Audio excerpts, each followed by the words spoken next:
money, Dad. You're just the coolest dude. Thank you, brother. Yeah, it's legit. It's just legit. From the heart, you're just the coolest dude. I can't believe this. I'm so stoked. You know. Yeah, it's gonna be fun. Yeah, it's way fun. Too much. I look forward to the party. Cool. Be a rager. I'm a nervous wreck about that. I'm a nervous wreck about everything. But I just, whatever. Yeah, kind of inspires you to like get Whatever. it done, though, right? No, I'm there. Mm-hmm. I'm there. I'm in there. I was a nervous wreck about this, but you're the coolest dude there is. How could anybody be uptight around you? It's true, Tom. Wow. So you've got to be at that screening. Bring your girl. Bring your girl to the screening, and then ask a question or something. Well, we just broke up, so you're gonna have to find me a new one. Okay. All right. Bummer. I heard you had maybe the ability to be, how did Tyler phrase it? Irresistible to women. Oh yeah, that'll be the fucking day. Teen Angel? I did a character called Teen Angel. For like a show or for I was a nightclub disc jockey, and I danced. From night one, it's the weirdest thing. Black leather jacket, jeans rolled up, high top tennies, hair greased back, sunglasses. It wasn't me, it was another character. And it wasn't named Teen Angel at the time, but the first time I walked into a nightclub, he was a hit. Talk about irresistible to women. I mean, women went nuts over this character. And I was really young. I didn't realize it wasn't me that they were going for. It wasn't me. They were going for Teen Angel. And it took a while for me to actually put that together. It's not me they're after. They're after Teen Angel, because girls would come into this place where I worked in the daytime, and they'd take one look at me in street clothes and go, But Teen Angel, he was a star. He was a star. I can't believe how popular he was. I released a poster of him, which sold by the thousands. and he was the DJ, or you would just go to nightclubs and like be a patron? No, I started appearing in this one nightclub on Monday nights, and it was this nightclub, the same one I ended up doing the world's record for. And I don't even know which came first now, but he packed the club. Packed it every Monday night. I mean, you couldn't get in there. It was crazy. Then I started making appearances other places, but then I became the DJ there as Teen Angel. And his popularity was just absolutely insane. He was a star. Wasn't me. Yeah. It was his character, but he was a star. I think you'll eventually see a picture of him. Oh shit! You know what else I had heard? Did you have taken like movies and acted out parts? Yeah. Do you have any of those? Can I watch those? I'd love that idea. That sounds so fun. You'll probably never speak to me again. I doubt it. I'll probably speak to you more. I did it with one movie. Yeah. You cannot edit VHS tape. Okay. I figured out a way to do it. So I took a movie, Frankenstein, and edited it myself. Do you know who Dwight Fry is? The little hunchback assistant. Oh yeah. I edited him out and put me in his place. And no, that was the next movie, I'm sorry. In the first one, I was just a corpse. I just edited myself in as the corpse. Okay. They find the dead corpse hanging, they cut him down, they drag him to the laboratory and start operating on him, and I became the Frankenstein monster. And so we called that I Am a Teenage Frankenstein. The next one was Dracula, which actually the quality is the best. I took Dwight Fry out and put myself in, actually edited myself into the movie. And that's two. And then the next one was, this is where you'll never speak to me again, The Exorcist Goes La Jolla. I edited the little girl out and put myself in, and I pulled out all the stops. While I was filming that in my video store, people would come in and I would be in costume, little girl's dress and bow in my hair, and they go, "What are you doing?" I'm filming a movie. So I replaced The Exorcist, and like I say, I pulled out all the stops. I threw up more pea soup than you want to hear about. And then the next one was, have you ever seen the movie Whatever Happened to Baby Jane? Betty Davis, Joan Crawford, absolute classic. I took out Betty Davis and put myself in, and here again, I pulled out all the stops. I just went crazy. And those are the 4 movies, so he might show clips in some of them. If you transfer any of those to DVD, give him all 4. Yeah, well, Yeah, let me check them I out. mean, if he actually wants to see him, I do. mean, you're probably the only person in the world that Oh, I definitely want to see it. Oh, far out, Yeah. dude. Far out. Yeah, I love that idea. It's fun. Me and my friends, like when we were younger, we used to we made our own. We didn't edit yet. We couldn't edit. We would we'd have to go scene to scene, so we'd stop it and we'd do a lot of fading so that we'd have more like room. Like we'd fade into the next scene, so if we fucked it up, we could go back a little bit and just cut off the fade. But we used to make movies all the time. Wow. Yeah, we weren't great at it. Do you It was have just them? fun. No. No. We ended up, so it went from making like our own movies to like, you know, Jackass was popular at the time. And then, Right. So we got really into like doing like stunts, and then we fucked with a neighbor and we ended up getting on probation. So like we threw away all of the, yeah, we threw away all of the old videos and. what'd you do to the neighbor? Huh? It wasn't even that bad. I wish it was like, it was more interesting, but we would, he used to call DSS, social services, on our friend's little brother, because we would go out and play at night, like 8 p.m. I don't know, but they called child services. Child services came to like inspect you. So one day, it was snowing one day, and I had this big North Carolina baby blue starter jacket, and it was the most recognizable jacket on the planet. I just looked like a big blueberry, right? And they put up a camera in their house, like in between the blinds, because they thought we were fucking with them, and they were right. So one day they come out to the car, and we're like yelling at them, right? Such a little shit. And then like we're like yelling at them, and then when they leave, we carved DSS into the snow in our boots, and then we were like jumping off their porch into the bushes, and 2 of my friends started unscrewing the light bulbs. Well, when they, because right around Christmas time, when they unscrewed the light bulbs, you could see all of the colors except for green went out. So it was only these little green spots throughout. So they came home, checked the tape, and then ended up calling the police. So then, long story short, we ended up going to court, and we had to watch the tape.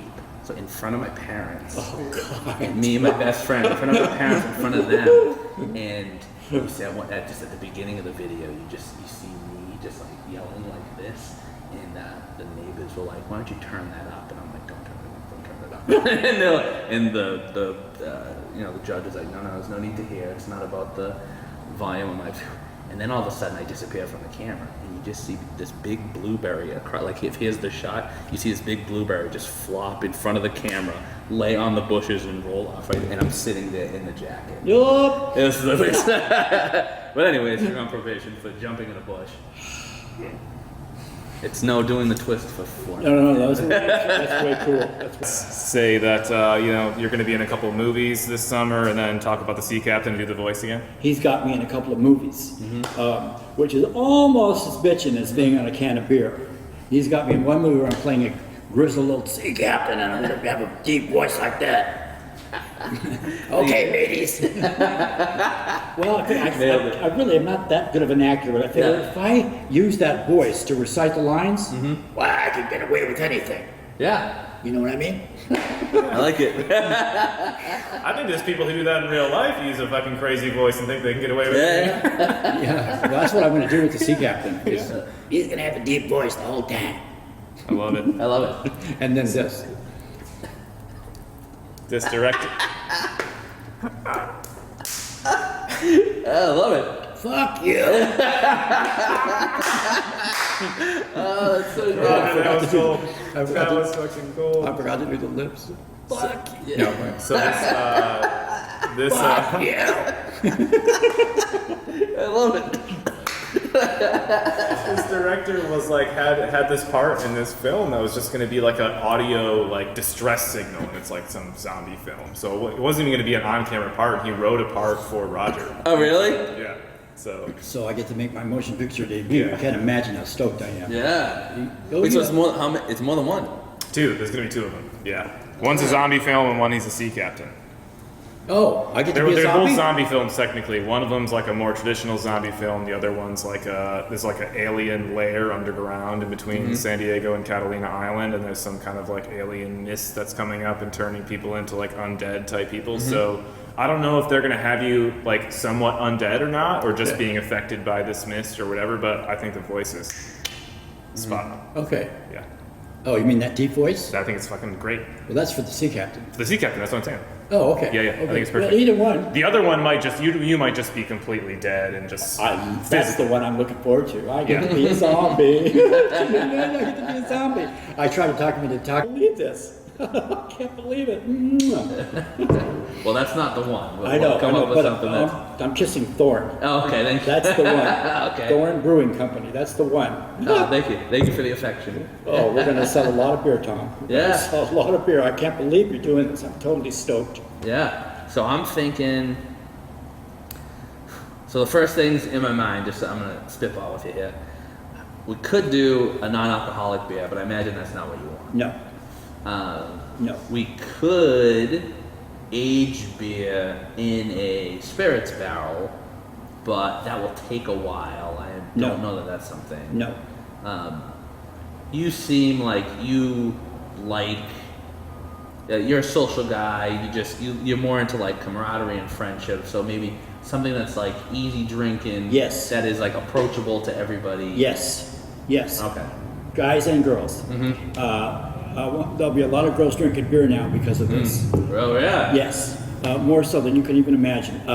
Yes. What did you just say? Light sociable beer? Well, yeah. So I'm saying you're sociable. So something that's like light and easy drinking. That like it's easy for people to go around and have a couple. Yes. And yes. Yes. So it's something that everyone yes. would like. There you go. Exactly. Okay. That's the kind of beer. If I had my druthers, that's Yeah. what I would want you to use. Okay. Bitchin'. So there are different kinds of like lagers that we could play around with. They're all typically like like a Corona or a Stella or a Bud Light. Those are like the mainstream ones. But then there's more like craft versions of like similar styles. I would leave that completely up to you. Me? Okay. Up to you. What would your thoughts be on yes and no to having fruit in it? That again would be up to Leave you. it up to me. Totally up to you. But it has to drive the ladies wild. That's the deal. I like tangerines. Tangerine. It's my favorite citrus fruit. Okay. I love tangerines. They are clean, healthy, Yeah. easy to eat, easy to peel. If you had a little tangerine in the beer, that would be great. But here again, I think this would be completely up to you. Okay. I think you should use your own judgment and just go for it. Okay. All right. I'll be happy with anything. I'll be happy with anything. Okay. Well, maybe I'll keep it a surprise.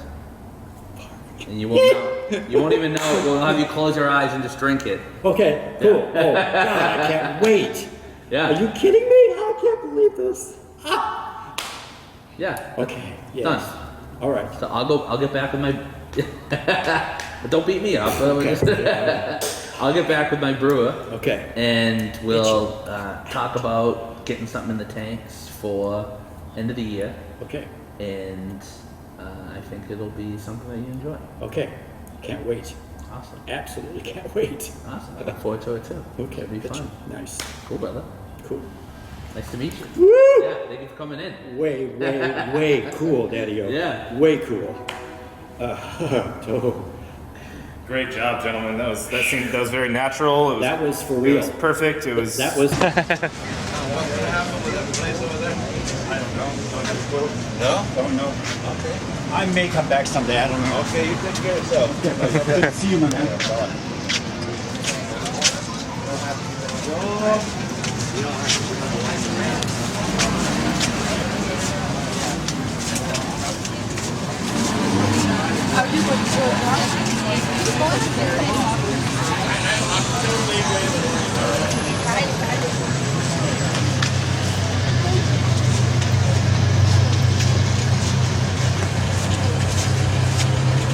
Yes! Yes!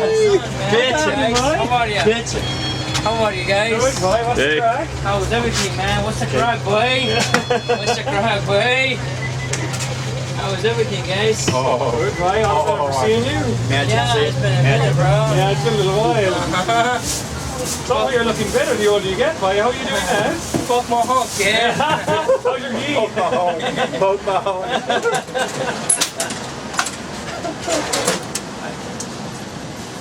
What's up, Roger? I'm coming. What up, Roger, guys? Good, Roger. I'm coming. Oh, man. Take care. Oh. Bye. How you doing, Roger? You doing good? Hey, it's good to see you. How are you, brother? I'm good, I'm good. What's up, Roger? You've been here twice. We missed you. Yeah, huh? Oh, your I guys know. that were here were so nice. My cousin, yeah. Yeah. Oh, is he here? He's yeah. Oh, so nice. So Good to nice. see you, Roger. What's Yeah, going let on? me take You're over the doing register. good, Folks, man. out of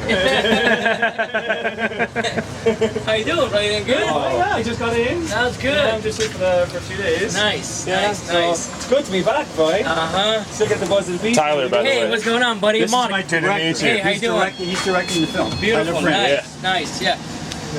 Everything okay? Everything's going good, man. Just leave your back outside. Yeah, we have sign over. Yeah, please. Just put it right here. Yeah. No worries, man. I'll watch it for you. What, So what's going on, Roger? How you been? This is what's going on. Oh, right here? Yeah. The biggest event of my entire life. Yeah. You got a favorite Roger story? Oh, Roger, he have a lot of story. I mean, Tell him. You're going to be in the movie. yeah, he have a lot of jokes, but I mean, you know, yeah, he's the best, bro. Yeah. Yeah.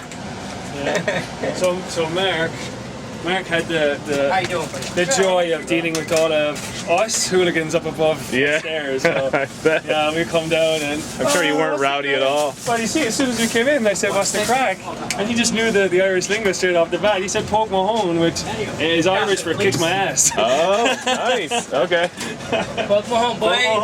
Never forget. Yeah, we mean, it's like just so many years of it. Like, you know, How many of there were you? Like There was at about, a time? 30 or 40 people. Yeah. Yeah. What year he was here? 2010 and 2011. 2010, 2011? Yeah, I came no back for 2 way. summers, yeah. Okay. Yeah, long time ago now, boy. They first summer with Roger, they start 2007. Yeah. Yeah. Yeah, Go yeah. ahead, please. Right now, tomorrow. So cool. Hey. Okay, yeah, Roger, man, tap it, please. Beautiful. Is Jerry still around?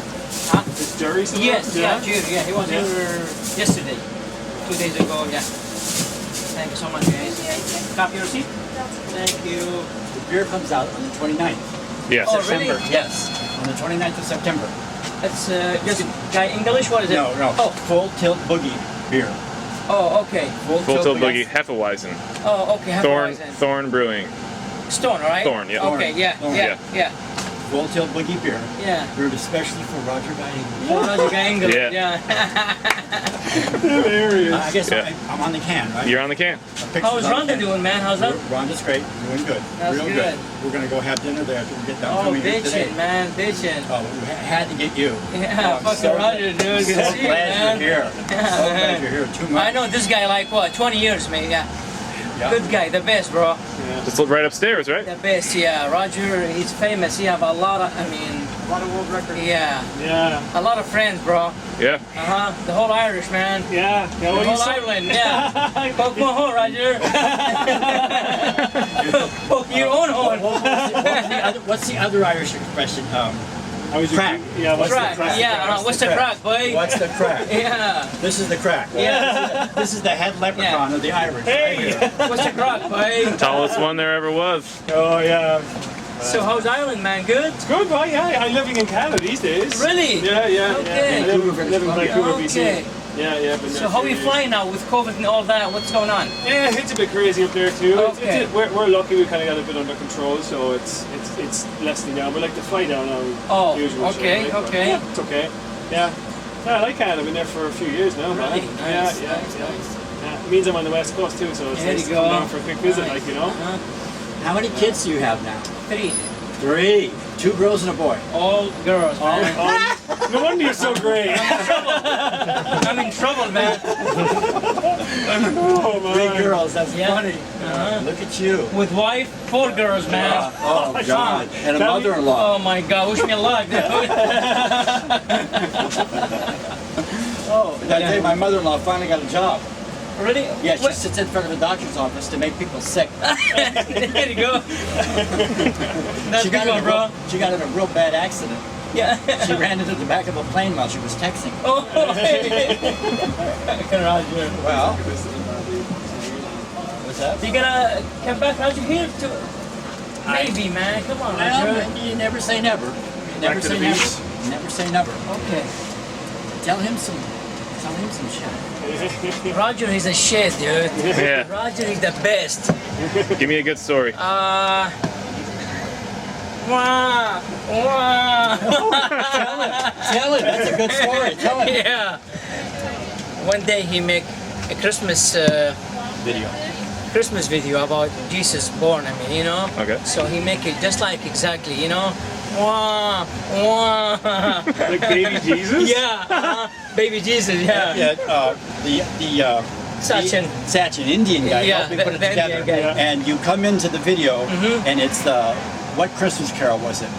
Away in the manger, Oh, yeah, yeah. a crib for his head. Yeah. The little Lord Jesus lay down in his bed.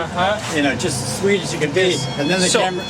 Yeah. Okay. Go ahead. Yeah. No, you tell No. me. Go ahead. Go ahead. Then the camera comes in for a close-up, and it's my head, and a little baby doll. A little baby doll. Yeah. They censored it. Facebook censored it. They wouldn't let them No way. Yeah, they censored it. They went, that's the biggest. Merry Christmas, the whole world. Yeah, what did I say? Yeah. Oh yeah. Merry Christmas and have a Happy New Year! Yeah. Biggest laugh I ever got. Hello. What else, man? Oh, that's good. That's the biggest laugh I ever got out of Mark. He could not stop laughing. He saw it on his own on Facebook. Yeah, yeah. And I came down, he was in hysterics. Yeah. Chip it, please, man. Thank you. Very good. I can feel the old times. Oh, 12 years. Please. Right here. You did 2 summers here? Did 2 summers, yeah. He was 2010 and 2011. Yeah. With who? Like with What's going on Adam? with there With right now? Scotty? Junior? With who? What's going on with there right now? Nothing. Scotty. Just empty? Lake. Sealed up. Remember Taxi? I wonder how Big, tightly big, it's big, sealed. big dude? Yes, yes. I wonder how Drink a tightly lot it's of milk. sealed. Yeah. Yeah. Thank you, beautiful. Thank Yeah, you, Rita. Jesus, Very he would tight. drink about 2 I gallons. drink like 2 gallon milk. Dude. Yeah. Oh, that guy, yeah. That guy. He came here and visited. Oh, with me and yeah. Mark one day. We have one guy, okay, from Ireland. He buy 2 gallon milk a day, and he drink it. And he I'm drank like, big boy, okay. yeah. As I'm like a yeah. gag or Yeah. like because he wanted He it? drank, No, yeah. drink. And you know what? I'm like, you know what? Let me open a small bottle to try it. Okay, fine. I open it, try it. All day long inside the fucking bathroom, bro. Oh, no way. All fucking. I know. I can't drink milk anymore either. Dude, yeah, This the guy- guy, he was like this. I'm like, He's not that big either. He's about this tall. he's big enough, No, though. he's not No, no. that big. But- But I came up. He was standing right here, and I came up, and I got him from behind him. I Yeah. tried to lift him off the ground. Yeah. No way! He must weigh 500 pounds. yeah, see? He's not that big, but he was, Yeah. I mean, solid Sorry, Ross. muscle. Yeah, yeah. He's Okay, a Danny. big Yeah, let me We mark it. used to there was an all-you-could-eat buffet up the road, and we would go down there every so often, like, and like it would be, you know, we weren't making a whole lot of money here. We're just here to party and have a good time. Yeah. So we all, like 8 or 10 of us, would shoot up, and we went. The Oh, first the time we food got you went, good? Patsy was there and ordered, you know, milk, right? And obviously he drinks 2 gallons, right? So he's just pounding back the milk. Every time we went after that, they were mysteriously out of milk. Oh, yeah, yeah. Never got another glass of He milk. would at go that to place, all like, you can eat places, Yeah. and he could I've never eat seen him do all that. day long. I've Yeah. never met anybody like him. He could eat. I can eat, like, and he would eat me under the. He would eat 20 pounds of food. I mean, they finally had to stop. Nope, that's enough. That's not all. That's all you can eat. You gotta leave. No, that's all you can eat. It says all you can eat. That's all you can eat.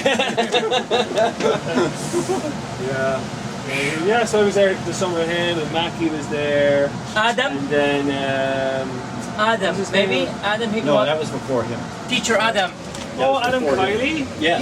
Yeah. He was there one of the years I was there. I think he's in Spain now. Yeah, doing pretty well. for He's in himself, Spain doing now. things, Yeah, Real, he's in Madrid somewhere. yeah, Yeah. yeah.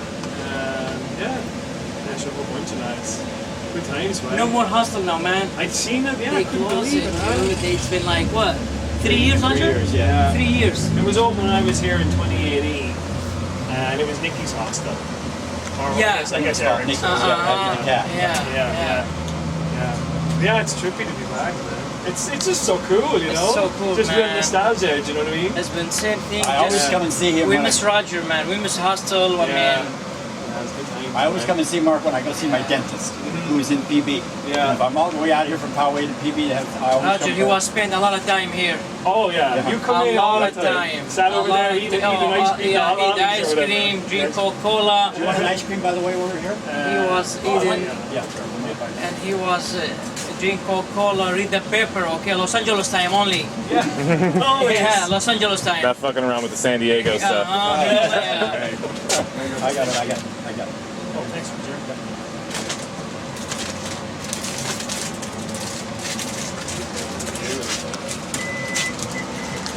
$3 for a copy. Come on, Roger. Jerry, you want to pay rent, man.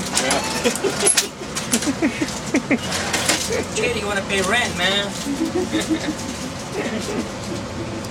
Oh man. What's the story, boy? Same old shit. Do it.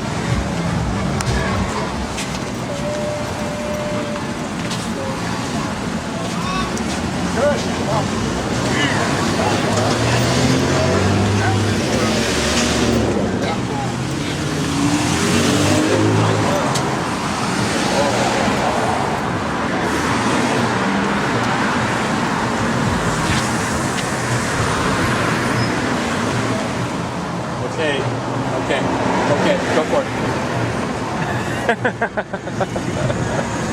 Fucking Frogger. One thing I forgot about Roger, he didn't believe in crosswalks. Yeah. He just fucking gives her. He just goes for it. Yeah. Respect to that. No piercing.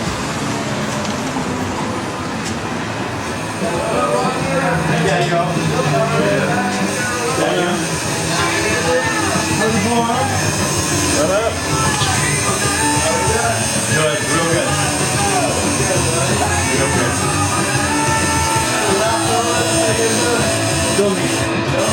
Yeah. I got this tattoo on here about 10 years ago. And we were in there kind of doing a bit of reminiscing stuff. And he was like, oh, let's go over to their house. Yeah, man. And that was pretty well too. Yep. Who was the dude that gave you the hat? He's not here. He's not here. Hey, bro. Doing great.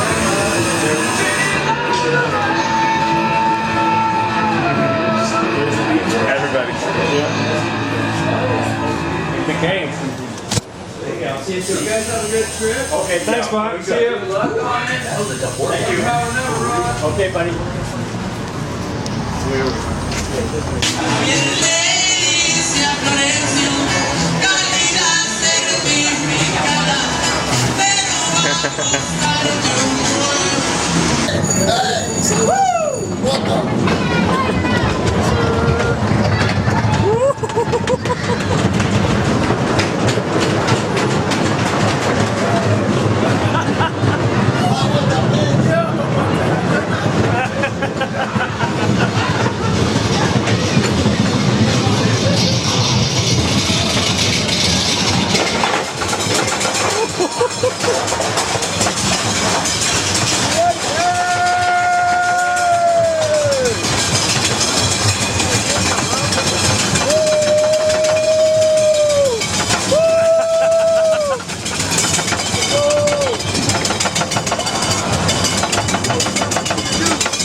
Raj, any words? Oh my goodness. Amy, they are filming us a documentary. Go again.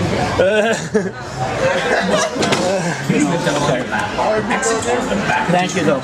Yeah, just sit down. I'm going to put this down on the table.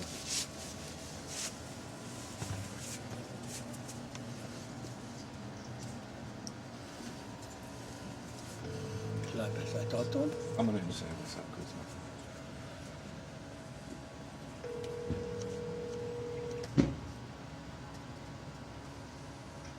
Hello. Hey Roger, so sorry about that. So it's Jimmy. I'm actually with Tyler, and we were fortunate to secure a really big interview for the film, and he wanted to say hi to you. So JT the Brick, Daddy-O. JT. Hi, JT. How are you? I'm so privileged and honored to be a part of the project. I love it. Oh, my God, I can't believe it. How perfect. You're the biggest celebrity yet. We have one minor movie star, which I really like, but then you're a total coup. I'm totally stoked that you're doing it. I can't believe that. And of course you would. I mean, I would come to Las Vegas and beat your ass if you didn't. I'm fucking stoked. I am fucking stoked. This is great. Your story needs to be told. You got Okay, great man, I'm filmmakers.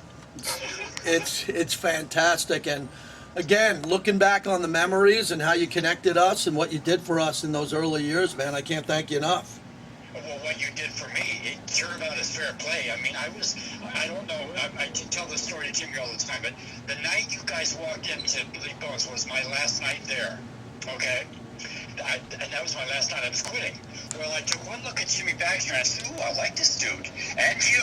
And I spotted you too. And I went, ooh, I like this dude too. We became, I don't know if you remember, but me, you, and Jimmy at least, and Rocket, and the congressman's son, Hawk. We became instant friends. I stayed 2 more years at Billy Bones because of you guys. Yeah, Jimmy brought that up, and I couldn't believe it. Because what are the odds? I believe in fate, as you know, and what are the odds of fate that we were the group that convinced you to stay, and you got another 2-year run out of that? That's incredible. It's 2 more years, yeah, because of you guys. And Jesus Christ, look what's happened in the internet. My God, look where we are today. It totally boggles my mind. Only Jimmy Baxter could come up with this and tie me and you, and we get to be in the same movie together. Our feature film debut, Daddy-O. Daddy-O, I think this is going to be unbelievable. I think when people see it, it's going to spread, and people are going to pass it on, and it's going to go viral, and I'm just happy to be a small part of it. Oh, major part of it. You're a big part of it. You're the most important years of my life. You and Jimmy Baxter. I mean, my God, JT. Hey, the most important years of your life are coming up. So remember that. I agree. You're right. Absolutely. Well, I'll come see you. I'll come see you in San Diego soon, and I've been talking to Tyler as he gets into this edit and what he's going to do, and I think it's going to be special. Some of the B-roll that I've seen and some of the video looks incredible. Yeah, there's something magic about the whole thing from the first minute. Full Tilt Boogie, Daddy-O. There's just something magic about it. I can feel it. Yeah, they're introducing the beer, my beer. Love it. September 29th, right? Can't wait, and we got to get some cases here in Vegas so I can pass them out here. Yeah, but I'd like you to be there. Come to San Diego for that if you're into it. I'm going to try to make it there. Yeah, if I don't have a Raider game, I'm going to try to get there. But Full Tilt Boogie, Daddy-O. I love it. Okay, JT, I love you. Love you too, man. Good talking to you. Okay. Be good. Okay, buddy. Bye-bye. Bye. nice. Good. Excellent. Yeah. Perfect. Good. Thank you. Full Tilt Boogie Daddy-O. Right. That was a nice button. Nice connection. Cycle of life. I just love the smell of rotten seaweed. It used to come every 6 months or so during the year at the rock. Yeah. Where I showed you where, down the hill. And it stink. And everybody bitch and moan about it. I go, Pacific Ocean. Home sweet home. Yes. I mean, back when I was a kid, I loved it. Yeah. Play it. Everybody, oh, it smells like sewage. Plane to the city, and they stay every year. Yeah. You know what's coming. Who cares? It's just.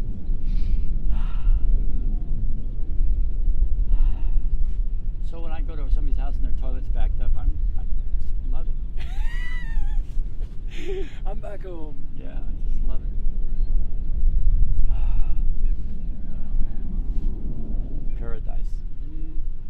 this is always going to remain like this. Yeah, definitely. That building got built before they did the three-story limit. That building. Oh, really? Yeah. Yeah, that's how they snuck it in there before that. That's why you don't see anymore. Otherwise, this would all be high rises. As far as I can see, this would be high rises. But nothing over 2 stories west of Interstate 5.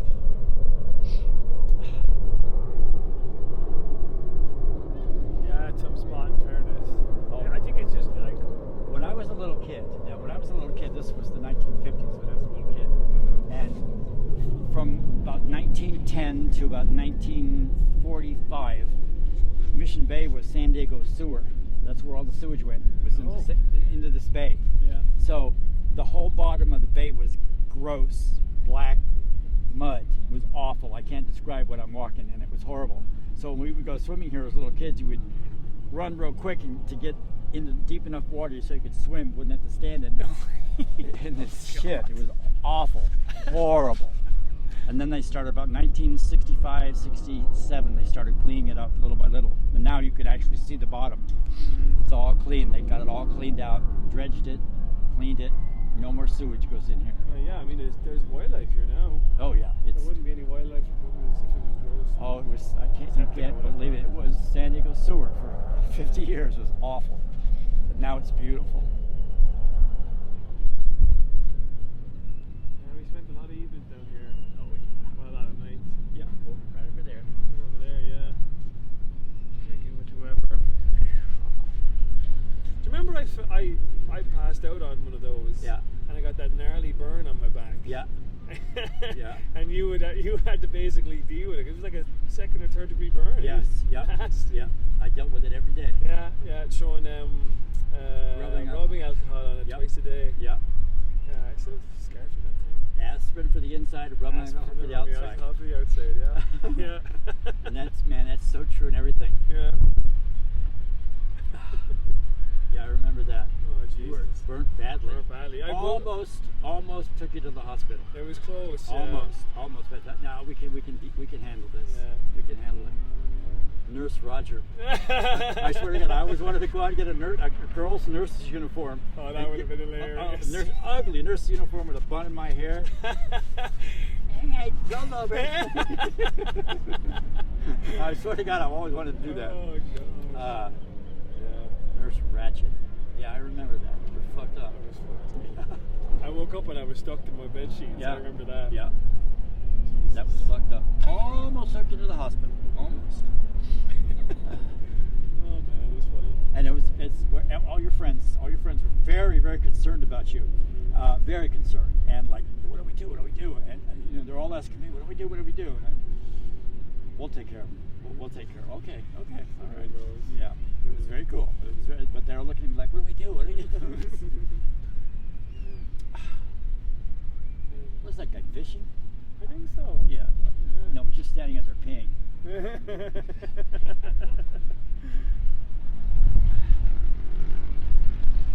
You know, the guy I told you that was in the hospital that filled up his room from floor to ceiling with shit. He also had a yacht. He had a big sailing boat, big sailing boat, about the size of that one out there on the end here. Yeah. And he loaded that so full that it was almost sinking. You're joking me. No, he was a pack rat extraordinaire. I mean, I couldn't believe it. What the hell are they doing in the hospital? He's got a boat out there. Just full of It was too full of shit. There's no room for him on it. It's crazy. Oh, Jesus. I used to stop him at the door every single day. No, you can't bring this in. You can't bring. No, go away. Stop. He was crazy. He was absolutely nuts. And when they threw him out after I left, it took him 6 months to evict him. When they finally got him out, they went in to clean up his room. They found guns, rifles, pistols. Oh, no way. Oh man, it's lucky. He was such a nut. You had all sorts in that place, but Yeah, but he was the worst. The last two. Yeah. The last two that made me decide to leave. and that's it. They pushed over the edge. Yeah, that was it. That was too much. Plus, they didn't pay rent. Guys, what do you expect? You don't pay rent. What do you think's going to happen? Come on. Those guys. All right. Ready when you are. November 1978, Vision magazine. Roger Guy English reviews Grease. Having every advantage possible, the filming of Grease, one of Broadway's most successful shows, could have easily been last summer's most rousing film. Unfortunately, it misses in every possible way. From failing to capture the essence of the 50s to overlooking all the talent involved, Grease is not directed in any one style, nor is it edited with any consistent pacing. It's a collage of 50 cliches mixed with contemporary ideas and all too liberal dialogue. John Travolta stars as Danny Zuko, the super cool leader of the T-Birds, who, while exhibiting a warm, friendly personality, plays it tough and macho to impress his friends. Olivia Newton-John as Sandy, everyone's concept of innocence, is the object of his affection. The contrast between the two characters could have made an interesting love story set against the backdrop of Rydell High School. Yet, the director pushes too hard and too fast, never allowing the audience to adjust to these two distinct and vulnerable personalities.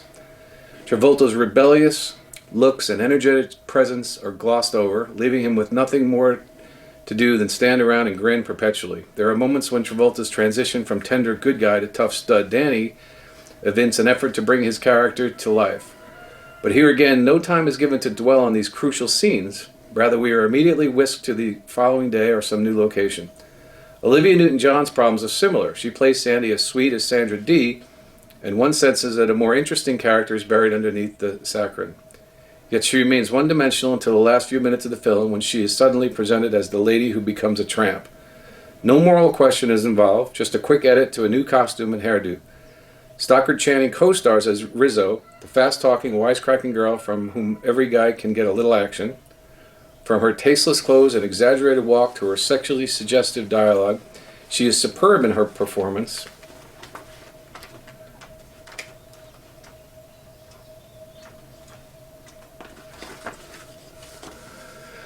Portrayal of the very liberated Pink Lady. However, Grease was obviously made for younger audiences, and to feature such an adult composition here is both inappropriate and vulgar. In the screenplay, she has sexual intercourse in the front seat of an old jalopy while delivering lines like, "I feel like a detective typewriter. I skipped a period." This cheap sensationalism is tasteless.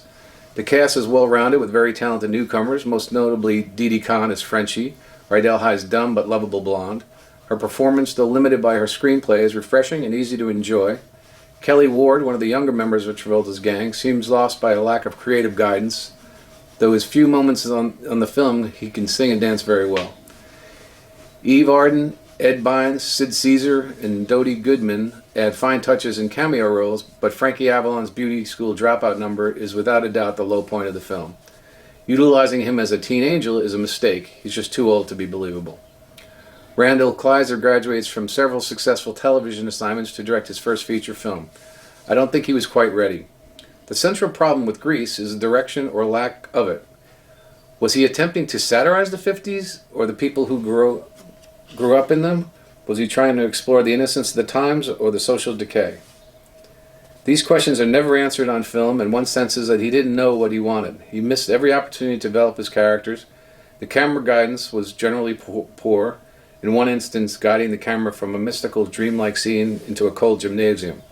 He allowed no light between the serious and the comic and prevented characters from interacting. The music and lyrics are unoriginal and uninspired, sloppily recorded in the studio and poorly lip-synced. The dance sequences look like a latter-day burlesque of West Side Story, and again are so risque that they exemplify nothing more than bad taste. With every possible advantage, Grease loses because of too much fragmented action and not enough lubrication. Roger Guy English. Wow, that's exactly right on the money. That's actually not. I think it's actually pretty accurate. I think it's a great. You actually nailed the review of it. That's exactly right on the money. Now that I think about it. Yeah. And here it becomes the #1 money-making musical of all time. The most successful musical ever made. I couldn't have been more wrong about it, but. Well, I think you were right about all that. Well, now that I listened to this review. But it was fun, though, right? Well, I saw what I was saying there. Yeah, no, I see that in Greece. Okay. So you heard about this new club? Somebody called me up and said, Roger, they've got a new nightclub in Bird Rock in La Jolla, and they need a DJ, so go up there and ask for Enrique. And I went, well, okay, where is it? And it's on La Jolla Boulevard in Bird Rock. And I went, okay, across from Charlie's. So I get in my car, I drive up there, I pull in, And here's this guy standing on the steps out in front. And I pull up and I said, is Enrique here? And Enrique said, I'm Enrique. I said, Enrique, I'm Roger Guy English. I'm a disc jockey and I'm just what you need. He goes, you're hired. I went, you're kidding. He goes, no, you hired. You start tonight. And that was a Wednesday. And so away we went. The hottest nightclub in the history of San Diego. Nice. And the theater he found, Roger, is it's amazing. I was so Do we have a date? Close to him. No, yeah, we're looking Okay. at right now. Okay. But you're gonna love it. It's Yeah. like home. I felt like La Paloma. no. No? La Paloma is out. Okay, what is it? Star Theater, Oceanside. Okay. It hit me at every level, from logically to emotionally to spiritually. I felt Ooh. like we were home. Like the hair went up on my neck. Really? Yeah, it's Okay. You're gonna be home. You're gonna walk. This is Clegg lights? Pardon me. Clegg lights? We have. I asked La Paloma guy about that. He said they have lights, but they don't do that anymore. Really, they're not around. We didn't even get to that with Paul, but Paul's the Oceanside guy. But we'll look into it. Yeah, we'll see what happens. I don't know that we're even. Yeah, it might be conducive. Yeah, I don't know how that works. We'll find out for you though. Yeah, let's see. We'll see what it costs to rent him. Yeah. Yeah. But they got a big blade. Do you know that? Do you know the theater? No. So can you tell me how it feels to have CBS on the way? My feet are right on the ground. This is just the first exercise in promoting your movie, boys. That's what this is. And it's just the beginning. It's like a stone in a creek and the ripples come out. This is just the beginning. Once it starts, you'll see. You got a winner here, boys. You got a winner. You created something totally fun and magical for people to escape to, and you got a winner. Feels wonderful. I'm excited to hear what he. Thank you. And can I call you Ben? Oh yeah, Do you prefer Uncle Ben? absolutely. I don't know. What Yeah, I don't want to be Doesn't too matter. familiar with you, Uncle Ben. No, of course. Come on, please. If you get formal, I'm gonna lock up. I fucking love that you're doing this. Yeah, thank you. I fucking love that you're doing Absolutely. this. Yeah, we do appreciate it. I know. If it wasn't you, Roger, I would have said no. I get very camera shy for some reason. So you're in the same boat as myself and Tyler. So we're all doing this because we love Roger. Yeah, for sure. But 100%. we also understand that this is a pretty special Yeah. story and a special person. Absolutely. And we feel like the world could use a little bit of Full Tilt Boogie Daddy-O. Yeah, love. definitely and need more of his energy in the world for sure. And it's going to manifest itself in ways we probably can't even imagine. Yeah, right on. So thank you for doing this. I Looking know forward to it. Absolutely. it's not normally what you probably like to do, but it's So going to be lucky. fun. Like I said, anything we're going to make you look good. Okay. You already look Sounds good. good. Hands Thank you. version. So yeah, if there's anything you want me to ask or anything, just let me know. Okay. Yeah. All right. So if That's Tyler, good. you got I'm ready whenever you are. ready? Yeah. So all right. So Ben, thank you again for doing this, taking the time.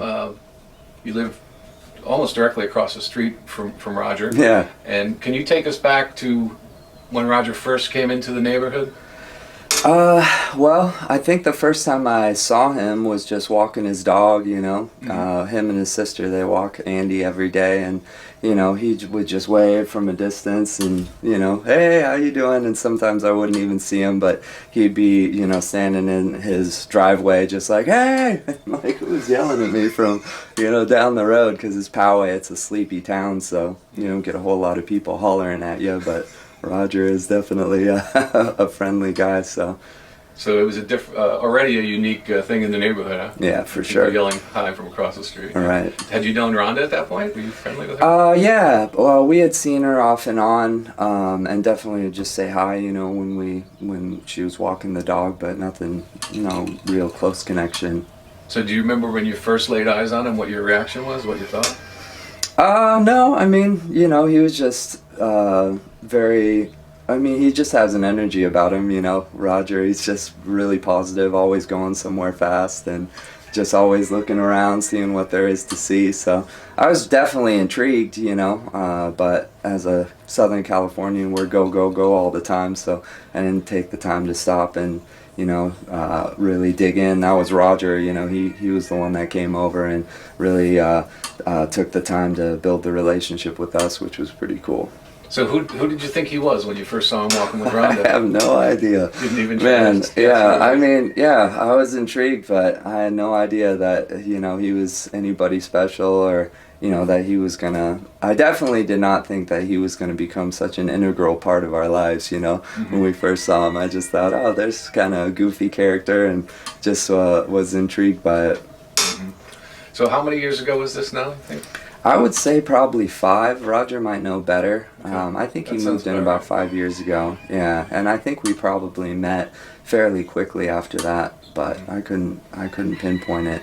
So how many times, you know, did you get the waves and the haze and the yells across the street before somebody walked over? I assume he walked over. Yeah. How long before? Probably not many. I bet it was within 2 or 3, you know, encounters. He would just, because we have a dog too, and he's always giving dog treats to all the dogs in the neighborhood. So he would come over and say, hey, is it all right if I, you know, pet your dog? And I would come out and we would just chit chat. So it was probably, I would guess, within the first week of him moving in, we were already kind of establishing a relationship.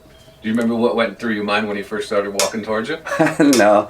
I mean, I'm generally a pretty friendly guy too, so I'm always intrigued to meet new people, but you know, our age difference is just so big. I just thought, oh, here's a new neighbor, and you know, nothing of it. I definitely did not think we were going to become really good friends, but I'm, you know, so glad that we have.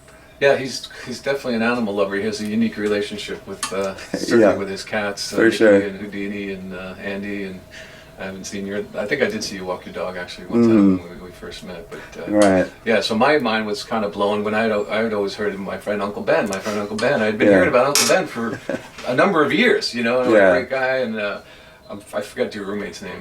David. David's Uncle Ben and David, but mostly, you know, Uncle Ben and Uncle Ben. So I was expecting you to be like 70-year-old guy. For sure. But the connection that we all have, the reason why we all got solidified is because my landlord, my really good friend David, he has a huge like theater set up in his house, and with a big projector screen, and you know how big of a movie buff Roger is. So we started inviting. It might have been during the pandemic, but I think it was before that. And we just started inviting him every night over to watch shows, you know. And did you invite him, or did David? I think we both did. I'm not exactly sure how it happened, but yeah, he would just come over every night. We watch shows, and pretty soon we were seeing him every day. So it was awesome. So you invited him for the one time, and that was yeah, and that was it. We were pretty locked in. But I got to tell you, the thing that sealed it for me with Roger, our relationship, was there was a time, because I'm a woodworker, I like to build a lot of different things, and I was thinking of getting a new wood supplier, but they were all the way out in Borrego Springs, which is like an hour-and-a-half drive into the desert. And I didn't know if it was going to be lucrative, if they were going to have what I needed, and so I thought, well, this might be a wasted trip. It's hard to spend half a day just going exploring.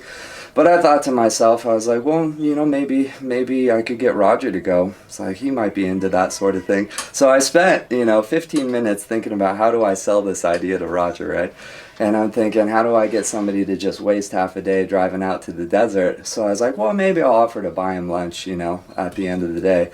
And so I call up Roger and I say, hey, Roger, I'm thinking of heading out to Borrego Springs this morning. And the next thing I hear is, I'm in, I'll be right over. I didn't even get through my spiel. Yeah, he's at the front door before they hang up the phone. Yeah, and I think that really characterizes why I love Roger so much, because he's just, you know, he's just always in. You know, you hear the cliche where people will say, like, some people say, why, but I say, why not? And, you know, it's kind of a cliche you hear, but with Roger, it's really true. He's just always up for anything, and he always just brings a positive attitude with him, and it's just super awesome to have around. Do you believe you meet the people in life that you're destined to meet, that you're supposed to meet? Yeah, for sure. I think so. Definitely. Is he one of them? Oh yeah, for sure. I think the Lord has a way of like bringing everybody, the right people together, you know, for sure. Yeah. Yeah. I think so. Do you remember the first thing you watched together? Oh man. Yeah, I don't. Maybe it was The Last Kingdom. I think that might have been the first series we watched together, which I think actually we just finished like 6 months ago, so it's kind of cool. When was the first time you heard about the records and all the stuff he did in the 70s, 80s? Oh man, that was a couple of years. I mean, he's not like a huge, big self-promoter, so I think it was many years, or I mean, I've only known him for 5 years, but I think it was at least 3 years into the relationship where I think what happened was I came over here and I started seeing all of his, picture collections of the movies and everything else, and I think, I was probably not a very good friend in that I wouldn't ask him a lot of questions. He was always finding out about me. You know how interested he always is in other people. He just dives right in. So I think it took a couple of years for me to really come over and invest in him the way he had invested in me, and to ask him about his life. And then once I did, he was just story after story, and it was awesome. I just got to see into all this past that I was just blown away by. I had no idea. And he pulled out the Trivial Pursuit card. I got to see that he was in a board game, and it's just so cool. Yeah, it was really interesting how, he's just a humble guy. He's not going around telling everybody, hey, do you know who I am? And it's really cool to have him around.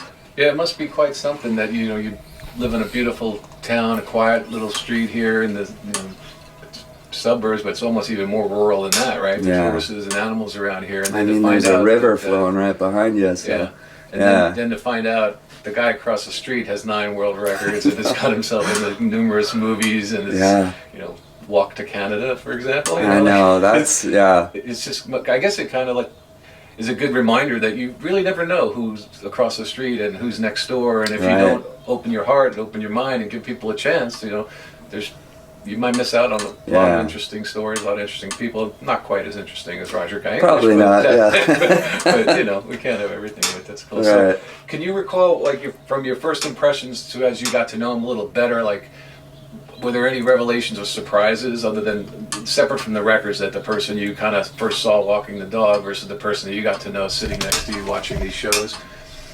In terms of his personality or his... I don't know. I mean, Roger's a pretty open book, He's just like a what you see is what you get kind of guy. I think he definitely wears his passions on his sleeve. Like, when you walk into his house, you know immediately what he cares about, his love for movies and all that. So I think it's just been more enriching as time has gone on. I think when you spend a lot of time around someone, their passions kind of rub off on you. And so I've kind of learned to appreciate more of the things that he really loves that I might not have considered before. And so it's been not very revelatory, but definitely more enriching. Like, our relationship gets better all the time. He's been helping me a lot with my business stuff, which is super cool. I can always call him and he'll come over and help me for an hour if I need to ship a bunch of stuff or anything like that. So we've kind of just more knitted together the things that we really individually care about. Yeah, he's told me you're really talented at what you do. And I mean, he's very generous. It's so funny because no matter what, if I show something that I've built to Roger, he'll just fawn over it. Oh my gosh, it's so gorgeous, so beautiful. Which is nice when you're a creative person, you tend to get a little discouraged. You build a bunch of stuff and it's hard making sales and stuff. So it's cool knowing I can always show something to Roger and he'll build my confidence back up if I'm feeling discouraged. So it's super cool. Yeah, that's a blessing, isn't it? Yeah, for be able sure. to give that to someone to both inspire them and to just support them on their journey, on their passions. We all need a little wind in the sails from time to time. Yeah, right? for sure. You're gonna start pontificating over here on the point camera at you. No, but I would say. So enough, Ben. Thanks for coming. Yeah. What I was trying to say, I think Ben makes a great point about me. We have fun. I think you're right, though. That's a really good way of describing Roger. He's like wind, in your sails. He just has that positive energy that, he'll partner with you in what you're doing and just bring the whole endeavor up, which is really awesome. I mean, he's definitely been super encouraging and helpful to me over the years. I definitely don't think I would be at the place I am now without, without his help, especially in taking road trips and stuff together. You know, there were a couple of times where I was just really discouraged, and we would go up to, we went to Ramona a couple of times and out to Borrego, and he's just really helped bring me, you know, elevate my spirits, talk through things, and just really bring me out of some pretty discouraging places. So I definitely owe him a lot, and he's been a really, really good friend over the years. Yeah, that's wonderful. Were there times where you were thinking about scrapping it, throwing it in, doing something else? Yeah, some of the things. I just have so many different projects going on. The way that I often operate is I'll just get discouraged and put something on the side for 6 months, you know, and then it's just always there in the back of your mind, and you can see it like, oh, I left that sitting there. I didn't even put my tools away. They're still sitting out, you know, and then it gnaws on you for long enough where you're like, I got to get back to it. But, you know, the difference between waiting 3 months and having Roger ask you, you know, what's going on with the project and being inspired again to start it versus like waiting 2 years and finally getting back to it on your own, you know, that's like the difference that he brings to the table is, you know, he's always asked me about the things I've been working on. So it encourages me to get back to it and, you know, just keep pressing on. Yeah, every artist could use a Roger in Yeah. their life. Oh yeah, for sure, 100%. We all have ups and downs, and moments where we're saying, "What am I doing? Why am I doing it? Should I be doing something else?" That little negative self-talk that we all have, and one of the things we hope we accomplish is that when people have that moment, that they can think of Roger and think of that spirit of Full Tilt Boogie Daddy-O. Let me just go for it. Don't start out by giving up, right? Go through it and enjoy the process too, right? Yeah, and just be willing to, you know, the thing that inspires me about Roger is he's just like I said, he's just a why not person. He's willing to dive in, like what's the worst that can happen, you know? And he'll just do so many things on a whim that end up like the sum is always greater, or what is that? The whole is always greater than the sum of its parts. It's like you can try and plan out everything, but it's like if you just set off on a walk to Canada, you know, who knows what's going to happen at the end of the road. You can't plan that. All you have to do is just say like, well, why not? You know, let's see what happens. And that's so rare for people. I don't think I've ever met anyone with that much of a why not attitude as Roger, of just saying, well, let's do something and just see what happens. And it's so cool because you never know what's going to be at the end of the road, and I mean only people like Roger are really going to find out, which is awesome. Yeah, he's exploring the boundaries, isn't it? That one's fucking dope, dude. Need to take a knee? Need a minute? Ben, that has never happened, by the way. I was like... that has never happened. This is about the 30th interview. This never happened. I was so like, Jimmy, if you try to finish this sentence right now, I'm going to get pissed. Okay, good. At least we got perfect. one thing. Awesome. No, dude, we got 20 things already. Okay, cool. Like, this is... Yeah, this is incredible. This is big, awesome. Yeah, you have great insight, man. Yeah, thank you. And very well spoken. Like, you're able to articulate a lot of these ideas that people know in their hearts, but aren't. They have a hard time finding the words for. Yeah. Like, you're really finding the words for them. Oh, right on. Well, I tried to cool. think, you know, for a long time about what to say. So Man, this is good. Right on. This is really good, dude. Awesome. Wow. That last one. Well, he deserves it, you know? I mean, he didn't come over and hang out for the first couple. I just know that they, you know, like to decorate their yard a bunch. I saw all the huge, you know, decorations, but I think he was going down to La Jolla, and he still does, I believe, right? He goes to La Jolla for visiting a lot of his older friends there. Yeah. I don't honestly think we've really spent Halloween together. Yeah. I'm trying I've to seen think, photos but of how they decorate the house and how incredible Yeah. it is. And I remember the old movie video rental and also the youth hostel. Okay, It yeah. was always a work in progress and always you know, evolving and decorating and different things like that. So Yeah. As far as the neighborhood goes, Mhm. it's a small kind of street, right? You probably know, pretty much know everybody. How would you say Roger landing here has changed the neighborhood dynamic in any way? Well, I mean, I know all my neighbors now because of Roger, because he knows them all very well. You know, he goes and visits across the street, and he's always giving all the dogs biscuits and stopping by and just chatting for however long. And a lot of times, because he's just so good at connecting people, you know, so he knows what I care about, and he knows what the neighbor across the way cares about. And if we have any kind of crossover, then he'll just link us right together, like, oh, he loves motorcycles, like you used to ride motorcycles, you know, and he'll want to connect us all together. So it's awesome having somebody that just knows everybody so well, that just knows how to integrate us all together. You know, I met a bunch of them at the sneak peek of the documentary, and yeah, I had never even met some of them before that. So yeah, he's definitely just the glue that kind of holds the neighborhood together. What'd you think of the sneak peek when you saw it? That was awesome. He was definitely super hyped, which was great. And seeing him on a can of beer is something else, you know. I definitely never thought I would have a friend that is on a can of beer. So when you heard that we were making the documentary, what was your first thought? I was a little skeptical, just because at that point, you know, he had definitely shared some of the stories of his life, but I hadn't really, you know, I'm still learning all the time from him sharing interviews, or he'll say, you know, he's going to visit somebody and I'll ask about them, and he'll, you know, explain who they are to him and what they've done, and so there's a lot of stuff that I just had no idea about, and once he started explaining fully, you know, it made a lot more sense why y'all were doing a documentary about him. Yeah. Is there anything else that you wanted to share with us? No, I think that pretty much covers it. It's definitely the gist of what I was hoping to share.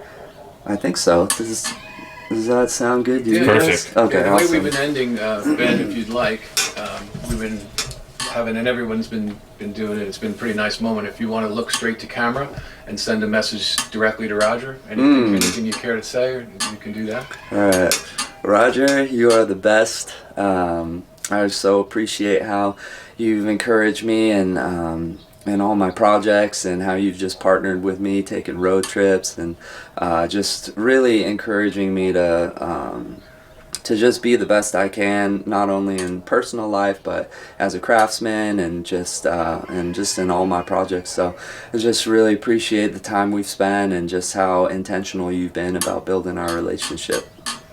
Yeah, and if you could just look and give us a full tilt boogie daddy-o. Full tilt boogie daddy-o. And one last dope. Nope. Yeah, so it's nice to. I'm glad you did this, Ben, because you really represented an interesting place, because you're Roger's really last new friend. Yeah. You know, we have Mr. Kilroy was, I think, his 5th grade teacher. Yeah. And of course, Rhonda was there when he was born. But you're like a later day, you know, new friend, and really, more importantly, a profoundly important person to Roger, which is it's nice to know that, you know, at 60. Whatever, 8 years old, you can make a friend for life. And someone could come into your life for the universe, or, you know, land right across the street from someone like yourself. It is pretty incredible, you know, just being our age gap. Roger and I always joke, if we had lived, you know, at the same time, obviously we're alive together right now, but if we were both the same age at the same time, we would have just conquered the world. Because it's just funny, I love bringing him with me. He came to visit my wedding venue last night, because we're getting married in about a month, and he's come with me on a bunch of just different business trips where I'll go and bring jewelry, because I'm a gemologist, so that's one of the things I do with business, where he'll come to different stores where I bring jewelry to sell, and he just creates such an energy, you know, we just feed off of each other, and it's so funny, because I'll walk in with this person who, you know, is not in the industry at all, and people give us looks like, well, what is this combo, you know, it's such an odd couple combo, and then we'll sit down, and especially if we go someplace like La Jolla, more than 50% of the time, Roger will either know the person I'm talking to already, or he'll know their sister, or he'll know their best friend.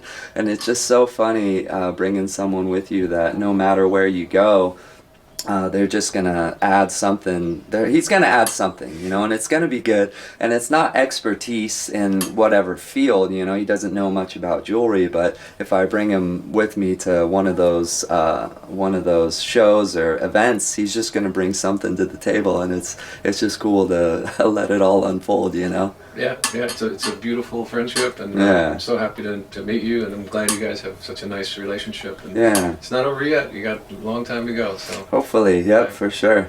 All right, well, that's all I have. All right. Hell yeah. You are very wrapped, cool, my friend. Oh, thank you. Great job, man. That was awesome. Yeah, thanks. Sorry, Excellent work. I get super nervous. Somebody called me up and said, Roger, there's a guy down at Belmont Park who's trying to set the world's record for riding a roller coaster. I said, oh, let's go down and check it out. We go down to Belmont Park, and here's a guy named Norman Creamer. And he is attempting to set the world's record for riding a roller coaster duration for I don't know how many days. We get down there. I wasn't really impressed with Norman Creamer. He didn't really have the oomph. But there was thousands of people down there, news people and on and on. I went, I like this. I like this. So we went back home and I started thinking, I want to do a publicity stunt. What can I do? And I was watching a newsreel of the Beatles getting off an airplane. And I went, I want to create that scene too. Okay. So what can I do? I know I'm going to walk to Canada. I'm going to walk from La Jolla to Canada.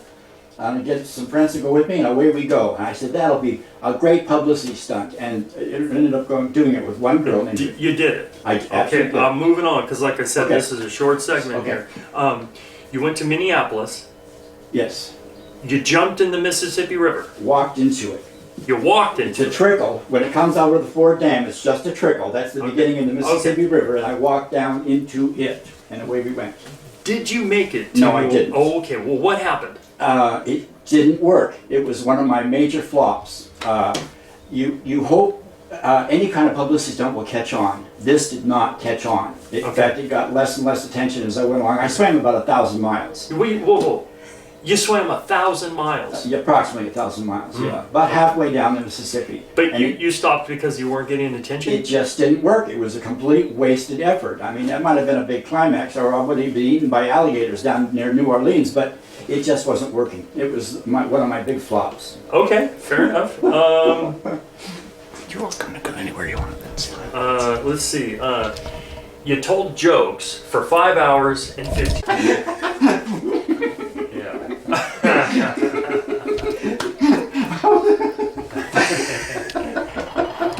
I was going to say the same thing to you, but I didn't want to be rude. I mean, you're there for the same reason. I mean, that's why you're who you are. Yeah. Well, I love telling stories. How long did you tread water for? 18 and a half hours. Was that a world record? Yes, it was a world's record. Big time world's record. Actually, the hardest thing I've ever done in my life. I started swimming when I was about 1.5 years old. So I was in the water every day of my life, because from La Jolla in the ocean. And when it came up, time for another world's record, I thought, what can I do? And I was looking in the book. I have to do either a sporting category or it has to be entertaining. I'm not going to just do something silly. I thought, well, they wanted me to sit on a carousel for 12 days at Seaboard Village. And I thought, no, I'm sorry. I look like a dork anyway. I don't need to add to it by sitting on some stupid horse. But anyway, so I thought, I know, I'll set the world's record for water treading. I can do that in a heartbeat. So here we are in a swimming pool in La Jolla. I start in. There's about 1,000 people there. It was an instant hit. I mean, massive crowds, hard fun, everybody's into it.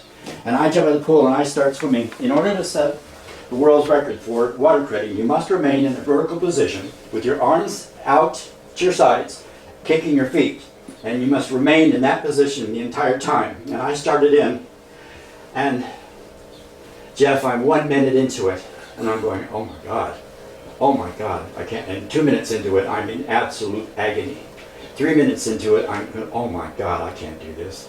But I had this momentum going. This is my 4th world's record, and I had this momentum going, and all these people, and all this press, and all this excitement. I had to do it. And you did. 18 and a half hours. It's the hardest thing I've ever done in my life. I thought I was going to die, but I did it. How many world records have you set? 7. Okay. 7. All right. 8, because at one point I had the world's record for holding world's records. That was before Mark Spitz, who got many. All right, we're moving on here. Okay. How long did you stay awake for? 12 days, 5 hours, and 15 minutes. Wow. We have footage of that. Yeah, that was another tough one. You did it in a waterbed. Waterbed showroom, Love Shop Waterbeds on University Avenue. Instant hit. All right, but I'll be honest with you.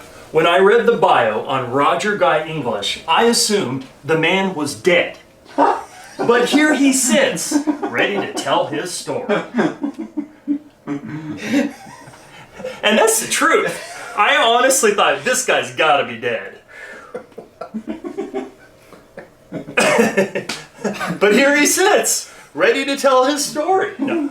Be the longest intro ever. No, we got it. As long as Scott was rolling. Well, you are definitely not dead. Yeah. Okay, then we'll do we'll just... Said, let's do this. Is it too much of me to ask you to take that back one more time? I can do that. We do it all the time. Oh wait, but Roger, I think he wants you like just looking at me, like we're just talking. Yeah. We'll dance. Yeah. There you go. All right. For 20 years, I've been scouring the county to meet people like you. Way cool. Where have you been my whole life? Way cool. I love It is an honor to meet you. Oh, it's an honor to meet you, Daddy-O, big time. I love it. You have no idea how popular you are. Make sure you put that in the No, document. he is so popular. Everybody I mention your name to, oh, I watch him every day. That's all I hear. I watch him every day. I watch him every day. I mean, I've heard it 1,000 times in the last couple of weeks. I love it. I watch him every day. The show. All right. The San Diegan who set world records for staying awake for 12 days and doing the twist for 4.5 hours. Nope, hold on, 4.5 days, hold on, 4.5. I did mess that one up. Okay, here we go. 4.5, I'll just say that. The San Diegan who set world records for staying awake for 12 days and doing the twist for 4.5. Roger Guy English, coming up in the Zeppeli zone. Wow. Is that the twist or the washing machine? It's both. both.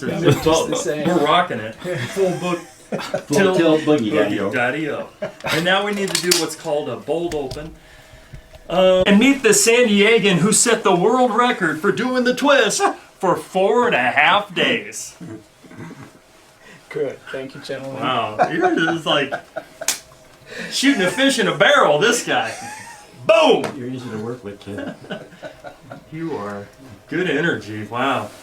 Unbelievable. I think, do you want to get any more twist or you... And your body parts are still working good. Yeah. I mean, you know. Did you ever have any children?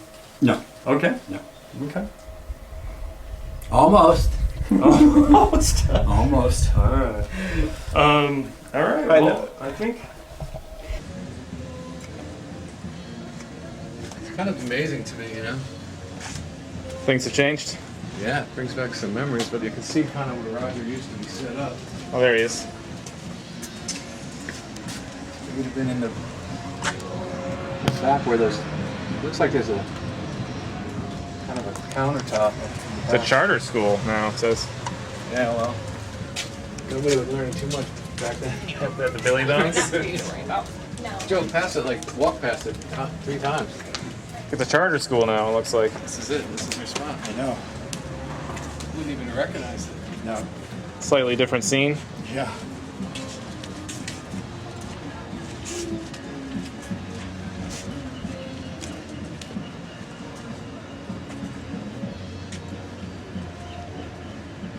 I don't know.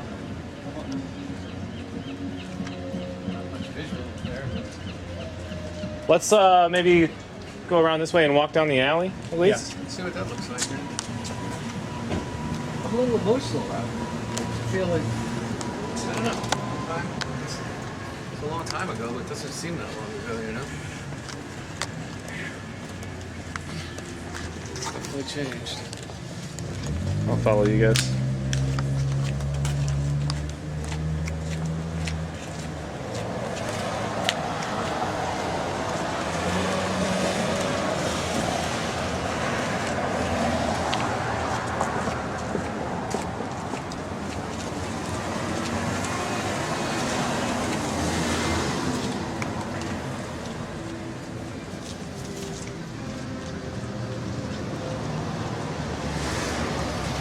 Do you think there are any similarities between Billy Bones and charter schools? No. Yeah.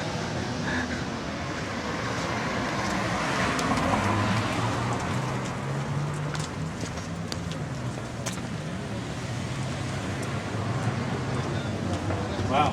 Back of the building is the same. Back of the building is exactly the same.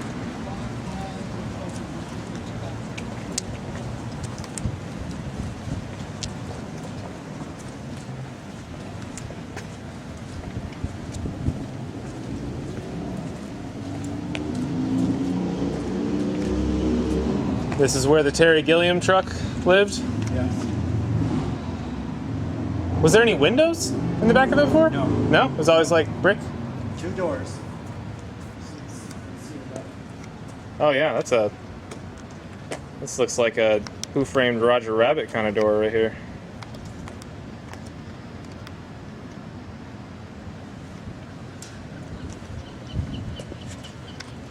I don't think I showed you this yet. Oh shit. Fuck. Where did you get that? Michael Gerber had that. Oh, the truck. Yeah. Jeez.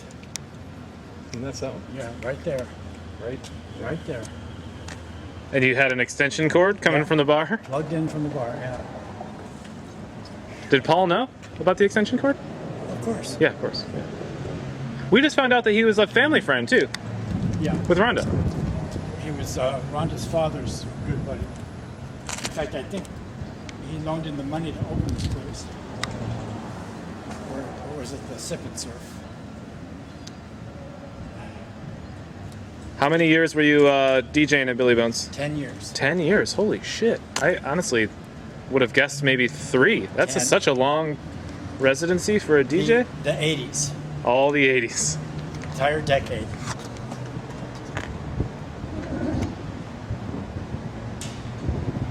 And besides Wally, was there anyone else that you used to hang out with here in the Terry Gilliam truck? Oh, everybody. Everybody? Everybody. Yeah. We had a mob. We partied every night. And with him. Never happened. I was inside drinking beer. He was inside drinking beer. Man. I wish we had a time machine right now, boys. 959 Hornblende. That's where it used to go down. So what's the emotion that you feel being back here?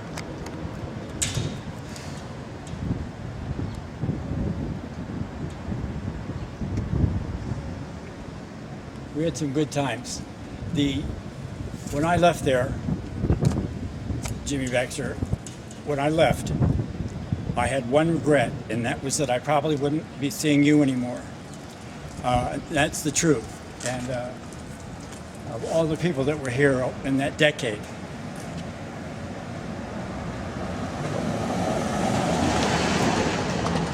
But You needn't have wondered about that. Here we are. yeah, here we are. Here we are. I'm grateful for the times we had here and the friends and laughter and fun we had here. Does He gave us a lot of fun. Does he have the story of how we met and what happened and everything?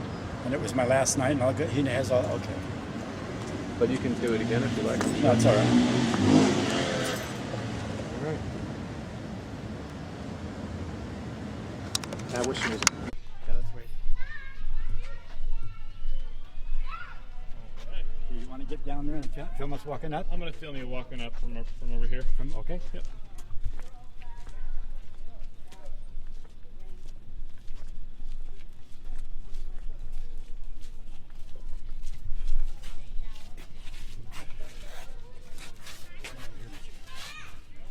What do we have here?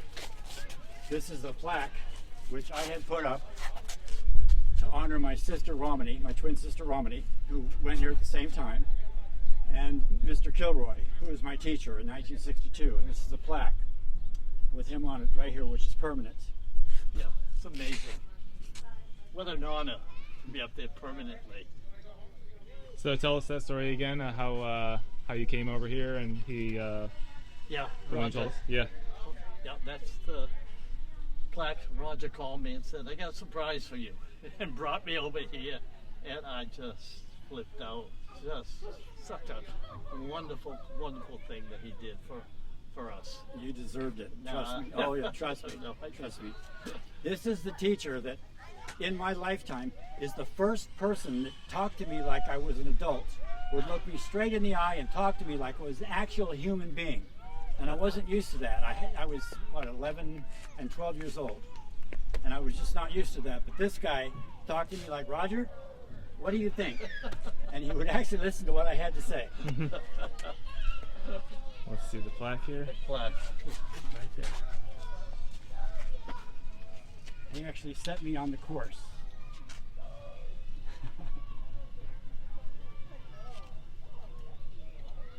Okay, can you open up that tripod, Jim?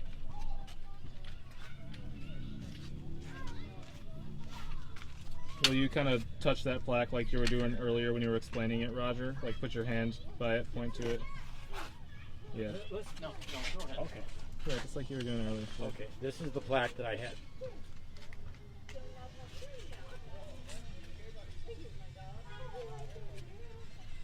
Okay. Touch it, take your hand back and then kind of touch it and point to it like you were This doing. is the plaque that I had put up here for my twin sister Romany and I, and Mr. Kilroy. Graduated from Mr. Kilroy's class in 1962. Excellent. With honors, by the way. You always have. You don't You understand. always You have. don't understand. You had a profound effect on me, and I'm sure on a million other students too that you had, and you probably don't even know it. You were the man. You were a great, great teacher. Besides being a dynamite human being. It just was me. Yeah, I you were know. great. You were great. You were great. Right out of Boston, right? Well, you were special. Yeah. You were really special. Yeah, That's why the kind you see on a yellow school bus. 60 years ago. We're still talking and we still know each other. They didn't use that word special back then. No, well, not special that way. Well, no, I was special that way. No, Trust me, he wasn't. I was a total goofball. He was unique. But you couldn't be goofy around him. He just made you straighten out. It was so amazing, so amazing. Like I say, elementary school, junior high school, college, best teacher I ever had, right there. Mr. Kilroy, have you heard they say when the student is ready, the teacher will appear? Have you heard that saying? No, I haven't. That's a good Let's do saying. that again. Can you say yes? I know that very well. Yeah. Yes, I know that very well. But the premise is that when the student is ready, The teacher will appear. The teacher will appear. And he appeared. Some kind of Zen or Confucius may say, or one of those kind of. And they would not. I had a twin sister, as you can see on the plaque, and they would never put Romany and I in the same class. So we always had to go in a different class, and it's just by pure chance that. I had both of them. Yeah. Yeah, he had my twin sister in the 5th grade. Yep. But 6th grade, she went to Mrs. Messick, and I got Mr. Kilroy. Yeah. Win. And we just realized by looking at this plaque that the school built this for its 60th anniversary. Right now, this means that this old Bird Rock Elementary is 70 years old. 70 years this old, year. 1951. Yeah. Wow. And I think this was your 3rd year of teaching? For you, I think was the 2nd and 3rd. I think Romany was my first. Oh. You were my 2nd year teaching. Wow, okay. Yeah. Holy God, you never know. 62. That's great. Yeah, 60, 61, 61, 62. Yeah, this will be 2nd year. And I have- You graduated in 62. I have a great story about this guy. One day in class. Let's see. Maybe Good to see you, Mr. Kilroy. when you get to the big. Maybe when we get done. When we get to that special beer named after him. Sure, yeah, you're on that. You're Yeah. VIP in that. I'm gonna have a Roger beer. I think it's going to be called Full Tilt Boogie Beer. Oh, it is. Yeah, and there'll be a little mini biography of me on it, I think. Yeah. I think. But it'll be called Full Tilt Boogie Beer, which is the title of the film. Oh, so what's the name of it? Full Tilt Boogie, yeah. Say it again. Full Tilt Boogie. Oh, Full Tilt Boogie Bowl. Yeah, I yeah. remember. It may be Full Tilt Boogie Daddy-O or Full Tilt Boogie. One of the two. He'll decide which one he likes. Full Tilt boogie board. Yeah. Sounds like fun, Roger. Yeah. I'll keep you posted. Don't worry. Yeah. You take care. Okay, Mr. Kilroy. Great to see You're a Thank champion you. wrestler and a champion football player. You're my idol as a kid. I mean, absolute idol. I just thought the world of you, and always so nice to me. It's always so good to me. You're such a good boy. Yeah. My cousin Kim. Well, you know, he was a pretty good guy himself, you know. I mean, he always... That was a little fucking worm. Oh, Are you kidding? no, I swear to God, I got kicked out of my house, Yeah. you know, and, you Moved know, across we the went to my street? grandmother's place. Right across the street from us. And Roger was the only person that would socialize with me. I was such a hard ass, you know. And Not to me. And, well, yeah, because you were kind to me. He was the kindest guy, you know. I mean, you know, full of energy and very kind, and you know, I just had a lot of fun with him, you know, because he would he'd always cheer you up, you know. He'd always look at the bright side of things, you know. You know, our upbringing was you know, less than stellar. Yeah, I guess you would call us feral cats, or you know, whatever, you know. Yes. But yeah, he's, you know, the thing about Roger was that, you know, he just had his own, you know, energy and world, and, you know, it was cool to enter it and be part of it, you know, and he knew how to deflect things if they got serious, you know, and take them in a good direction, and I was always grateful for that with him, you know, and because of that, I used, my brother and I would let him jam through our horror magazines. Monster magazines. Monster magazines. He loved the monster magazines. He knew every single one of them. I swear to God, this guy probably knows more about, you know, monster magazines. I mean, you know, he's beyond Ed Wood, you know. I mean, you know, it's just like unbelievable some of the stories he used to tell me about making the movies and everything, you know. He'd get the skinny on it, you know. So yeah, it was a lot of stuff when we were kids, you know, and you know, and Roger, Romany, Rick, and Rhonda, you know, we were all just a really good family, and I was always happy to see you guys, you know. Yeah, it was always so nice to me, always so cool. Yeah. And the toughest dude you ever want to meet in your life. I heard about you. You know, all these people were looking at it like, yeah, it could, you know, maybe not even human, but it could. Yeah. Small child, maybe. White sharks. That was a real big story. Love you too, kid. Very good. Reminisce about the Billy Bones days to each other for a minute. We started it. Yes, we did. Carlos and Charlie's. Yes, we did. One of my favorite things that Lisa used to say to people was people would come up and go, "You're Roger Guy English, you're Roger Guy English," and she would always say, "I had no idea who he was. All this time I had no idea who he was. I didn't know he was Roger Guy English. I didn't know."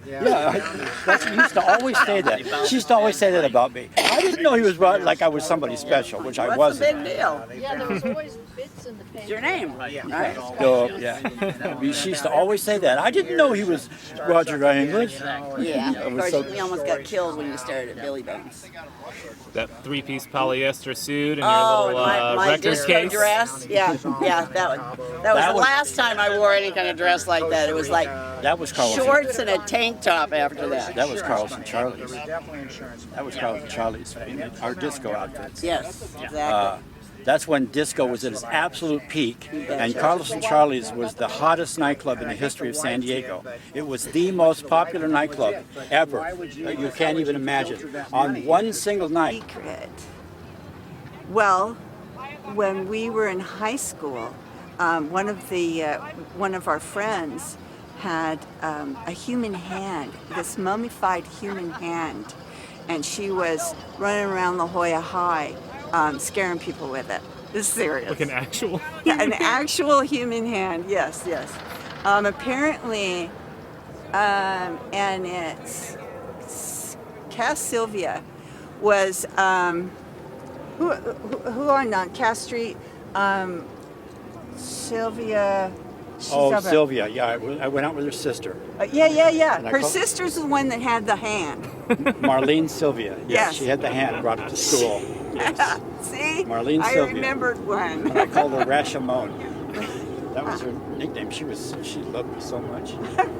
I really couldn't return the favor, but she was a sweetheart. Yep.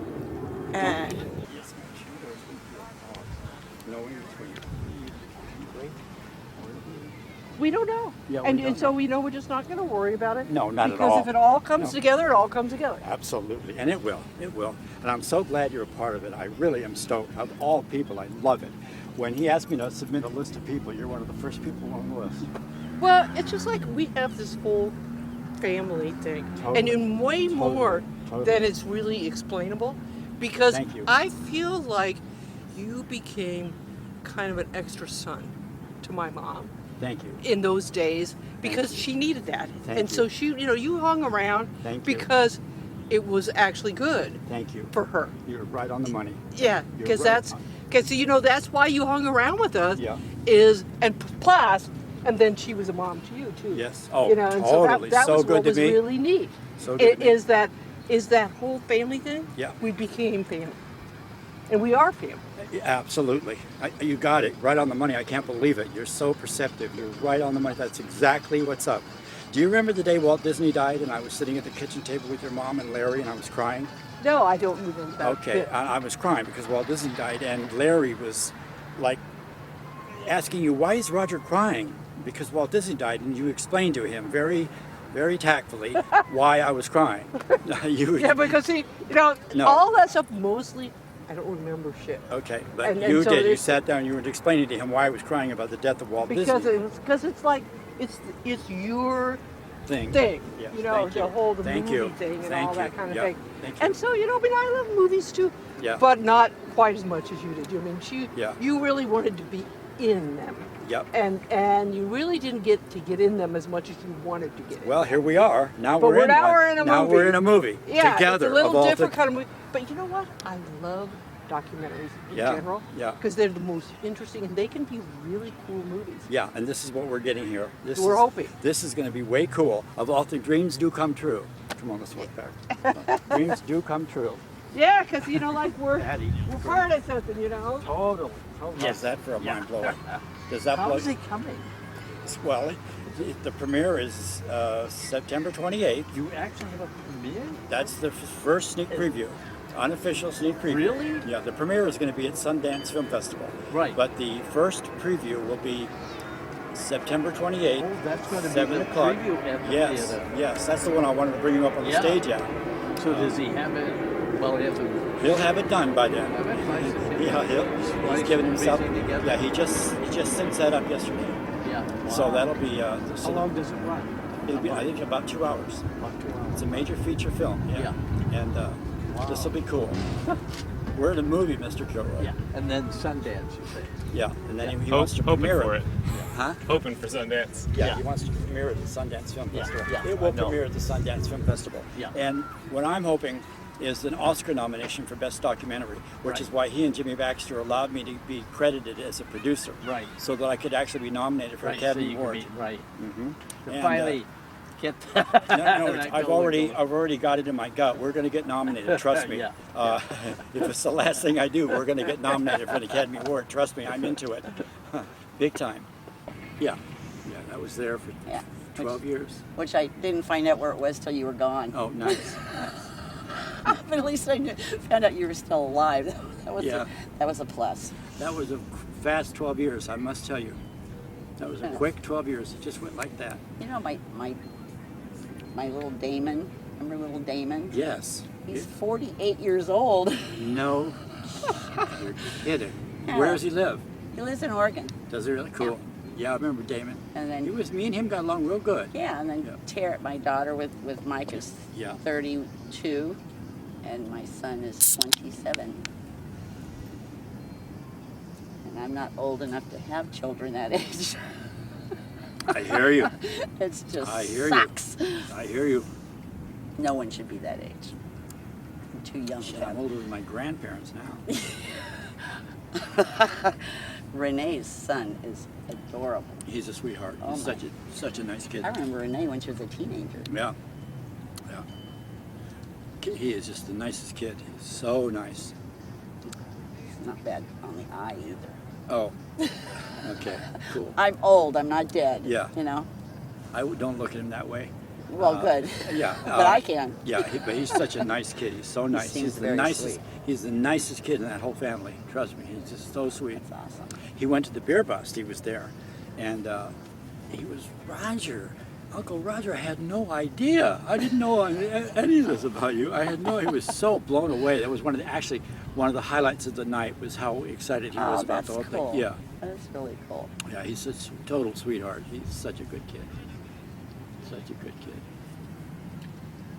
Oh God, it's so nice. Yeah, this is the most pleasant summer I can remember in years and years. Beautiful summer. Or, you know, but then I think people don't have to think. You know, you just ask. You're the superstar. Superstar. Hi. No autographs, please. No autographs.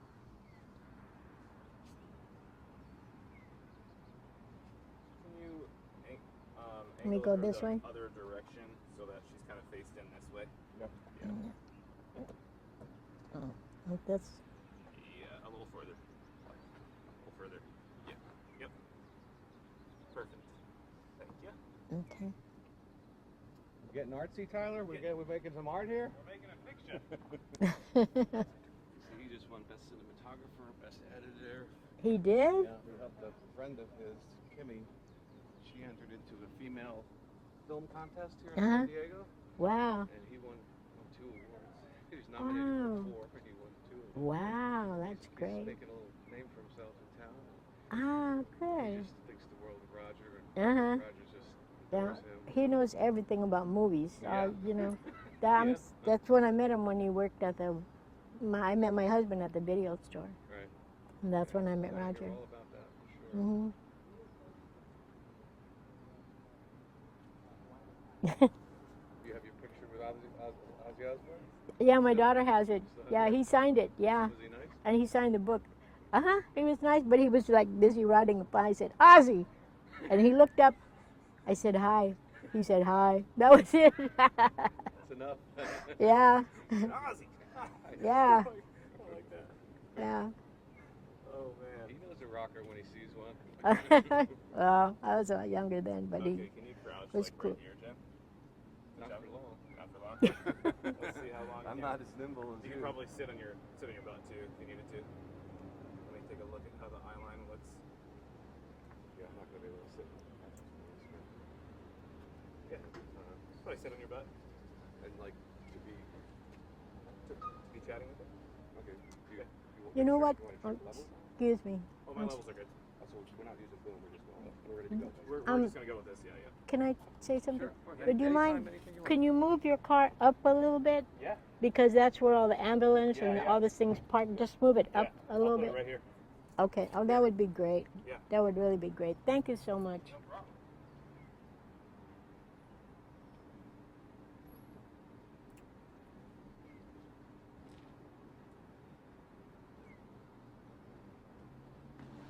Yeah, that's where the MTS bus and Yeah, no, comes and all that. Right.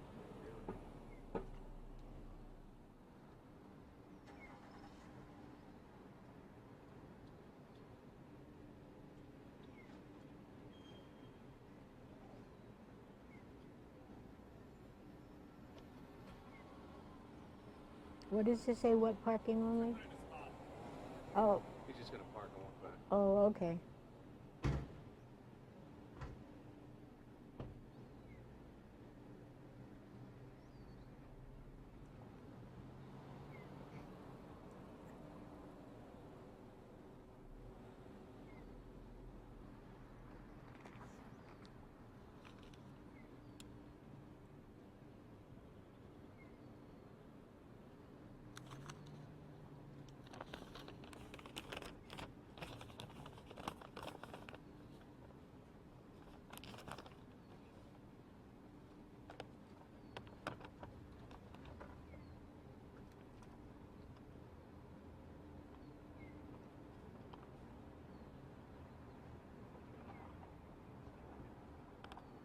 Well, I'm excited. This is going to be fun.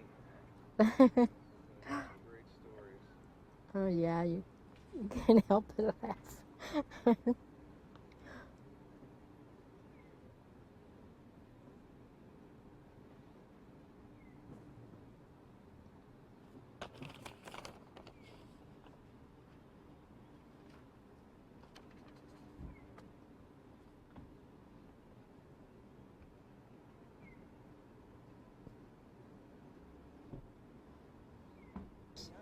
You know, whatever.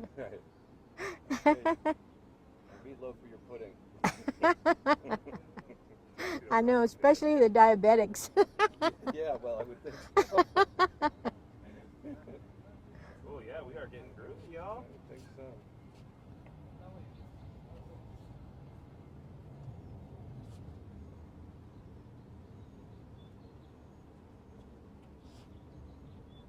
Roger used to get, he would go downstairs into the liquor store and get a TV dinner, a frozen TV dinner. I said, Roger, don't eat that crap. Oh my God.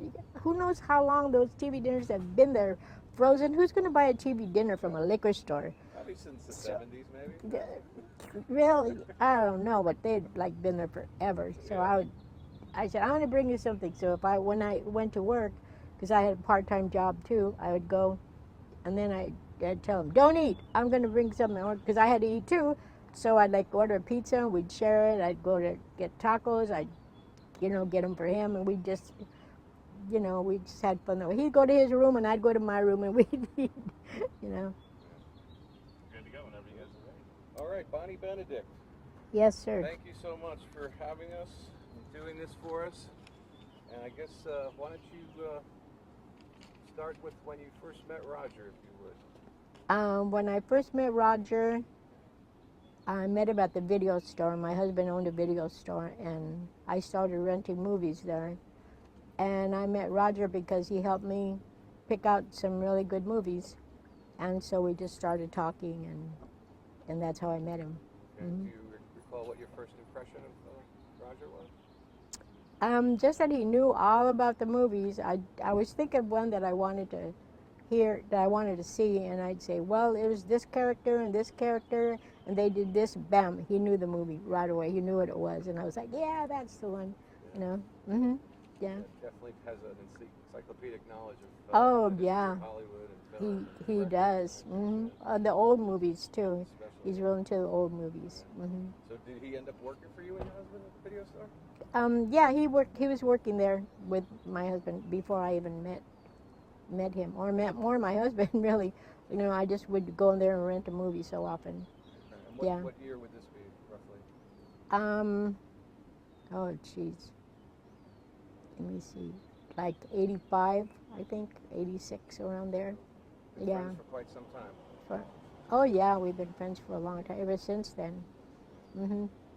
And then we got married, me and my husband, and so then I worked part-time.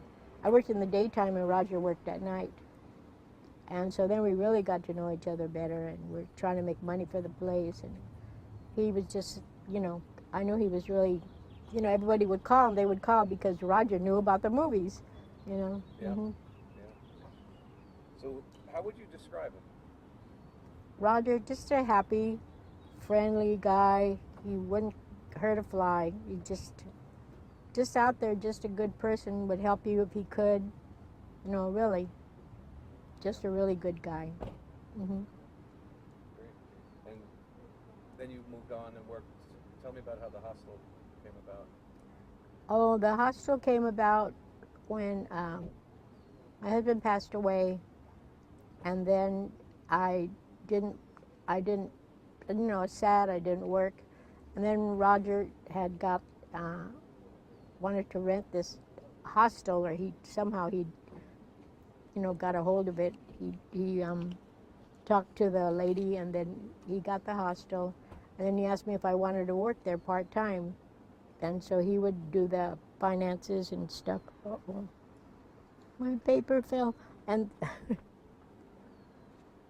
oh, thank you. And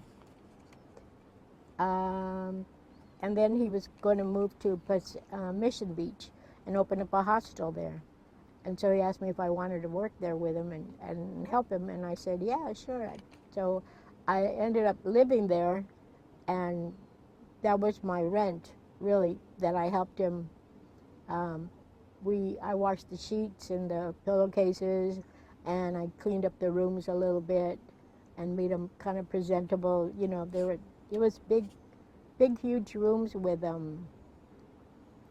like bunk beds, three or four sets of bunk beds in the room, and every kid had a bed and a shelf. And of course they brought more than that, so it was a big mess. But anyway, there were some private rooms too, and those were kept clean, and the restrooms and the showers and things like that. So I did that. So what year would that be? God. Oh, I think I'm mixed up on the dates because my husband passed away in 1997, and this was after that. So I think I'm going back to when we first met and got married. That was in 91. So, and then after when he passed away, then that's when I went to lived at the hostel with Roger and worked. So that was had to be after 80. Yeah, exactly. Yeah, around 2000. So he's working the nights at the video store. You're working the days. You kind of see each other as you're. Yeah, we became friends after that. Then, a lot. Then you're living with him. Yeah, in my room. Every yeah. day, So right. Did your perceptions of him change now that you're living with him? Oh, it's just so funny.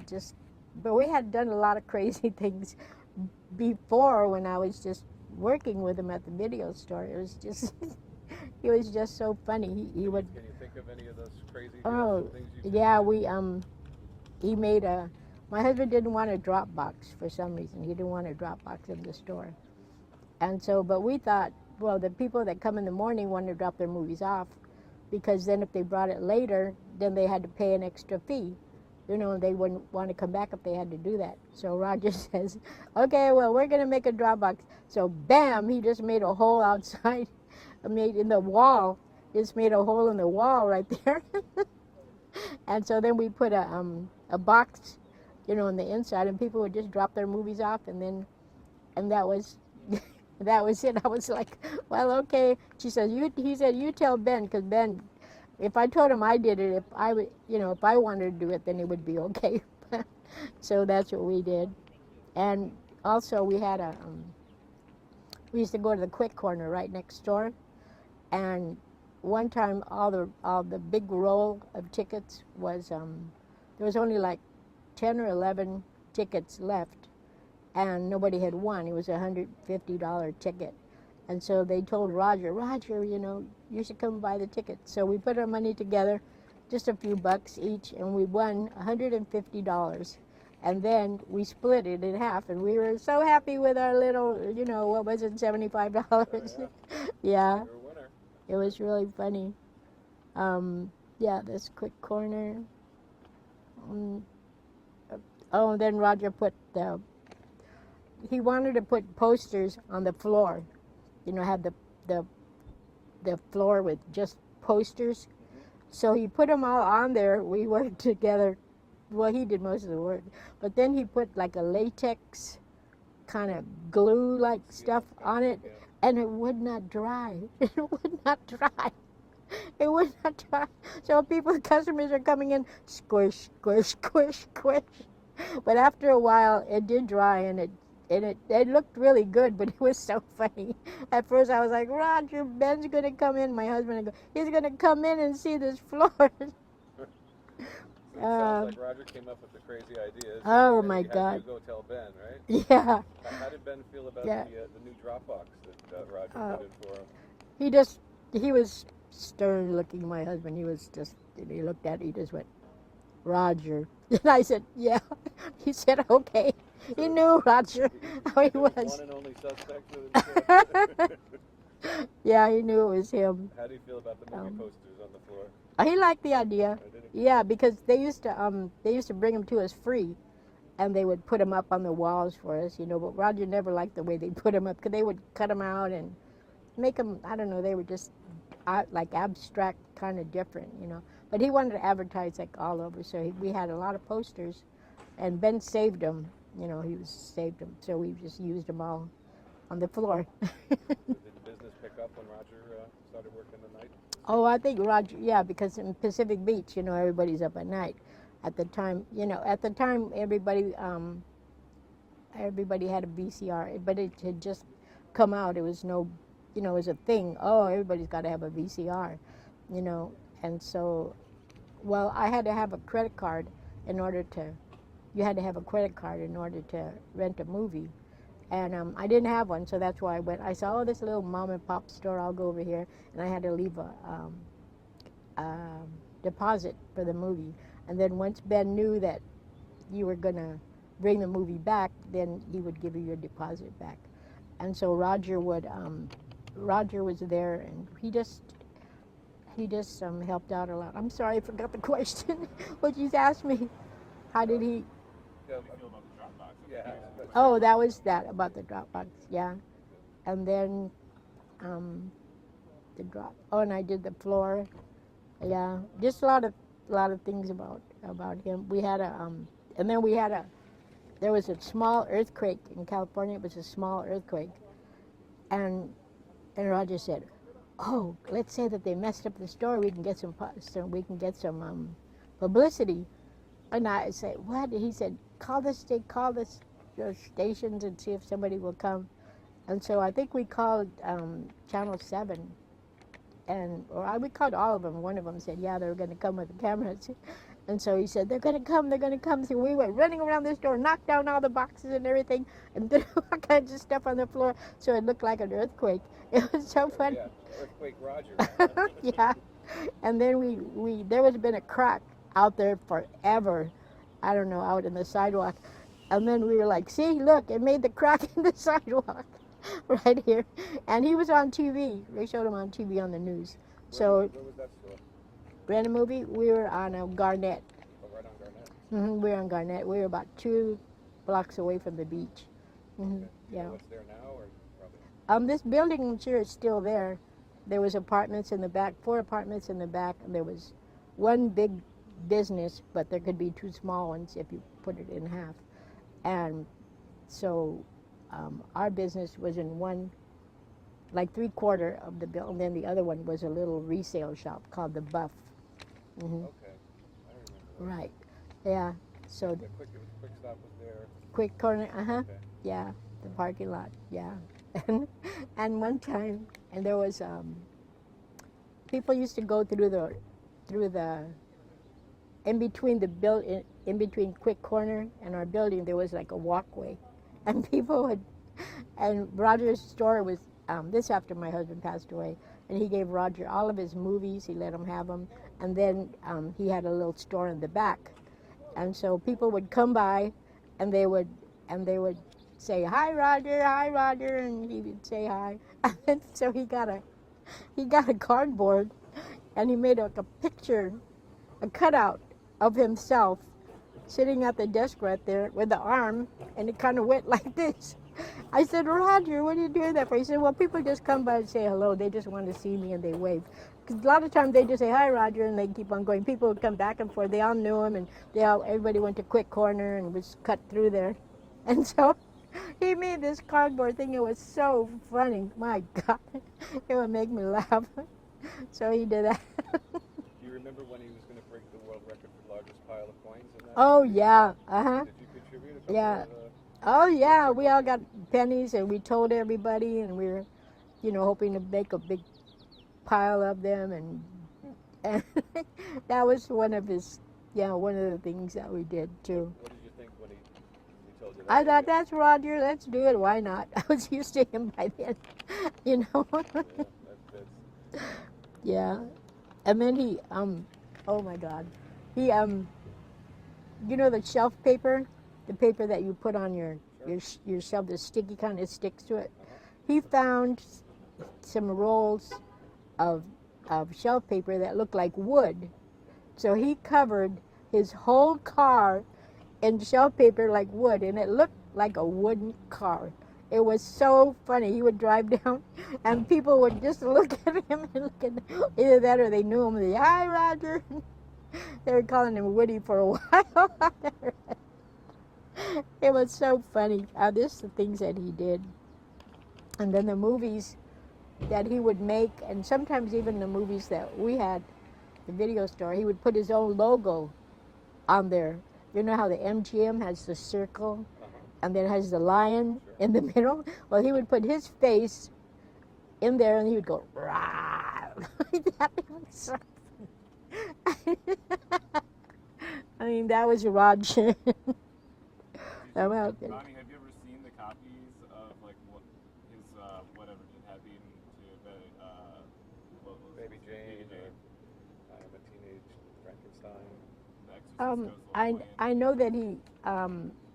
know that he saw them, and I think he probably made jokes and stuff about them, but I don't think I ever really saw a movie that he made. But I did see some of the movies that he made. They were so funny. He was standing there and he had a bird. It was a bird on his shoulder, and all of a sudden the bird started dancing, and then it said, "Me and my shadow." It was just so funny. And then he had he had a blow up a girl doll, and he was supposed to be like laying in the beach, but it was right in the room there with an umbrella, and it made him look like he was at the beach. And then he had his arm around it. It was just so funny. And then he said that he had broke the record for sex, for having most sex or something with this girl, and it was just so funny because Roger's thin. He's a thin little guy, and then this girl, blow up girl, was there, and then he was like, "Right, sweetheart." It was so funny. I mean, he's just crazy. Did any of this strike you as unusual or strange? No, not for Roger. Not for Roger. Yeah. It was just part of our day. And then when Pee Wee Herman, remember when he was in the adult store and he was, not doing good things? And so Roger put a sign on our window, "Don't be a Pee Wee, rent a movie." I like it. Yeah. That's really good. And Take it home. and what else? Oh, then we had the earthquake at the hostel, too. That was a heavy one. I mean, my television was chipping like that, and I was like, "Oh my goodness, this is a real earthquake." So here's all the Irish kids, and their eyes are like this, and they're holding onto the walls. They're like, "Oh, what is this?" And Roger says, "Now, kids, this is a California earthquake. It will only last for a few minutes. Do not be scared." And the kids were like, "What?" Because it went for a few minutes and it was scary. It scared me. I'm born and raised here, but that's a strong one, So after that, they all stayed in. Nobody went anywhere. The kids. Yeah, we got kids from all over, from Sweden, from Brazil, mostly from Ireland, and they were all really good kids. I think they just wanted to have somebody to say goodbye to when they left and say hello to when they came back. Yeah. And they were good kids. They all went to their room. The Irish kids used to like to drink though, and over here it's under 21, so you used to tell them, keep it down, because we didn't want anybody to get in trouble, and we don't want to get in trouble, But they were good. Would be there at any given time? Just during the summer months, like from April, May, June, and July. That's when they would come to party, really, and everybody wanted to come to that one because we were by the beach. We were right there. How many kids would be there at any given time? At one given time, if it was full, there would be like, there's so many rooms, at least 25 or 30 kids. Yeah, and we had, on Sunday we made pancakes and orange juice, so they would, in the common room, and so they would all come and have pancakes. And we had like a little relationship with them, we knew them, they know us, and we were kind of like ma and pa kind of, but more Roger, because Roger was there all the time, If you had to think of the wildest night in the hostel, what comes to mind? The wildest night? Probably when the kids went to Tijuana. I said, of all the places, where do you guys want to go? Tijuana. I was like, oh my God, why do you want to go to Tijuana? you know. So they went. I told them, be careful. They all went on the bus. You know, a group of them. There was like 10 or 12, about 10 kids and a couple of boys. You know, they're all. And one of the guys was a champion weightlifter in Ireland, and he was kind of like our bouncer, kind of like, you know. And so he went with him, and I thought, well, he's there, he's okay. He'll take care of everybody. And so then we're kind of worried about him, but we're, well, they win. Then we get a phone call. They're in Tijuana, they can't come across the border. I'm like, oh, hell.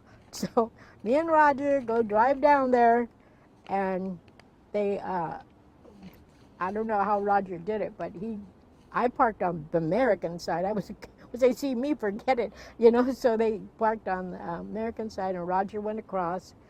And I don't know what he said to somebody, but anyway, the kids, one by one, they come running over and they come out and they got in the car. And then I think only one guy got stuck there for something. And so then we had to go back the next day and pick him up. But that was probably the night that we worried more. And, but we had a lot of fun. Roger would take us, when we went to the, on Halloween, Roger loves Halloween. He always has decorations and spooky things and all kinds of stuff. And he would take them to the haunted school bus in Balboa Park and the haunted hayride that they had. And so all the kids would go and they'd get scared, and we'd go and get something to eat after and come back. And of course they'd carry on the evening and yeah. It sounds like you and Roger were kind of the mom and dad looking out. Yeah, I think so. Yeah. I think, yeah, because some of the parents. Youth hostel, wasn't it? Yeah, it was a youth hostel. But yeah. More than that, you were really. Oh yeah, we tried to get close. They were under our charge pretty much. Some of the parents would call, and they'd say, "Well, what's your name? Who are you?" And because we were there with their kids, and they would ask us questions and how is the place, and I said, this happens. We take care of your kids the best we can, but then they're out on their own. But we make sure that, at least they're not hungry, or they're, they have a bed, they have a place. Yeah. And so, oh no, I didn't even mention that. The kids, some of the parents would call real stern, And what about the town and the city? Did they come and check up on you guys? Oh no, no, as long as you paid your rent there, they don't care. It's a pretty, kind of a rowdy place anyway. Mission Beach, Pacific Beach and Mission Beach, right there in Ventura. Yep. That's where Belmont Park is. Right there. So all the little shops and stuff right there. Yeah, all that. There was a little shop downstairs, and the two ladies ran it. And once in a while, they'd have a problem or something. So who'd they go to? They'd go knock on the door. Roger, because they knew Roger would help them. He's a good guy. He would run down, go over there with his long legs, running over there, trying to, what's going on? How can I help you? Whatever. And they would always feel better knowing that he was there. Good neighbor. Yeah, exactly. Even the liquor store, the guy downstairs, Roger didn't drink, but he would always, the guy had he was right on Mission, and he had the store, and there was only the parking is terrible there. And so we kind of had nobody park in the front of his store, so the guy would have a space for someone to park there if they wanted to go in. And so that was nice. It's a public street, anybody can park there, but during the working hours, we kind of tried to, just saved it for the customers, because we were right there. We'd sit outside and watch the kids, or go outside and watch the people and stuff like that. So, and everybody knew Roger. So if he said don't park, they would say, oh, so nobody would park. Unless the customers came, they'd run in and get their thing, and then they'd come out, and then another one would come. So he really helped the community. Everybody knew Roger, everybody. Yeah. Can you recall the reactions of some of the Irish? Can you put the paper next to you for a Oh, second? I'm sorry. I'm picking up a little bit of the crumble on the Okay. microphone. I think I pretty much said everything on it. Okay, thank you. Perfect. Uh-huh. Cool. So can you recall when some of the Irish kids would come and first walk up those stairs into the hostel and first meet Roger, like what the reaction would be to? Oh yeah, they're always happy to get there. They had their little bikinis and stuff in hand. They were woo woo like that. Yeah, and I would always go in the room with, if it had something to do with the girls' room, he would always tell me, "Come on, go with me," you know. And so I'd go in there with him, and he would say whatever it is he had to say. But everybody, they loved Roger. They would always tease him, you know. They loved Roger. But what was your question? I'm sorry. The reaction when you Oh, first the go up reaction? stairs and they first Oh, meet they Roger, were happy. the places, you know, Yeah, so eclectic they and were unique, like, and then when I'm they see free. Roger, he's so You know, different, they saw the beach and they saw their room and they were like, Yahoo! You know, they just peeled off their clothes, put on their bikinis, their bathing suits, and ran down to the water, onto the ocean. They went to go in the at the rides and stuff there and just walk around and talk to the people, and then eventually they learned to we told them there was a laundromat right a couple doors down, so they would do their clothes there. They learned the different restaurants and stuff that were around, and but they pretty much they wanted to get groceries, so they would catch the bus all the way down to Vaughn's, all the way to the other end of Mission Beach, buy food, and then they would bring it back and they would cook it, even mess, but they would cook it and then cook for everybody, and they would always bring us a plate, bring Roger a plate and me a plate, you know. Yeah. Mm-hmm. And he would help them get jobs sometimes over at Roger would help them get jobs. Yeah, so they'd have a little spending money and help them with the rent too. Yeah, they would get like when you toss the ball and just games, just the different games. A lot of them made some of them made sandwiches for in their little deli store, and they worked at the yogurt shop and did the yogurt machines and just things like that. So knowing Roger since 1985 through the movie and then the youth hostel and being partners Mhm. and friends, what do you Right. find most intriguing about him? Just that he's just himself. He thinks of something and he'll do it. He's very creative, and he'd tell me things just grow around me. Because every time you saw him, he had paints and boxes and styrofoam. He loved styrofoam because one time we went collecting styrofoam for him because he was going to build something or some part of it had to do with a movie, some part of a movie. So he would tell everybody the word is out, Roger's looking for styrofoam. So everybody would be bringing pieces of styrofoam for him.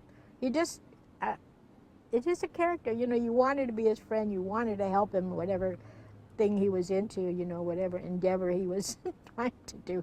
And it was always something, though. It was always something. We had a big window in the front of the building, you know, where you could like you could look right in the building, and there was a shelf. I don't know what you call it, but it's the front of the store. And Roger was always trying to, he would try and get in those contests where you win for the best storefront, like the storefront there. Oh my God. He would use that not Velcro, but the plastic Visine, or not Visine. Anyway, the clear plastic, and tear it, put blood and gore all over it, and there was a guy with his head hanging over. Had to be some movie that was, you know, a gory movie, but it was a movie. You could tell, and he would make something out of nothing. You know, he would make it look so real, and people would stop and they'd look, and then they'd want to come in. They'd want to come in and see, you know, what is in there. You know. Yeah. Do you recall a movie he wrote and directed and starred in called Vaginosaurus Rex? I heard about it. What did you hear? He told me about it, and I was like, Roger, no. But I heard about it, but I don't remember seeing it. But I think I remember some sketches about it, you know, that he showed me. I was like, okay, whatever. Yeah. But so many things with Roger. Yeah, this is fantastic. So I know it's hard, but if you had to describe him in one word, what would that word be? One word, Roger. Creative, just very creative. Yeah, creative. Yeah. I was thinking of something right now. There's so many things. I don't know. he's just so. There was always something new when you went with Roger. You know, when you came into the store, there was something different. And he would call me Dolores. My name is Bonnie. I don't know why. He just came up with Dolores. Hello, Dolores. I was like, okay. Or sometimes he would call me, what? Oh, he loved to say Daddy-O. Hey, Daddy-O. My daughter remembers him. Oh, they have to put, because I told her about maybe that he's going to have a beer or something. She said, oh, they have to put Daddy-O on there because he's always saying Daddy-O. Yeah. Daddy-O and Full Tilt Boogie. Oh, yeah, and Bitchin'. Still to this day, I'll say, oh, that's Bitchin'. It's like, I remember that before my high school. I mean, from, I remember that a long time ago. But it just sounds funny when he says it, He's got his own little Rogerisms. Yeah, and he says, dude, all the time. After, yep, exactly like that. He always says that. And it sticks with me. Sometimes I'm in my room and I do something and I'm like, dude, it just comes out, it just comes out. And the nurses are, oh, what's wrong? What's wrong? I don't know. I got just something I do. I caught myself doing that in the kitchen yesterday when we got home, like we're about to eat dinner, and I just looked over him. Jimmy, oh my God, Yeah. this isn't going anywhere. This is a Yeah, part of me for the rest of my life. it's just because it's a happy thing. You remember. I never heard him curse. Or and it was when at Christmas, my sister lives across the street. She's my best friend, and Roger's my best friend. And I think it's wonderful that they live across the street, exactly across the street from each other. Community, right there. And so Roger would come for Christmas. That time, last few years, I've only seen him on Christmas. And so, but sometimes he can't find it. And because it's at night, it's dark, he just can't find it. So he goes to this other place. And then he did that the second year, and they remembered him. He said, yeah, they remembered me, because he went back there. And then he came, and I saw him there, and we just were glad that we could see each other. But he's just a crazy guy. He just came over, and so I did see him just like once a year, even though we're so close. He knew I was okay. I knew he was okay. What's your sister's name? Susie.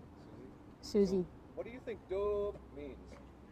And just like he did something, like spilled something or did something wrong, like just something simple. Or positive, but Yeah. it's neither at the same Yeah. time. I just Yeah. use it very interchangeably. Yeah, he's always dude. Yeah, if you say Yeah. Like a But funny joke or a pun, he'll say oh, "dope." yep, exactly.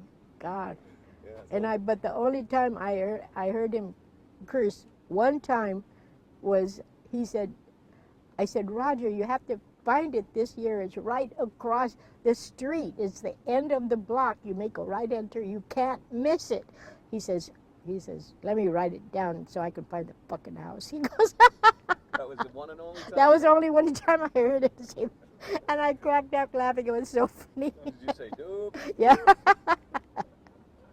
Yeah. So what you've had so many, and it's been so great to talk with you. What did you say is some of your fondest memories of things that you did together or shared together? When my husband passed away, we had him cremated. So I had his ashes. And it took a while, a couple of years. And then finally I said, Roger, I think I'm ready to let my ashes, Ben's ashes, go. And my husband always said he was an old beach bum. So I said, let's go to the beach and we'll spread his ashes.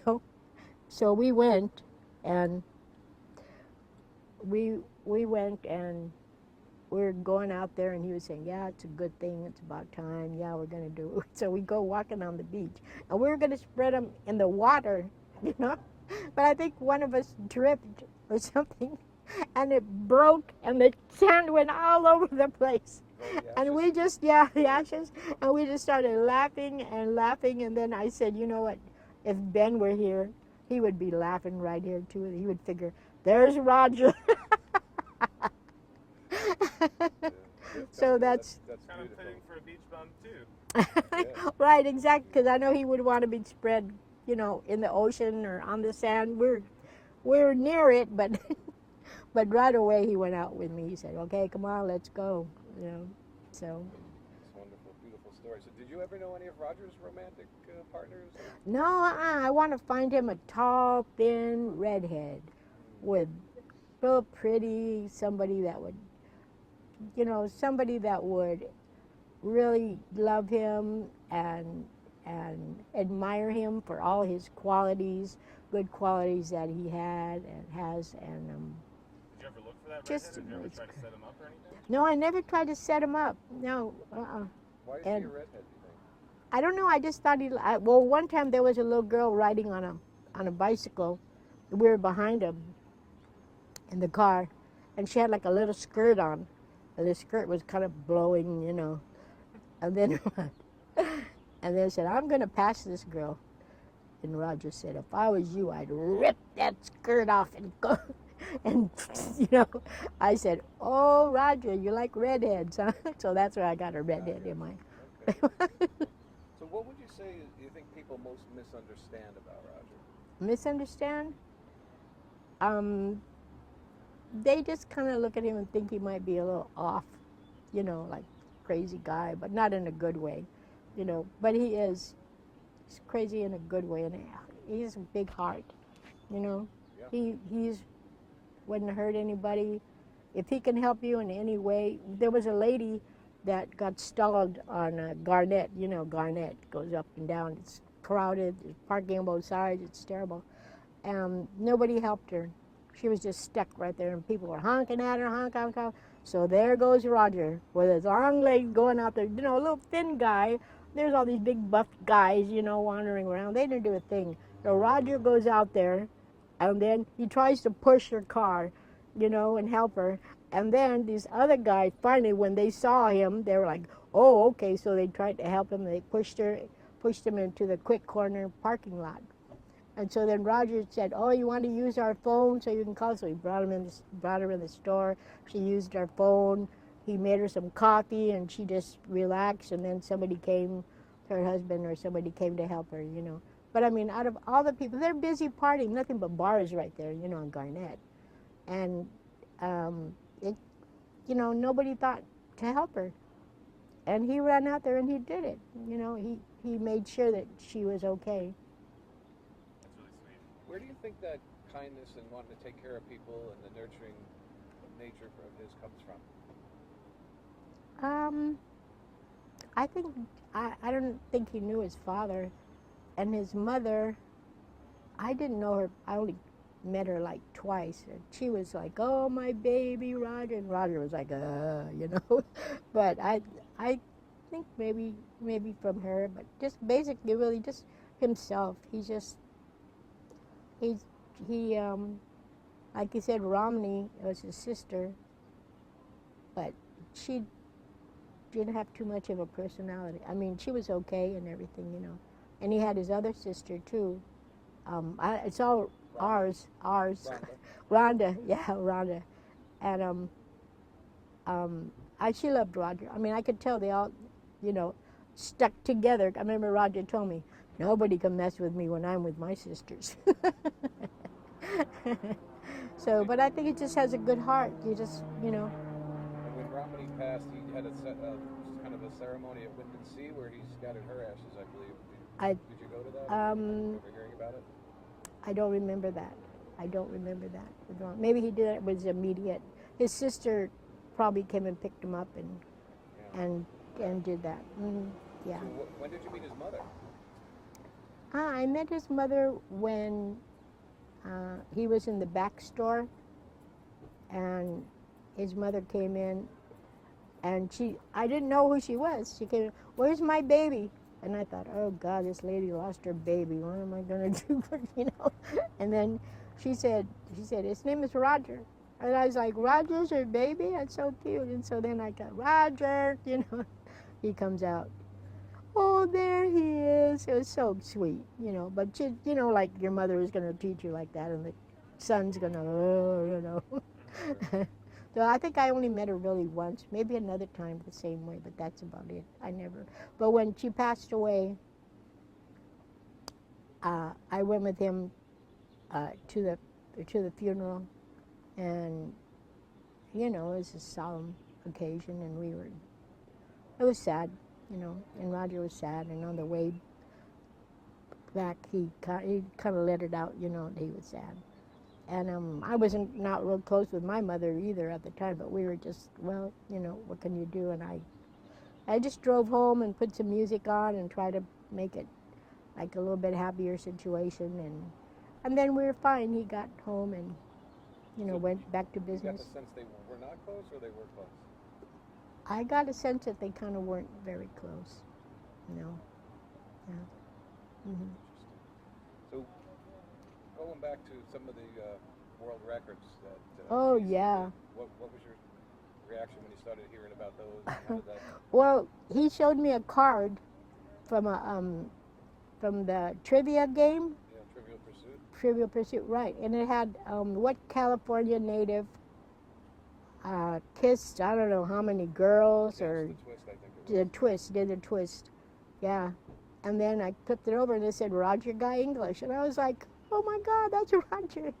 But then he told me that he had swam the Mississippi River. He had kissed so many girls in a certain amount of time. Yeah, something like he had walked so many miles, and he had stayed awake so many hours, and just a lot of things like that. And I thought, wow, you're special, Roger. You've done all that stuff, I thought that was so cool. Yeah. Were you surprised? Yeah, I was surprised because I knew he was, artistic. He's always, things used to, like I say, grow around him, and, something would be, if something was plain, all of a sudden if Roger was there, it was, it was something, he made something out of it. So I knew that there was something special really about him, and then when he told me that, I was like, oh wow, I go, you've done a lot, And he had that, I remember he had that Marion, not a marionette, but a puppet that was of Charlie McCarthy. I wonder if he still has that. Does he still have that? He has a lot of Oh yeah, he has that. He had it in the box. It was brand new, I think. Oh no, it wasn't. Nothing was new with Roger in the box. But anyway, it was he had it in the corner somewhere, and he just thought because it was old, it was Charlie McCarthy. He just treasured that, and kept things like that. Yeah, he has a lot of paper clippings. Did he show you? Yep. Newspaper clippings of all of his escapades. Yeah. I've got a big binder in the car. Oh, indeed. Yeah, put it all together. Yeah, he showed me a few of them, but he was not real. Oh, look at, I did this, I did that. There's no big deal to him, Yeah. Mm-hmm. So, with all these different things he's done, what do you think his greatest talent is? His greatest talent.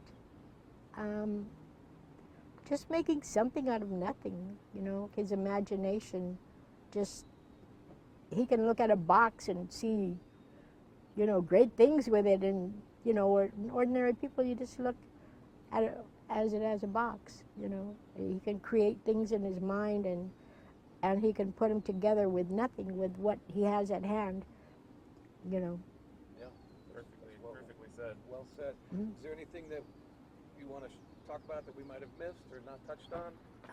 Can I look at this again? Yeah, okay. This is fantastic. Wow, you're great. Awesome. You're doing great.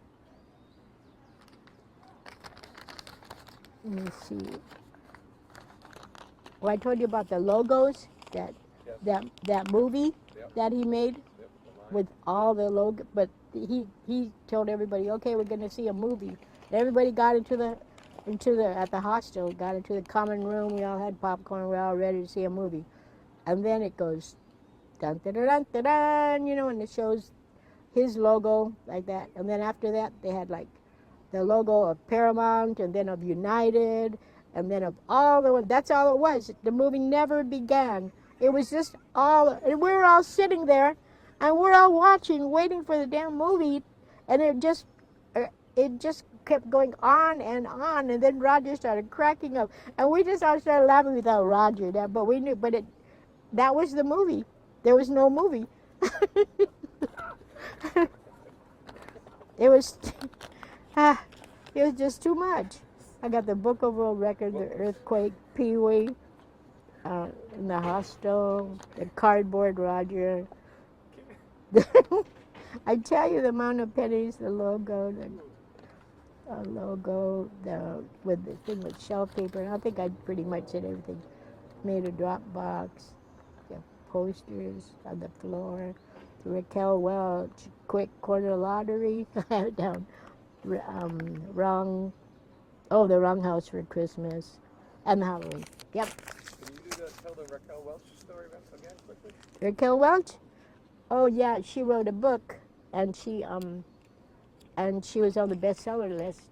So she went to Walden's bookstore and did a book signing, and so we went, and we were in line, and then her sister, Raquel Welch's sister, was with her, and she said, "Oh, Roger, hi Roger," like that. And so Roger went up and talked to her, and Raquel Welch, I think she was either older or younger.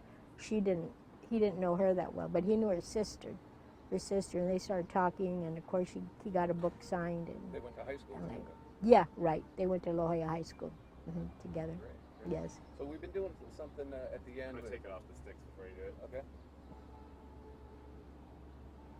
That was fantastic. So good. Best one. It was so fun to Don't do. tell the others, but this has been the best one. Oh, good. You're excellent. Thank you so much for doing this. Thank you. I hope Roger becomes a star, because he is a star. Yeah. Yeah.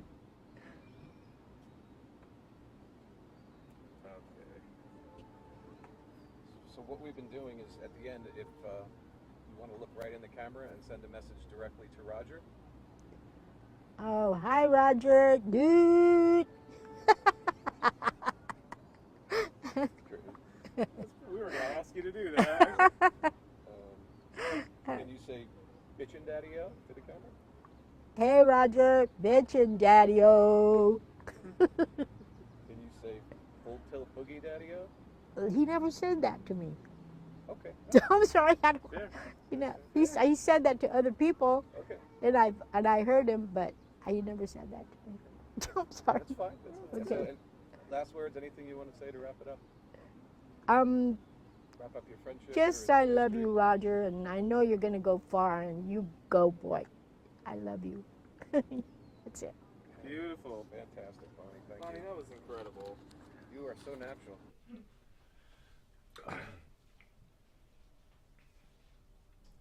Yeah, just guys keep chatting for a sec so I can hear the boom.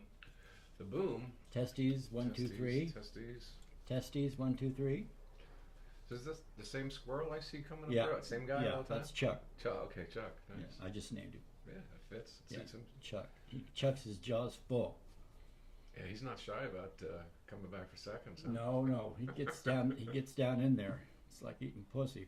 My French testes, 1, 2, 3. My French testes, 1, 2, 3.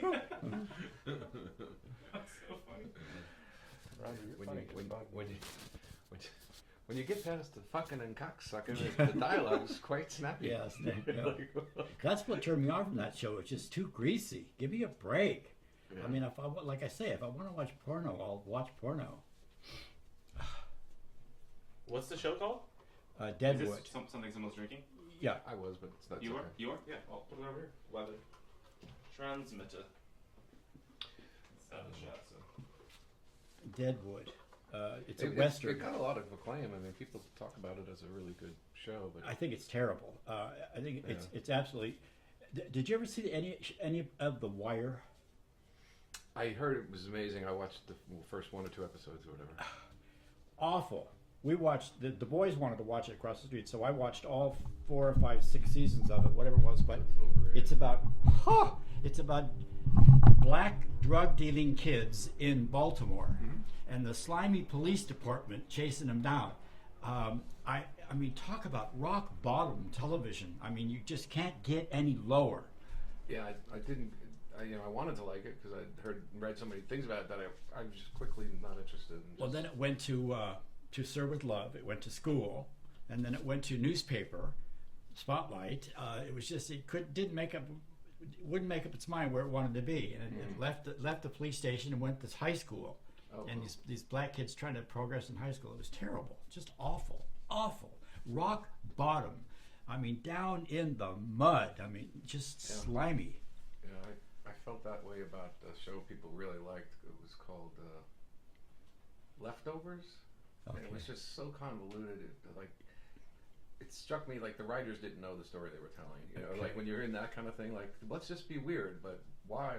We don't know why. And season 2, let's just drop some of the main characters and take the whole show to another location. That's It's just like, you know, that's you like just we guessing here. quit watching Boardwalk because they killed off all the best characters. Yeah. I mean, have you seen Boardwalk?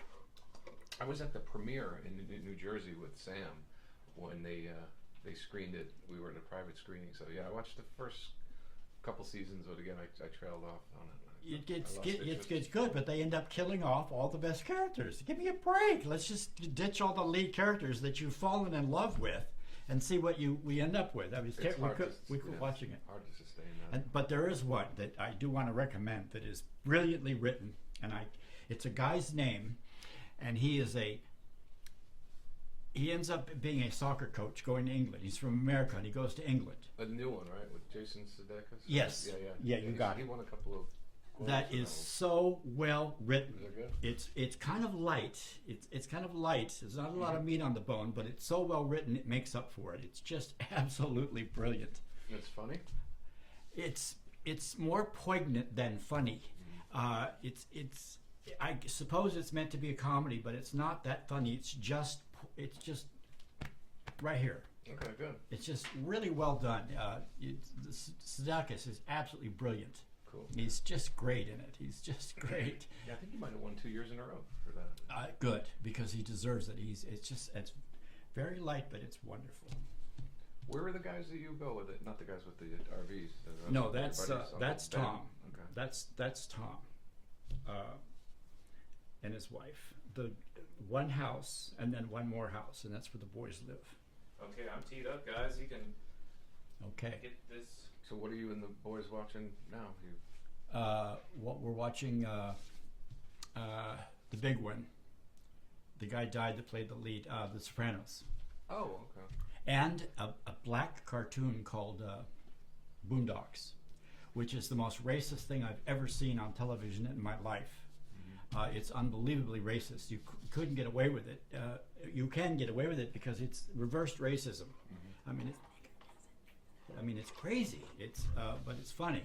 Interesting. It's about an old black guy moves into the white suburbia with his 2 black grandkids, and it's just hilarious. I mean, it's just viciously racist. I mean, they leave no stone unturned. I can't believe what they get away with. Okay, we're on. So. Let's go. Yeah, I'm looking at the RVs. So Lisa Sackett gave us an interesting directions to her house, which was you'll know the house when you can't go anymore, or you'll be in the canyon and you'll see the 2 boats in the front yard. Cool. So she was terrific, and she was talking about the first day that you both walked into Billy Bones, and you were in a white 3-piece leisure suit with your records and your little record player. And I think she was in 4-inch heels and an evening gown or something. And, yeah. Do you recall that effort? Yeah, I do. Yeah, I do. And it was a rat hole. And the reason the guy had hired me to DJ is because his business was going down. He was losing. It just was losing. And so he had set up a DJ booth for me, which is 2 very, very inexpensive turntables. And they were on a very tacky, I don't know what you call it, a DJ booth. It was very lightweight. I mean, slightest touch would make the needle skip. So that was a nightmare I had to deal with every single night. I just get the crowd going, not the crowd. It was very few people in there. It took me a while to build it up, but I did. And I was there for 10 years, and it was packed every night after I got it going. But you just slightly touched that booth, and the needles would skip every night. It was terrible. Like plywood kind of thing, right? That just yeah, together. If that. It was. So I ended up moving the turntables over here on the solid part of the booth, so it didn't matter what anybody bumped into. So all the assholes that would try to bump into it, make the needle skip, they would fail after that. It was funny. So did you have any idea what you were walking into that first night? No, I didn't, because I don't go to nightclubs. I'm not into it. But he called me up and he desperately needed me, and I had worked for him before at a place called That Place across the street from the sports arena, which is a whole other story you're going to want to hear, because that's where Teenage Joe comes in, and that's a character you're going to want to hear about. But he called me up and goes, Roger, I need you to come and DJ at my nightclub here. And he had invested everything into it. He'd gone to the MGM studio sale and bought all these movie props. So you walk in, the first thing you see was the lifeboat from the movie Titanic, which is from 20th Century Fox in 1953. And I went, whoa!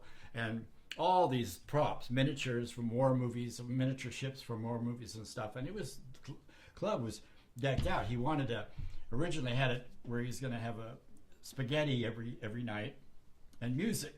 And then people come in, but of course nobody came in, nobody was into the spaghetti, nobody wanted the music. It just wasn't working. So he set up this very inexpensive DJ booth for me and called me up and said, Roger, I want you to come down and DJ for me. I said, okay. And I went in there with Lisa. Peanut shells on the floor again, and nobody in there. And away we went. People gave me a hard time that first night. Not bad hard time. They gave me the benefit of the doubt. I mean, my three-piece leisure suit, which did not fit. I looked like a complete asshole. It was a beach surfer flip-flop and If that, crowd. actually, it had no identity. It just wasn't working. So the few stragglers that were in there were like ex-bikers and pimps and prostitute crowd. I mean, just whatever. But they come up, so you're the new DJ, huh? Well, I'm working on it. You know, what do you want to? What do you want me to play? I don't give a. You know, that kind of thing. And away we went, and it picked up steam real quick. And the owner, Paul Plotz, was very, very pleased.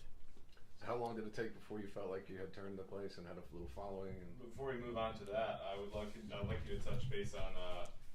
Lisa said 2 times she thought you guys were going to be killed that night. Did you have any like fear feelings like that in that situation or not? It was just a real rough crowd. And like I say, in all honesty, there was the one leading bad guy in there named Jack, and I always loved him. I loved him for the next 10 years because he was one of the guys that come up, so, you're the new DJ, huh? I said, yeah, I'm working on it. He goes, well, all right, okay, we'll see what you do. It scared Lisa. All these guys in there scared Lisa because she was scared for me, actually, because like I say, it was the dregs of the earth in this club, and that's what Lisa was afraid of. And but for some reason, and I don't really understand why they really kind of gave me the benefit of the doubt. They didn't really. They could have picked me up and thrown me across the room if they wanted to, but for some reason they didn't, and I ended up friends with all of them. I mean, very, very tight friends for the next decade, literally. And in fact, they were very protective of me after a fashion. But I used to hang out with them. In fact, I was hanging out with this one Jack and his buddies one night. We got stopped by the police, and the police took me aside and goes, you know, these guys are criminals. You shouldn't be hanging out with them. And I'm in a suit and a tie, and they're all bummed out looking. And the cops take me aside and go, you know, you shouldn't be hanging out with these guys. They're kind of criminals. And I said, no, they're not. They're not criminals. They just look like criminals. They're not criminals. They're good guys. So why do you think they took a liking to you? What do you think that was about? I have no idea. I don't know why. I have an inferiority complex, and not a very good one at that. I never understood why when they gave me the benefit of the doubt. I really don't know. They ended up, but the Jack, he was the head guy, and I guess he was, all right, leave him alone. Let him do his thing. What the hell? So everybody else kind of, if that's what Jack said, then you leave him alone. And that was the very first night, the very first guy that walked up. So, you're the new DJ. Well, I'm working on it. Well, okay. Yeah, okay. So you kind of saved Paul's business there a little bit, didn't you? With the I'm sorry, I don't mean to brag. I made his business. He was very, very pleased. I made his business because the first night we started rocking. I had worked for him before at another nightclub, and we'll get into that later, but this club here right in Pacific Beach, California, great beach club, it started to pick up immediately because one thing, I'm a DJ, and I am not there for me. I am there for you. Whatever you want to hear, whatever you want me to play so you can dance with your girlfriend, that's why I'm there. So come up and tell me. I'm into it. and it worked, and it caught on, and I caught on real quick. By 1 week later, I had that club packing. He was hiring new people, hired new bartenders, new doormen. There was lines starting to form at the door. He was very, very pleased. He felt that he knew that would happen because I had worked for him before. You want to go back to the original club? Sure. Somebody told me that this guy named Paul Ploss had a club called That Place across the street from the sports arena, and he had an oldies but goodies night. And I went, oldies but goodies, that's my music. Rock and roll is here to stay, it will never die. Okay, so I found out it was on a Monday night, and I grabbed some friends, and I went, put on a black leather jacket, my jeans with my cuffs turned up, and white high-top tennies, and my hair slicked back, and sunglasses on, and a cigarette hanging out of my mouth, and a stubble on my chin. And I went in there for oldies but goodies, and here they are playing oldies but goodies, and I started right in. And some girl that very first night came up to me and goes, "Wow, you're Teen Angel." I said, "What?" She goes, "You're Teen Angel." I said, "Okay, whatever you say." And I started doing the jitterbug with her, and that was Paul Plott's club, and he was very stoked. So he's, "Roger, come here, come here." So he starts giving me free drinks. He goes, "You be here every Monday night." To make a long story short, within 3 or 4 weeks, Monday night was the big night of the week at That Place across the street from the sports arena. I mean, we're talking about a huge nightclub, and I packed it out. Teen Angel, they loved Teen Angel. He was a star. And the girls loved Teen Angel. He became very popular, which was really weird for me to absorb because it took me a while to realize it wasn't me they liked, it was this character I was playing. And it took me a couple of years to accept that, but he became extremely popular. I mean, he was surrounded, mobbed by women. It was crazy. Just waiting in line to dance with this guy. Teen Angel was the most popular character I've ever played. He was a star. And that was Paul Plotz. And so here it is, 10 years later, he's got this new nightclub, and it's not going anywhere, so he calls me up. He goes, "Come on, I need you to do the same thing." And I didn't realize quite that way, but that's what it was. And so that's great. And we we had this article that we wanted you to take a look at. We had Lisa read it, and you could read it aloud if you like, or just pick out things that have you ever seen that before? No, I haven't. I'll never forget my first experience at Billy Bones, a small ramshackle, that's a good description of that place, a small ramshackle bar located in the west end of Pacific Beach.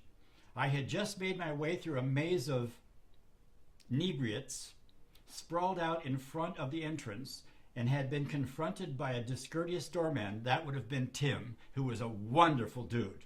Sounds like it. Tim was never discourteous. He's a sweet, huge dude, but he was the sweetest, gentle giant you've ever met in your life. I love the guy.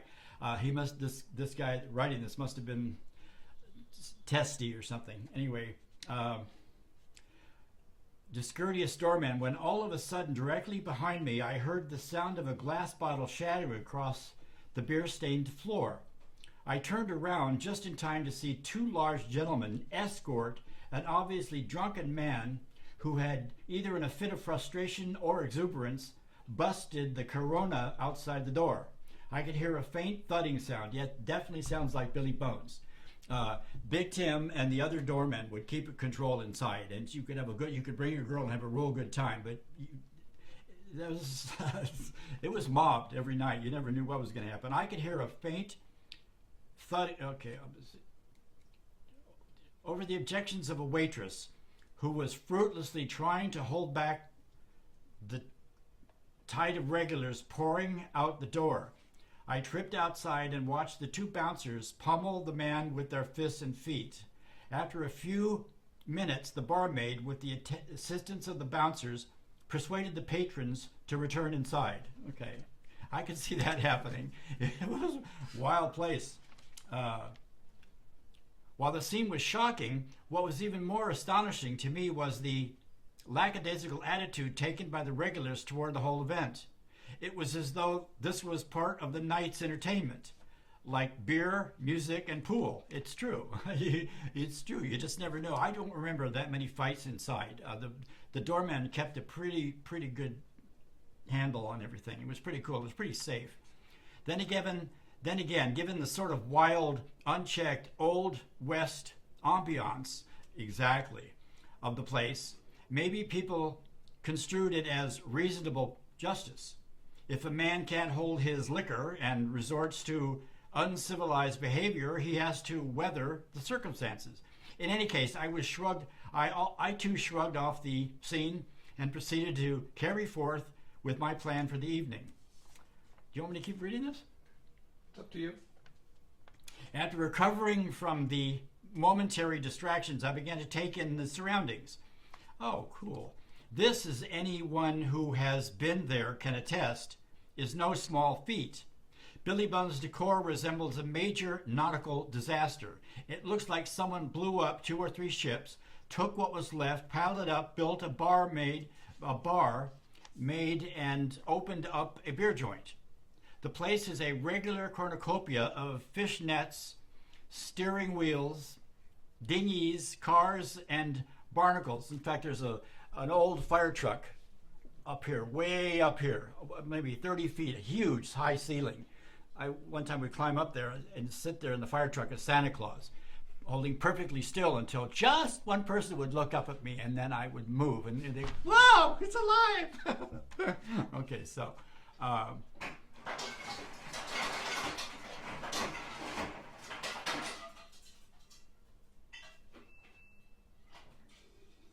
Sorry, Tyler told me it was okay.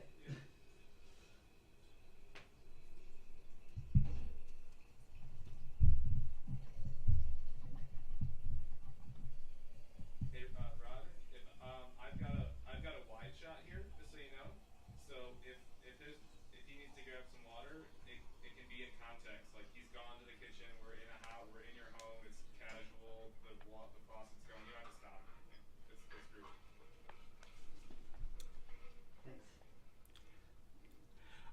Actually, I knew that was going to happen.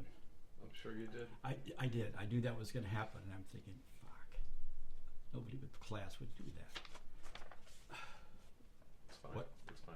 Okay.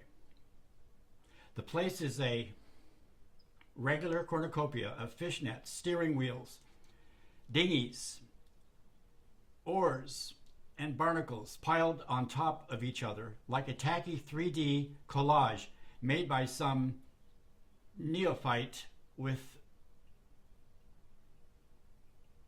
I don't know. To top it off, one wall is embellished with the gaudiest mural in town, with the exception of one adorning the wall of the Pink Panther bar. Anyway, this is just too small for me to say. So, this is your place. You're the master of ceremonies at this. Yeah, I guess. Two nautical disasters patched together. I guess, yeah. It is. Like I told you, the first thing you see when you walked in there was the lifeboat from Titanic. And that was from 20th Century Fox, and I recognized it immediately. It was a prop from the movie, which was made in 1953. I mean, I know it, Titanic on the lifeboat. Mm-hmm. And then a miniature ship from The Enemy Below with Robert Mitchum and Kurt Jurgens. It's a miniature destroyer, which gets sunk in the movie, but I recognized it. It was up on the shelf up here near my booth. So you were more of a performance artist than someone that played records, wouldn't you say? More of an exhibitionist, I guess. Yeah. Okay. Like you always say, oh, you're a great DJ. Well, I knew what to play because I knew what the top 10 hits were that week, but I wasn't really into music. You come up and ask me, oh, I got a great story for you. You come up and ask me to play something, and if that's what you want to dance with your girl with, I'll play it. I mean, so I would go from the top 10, and one night it was DJing. This is the great story. I love this. I start playing at 8 o'clock, and when I start playing music, people start dancing immediately. It never fails. I mean, for years and years and years.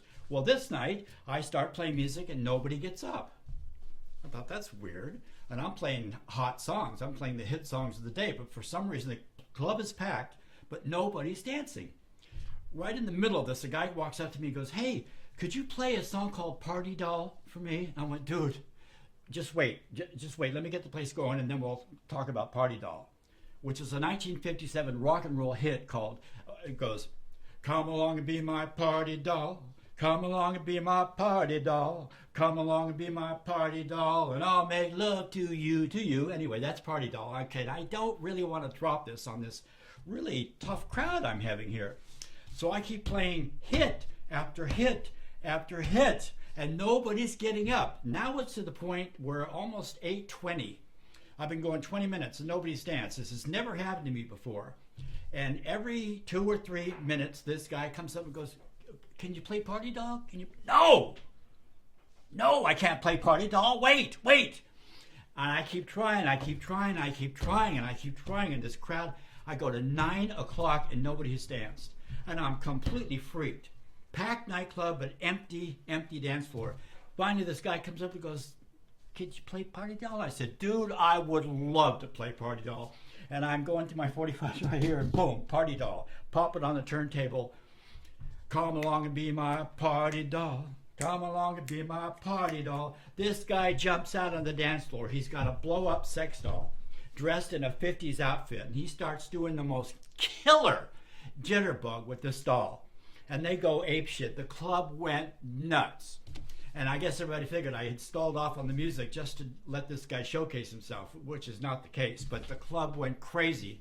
Everybody got up and started dancing around this guy. As he's dancing, he's doing the jitterbug with this party doll. And I don't want to get too X-rated here, but he would spin this doll around and pull it up like this, and so her legs would fly up. And it was definitely a sex doll. It was... the crowd loved it. He was the biggest hit of the night. Not easy to pull that off, I imagine. It was with the sex doll. Just one of those things. He did the most perfect jitterbug I've ever seen with this doll. It was just this big blow-up doll. It was just crazy. Well, what were some of the most memorable nights you think of, the craziest things you witnessed from the DJ booth there? Jeez, nonstop. I had a massive leaf blower, which I would shoot out of the booth and blow air onto these people because it would get so steaming hot in there. It would just be, I don't know, 150 degrees. It was outrageous. And I would blow hot air on them and they would love it. Another thing I did every night was I would blow lighter fluid out of my mouth and light it with a lighter and blow flames out of my mouth. I used to trip people out every night, and I got really good at that. Flames. One night when you were there, I had rigged up a garage door opener so that when I put on this song, Up, Up and Away, by the Fifth Dimension, I flipped the switch and that pulled me off the ground, and I started rising off the ground, and I had it all disguised like they were microphone wires, so you couldn't tell that I was hooked up to a, what was I hooked up to? A parachute harness. So I'm literally drifting up that way to the ceiling. Well, I didn't realize I got out of reach of the turn off switch. I couldn't touch it. And I was being pulled up into the ceiling and almost strangled to death until you just casually turned off the motor. If you hadn't turned off the motor, I would have been hung. I would have been hung. That was one of the very memorable night. Another memorable thing was every single night, at least on Friday and Saturday night, at around midnight, a buddy of mine named Ricky Ritardo, we did a lip sync act, and we would jump out and do the song Shout. You know, you make me want to shout, clap your hands now, come on now, baby, you make, however that song go. We used to do Shout every night, and the whole club would go apeshit. From the movie Animal House. They did that scene in the movie, and that was memorable. That caught on, and that was in the first year. And then people would start coming up, and every single weekend they would ask me, "You're going to do Shout? Are you going to do Shout? Are you going to do Shout?" Yes, we're going to do Shout. We'll do Shout. That was the Bleed Brothers, right? Yeah, we were the Bleed Brothers. Yeah, and we would do that every Friday and Saturday night at least. Sometimes more often, but at least one time every weekend we would do that. People loved that. They would go crazy. That became for years. I mean, every weekend for years and years and years they wanted to do Shout. They'd be down on the floor. Come on and shout. Come on now, come on now. I can't even remember the lyrics to that song, but that's one of the memorable things about Billy Bones. Lower now. little Yeah. bit lower now. Yeah. Come on now, a little bit lower now, a little bit softer now, a little bit softer now, a little bit softer, a little bit louder now, a little bit louder now. Come on now. Don't forget to say you will. Yeah. That was, yeah. Hey, hey, hey. Oh, that was such a big hit. And the room explodes. Oh, every time. every single time, without fail, without fail. Was that where the Bleed Brothers debuted? Was it Billy Bones? No. Where did that go back to? No, the Bleed Brothers debuted at Crystal Teas up in Claremont. Huge nightclub. And we just decided we were going to do that. Remember Big Tim, the doorman I was talking about? Mm-hmm. Well, me and Big Tim and one other guy, we wanted to do a lip sync. This is when lip sync first caught on. It was getting real big. We wanted to do the Supremes. We thought that would be funny if Big Tim and me and one other guy did the Supremes. We never did do that, but it got me thinking. So I started talking to Ricky Ritardo, and we decided to go enter a lip sync contest. And we went up to Crystal Teas and we entered the contest. And we weren't the house group, but we won. We were so into it. We did a song called Goody Goody by Frankie Lyman. So you met someone who set you back on your heels. Goody goody. So you met someone and now you know how it feels. Goody goody. We won. We won that contest, and from then on we won every contest we entered. And we would do it. We would go to a contest, and I would have a substitute DJ in Billy Bones for me until we would get done with the contest, and then we would come into Billy Bones and we would start right in. Amazing.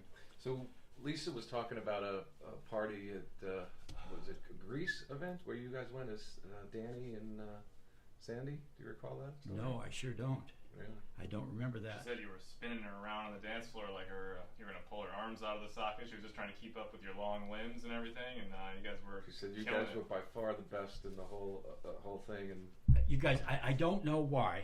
I don't know where I got it, but I don't know. Maybe I could still do it. I can do the jitterbug.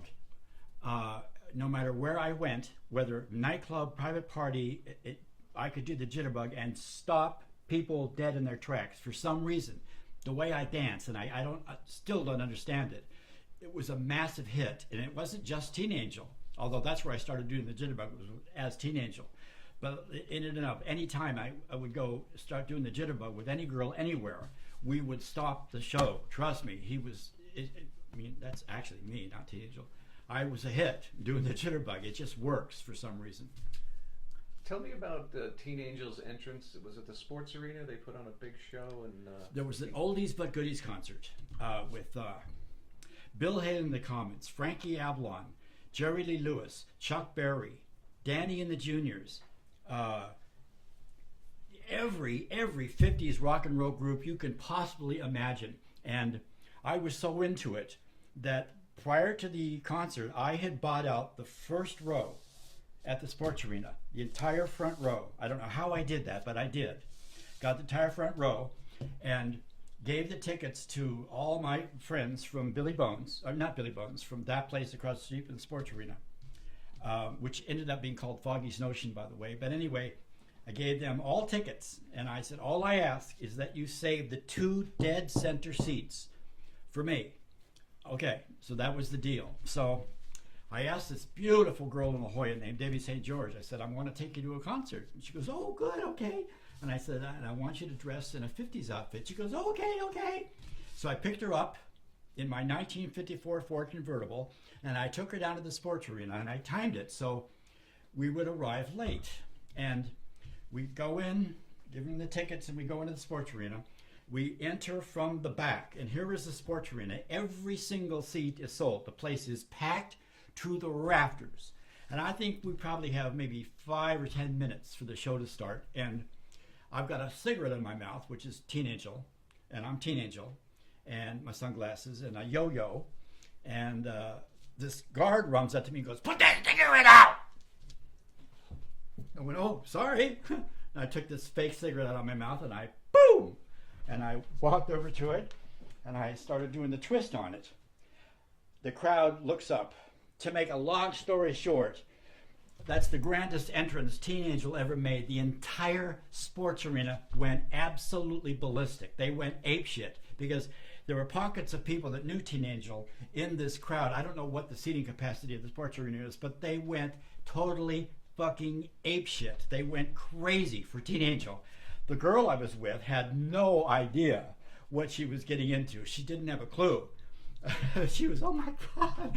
The place went absolutely nuts when Teen Angel walked in. So we had to walk in all the way down the stairs, all the way through the dead center of the sports arena, up to the front row where the two empty seats are waiting. And I'm just about to sit down, and I look up on the stage, and there's Frankie Avalon from the Beach Party movies.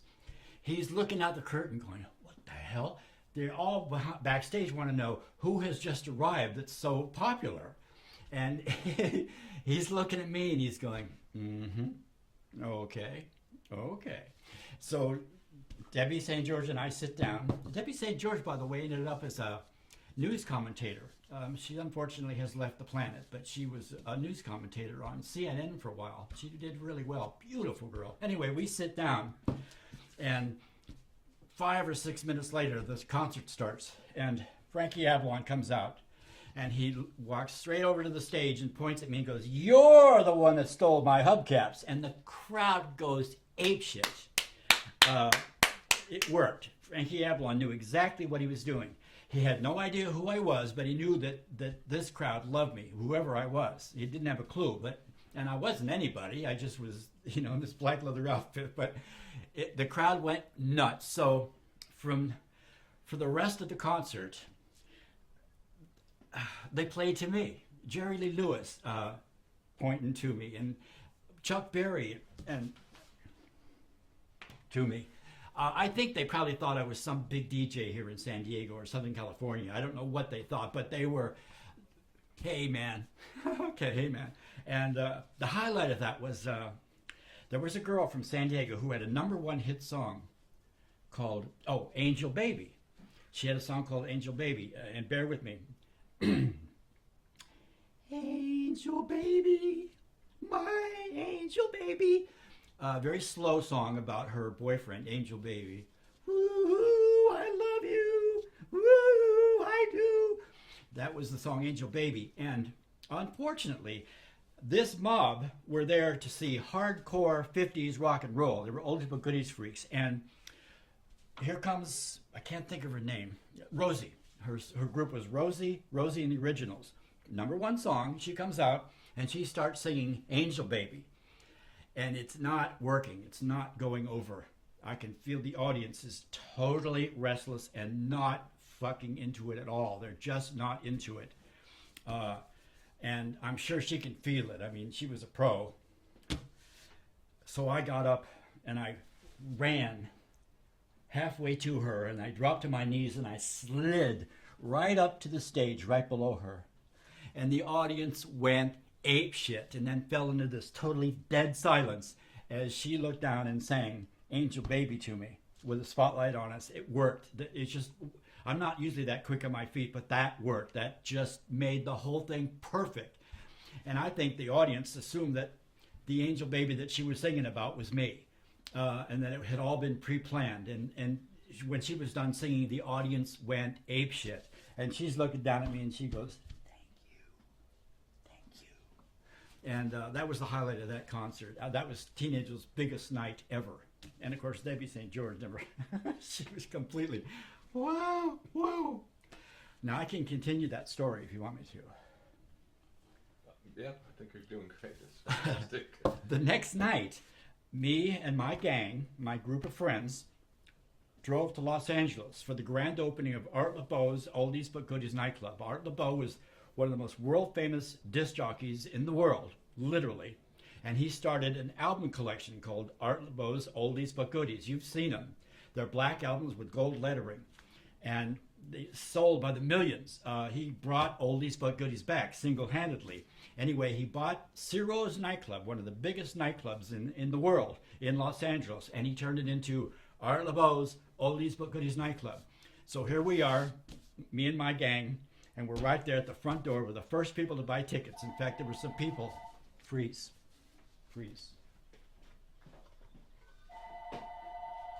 Hello?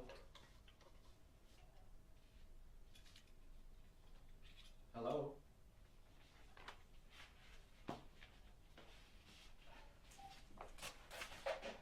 So there were some people in line before us. There were some people in line before us who let us go ahead so we could be the first. I wanted to be the first person to buy a ticket to Art LeBeau's Oldies but Goodies nightclub.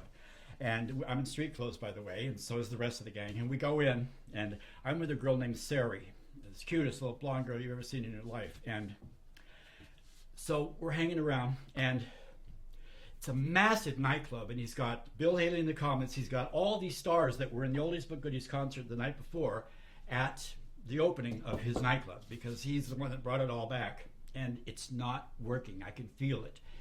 The club is packed to the rafters. He's got the biggest rock and roll names from the 50s, but they're just not working. It's just not going over. I can feel it. I can feel the energy. It's just not there. There are people still putting down the carpet, stapling down the carpets, last minute do this, last minute do that, getting this club ready, and it's just not happening. And so I'm with my gang, and I said, kids, I think it's time for Teen Angel to show up. Maybe he can do something about this. I was just kidding. I mean, who am I? But so I run in the bathroom, and I'm in the bathroom changing into Teen Angel, and I hear them announce Rosie in the originals. And I went, oh, perfect. And I come running out of the bathroom and across a dance floor, the largest dance floor I've ever seen in my life. I got halfway across the dance floor, and I slid up to the microphone, which she's about 6 feet above me, and I go sliding right into the bottom of the stage underneath her, Rosie, as she starts singing Angel Baby, and she's and she sings Angel Baby to me, and it's a big, big hit. Me there, and it's just, and it's her singing this #1 song, by the way, My Angel Baby, and it went over. It was a massive hit. The club went crazy. I went, okay, the energy's here now. And the next group that came out, and I won't make up a group. I think it was Danny and the Juniors doing At the Hop. So Sari and I jumped up and started doing the jitterbug, and it cleared the dance floor completely. And I wish you could talk to Sari. She's too shy. I asked her if she would be interviewed for this, but she's too shy. But we killed it. Trust me. Teen Angel and Sari knocked them dead. The club went absolutely ape shit. That Teen Angel was born in Los Angeles that night. He was a star. And after we were done, I went back to my table, and waitress comes over and goes, Art LeBeau would like to talk to you. And I went, what? You're kidding? There's Art LeBeau sitting over there at the table with Dick Bandstand. Dick Clark. With Dick Clark, Frankie Avalon, and Jerry Lee Lewis sitting at this table. And Art LeBeau wants to talk to me, and I went, oh my God. So I go over, yes, Mr. LeBeau. He goes, hey, thank you. That was great. He was just raving about me and Sari and this dance we had just done. He was raving about it. And he said, sit down. And we had me sit down. They treated me like royalty. I couldn't believe it. He goes, so what part of LA are you from? And I said, we came up from La Jolla. He, what? Really? And I said, yeah, I have all your albums. I'm one of your biggest fans. We just hit it off. It was great. He was really nice. Dick Clark was kind of a dick. No pun intended. He was kind of rude. He goes, he made some wisecrack about me being Teen Angel. And I went, wow, that's a bummer. Dick Clark had been one of my idols for years and years, the king of bandstand. He was just kind of rude. It was whatever. But anyway, so I had a great time that night. I went home, and I eventually got a letter from Art LeBeau. Not eventually, very quickly. He wanted me to come up and dance in his nightclub as Teen Angel, which I should have done. I should have taken Teen Angel to Los Angeles. It would have been the perfect next step. But I didn't.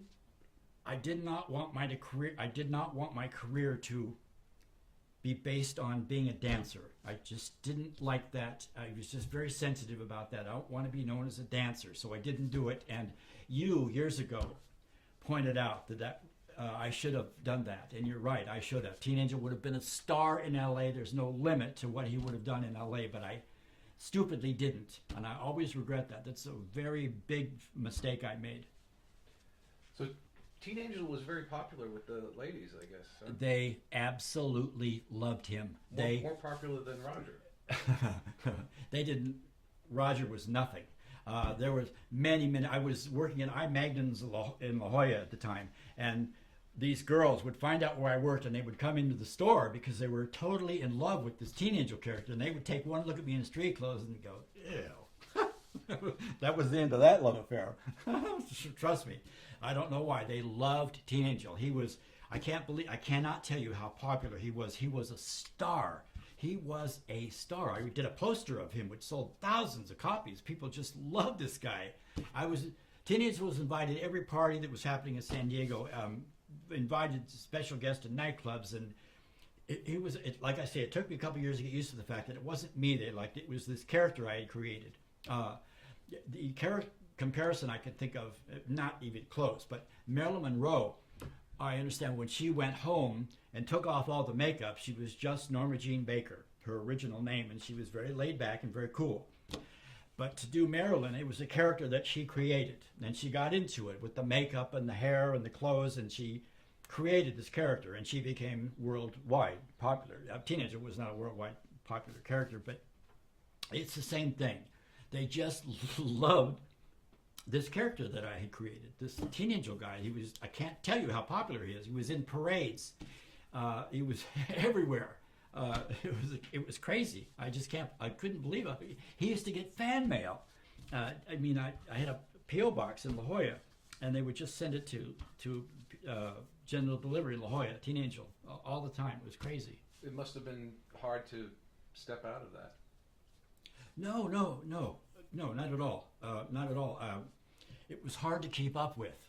I would arrive at the nightclub, at that place across the street, Sports Arena, in street clothes, and I would just walk in, and sometimes just for fun, I would go sit down at the bar next to a couple of good-looking girls, and say hi and whatever, which is cool. It's all right. I know my place in this world. But later on that night, when I would disappear and come back as Teen Angel, those same girls would be all over Teen Angel. They would be just, oh, Tina, please, can I dance with you, please? They were so funny. Maybe I'm remembering it wrong, but I thought there was a point where you were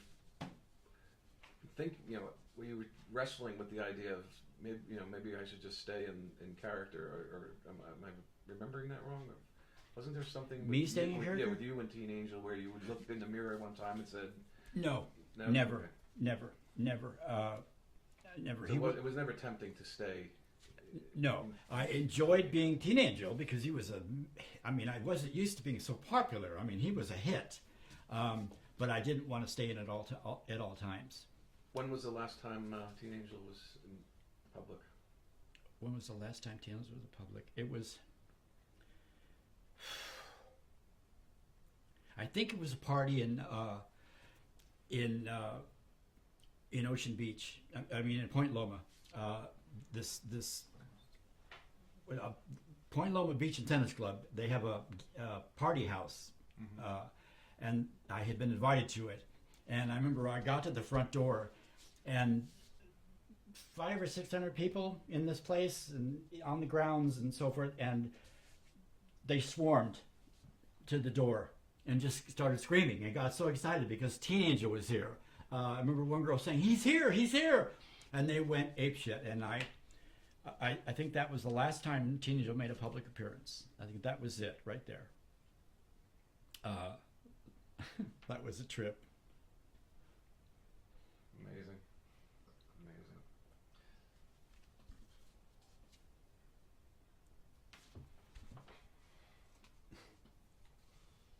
So, jumping back just for a minute to Billy Bones, tell me about some of the Halloween parties that went on there. Oh. We heard a little bit about that from Lisa and saw some photographs. Oh, really? Any memories of those Halloween Well, I did 2 Halloweens that I remember. I don't mean to bring it on me at all times, but one Halloween I was Regan from The Exorcist. And I'm in my DJ booth with a mattress up against the wall, and I'm laying against it. And anytime people would come up to talk to me, I would have a big pitcher of split pea soup right here, and I would have a big gulp of it until they would walk up to me, and I'd go, bleh! And just spit up split pea soup. That was a hit. People loved that. Regan from The Exorcist. But the biggest hitch, and I had to do this with Big Tim and the other doormen, I had made a chair, a king's chair to be carried in on their shoulders. And I was all in blackface, dressed as a black king in a grass skirt and a grass shirt and a grass crown. And I had a 12-inch black dildo, which you turned on. It was battery powered, and it would go like this. And I know it sounds disgusting, but it was one of the best costumes I ever came up with in my life. People absolutely loved it. In fact, some girls thought that was real. But this dildo sticking out of the grass skirt, spinning around, that was the best costume I ever wore to a Halloween party. There was the guy that came up one Halloween night. I would give away bottles of champagne to the best costumes, and basically we would give away cases and cases of champagne, and everybody got a bottle. If you're in a costume, I would give you a bottle of champagne. I just did it one by one, and everybody was thrilled, and it always worked every year. One year, a guy walks up to the booth, and he's standing there. He's in a rain slicker with rain boots and a rain hat, and he's got a cloud standing over him. And I just said, you know, nice costume. And he flipped a switch someplace, and there's thunder and lightning, and the clouds started raining on him. It was one of my favorite costumes I've ever seen in my life. It was brilliant. That was great. People would come up with some. One year I made a costume where I was the Fly from the movie The Fly, the guy that turns into half fly. Talk about retarded. We're not supposed to use that word. Talk about stupid. The costume was brilliant. It was beautiful, except it wouldn't fit in the DJ booth. So I got all this trouble, and it wouldn't even fit in my booth when I got there. How's that for stupid? So I had to be costumeless that year. Roger, did you tell them about earlier at all yet today? No, go ahead. We started whatever did happen to Baby Chang today. Oh. And we laughed our asses off. Good. Loved it. Yeah, it's fucking great. Like the performances are so nuanced, and the lookaways, and it's so good. Daddy always said they could take everything, but they can't take our talent. You got that far? You got that far to Victor Bono? Did you see that what I served the rat? And I'm laughing? I love the laughing, and you mashing up that cut of her spinning around. Yeah, and over and over and over. I saw the little smash cut of the doorbell that you did 3 times too. He was going bananas. He loved it. I was thinking about this today. The exact reason that I did those films and that comedy tape that you saw is for this moment, and I can't explain it. But we were talking about this today too. Sorry to cut you off. I should have. No. It's cool. I want to hear it. No, you go. You go. The exact reason that I made these movies. My joke was always, I'm making these movies so that when I'm older, which now I am, I would look, and I'm a washed-up has-been, which I am. I can look back at my film career. I have these movies that I made when I was a big star. Okay, that's basically my running joke with why I made those. But I was thinking about it today. The very reason that I made these films and that comedy tape is for exactly what has happened. And I can't explain that, but you're fulfilling not a prophecy, but that's why I made these movies. It was for you to see, to look at, and get a laugh out of. And I know there's a lot more into it. Our plan is for a lot of people to see this. They're too important to be lost to history, and really, absolutely. We feel that there is a cult following that don't know that you're that. Really? Yeah, we believe you have a cult following that doesn't know it yet. That doesn't know it yet. Sorry. You're shitting. Really? Oh, far out. You got with it. every fiber of our bones. Oh, look, I got goosebumps. You can't see them, but I got goosebumps. That's exactly what I was. Far out. We had a really serious conversation today, coming from the exact same place that you were just. That's why I was just so excited that I fucking interrupted you. But like, we had a very deep, like, this is our fucking intention on Earth right now is to shepherd this material to the cult that deserves it. Cool. And Monique had a great point too. She's like, we understand it's not for everybody, and that's exactly what the way we want it. We don't want it to That's be what for makes everybody. it You know, like fucking it's like phenomenal. Okay. You don't get it, super. You're not supposed to. Yeah. You know, this isn't for you. But the Yeah. ones that get it, I think are going to get it. I can see you so many getting it. different ways. I'm totally stoked that you get it, that you're into it. I can't believe that Tyler French is actually into my movies. Oh, and he's seeing the production elements that I'm not seeing of how you did it, and like the wheelchair spinning, and I think you clicked it 3 or 4 times. Oh, yeah, more than that. Taking artistic license, and he just starts howling. I wanted that character. She's the one you have sympathy for. But I tried to edit it so you are irritated by her. All right, you're pissed. Okay, she served you a rat. Stop spinning around. That's what I was trying to tell you. That's how I changed it. Oh, good. Oh, far out. Do you remember what year about that was that you did whatever did happen to Baby? 2001. And it was one of the movie stores? Yes, at my video store upstairs on Garnett. Okay. On Garnett and Cass, upstairs. Was that what was the first one that you did? First one what? Was that the first one that you did film? First, that was the third, I think. That was the third one. What was the first one chronologically? First one was I Am a Teenage Frankenstein. Okay. Where I played the corpse. The second one was Dracula. And that is the one where I got into it technically. As far as technically, I'm in that movie. You'll see. Not so much the other 4, but that one, Dracula, I'm in. Then I thought, wait a minute, I got to do something that's killer funny here. So that's when whatever did happen to Baby Jane. I figured, I'll play Betty Davis's part. I'll do it in drag. Fuck it. Are we on? Oh, the hell with it. And I would be in my video store dressed like Baby Jane Hudson was her name. Baby Jane Hudson. And I'll have some tea. You're English? Oh, how nice for you. Yeah, how nice for you. You're English? How nice for you. Yeah. People would come into the store when I'm filming, and because I'd be working on it all day long, and I would be dressed in my Baby Jane outfit, and nobody would flinch. Nobody would raise an eyebrow. Oh, what are you up to? Oh, I'm filming a movie. You have to crack me up. You played both parts, didn't you? Play Joan? No, I just played the Betty Davis part. Oh, just Betty Davis. Just Betty Davis's part, and I'm sure Betty would love it.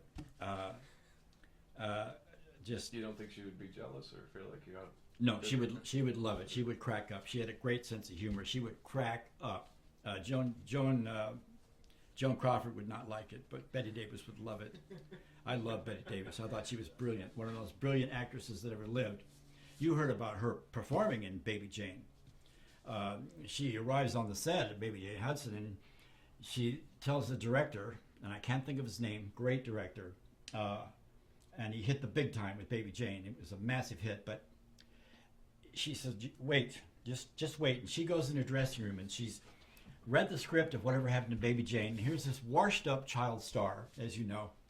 And Baby Jane figures, well, for one thing, Baby Jane would never pick up her feet. She's such a lazy bitch that she would just slide her feet along. And she would just put on makeup and never take it off. And just the next day put on another coat of makeup. So here we are by the time the movie starts.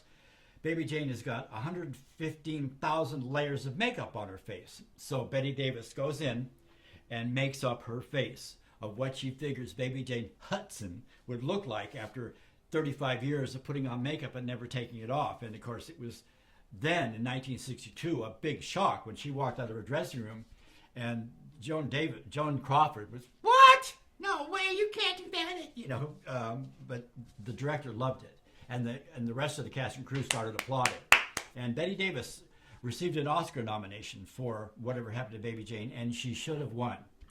The only reason she didn't win is because Anne Bancroft won for The Miracle Worker, along with Patty Duke, supporting actress, and it was the big heart clutcher of the year, which is why they took away the awards. My personal feeling is Betty Davis should have gotten that award for Whatever Happened to Baby Jane. But anyway, that's a sidebar. So if you win an Oscar for this film, are you going to dedicate some of that to Betty Davis? If I win an Oscar in production for this film, I'll dedicate it to you two, who have made this possible. And don't think I won't. You have brought me to the greatest experience of my entire life, bar none. This is the greatest experience of my life. And And you and I know that we have that energy. You gave me a producer's credit. I can't believe that you did that. And you gave me producer's credit. So I'm actually working on a project that qualifies me to be nominated for Academy Award. You have no idea what that is like for me. You have no idea. The most amazing thing you could have ever done.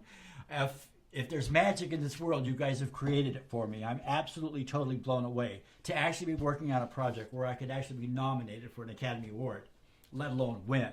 But anyway, if I won an Academy Award for this, I would be standing there with you two, and I would dedicate it to you two. What is your maybe a little shout out for Betty Davis? What? Maybe a little shout out to Betty Davis, because that part to. Then I would have. That part's going to be in film for sure. Then I would have to give a shout out to Dwight Fry from Dracula. Then I would have to give a shout out to Boris Karloff from Frankenstein. Then I would have to give a shout out to what's her name playing Reagan in The Exorcist. Linda Blair. Linda Blair, yeah. And I won't have time. They'll only give me like 40 seconds. We had this image today of like being in a movie theater in like a midnight showing and having people watch these films and showing up like they do to Rocky Horror, like dressed as your various characters and things like that. And, like we really see it, like in our heads. Really? Yeah. You're kidding. Like down the line, like we see something happening. Only shown at midnight. Yeah. You're not allowed to see it at 3 p.m. in the matinee. Trust me, I can identify what you're saying because I didn't make it just for no reason. I can see it. So what was your thought process going into the first one, Frankenstein? Like what compelled you to do that? I want to be in a movie. I want to be in a movie. I want to be in a movie. So I am a teenage Frankenstein. I took the classic Frankenstein movie, and Whale is the director, who was a genius. He made Frankenstein and a bunch of other great films, Bride of Frankenstein. I mean, this guy's the greatest director. He created this mood, this ambiance. And okay, I'm going to put myself in a Frankenstein movie. But I can't act my way out of a paper bag. I stink when it comes to acting, but I want to be in a movie.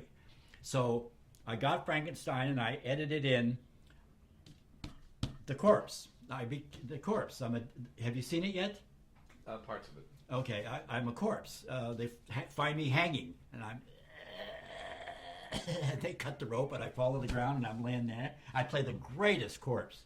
I'm really, I knock them dead as a corpse. Trust me. And I made this attachment to the top of my head. I created this Frankenstein monster, and I don't remember if in I Am a Teenage Frankenstein if he does the comedy routine, or is that us?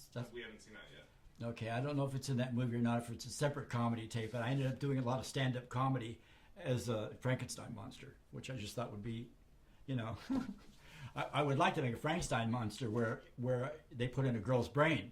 So you've got this massive 6'8" hulking dude, but he's got a girl's brain. I think that would be funnier than hell. But anyway, I ended up, that was the first movie, I Am a Teenage Frankenstein. And I just played a corpse and then the monster roaming around. And so since we've only seen the Baby Jane one, just to give us a frame of reference, like okay. what was like the workflow like? Like how long did that take? Like when were you doing it like late nights? Were you doing it in the day? Like I did it. What was the editing process like? How were you like transposing the tapes? All day and all night while I'm in my video store. That was another one. People walk in and I've got the Frankenstein head on. It was just a piece that fit over my head, and I'm instantly a Frankenstein monster. It was great. And hi, Roger. No big deal. Worked on that probably 3 months. 3 months? Yeah. Baby Jane? No, Frankenstein. Okay. How about Baby Jane, though? That's the one we've seen. Okay. Oh, well, then the next one was Dracula. And that I got into. You want me to do it in continuity? No. Okay. No, it's okay. I right. just want to just go through the process, whatever sounds comfortable. Well, then Dracula. But this time, I'm going to be in a movie, but I want to really be in a movie this time. So I took over the character of Dwight Fry, cut him out, and put me in, and lip-synced all his dialogue. But I actually built sets, like you'll see in Dracula. In one of the opening scenes, he arrives in the Transylvania mountains in a back seat in the back of a carriage. He's inside the interior of a carriage, and he's in there riding along. And then he looks out and he realizes this is a bat leading the carriage, not anybody driving it, and he's a little bit freaked. But anyway, I made it more realistic. I actually created a lot of sets, which took a lot. It took about 4 months to do that movie. Then whatever did happen to Baby Jane. And I got so into that. I got so into playing Baby Jane Hudson. I thought that was so funny. Just so funny. And here again, I built a lot of sets, filming it in my video store. Even got a little miniature cinemascope lens, which you may have noticed in some of the scenes. Okay. You know, there's rats in the cellar. That's one of the cinemascope scenes. Oh, did I tell you there's rats in the cellar? That's one of the scenes. Anyway, and then I did The Exorcist Goes La Jolla. And that one, I pulled out all the stops. I wanted to literally gross people out like they did in the Exorcist movie. So I became Reagan. And each one took about 4 months to do. Wow. Who was, so when you were making them, who was going to see this? Like in your mind, like as you're making them, like was there an audience that you had in mind, or were you doing it because you just wanted to? Made them so that I would have these movies that I made when I was a big star. Mm-hmm. When I was a big star, I made all these movies, and then I would have them later on in life when I'm old and washed up and I'm a nobody. I could look back on my movie career. That's basically what my line of thinking was. I did real well in my video stores, and I had a lot of customers, and they were very into me because I was into them. It was like being a DJ. I'll play whatever you want me to play. In my video store, I'll tell you what you want to see. Trust me. You want to see this movie, you want to see this movie. And I would take care of my customers. So when they would come in and I'd be filming, they would be very curious. And so I ended up making many copies of these movies and loaning them out to people. And ultimately, we're making them for a future version of you to look back at, right? Exactly. Yeah. I didn't have an audience in mind. I never really thought of having an audience in mind, but it was just, as a washed up old has-been, I could look back on my film career, which is what the running joke was as I made these movies. And have you talked to Bonnie Benedict yet? No, I was going to ask you that. I tried to call her today. I have talked to her several times, but I wanted to talk to her today to make sure we were good for 9 a.m. tomorrow, and I wasn't able to get a hold of her. Do you have another line for her? Or you can take a pause and call her. Yeah. Okay. Let me get her phone number. I'll call her. So She's back. I'll take a break. She was. That was fantastic. Oh, good. Was it really? Really? Okay. Okay. It's 858. You ready? You're gonna call her? Yeah. Okay. Okay. 858 488 488 6169. 6169. Yeah. No, this is.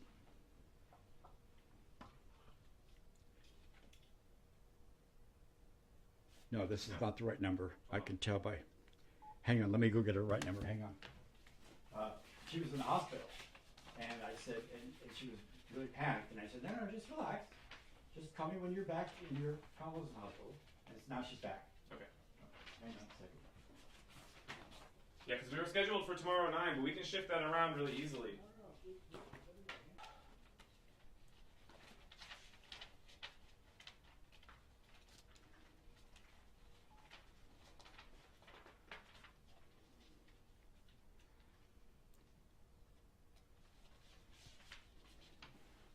The reason I thought of Bonnie is because she wants you to see the logo I put on the front of every movie in my video store. Okay.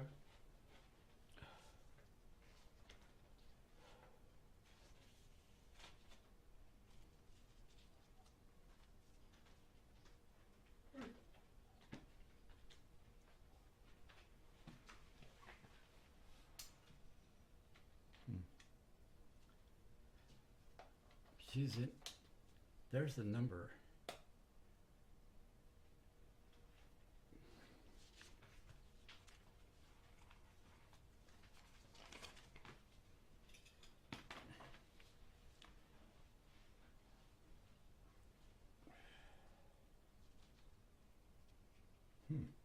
answer.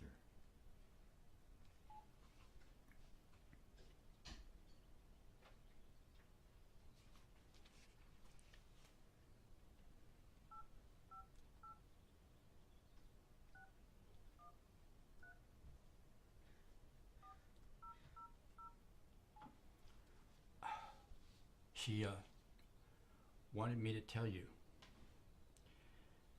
at the beginning of every one of my movies. Have you seen my logo yet? No. Yes. Oh, okay. I love it, by the way. Hi, may I speak to Bonnie, Yvonne Benedict? I think she's in room 236. Thank you.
Bonnie.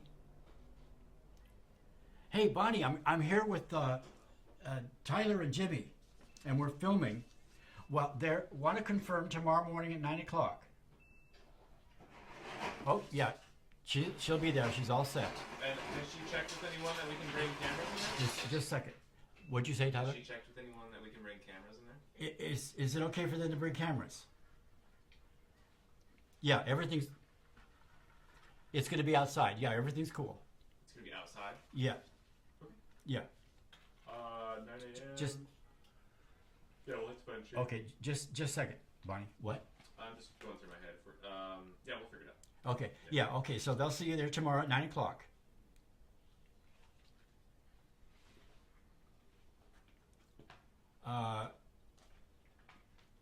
Yeah, why don't you just go outside and wait? But they'll be there. They're pretty punctual. They'll be there. So why don't you just go outside and meet them? No, she said she'll be the one in the wheelchair. Right. Tyler says, great. Okay, they're real nice. You'll just love it. Oh, they're the greatest.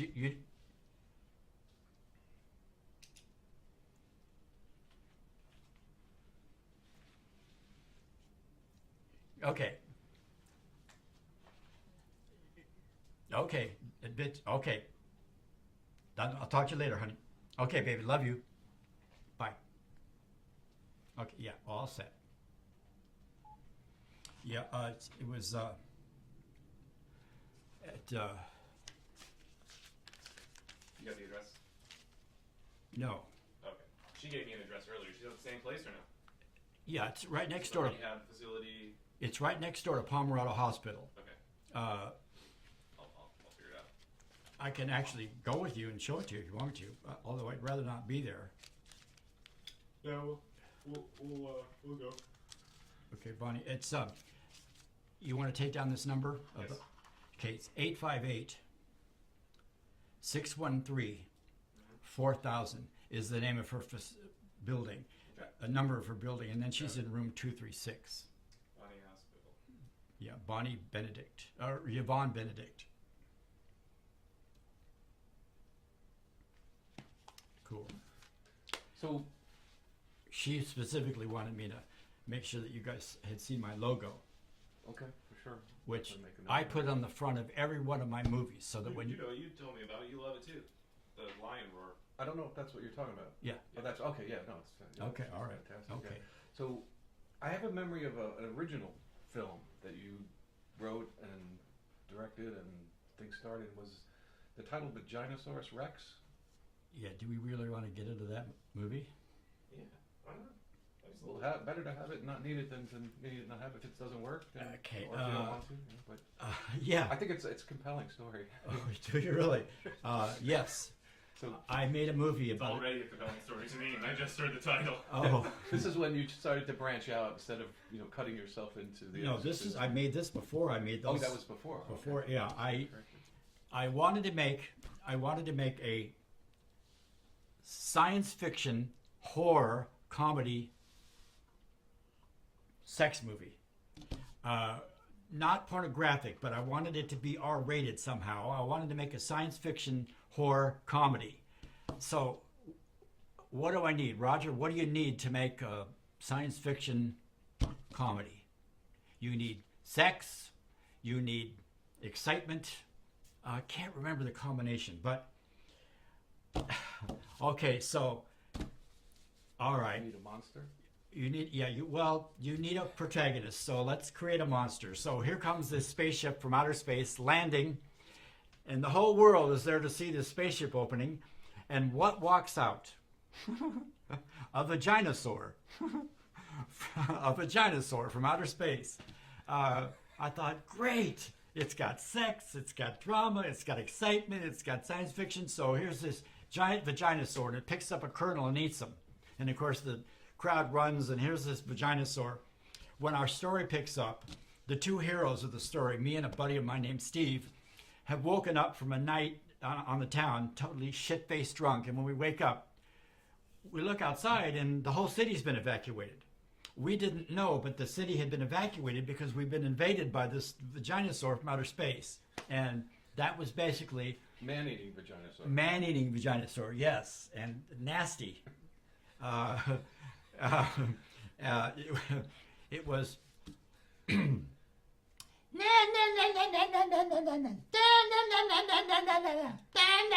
That's the sound it made. And I remember the first time I showed you a clip from it, you go, I get it.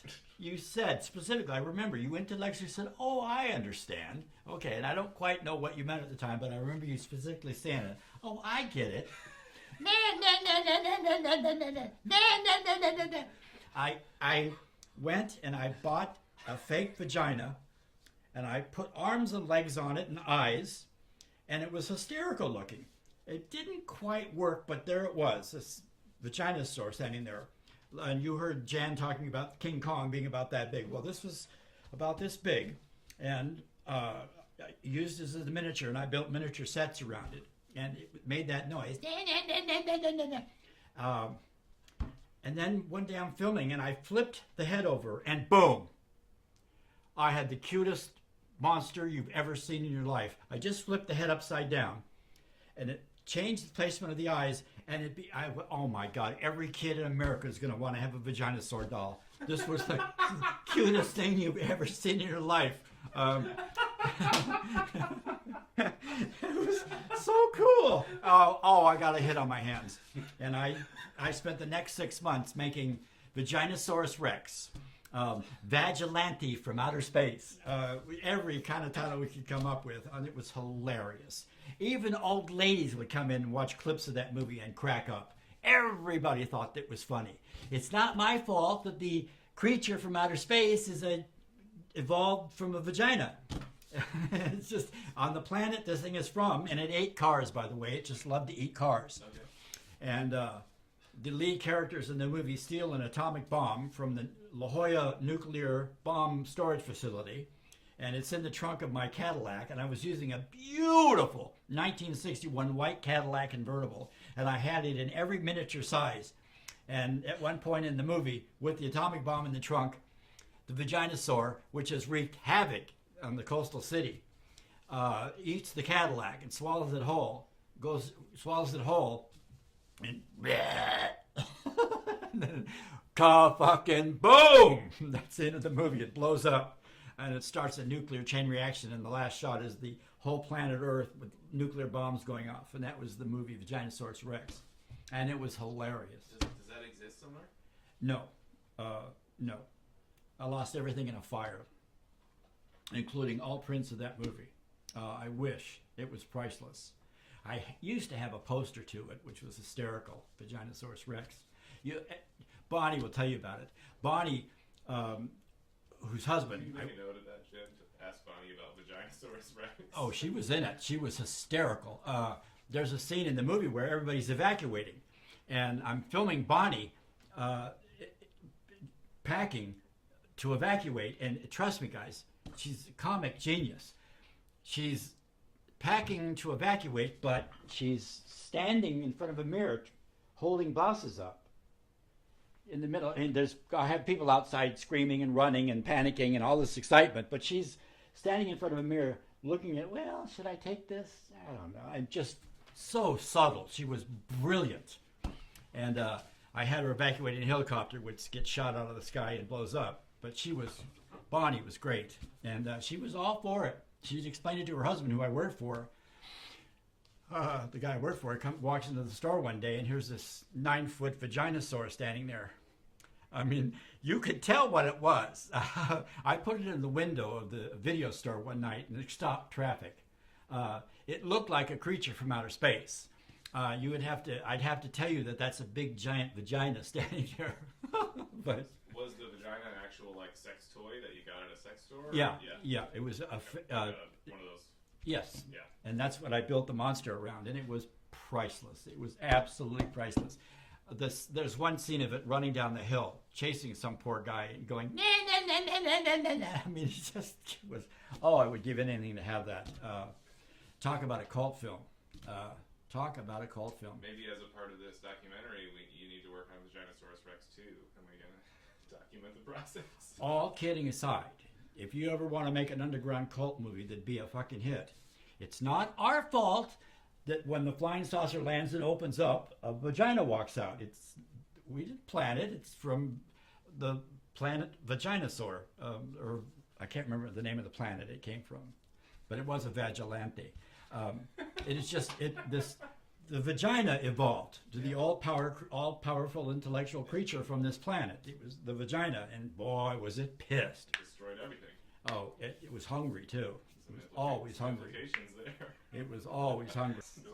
I'm going to ask you, what possessed you to do a porno, and if you would say, well, I like sex and I like money, so it seemed like a good idea. Yeah. Okay. Yeah.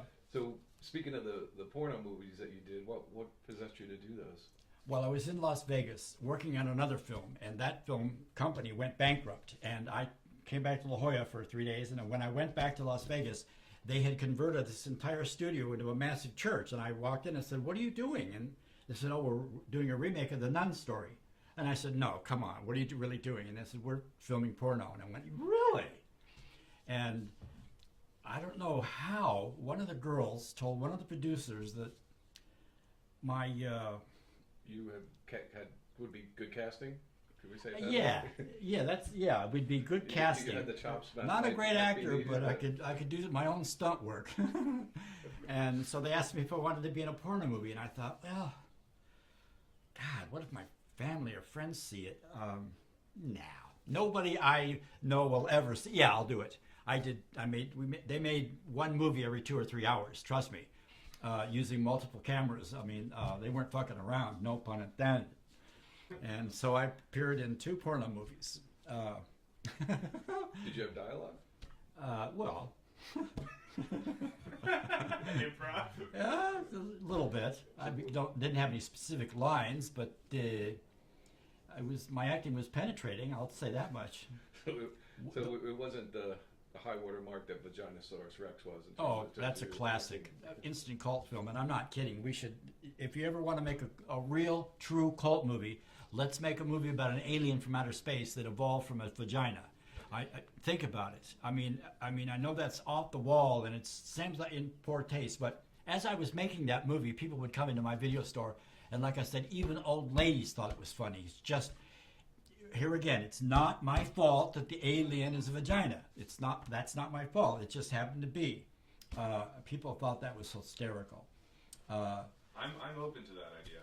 Are you really? I am. Are you serious? Far out, because I'm telling you, we would have... I'm not convinced, but I'm open. Cool. Dope! No pun intended. We would have a cult. You would have a cult movie no matter what you did. You would have a cult movie.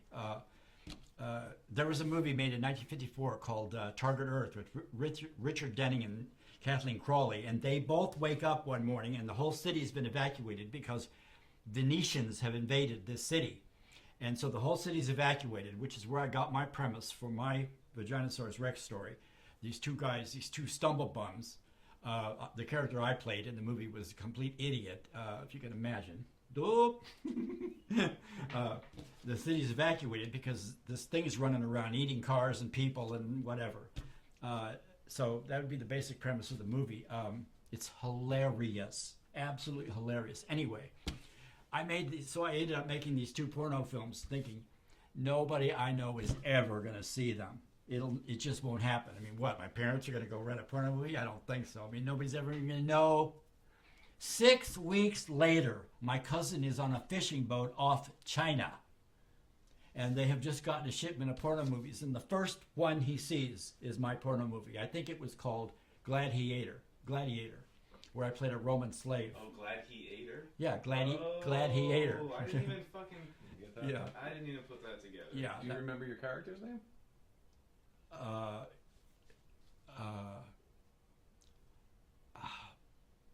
Pontius Bartholomeus. No, I don't remember. Spartacus? No, not Spartacus. Butholicus. I think my character's name was Butholicus, but I'm not sure. No, don't even write that down. I'm not 100% sure. Some Roman name, which was hysterical. Don't write that down. Yeah. It's not like we have Assholicus, something really Roman that you'd see a guy in sandals wearing. Hey, Butholicus! That's great. What was the other one about? Or That was just no plot, no nothing, just straight porno. They just banged them out, bam, bam, so bam, bam. You didn't have a character name in that one. No. Gladiator was a serious one. I played a Roman slave who got whipped. One thing I must say, you would think that the people that are in porno movies were low rent. Not true at all. These were secretaries and executives and people from Los Angeles. I mean, bright people. They just liked making porno movies, and the money was right. They made a lot of money in Las Vegas. I really love the film Boogie Nights, and they explore that a lot. Do you know what year that was in? That year's was 71 and 2. So probably right around that time where it was moving from film to video, and that whole industry was changing drastically. Was it on film or was it on video? I honestly can't tell you. I don't know. I don't remember. They had very large cameras, though, and it was very hot because of all the lights, which was neither here nor there. But it was all these people. They ended up giving me a ride home back to La Jolla. They were very, very nice, very intelligent, beautiful people that were in these porno movies. I mean, I was so surprised. You would think low rent and a half, but not at all. They were just some beautiful, beautiful women. I mean, my God. Well, Deep Throat is still the most successful independent film of all time. Oh, I went to see it. I went to see it. I thought it was mainstream. You went with your wife and your girlfriend. It was in massive. The theater. Everybody went to see 2001: A Space Odyssey and Deep Throat. It was the big hit movie of the year. It'll never happen again. It just won't. But it was Deep Throat, I Am Curious Yellow, and one other big porno movie that everybody. Behind the Green Door. That was a minor. Well, no, that was a big hit. But there was one other one: Deep Throat, I Am Curious Yellow, and I can't think. Debbie Does Dallas, maybe. That was another big hit. But there was another one, a third one. I can't think of the title. They were just massive, multi-million-dollar, massive hits. The whole country went to see. That was a breakthrough. I'm going to go see a porno movie. And so everybody went. It was totally cool. And they were often funny. There was a lot of comedy in some of those. Not in Deep Throat. Made a star out of Harry Reams. I saw him on talk shows all the time. He was so articulate. You'd never watch Harry Reams. He's left the planet now. But you would listen to him on a talk show. You'd never think for 1 minute this is a porno star. He was so articulate, always in a suit and tie, and very, very well spoken. That'll never happen again. It never ever happened. It's like the Blair Witch Project. This $100,000 movie makes $150 million, and it was terrible, but it just caught on. It's just a fad. It just caught on. It reminds me of the hula hoop in 1958. You guys don't remember the hula hoop. The biggest thing happening on planet Earth in 1958 was the hula hoop. Just this round piece of plastic you put around your waist, and you go like that and spin it around you. That was the biggest thing happening in the world in 1958. That and the song The Purple People Eater went to #1. But the hula hoop in 19... What? I love how Roger knows when I have a thought before I like even talk. He just sees me like I'm about to have a thought. Jan spoke a little bit yesterday about like the fact that you may have like an eidetic memory. Like your memory is incredible. What do you have to say about that? I can go back. My earliest memory is about 1.5 years old, and I'm looking at a Life magazine, and this is when my life started. I'm about 1.5, probably 1.5. I don't want to say 1 because it sounds so ridiculous, but I'm a little baby, and I'm looking at a Life magazine, and there is Marilyn Monroe and Marlon Brando, both at the very beginning of their careers. They've already started some excitement, but they're at the beginning of their careers. I can't read, but I know exactly who Marilyn Monroe is and who Marlon Brando is, and I know who they are, what they do, and what it's all about. And I want to be in the movies. I want to be in the movies. I want to be a movie star. That's my earliest memory, and that's probably when I was 1 year old, looking at that Life magazine at those two. I'd love to find that issue of Life magazine, if it was in fact even Life magazine, but it was one of the big coffee table magazines of the day. Life, Look, Post. Everybody in America read those magazines every week. That's where you got the basic news besides your newspaper. But that was it, and that's my memory kicked in right there. From that point on, you could literally ask me anything about movies. I mean, I'm not kidding. I used to it was kind of bitching to have that ability to astound people. Not so much anymore. I'm not that sharp on it anymore, but as a little kid, 1 and 2 and 3 and 4 and 5 and 6 years old, you could ask me anything about any movie, and I could tell you. I mean, it was amazing. It's like idiot savant. I mean, I'm really stupid generally. I mean, I've got a real low IQ as far as I don't know. But you could ask me anything about movies, and it was there. It's like almost like I was reincarnated from an old movie producer or something. It was just strange. So that's what she's talking about. I think it extends beyond the movies, though. I've heard you tell stories about Bob Farrar and things from middle school and things from high school with a degree of detail that I would never be able to bring up, and that was only 20 years ago for me. So I think there's something to that. I think that's a very special aspect of you, your memory. Yeah, I do have a really good memory. I go way back. Yeah. That's when it started. And Jan called it out. She said that was his most one of his biggest talents, his memory and his sense of humor. Because the reason she remembers that is because I would always be put on the spot. People would, I got to tell you a story. This is great. I'm glad this came up because this fits right in. But Jan is referring to the fact wherever we go, whatever we're doing, people would say, okay, if you had such a great memory, what year did blah, blah, blah come out? 1958. Oh, you do know that. Okay. It used to blow people's mind. It was fun having that aspect. But here's a story that it's one of several that all grouped together, but this is one. One night I got invited to an after-hours party. And the guy said, come on, you got to come. You'll be a special guest. I said, I'll be there. Let me close the booth and I'll be there. Okay, so close on the booth and I finally get to this party. And I knock on the door and the guy that's having the party opens the door. And here's about 50 couples sitting in this massive living room, and they're all not looking at me. They're all looking at this the biggest black and white television set I've ever seen in my life. Okay? Sidebar. I have a cousin. Her name is Marla English. She became a movie star in the 50s. She made many, many films. Three Bad Daughters, Shield for Murder. She made several films. She became, let's say, not a major star, but she became a big name in Hollywood. And she made a few movies, and then she got married and retired and disappeared. Naturally, having a good memory about movies, naturally I'm going to be able to tell you a little bit about my cousin Marla English, who did become a big movie star, okay? So, the guy opens the door.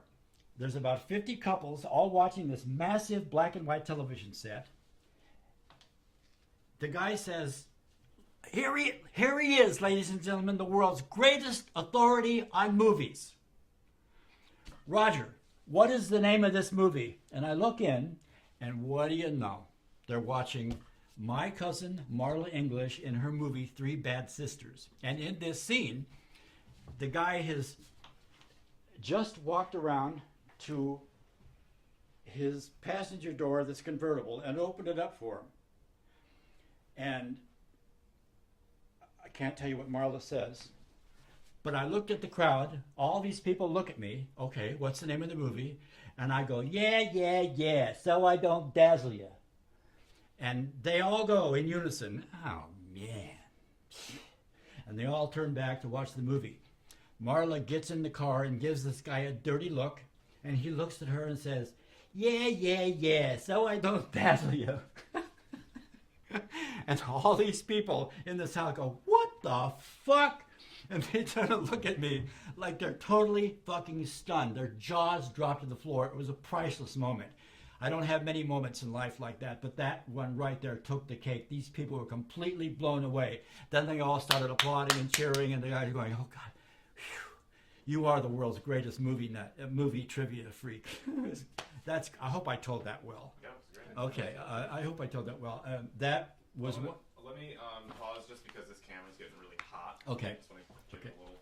Okay. Yeah. So I don't dazzle you.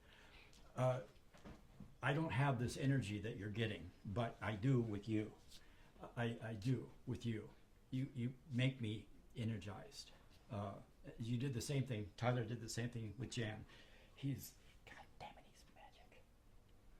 He knows just when to say them, when not to. I don't care if he does have a hangover. He's just so right on. I mean, it's just, I can't believe he's actually interested in every word I'm saying, but he sure looks like it. I mean, fuck.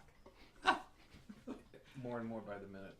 More and more by the minute. He's just, you cannot do wrong with this guy. You just cannot do anything wrong.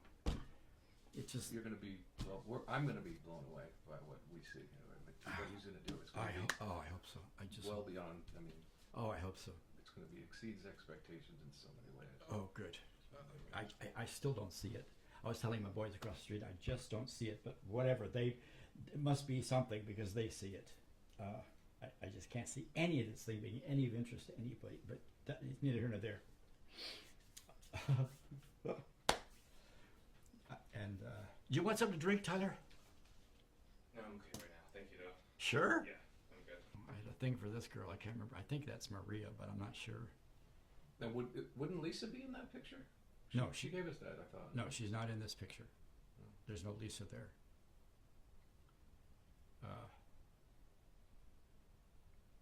No Lisa. Yeah, she wasn't in all of them.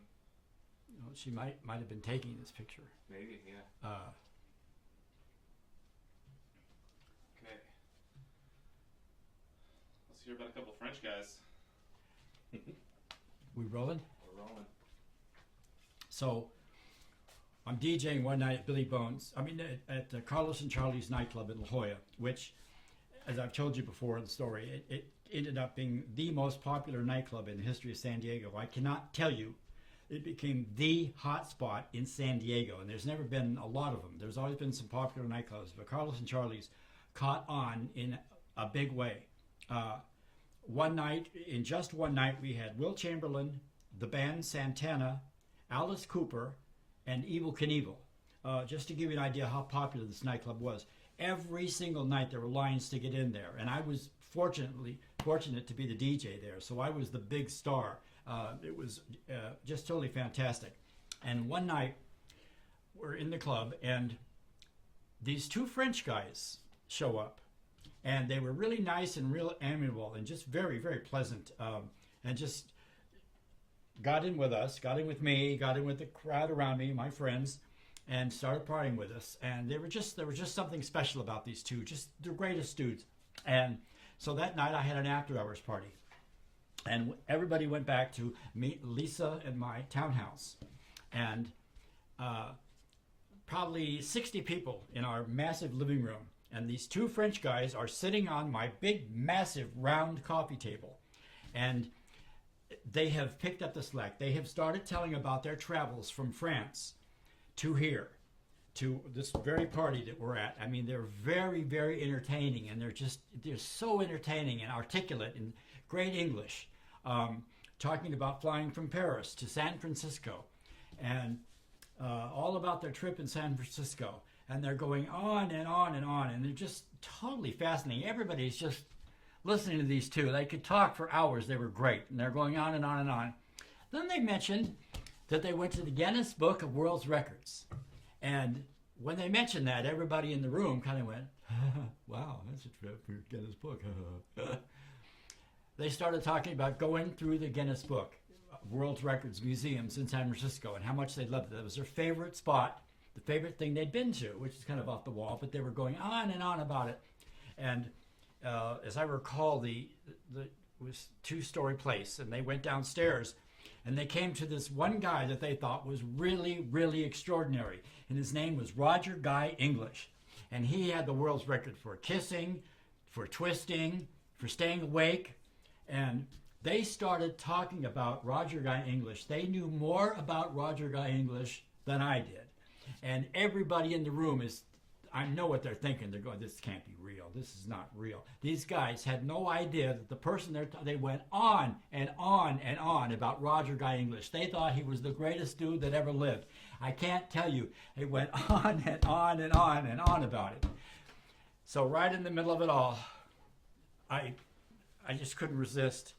I mean, everybody's tittling and giggling and laughing and thinking this can't be real, but they're so convincing that they must be real. They must not know that the guy they're talking about and going off about is sitting in front of them. And so I pulled my wallet out of my pocket.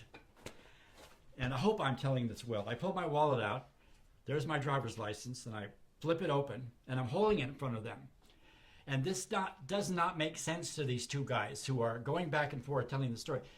It just doesn't make sense that this guy in front of them, the DJ that they met, would be holding up his wallet. It just doesn't make any sense while they're in the middle of the story. Finally, one of them looks at my wallet,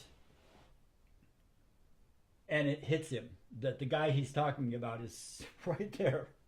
And I wish I could go on. One guy does a backflip on my table. Literally does a backflip from a sitting position, flips over backwards. He is so stunned. I don't remember anything after that. It was just one of those moments that only happens once in a lifetime. It was just too much. They were absolutely blown away. That's incredible. And while you were telling that, it reminded me of something. I want to do something real quick here. If you guys will indulge me. Did that work? That was fantastic. Okay. Yeah. Okay. It's killer. So okay.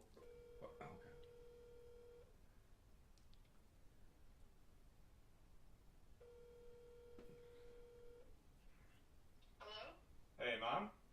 Yeah. Hey, I'm sitting here doing this documentary right now that I was telling you about. Yeah.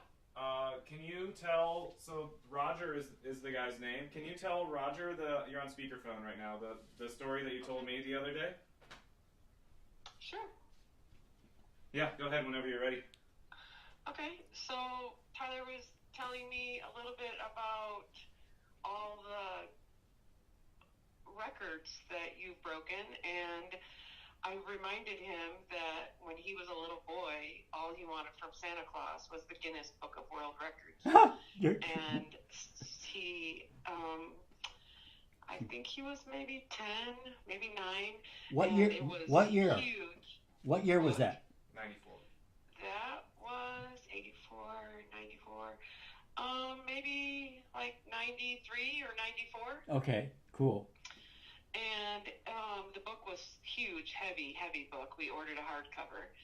And when he opened it, he was brilliantly smart at that age, and he read it from literally cover to cover more than once. Of course. And drove his dad completely crazy about how he was going to get in that book.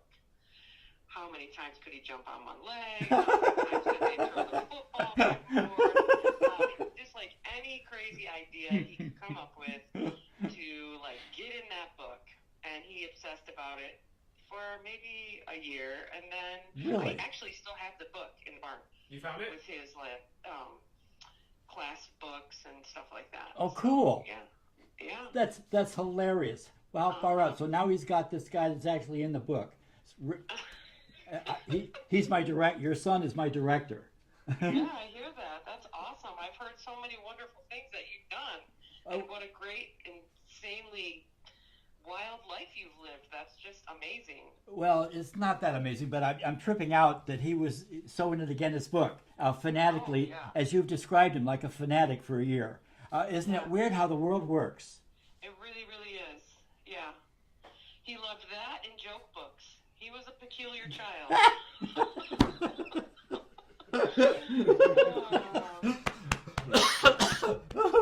Well, he's much better now. Not peculiar at all anymore. Oh, I can't. Hey, I can't wait to meet you. Okay, I can't wait to meet you either. That would be so much fun. I can already tell. What's your name? My name is Michelle. Michelle. Oh, Michelle, I can't wait to meet you. I just can't wait. Trust me. Oh, good. Okay. It's going to be great. Hopefully, I'm going to come out for a visit soon.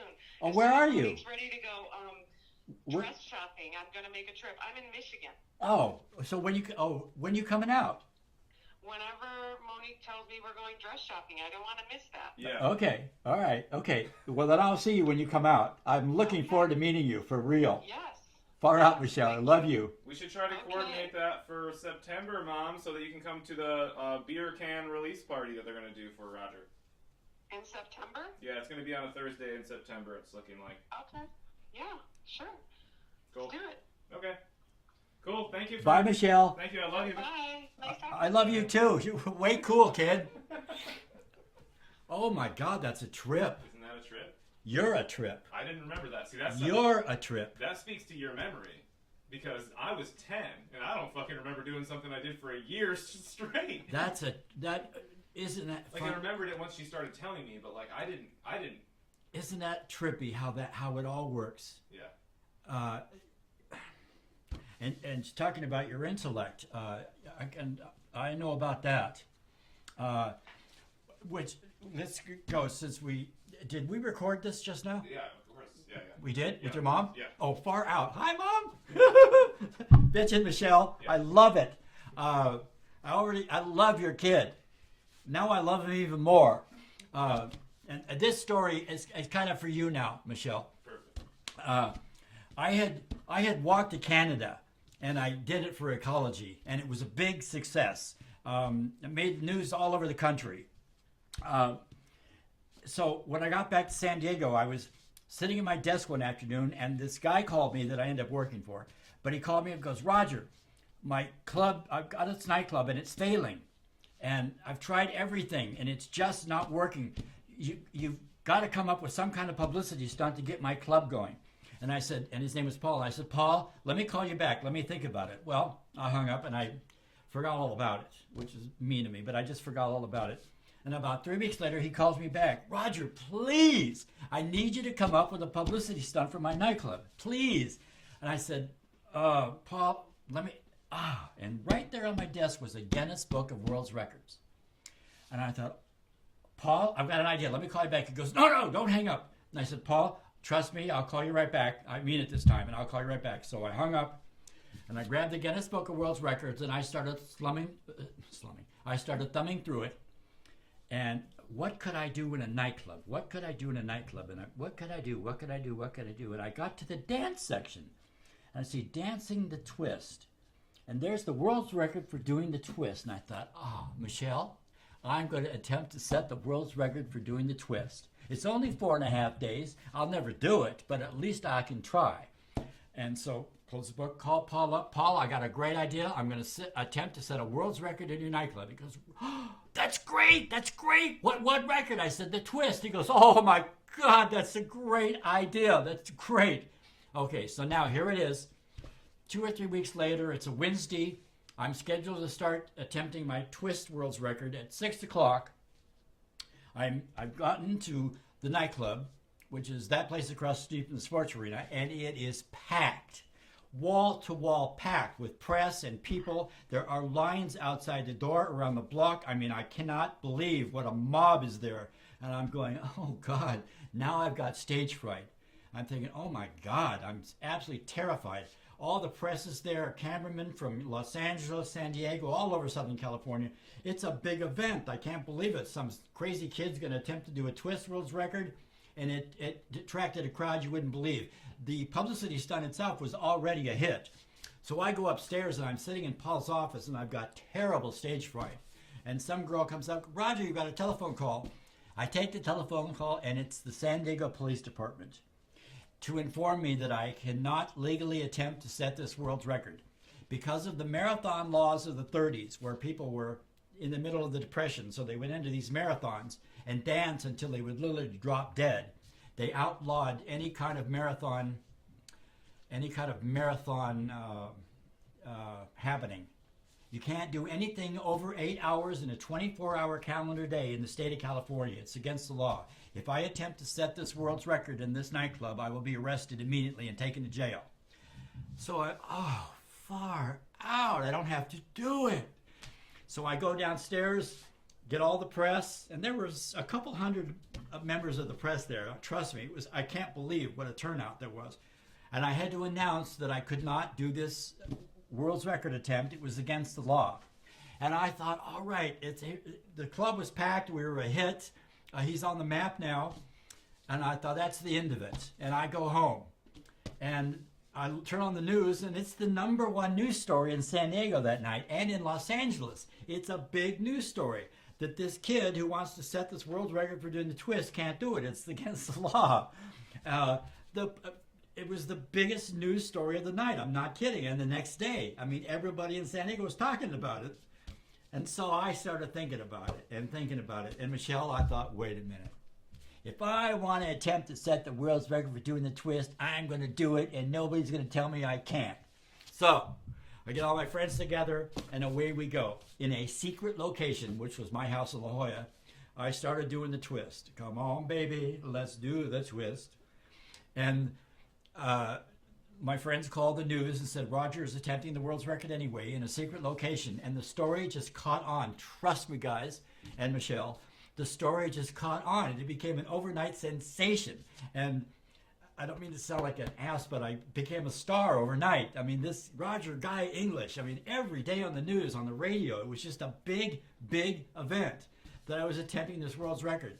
And on the news, they kept saying, and if Roger is arrested, he faces 6 months in jail and a $5,000 fine if he's caught. And it just became a big, big deal. The whole city thought that I was either off the coast on a boat or down in Tijuana, across the border, or somewhere in a hidden location. So I started getting paranoid. So we put me in a van, twisting all the while, come on baby, let's do the Twist, to a secret location, which was at a girl's house in Claremont. So I actually set the world's record, and it ended up, well, it was 4.5 days I did the Twist. I set the world's record, and it was kind of bitching actually having a world's record. I had been told that when I stopped, I would be a crippled. I wouldn't be able to walk for weeks, and it was all kinds of horror stories I heard. My legs did swell up while I was doing it.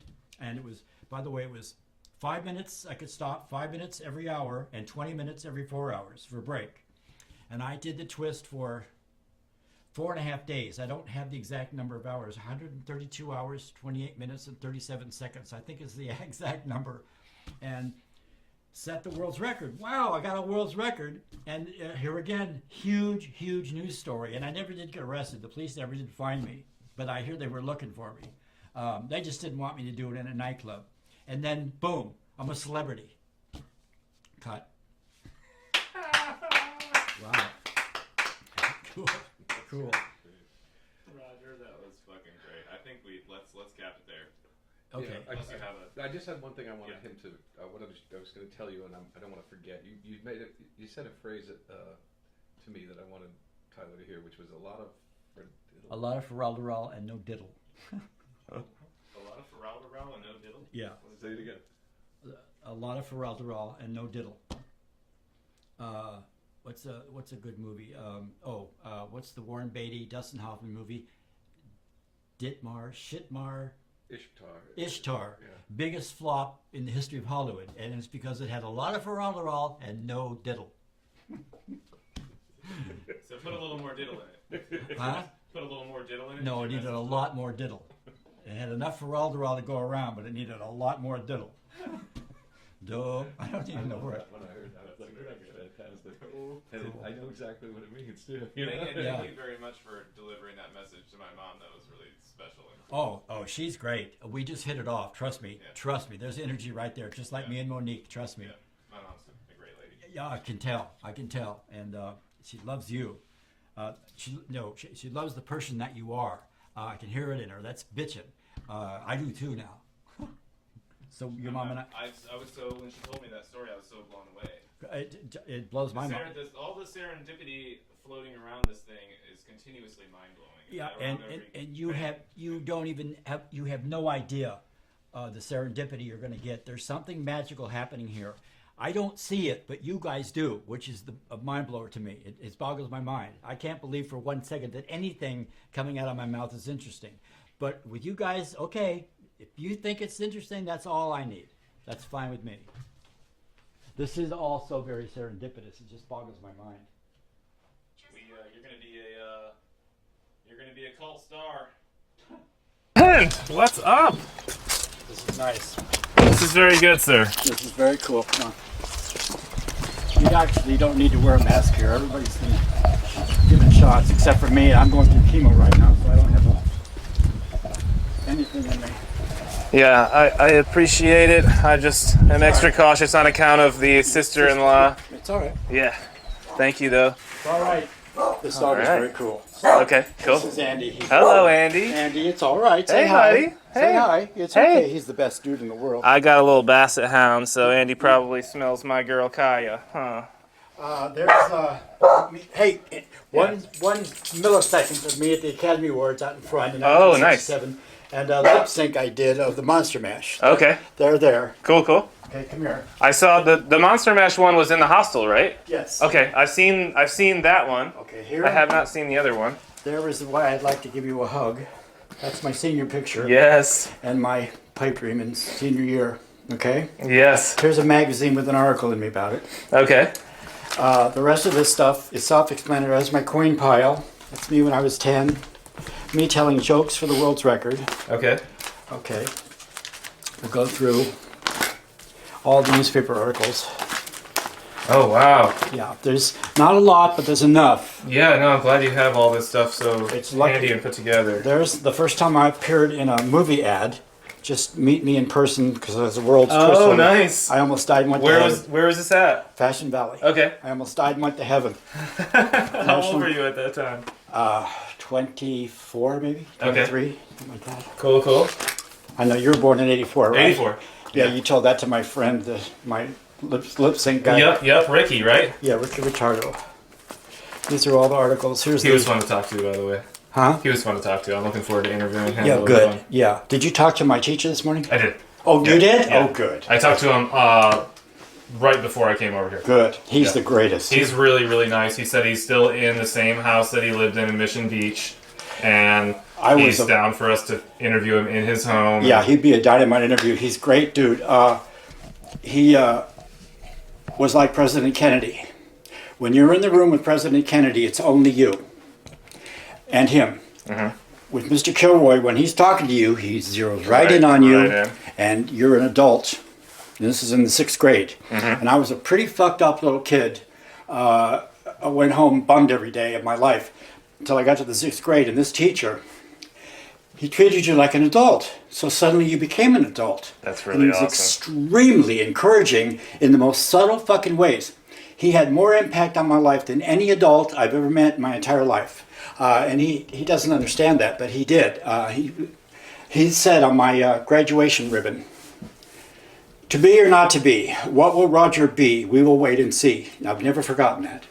Anyway, Do you still have that? No, I haven't had that in 100 years. But that's what he wrote on it, and I'll never forget that because he was right on the money. He was just so, wow, such a solid, he changed my whole life. Anyway, That's incredible. So he'll be a dynamite interview. That's incredible. This is the Guinness Museum invitation, me and Miss Universe. Failure.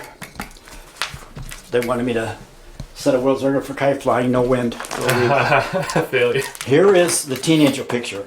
Oh, yeah. Okay, that's somebody's suggestion for the beer bottle, if you ever do that. Oh, yeah. Yeah. Here's the poster. Come here. Teen Angel might be a good name for the beer, too. No, Roger Guy English Roger Guy Ale. English Ale. Yeah, that's what I was thinking originally. That's what I think it's fucking brilliant. Nice. That's Teen Angel. Oh man, this is so good. This guy was so popular. I can't tell you how popular he was. He had hundreds of women after him. But it wasn't me. But I was so young at the time, I didn't realize that it's not me they like, it's that guy. That's so good. Yeah. That's a great photo.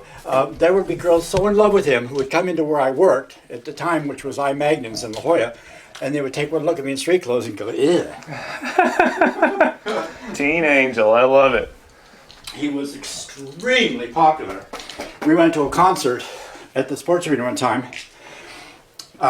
Took a girl named Debbie St. George, had her dressed up in the 50s. I was dressed as Teen Angel. We walked in the back, and we came in the back, and the sports arena was sold out.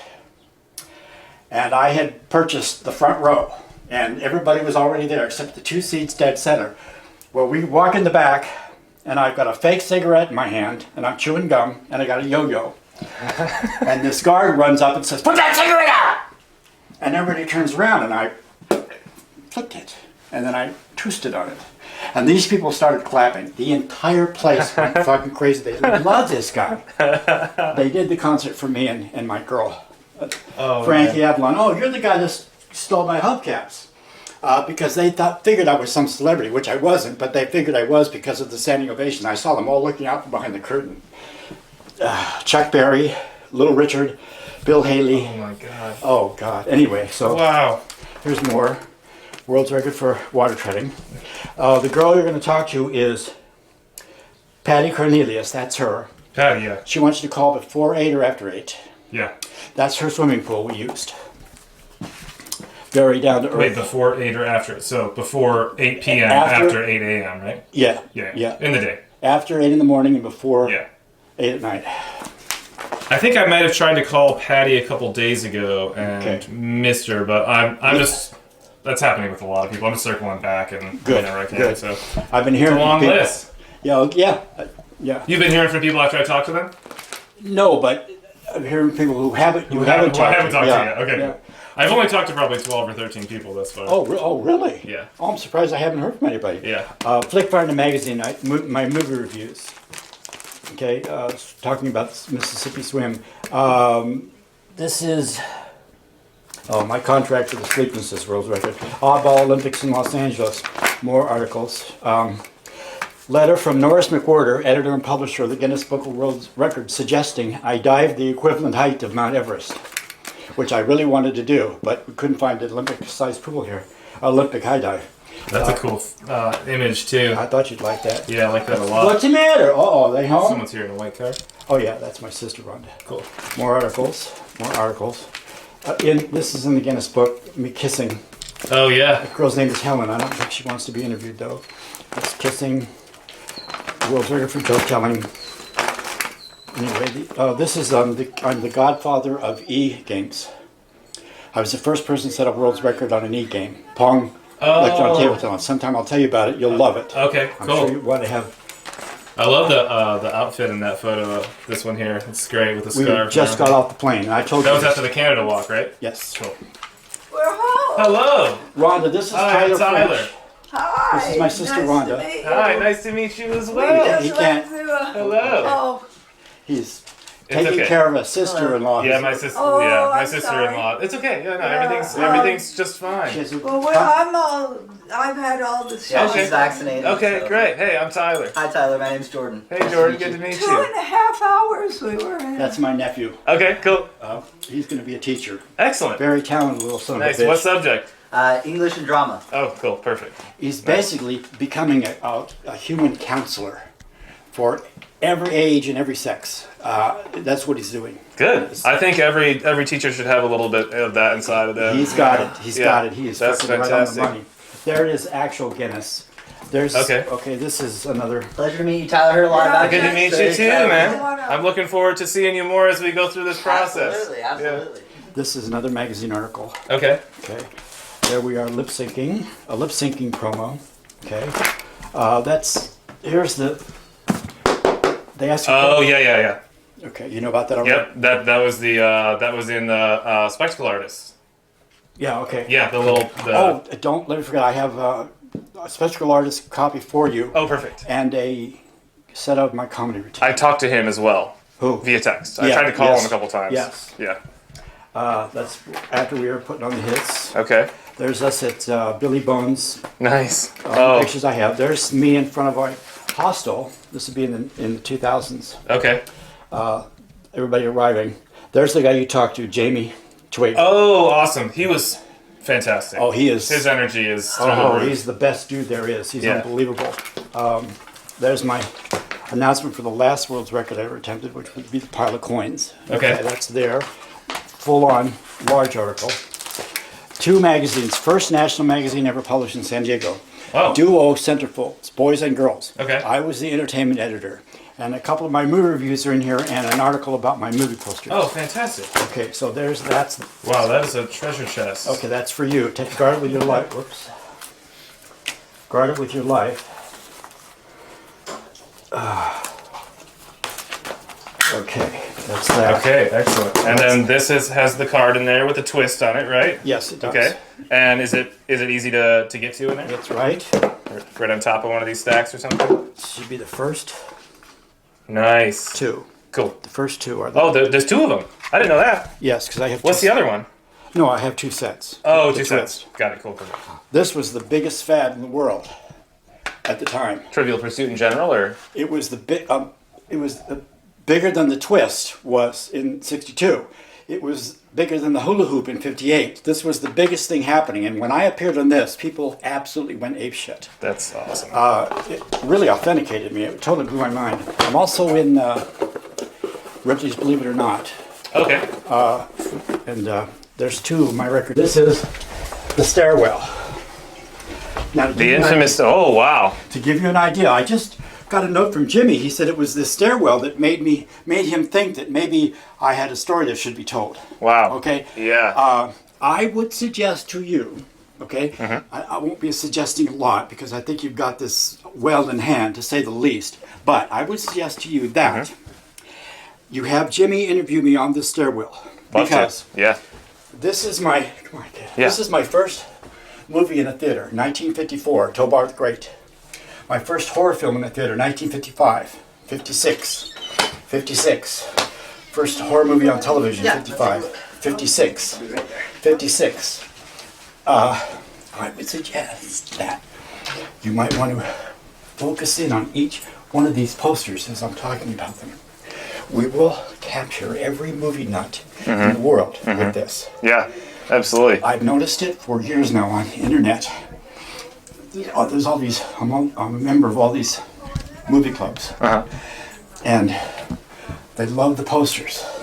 Cool. They love the posters and the memorabilia and on and on and on. So you could be up here filming and come in on these. Every one of these movies has a significant moment for me in my life. Every single one of them.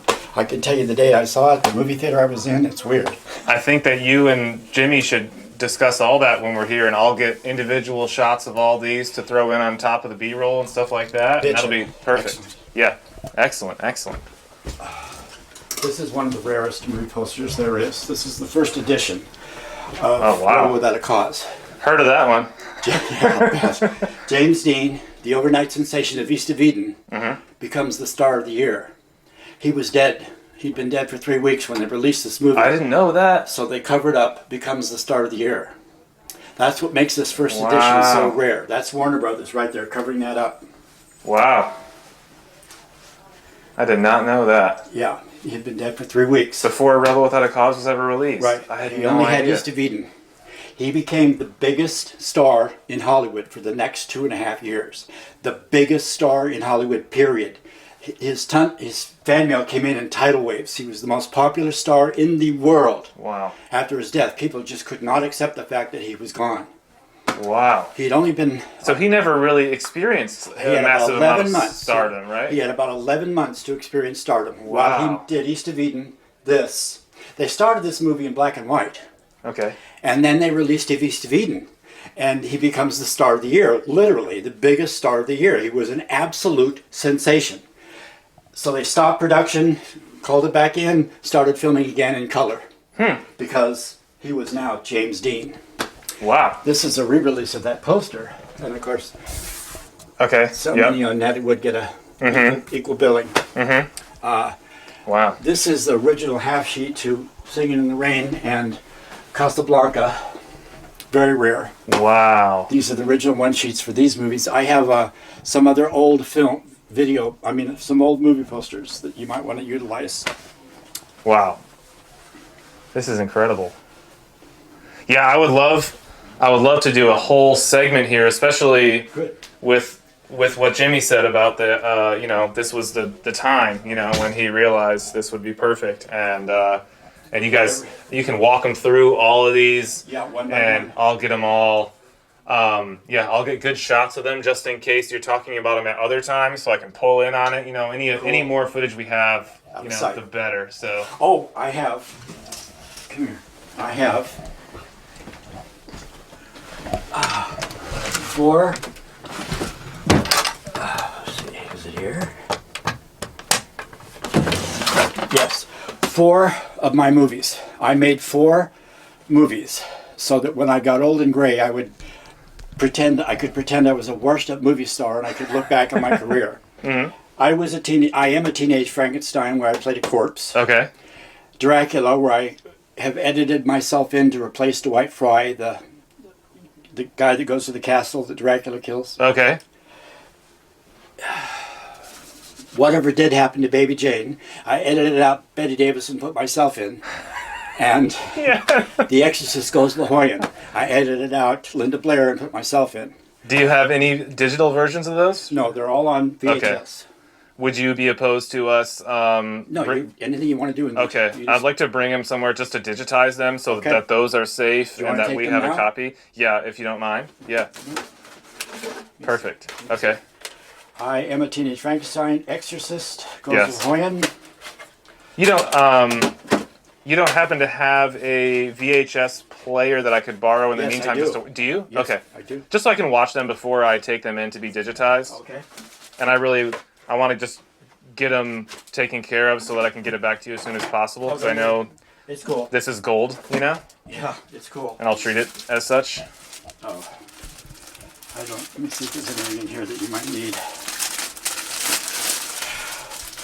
I moved to Hollywood right out of high school to crash the movies. It took me a year to realize they had no interest in me whatsoever. Just based on physical appearance, no thank you. No thank you. And I said, okay, well there's another way. So I moved back to La Jolla to make myself famous. I'll build up a name, is what I did. I don't think there's anything here that's... No. No, nothing. So I moved back to San Diego and I started working on making a name for myself. Well, you certainly did that. Well, okay. I'll take your word for it. But You got a binder full. You don't need my word, sir.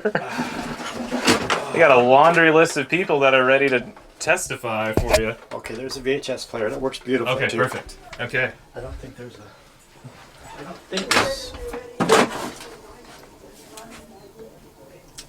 No. Should be able to operate it off of the machine, right? Yeah, cool. And then I've got an AV set up on my TV for the aux cord, so that'll work good. Jamie said you've got some good JFK stories and stuff too. I'd like to dive into eventually. the most profound event in my lifetime was the assassination of President Kennedy. He said, you think it changed everything? Nothing has, no, we've gone downhill since that day. We had I don't know the exact number of the federal debt, but it was around a billion. And that has gone through the roof since he was assassinated by LBJ, by the way, his vice president.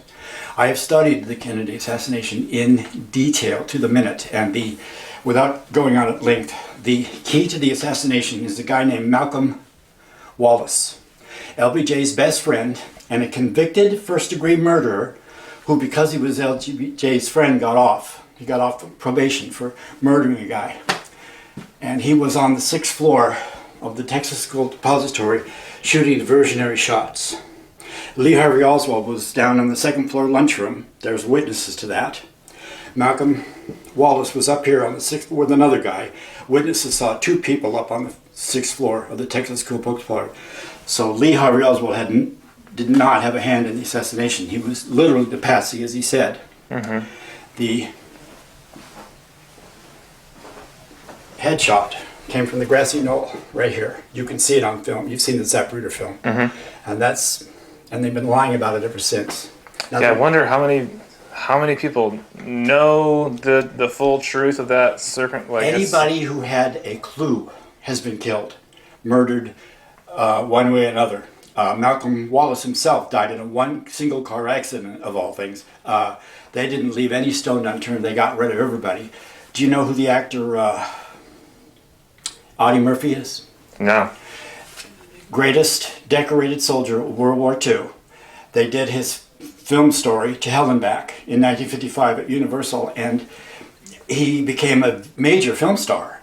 He knew something about it, and he, oddly enough, died in a plane crash about 1971. The list goes on and on and on. It's longer than your arm of the people that... Lee Harvey Oswald's landlady mysteriously died, and on and on and on and on and on. It's they didn't leave any stone unturned. It was LBJ. It was Lyndon Baines Johnson and his cohorts.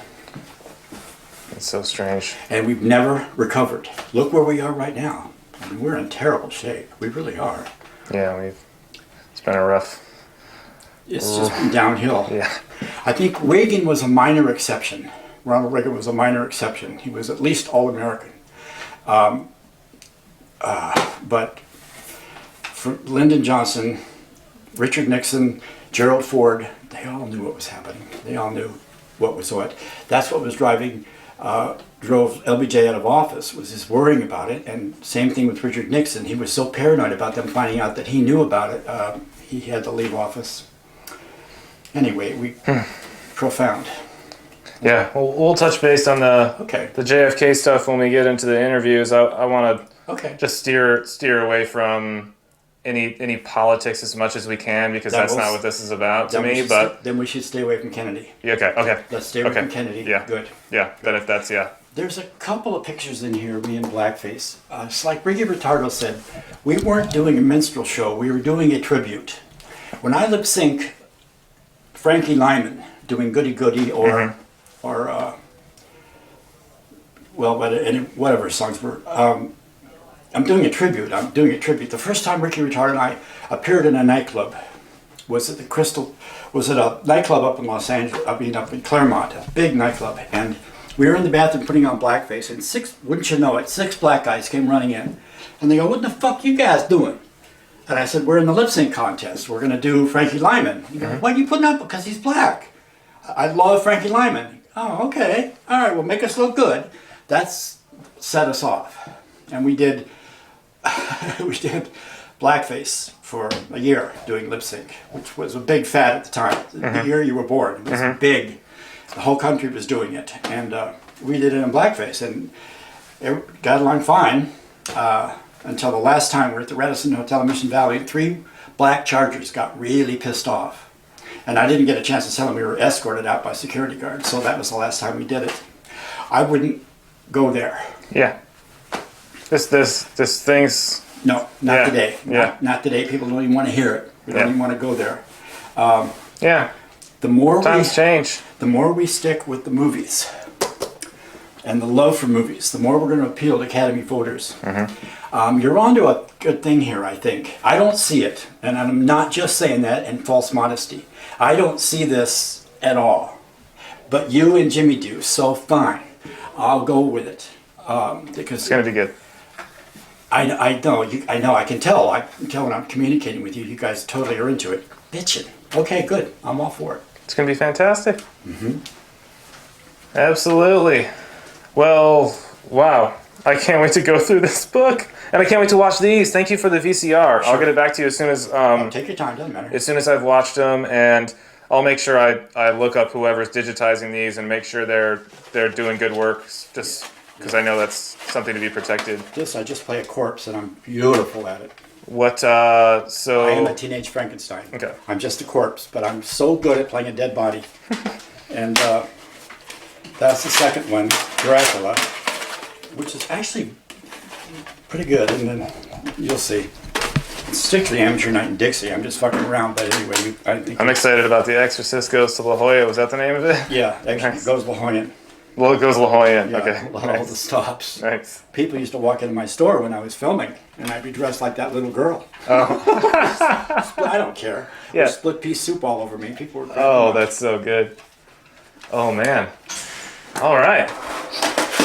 Roger. Okay. I am so excited. Tyler my French. friend. Roger English and Tyler French. Dope. So excited. This is really cool and a long time coming. And it's funny to me that our spheres have been, there's been this like little Jimmy B Venn diagram, you know, and it's nice to just have a little bit more of a connection with you. I'm totally hip to your filmmaking. You're like 1 in a billion. Everybody would love to be a filmmaker, but you actually do it. I try to. No, you do. That's the difference. You're actually doing it. So you will eventually, like I do, people will recognize you. But it's okay if you see this, then there must be something there. So away we go. Away we go, man. The train's left the station. It's out of our hands now. We just got to have an open mind and open heart. And one thing I got to tell you honestly. Yeah. The element of the guy that I've been enemies with, I just don't see it. Yeah. Okay. I don't see it. I don't see a need for it.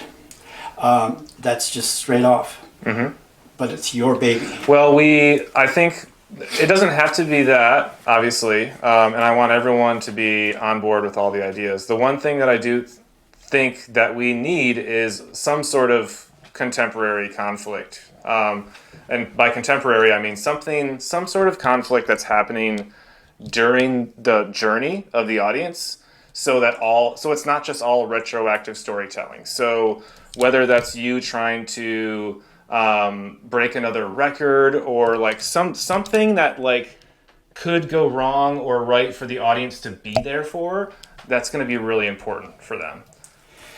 If you could think now what you just said, if you could keep it retroactive like you said and come all the way around to you making this documentary, that is contemporary in itself right there. From 9 o'clock at night to midnight, the last quarter of it is you making this feature, this documentary. That's very contemporary. That is... It is. I don't want it to be about me. No, it's not. I understand where you're coming from. Okay, it's not, I know, it's not about you. But it is about you. It's about you and Jimmy making this documentary. That is very contemporary. It's because of your love for film and Jimmy's love for entertainment, etc., that it's motivating this. It's just an idea. Yeah. No, I want to hear all the ideas. You're making this dream come true. Yeah. So you bring it full cycle.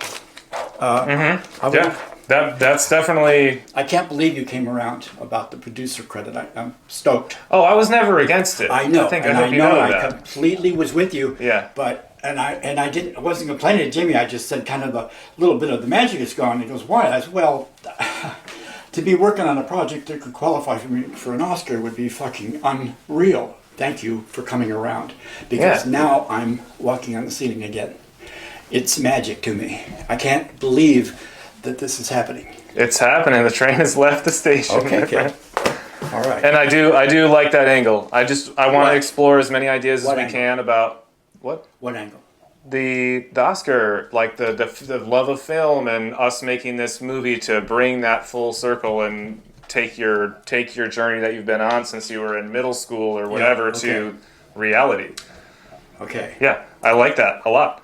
But I do want to keep exploring ideas for what could be conflict. I think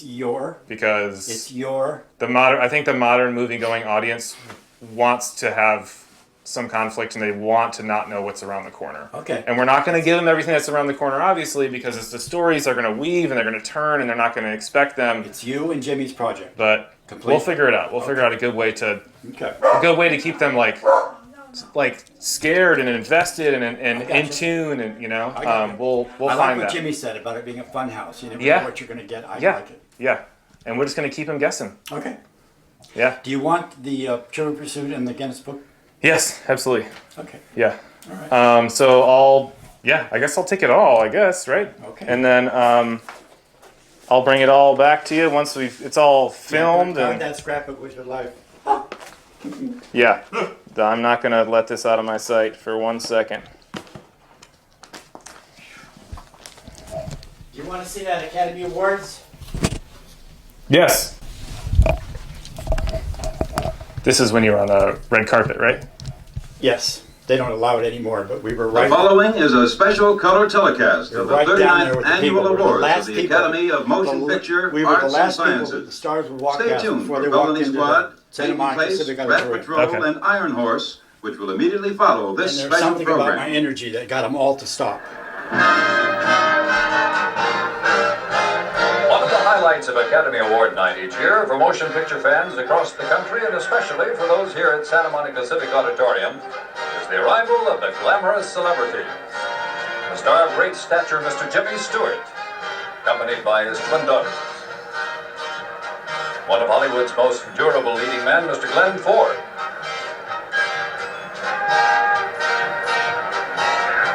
And here's Patricia Neal, former Oscar winner for her performance in HUD. Handsome Rock Hudson.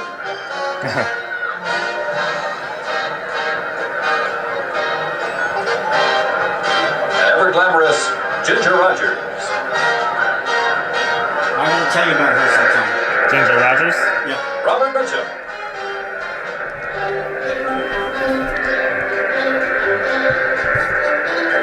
This is the Academy Awards, 1967. And with a Mary Poppins umbrella, Dick Van Dyke.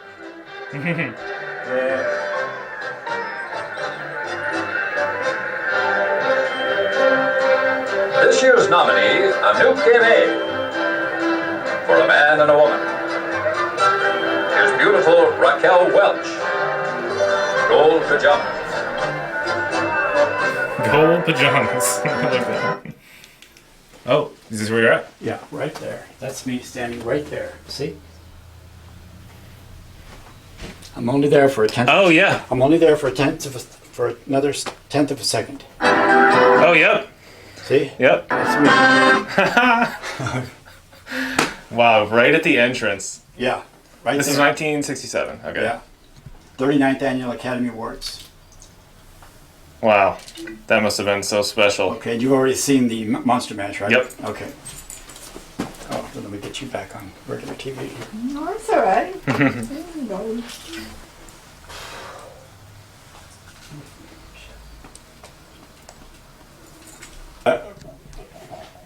Really liked himself a lot. I don't know how else to put that. He was confident. And it wasn't off-putting, but I was just thinking, geez, whatever. Okay. If you give me a chance, I'll praise you all over the place, is what I was thinking, but I didn't get a chance. So now I'm going to be an actor. Okay, and so it's at the Academy Awards up at Jimmy's house in Del Mar, where you stayed, I believe. Yeah. And he was telling me how you guys got together. I totally love it. It's typical of Jimmy Baxter. Yeah. Remind me to tell you about the first time I met him. But anyway, Jimmy says, "Oh, Jim Martin's coming down the stairs," and here comes Martin Kremer walking down the stairs, and I'm going, "Holy shit! This guy was born to be a star. I don't know if he can act, but just looking at him, he was born to be a star. Gives me a big hug, holy shit, this guy is too much. And of course, it turns out he's very, very talented. Super talented. Did you see the piece he did with Jimmy? Yeah, on the lawn with the drunk dad situation. Yeah, great piece. Have you ever seen his commercial that he did for? I wonder if I could find it for you. It's the best thing I've ever seen him do. He's in command. Let me see. No, I can't think of the name of the company that he does this commercial for. He does a commercial that he wrote, produced, directed, and acted in. And I keep telling him he should put that on his page. His reel or whatever? On his reel. I mean, my God, he's stunning in this. Send it to me when you find it. I saw the music video of him doing that Scientist song where he's playing the guitar in the alley recently. Okay. Have you seen that? Okay. Pretty good. But I'd like to see the commercial. Gotta see this.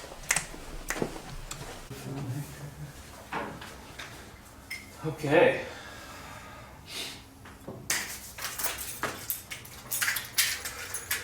Yeah, so we've just been just having easy, fun conversations, and I jokingly say that in the digital age we got plenty of film in the camera. So if you want to restate something or say it again, or if you have a question that you want me to specifically ask you, we could serve it up like that as well, and through the magic of editing, and we'll. Well, like you said, when we do music, we make you all the way good. Is that what I said? Yeah, I said, I go, when we come down to sing, you're like, you're gonna make my voice sound better? You go, all the way better. Well, that's cool. Okay, I'm rolling. I'm ready when you guys are. All right, well, thank you for taking the time, and thank you for flying out here. We appreciate it, and you have a very unique perspective, being that you were there in the very earliest days. So, I think you said, "Tell me about Daddy-O," and you said, "How much time you have?" So, exactly. This is the time. Why don't you take us to the first memory you have of meeting Roger? Daddy-O is a lot of stories, right? But it's when we all first moved to Pacific Beach, we went to a place called Billy Bones, which became known as the Boneyard, and there was this big DJ booth, and as our crew always ran around, we were always drawn to where all the energy was, right? So we naturally migrated to there and made our way into the booth, and he was looking at us like, who are you guys, right? And we're like, we're here to hang out and have fun. And there would be 300, 400, 500 people in the bar, but it was always like that was them, and we were always like VIP when we were there. And over a couple of times hanging out there, it would turn out to be like the expectation that we would be there, right? Not just sort of a one-off kind of thing. And it was one of those times where he would be like in makeup, or he'd have like black mascara under. He was always like in character for we didn't know what, but it was having a good time. And then he very quickly learned all the music that we liked, so we would basically kind of tell him what to play, even though he was spinning the tunes. And over time, we became friends, in very short order. And the more we hung out there, the more we really enjoyed his company and all that. And what became odd to us was that we didn't realize that he was living in his truck behind Billy Bones, and there was 5 or 6 extension cords all plugged together to run power from the bar out to his truck, so he could have power for there. And at one point, I would go down there and hang out, because he just had great stories to tell and things like that. And he's like, "Come on in," and I went into the truck, which looked like it had like a giant tree fort built on the back of it, and that's where he lived.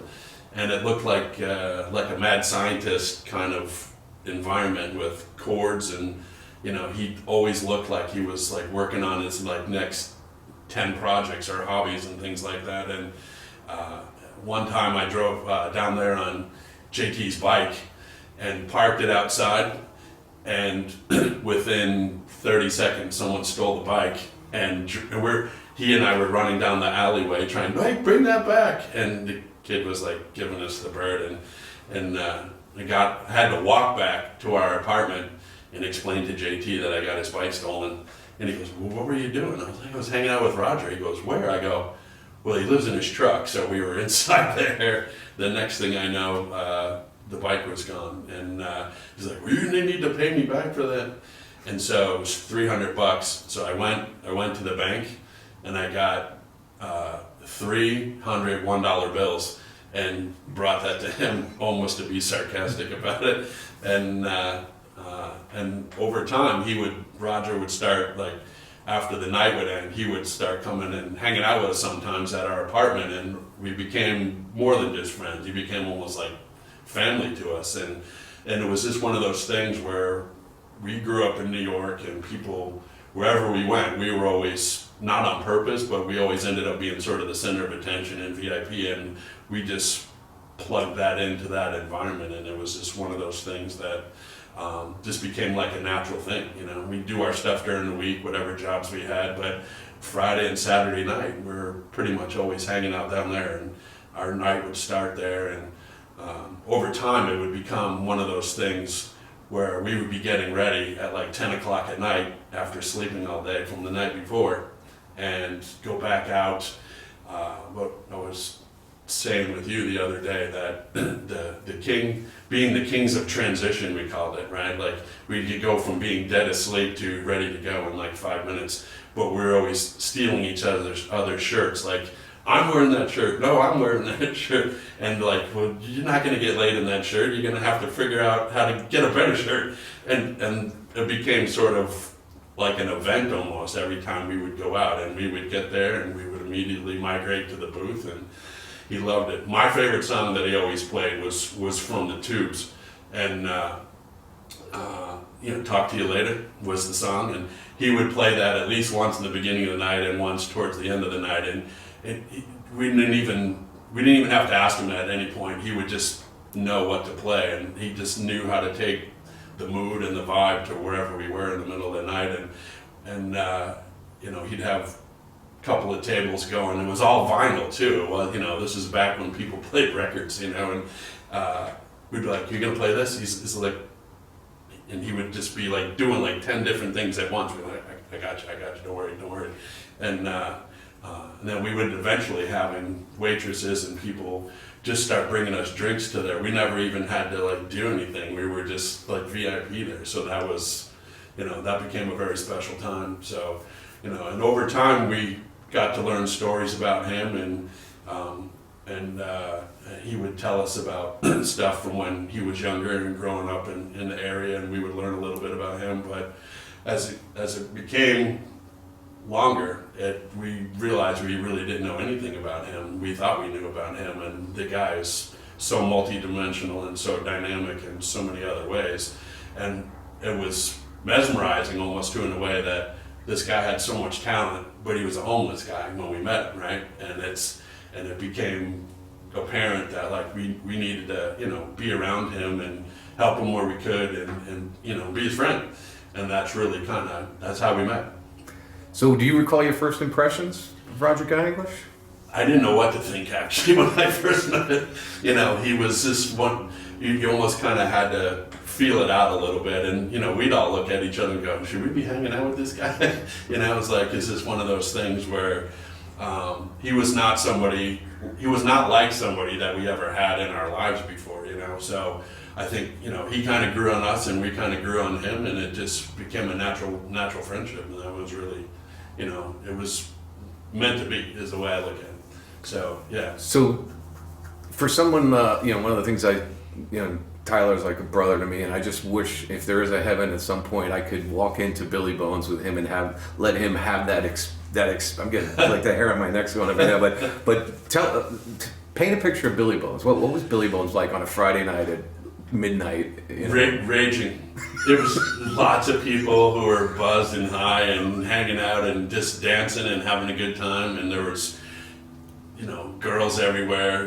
We were pretty much deciding like, which ones were going to come home to us, and then we would go from there and spending the whole night there back to our apartment, which was at the Oakwood Apartments on Ingram Street, and we were in E309, which became affectionately known as Club E309, and people would migrate back there with us from the bar, guys, girls, whatever, and we would break out the guitars and start having after hours till, you know, well into the night, 3, 4 in the morning, to the point where it got so rambunctious that the police would come and knock on the door and say, hey, you guys need to tone it down a little bit, and then they would leave, and then we would just ramp up the volume again, and the next thing we know, they would turn the power off. We would have no electricity in the apartment at 4 in the morning, and we were like, that's okay, we have candles and acoustic guitars, and then we would just switch out and just keep going. So, to your question though, is that environment and walking into Billy Bones, it was really more than a bar, really. It was almost like a mini nightclub, but not in the modern sense. It was like a kind of a unique place, and it had, you could tell there was a lot of history there before we got there, and just on Garnett Street, was that where it was? And Hornblende.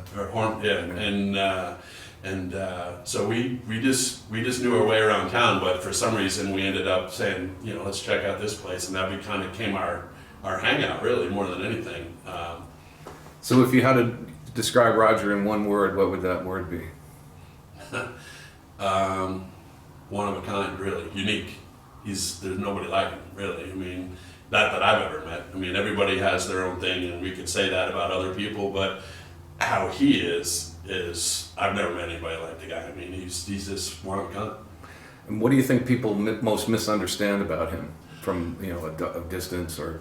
Well, I think people are very judgmental in a sense, and I think that's why he befriended us and we befriended him. We didn't judge him. Here's a homeless guy, drug issues, and we don't really know about his background, and a lot of people would probably never even strike up a conversation with him, and for some reason we had some kind of connection with him, and it just grew from there, really. Roger's been very open with us about everything, you know, and like I thought I knew him as well as anybody, and I've found through this journey that there's a lot more than I even knew, you know, and he did talk about Crystal openly, and that he felt like he did it once when he was 30, and he just felt somehow it centered him in a way, right. You know, but I don't think of him as well, I'll ask a question. I mean, would you think he was addicted to Crystal in your mind, or? Yeah, physically probably, but I think it was one of those. It was just one of many things he did in his life. It didn't like run his life necessarily. I just think, to your point, it's you know, you talk about people who are, you know, like functioning alcoholics. I mean, the guy he did so many other things, and you almost, if you didn't know that, you wouldn't really know he had, you know, an issue with the drugs. But it was like, you know, I never looked at him in that kind of way, though. I didn't like, here's a homeless drug addict, and you know, he was so much more than that. I mean, but you had to take time to get to know him, and I think most people would never take the time to get to know a guy like that, I think. Yeah, I mean, like you had the great photos, which we appreciate, and you were in what he calls the 2-bedroom townhouse truck. Like, what was it like being in there? The first time he asked me to go in there, I was like, I'm good. You know? I'm not going in there. I might not come out. or let me like the Wonka Vader, you know. He's going to press a button, we're going to go somewhere else. You know? And I could see that. You could have been to another dimension. But mentally, when we were in there, and we would do that, and he had music tape cassettes we had, which is even crazier when you think about it, that there were certain things that you know, we would make recordings of things. And you would actually work on projects with him? Yeah, like music stuff. Like, interesting. He'd be like, you know, he was really, I remember specifically being really into listening to the Beatles with him. Mm-hmm. And you know, we would sit there and talk about whatever was going on for the day, but then it would stop, and then we would like sing together. And then, and that was my connection with him, really, in a way, in the beginning, where it was, I'm like, you know, I like this guy, right? I mean, we resonated. Yeah, you had your own friendship, because, you know, I'm sure there were probably nights you stayed up till the sun came up in that truck. No doubt, yeah. I mean, it was like he was, he was like endless energy, right? And maybe that was part of the drugs, but I think he just had a natural endless tank of energy, right? He was always working on something and doing something, and he'd have 5 conversations going on at once, and almost like an ADD person without being diagnosed with ADD, right? It was like he just always was on, no matter what. And I was thinking, did this guy ever sleep? He's just one of those kind of people that you're like, how do you do all these things, right? And being at, in my opinion, being at such like a disposition, in a bad spot, like 99% of people would have never been able to make happen what he made happen, living in your truck and all that. And he just, and almost like it didn't occur to him that he was in that way, right? It just never mattered to him, really. He just did what he wanted to do. Yeah, and like you said, always working on different projects and various stages of completion, and probably hundreds of them that never got completed, right? But it's just one of those things where he was always working on some kind of idea or whatever, and it was movies and it was music and it was how he could put all that together.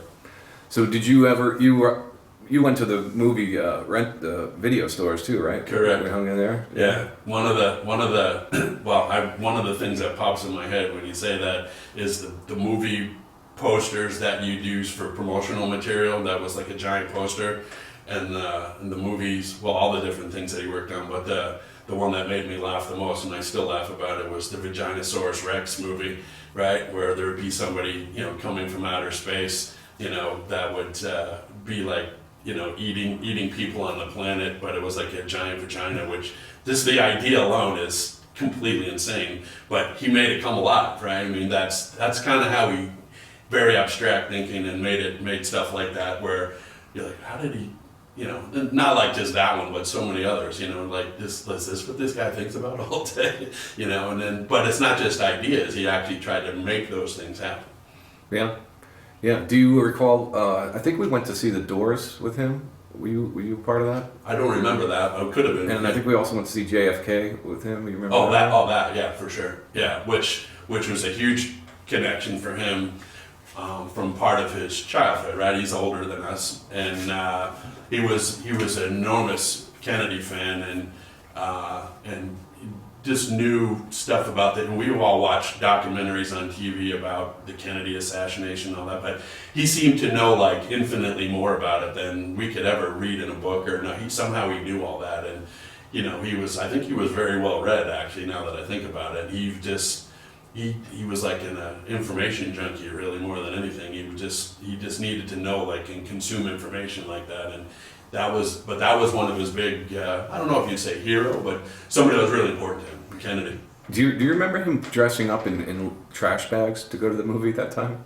No. Trash bags? Yeah, he took like 2 big black trash bags and just, really? As we were walking out of the E309, he just put one over like a poncho. I'm not surprised to know that. I don't remember that. That fits based on what you know yes. as a character. and it wouldn't be doing it for attention. It would just be like, well, this will work. Right. I'll wear this. So what do you think his greatest talent is? Well, kind of what I just said was like having these really abstract ideas and then making them real, right? I mean, it's stuff that most people would never even think about, or let alone have the creativity to make happen, right? Whether it's filming something or music, and he was, having that ability to connect all the dots on his ideas like that. Yeah, excellent. So you haven't seen him since 1990? So about 30 years, yeah. So when you heard we were making a documentary about him, what was your reaction? It's overdue. It should have happened a while ago, right? But maybe it was only meant to happen now because the story's not done yet, right? We knew him, well, a lot of the stuff happened before we even knew him, and then we knew him, and now we still know him. So it's like the beginning, the middle, and whatever happens. We don't know how the story ends, right? I mean, this is almost kind of like wedging into the timeline right now at this point in time, and kind of, talking about all the stuff that we know about him and stories like we're doing right now. And then just, it's there's more to come, actually, is what I would say. I think there's probably stuff that he hasn't done yet, and we'll find out about it. Yeah, I think that's very insightful. Yeah, I think it is it's a work in progress. It's a life. But he's, you know, I remind myself sometimes that if, you know, any one of these buckets of what he's done would be probably interesting enough. Like, sure. But he does have 9 world records, right? So there's always that. Well, we didn't believe him at first. We thought he was... Oh, did you not believe him? No, I thought he was just BSing us on stuff like that. Oh, really? Until we looked in the Guinness Book of World Records, and there he was. And we're like, oh, this guy's for real, you know? And that, I think that cemented more of his credibility with us, too. We just thought he was saying crazy stuff, right, when he was talking about that, and it turns out those were all true stories, you know? And so that kind of validated him a little bit more, I think, because we were still kind of figuring him out, right? Yeah. I think we're still trying to figure him out, right? I don't know that it's possible, really, you know? Right. Well, maybe we're not supposed to figure him out, right? Maybe it's just supposed to be. Appreciate it, yeah. Yeah. Do you remember the time he had some caper he was doing where he was going to have a garage door opener installed in the DJ booth that was going to lift him up and he was going to fly and he ended up being strangled? But do you remember the story at all? No. Yeah. But again, I'm not surprised. Yeah, he had some caper worked out, and then he was going to be, hanging himself essentially. Oh my God. And I didn't remember it, but he tells me I just reached down and just flipped the switch off. It's like, probably didn't even stop the conversation I was having, right, and saved his life. But I thought maybe you were probably there right that night, but maybe you were otherwise occupied. You know. Sure. Yeah. So what else we got, Tyler? Anything in your mind? If you could, paint a visual portrait of walking up, I don't know if there's steps or whatever the hell it was to get in the back of that truck, but if you could walk us through that would be incredible. So you went in the side of so there was an old 70s or 80s Toyota Datsun truck, and then he went and found plywood and driftwood and whatever else, and it was like when you were a kid, you would build a tree fort, right? That's what it reminded me of, was a tree fort. And I remember going down there and I'm like, how do you get in this place, right? And I remember knocking on the door and this door popped open and he would be like, oh, because he would be like so surprised to see you. And he said, come on in. And it was like, I don't even remember if there were stairs, but it was like you climbed in the side of the tree fort thing. And I remember looking around like, holy shit, it was like, how is this guy lives here? It was like, it was a little bit shocking to me at first, and then probably 5 or 10 minutes later I forgot, and we were just having conversations like we are right now. And so yeah, it was it was the most unorderly place inside, right? There was literally like cords, you could tell there was like 100 projects going on, and he would work on this one day and work on this one the next day, and there was always something going on in there, and nothing made sense to me while you're in there. It was almost he went into like his world, right? It was his bubble, and unless you were in there, you would never know that, right? I mean, that was a whole dimension of him that I didn't know, right? And it was just one of those things where it gave me an impression of him that was not different, but just more of him, right? It was just one of those things where, all right, so this is this guy, right? And so yeah, it was just one of those places that was, again, he's a one of a kind, and where that was one of, it was just that, I think that was the intrigue for all of us. It was like who is this guy, and what's he all about? And that was the big draw. Did he ever allow I'm sure it was not big enough for like a party, but was it pretty exclusive, or would he kind of invite whoever back there that was interested? I never got the sense that he opened that up. I might have been one of the very few people he ever let see that, to be perfectly honest with you. I'm probably not the only one, but I would say it was very few. Yeah, I don't think he wanted, not that he was ashamed, but that was where he was safe. You know what I'm saying? I don't think he would have let a lot of, hey, come on in. I never got the sense that he would have shared that with a lot of people. I don't think he wanted people to know that he lived behind Billy Bone. not because he was ashamed of it. It was just more like that. This is my space. You don't come here. Right? How was One it? place that he found safe. How was it you ended up getting that great photo like that afternoon? Well, I always had my camera with me, as you know, and I was, always taking pictures, and I just remember thinking like, I need pictures of this, right? I mean, this is like, I'll show you guys, like, you won't believe where I was, right? I mean, Yeah, I don't know that I was ever in there. Ever. Not with me, you weren't, and none of us were ever there with me. You may have gone in individually, but I may have been the only one that ever actually went in there. Was there a roof on it, or was it just? Yeah, I but it was thought like tarp. It was like a tarp, and it was almost kind of like if your house had been hit like by a hurricane, and it was tar paper and a blue tarp and 100 different pieces of wood that were all slapped together, and that's what it was. And was there was TV and videos and all that?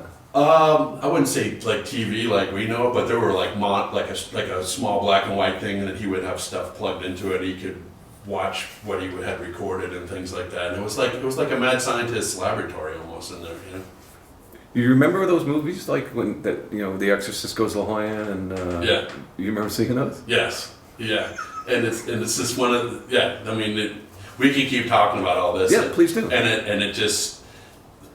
When you say one thing, it makes you think about 10 other stories, right? And it's I haven't thought about all those in many years, but it's now that we're doing this, it's just I've been thinking about it for the last couple of weeks before I came out here, and it was like oh yeah, that too, and that too, and that, and this, it's all in your head, but until you hit the rewind on the tape and play it back in your own mind, it's just one of those things where there's literally hundreds of stories that we could sit here and tell, and it's just such a unique opportunity to meet somebody like that. And what did you think of those movies when you'd see him cut himself into The Exorcist, and all of a sudden he'd be throwing up pea soup, and it was Roger? Like, well, what I would think about it, now you're saying it now, is almost kind of like he wished he had been in the original version of it, right? And he wanted to be in those movies were all very important to him, and that was like how he thought about the world, really.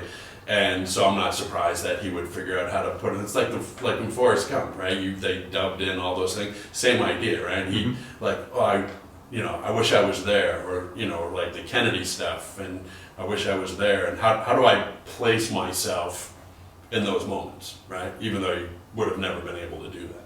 But I think he wanted to feel like he had been a part of it. Yeah, I think he would have been a great Frankenstein. He would have been fucking amazing. He might have been a real Frankenstein with all the makeup, and that's true. I love that he was always in character. He was never just.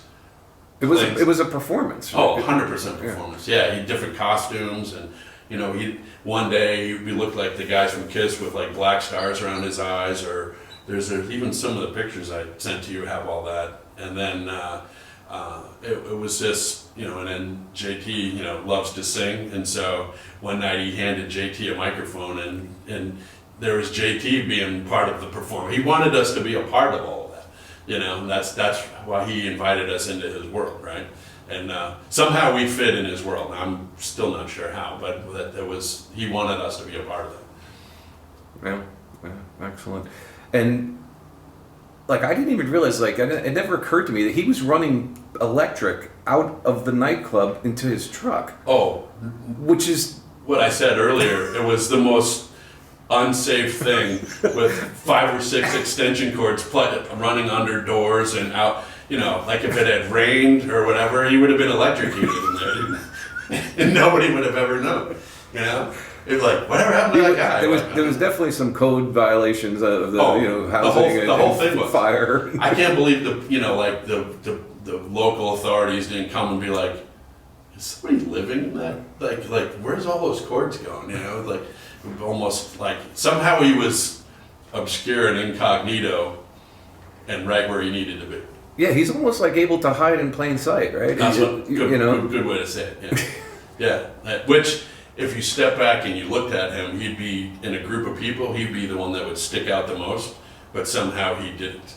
That, to your point. He's got to be a red herring.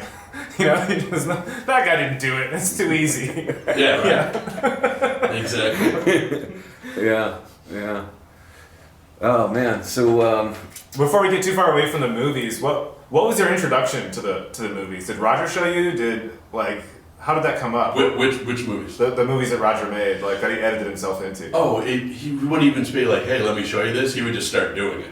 You know. Oh, so you saw him like physically making them, or just after? No, but almost like threw it on the van. He would throw. Yeah, he would start playing stuff, and you would just be drawn into it.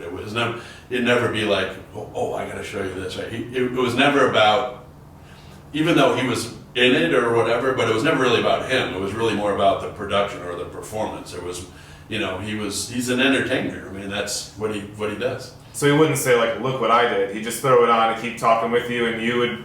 And you'd be watching and be like, that's pretty cool, you know? Yeah, it was never about like, let me show this off for you. It was just what he did. So when you were around him, you just knew you were going to get more of it.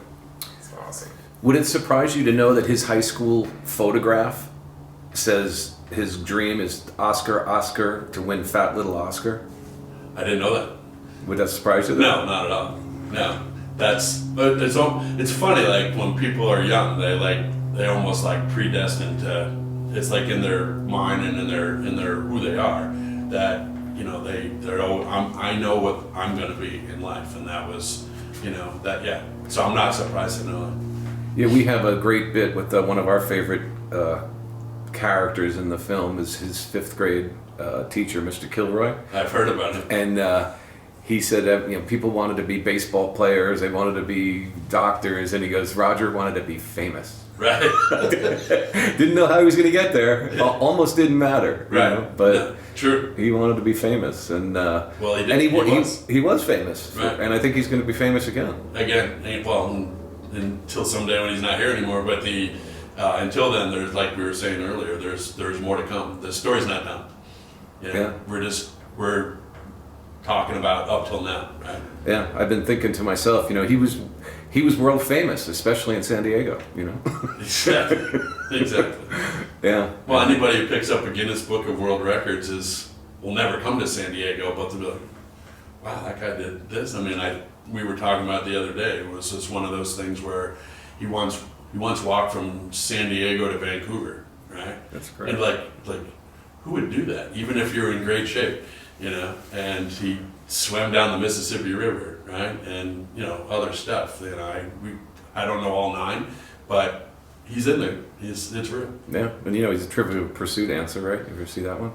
No. Yeah, he's an answer on Trivial Pursuit. So. He's an answer in Trivial Pursuit? Yes. That, again, not surprised. Yeah, what La Jolla man did the twist for whatever number of hours. Oh, and he treaded water for like 18 hours or something? That's correct. He didn't drown, obviously, but it's like I couldn't tread water for 10 minutes probably, even now. He said he wanted to quit after 10 minutes. He was ready to quit. He just kept going. And that's one of the things Tyler and I keep coming back to, and then he went another 17 hours, 50 minutes. Exactly. It's like, who does that? No. Determined. Yeah. So one of the things we've been doing that's been nice is having the people look right in the camera and send a message directly to Roger, if you'd like to do that. Sure.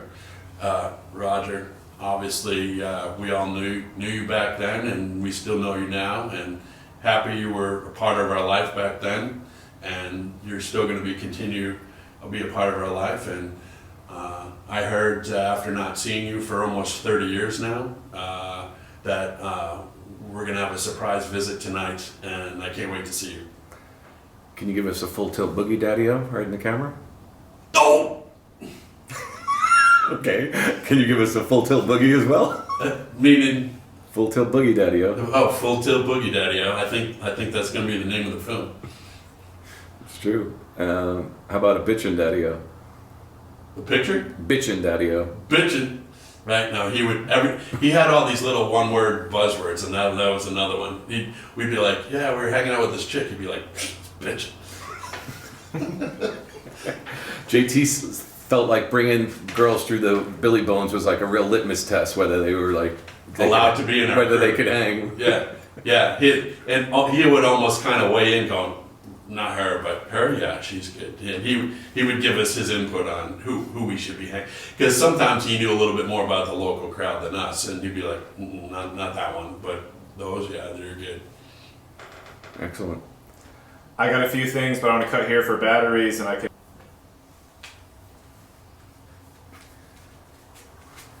Yeah, 288 hours. It's insane.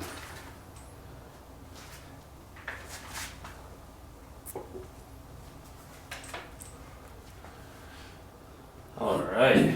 Yeah, will you read that little one? Some snippets of it? Sure. Are we on? Okay. His story about one of his world records, staying awake for 12 days. He said, "Those last 72 hours were the closest thing I can imagine to being in hell," groaned Roger English. He set a world record by staying awake for 12 days. "I never expected it to be as bad as the nightmare turned out to be. I had continuous series of hallucinations. I lost my memory and experienced terrible deja vu, the sensation that everything I had saw and heard was something out of the past." Skipping ahead a little bit, it says, the slender 6-footer recalled his most terrifying hallucination.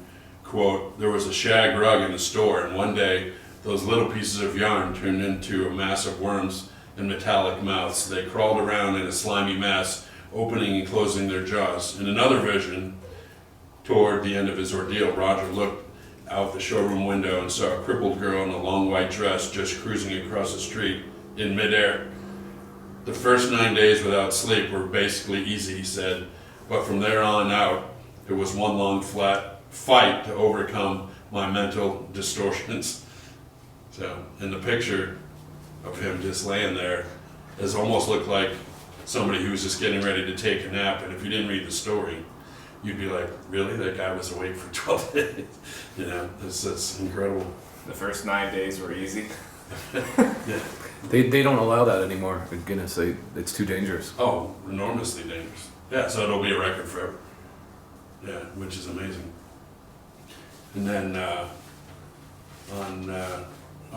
remember this one, the kissing record. Yeah. These are amazing that you even have these. I love that picture right there. That's a classic. That's what he looked like a lot of the time right there. But with a lot more hair, actually. So the last, putting some English on the record. Roger English left, shows effects of the ordeal of trying to stay awake, which we just read about.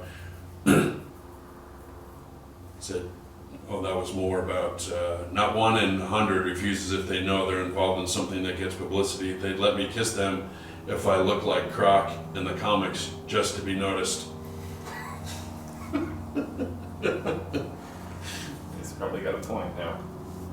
That's fantastic. Yeah, this guy did stuff that most people wouldn't even be able to think of, and then not only did he go do it, he set world records doing it, which is, some will never be broken, right? Why do you think he did these things? Well, you go back to what he told Mr. Kilroy. He just wanted to be famous, right? That was his thing. He wanted to be known for not just one thing. He was like, how many things? Like, and that were unique to him and unique to the world, really, more than anything. It was just, you know, now that you look at some of these types of things, you know, you were just saying that they don't even allow people to even attempt to break some of these records anymore because it's too dangerous, right? So the fact that he not only did it but survived all of that and is still here to talk about it is amazing. Yeah, I mean, it occurs to me, like, if you had one, you would be in a very exclusive group of people. No doubt. Right? No doubt, yeah. And the 9th one, he got because he had the most world records in the history of the world. So he like... Yeah, he even set that record. And he's not a, you know, really an athlete or a swimmer or you know. No, when we knew him, he was very thin and just almost seemed frail in a way, but he wasn't. You know, it almost seems like he was, you know, his physicality was not all there, right? And but to be able to do any of those things is impressive.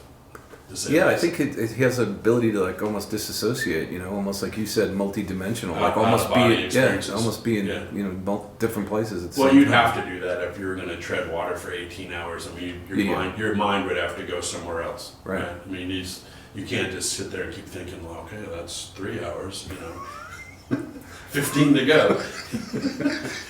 You can't think like that. Yeah, you have to almost almost not be there. You Right, have to go right. somewhere else. Yeah. Right, exactly. Yeah. Taking Roger out of the equation, what do you think drives people in general to seek fame?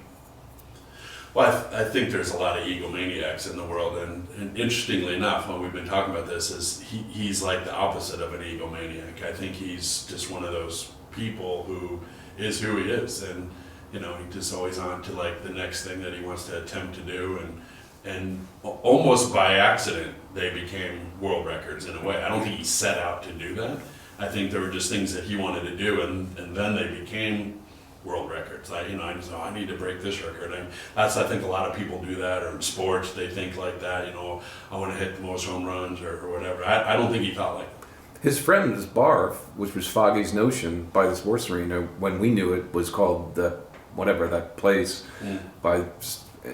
He was going out of business, and they needed a publicity stunt. True. So Roger said, "Okay, how about I do the twist for 7 days or whatever." Right. Yeah. He's the, I know a guy. I got a guy that'll set a world record for you and put your business back in place. Yeah. So it really, in a sense, was very benevolent and very he did it to help his friend, really. Yeah. And you know, I think in his mind a little bit, he was always thinking that, okay, this is, you know, beyond interesting, right? And it's going to become something. But I don't think he ever set out intended to do that to be, you know, to get attention for himself. But it ended up being that, really, more than anything, you know. So it's almost like a circular thing. When he was younger, I want to be famous, and then he did things that made him famous, and then he was like, well, I don't really want to be famous, you know. It's kind of like that. Yeah. Did he ever talk about family with you? Like when you guys were in the truck and having one-on-one conversations? The only time I think I remember, if I remember correctly, he talked about a sister he had, and I can't remember specifics, but from family, that would be the only person I know. I met some other women that would come in the bar that he knew from when he was in high school, and this is my friend, and this is my friend, and no, I don't remember a whole lot about him. I think he's very private on that. You know. Do you know he's a twin? I did not know that. That's even wilder. Yeah. How many records does the twin have? Romney, I believe, has no world records. No world record. But that's okay. Most people don't. But he's got a famous brother. Yeah. She was the enforcer. She was the one who kept people in line when they were trying to give Roger shit when he was a kid. Right. Yeah, she was his bodyguard, as he says it. That's funny. Yeah. Yeah. There was one more thing. Billy Bones. Oh, did you ever know him to have any girlfriends? Yeah, there was one or two that was, again, some of the friends that he introduced me to were, I think, previous girlfriends, and I think they weren't just friends. I think they had relationships, and then when he kind of went and did his thing and kind of, lost control a little bit of what was going on around him, they went off and did their own things. But yeah, I met a couple of girls that I think that have been his girlfriends. Yes. Would it surprise you to know that, and I've learned a lot of this stuff in the last 2 years, but would it surprise you to know that he was in 2 porno movies? No, I think I knew that. Oh, did you? Yeah. Okay. Yeah, I think that, and that doesn't surprise me. It was just one more notch on the belt, right, of things to do. Yeah. That's classic. He was in a Merlin robe and a hat, and one of them, his cousin washed it on a Navy ship in Mexico.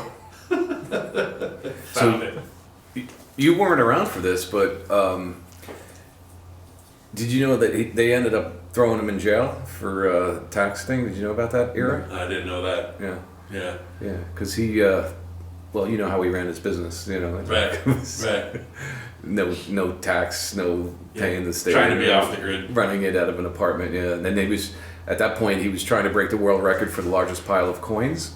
So everyone that came in the video store would just literally throw money at him, which I thought was brilliant. Fucking brilliant. And I'm sure that he probably grabbed a few of those for coffee and cigarettes. Right, you think? Yeah, I would. Why not? You know. But yeah, and then eventually they just had enough, you know. Right. And they outed him. Yeah. They put him in jail and took all his shit away. How long was he in jail for? 2.5 months. Tax evasion. I don't know. We don't know exactly what. I think they got him for one thing, but they wanted him for not. You know what I mean? I don't think they wanted to fight the battle about whether he wasn't going to collect taxes unless they paid him as a tax collector from the city. Well, yeah. Al Capone murdered people, but he was arrested for tax evasion. They got him for tax evasion. Same idea. Yeah. But yeah, he's had a.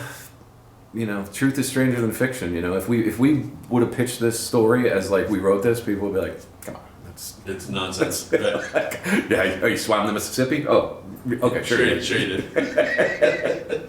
Yeah. Yeah, nice knowing you. So yeah, that's about all I got for you, brother. Unless you have anything else you want to share, any stories coming to mind, or any? No, I mean those are the highlights that are of many, but I'm excited about seeing them later. There'll be more footage later because it'll become a real-time kind of thing later. It won't be just talking about history. It'll be more about now when we see him later. So yeah, that'll be wild. They can just connect all the dots. Yeah, excellent. Before we go, if anything comes to mind,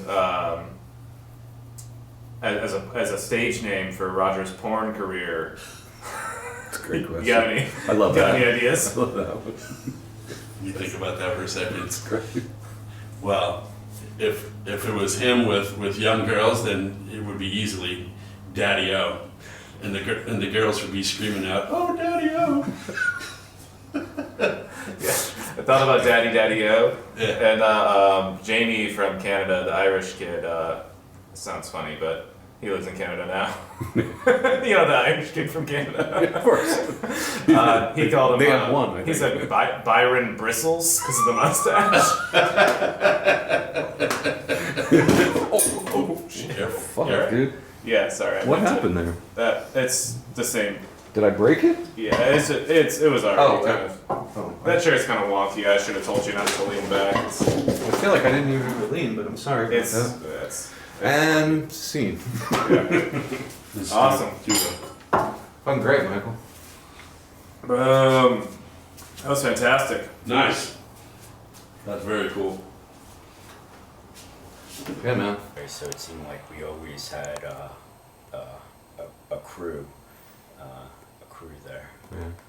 So do you remember the first time we went into Billy Bones? Yeah, it was actually when I was still up in Anaheim, Newport Beach actually, and I remember coming in. You were saying, "Hey, we're going to this bar called Billy Bones. It's a dive bar, but we know the DJ there. You'll like him. He's a cool guy." And sure enough, we go into Billy Bones, which was kind of an experience with all of the decor, and there was a boat hanging from the ceiling, and stuffed deer heads and a jackalope, I remember, and just all of these kind of hillbilly knickknacks, right? And then there's Roger Guy English spinning records in his little booth, and he was a bit of a magician and being able to play the crowd and know what they wanted and get the bar going. Do you remember your first impressions of him? Yeah, you could. Roger Guy's one of these guys that when you're talking to him, you know that his total attention is on you, right? And actually, a lot of politicians have that quality where when you meet them, for that whatever 10 or 5 minutes that you have his total attention, and that's the quality of a genuine person. Did you think he was a little odd? Yeah, but to each his own. So we're all a little odd in our own way, and that's what makes him special as well. Yeah. Pause there for playing, and while we're paused, I'm just going to do a little hiding of this cord. I wonder if I might be better off putting it behind your head here. I think I am. Yeah. Yeah, perfect.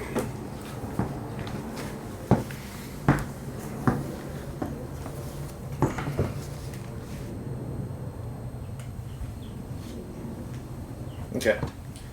So I know I was talking to Tyler, you know, obviously he knows JT and, you know, big personality and, you know, maybe I have big personality. And,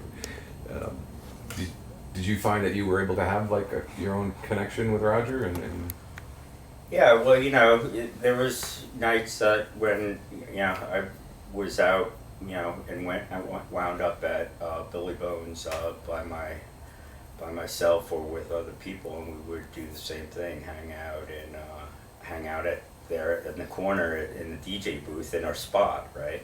Yeah.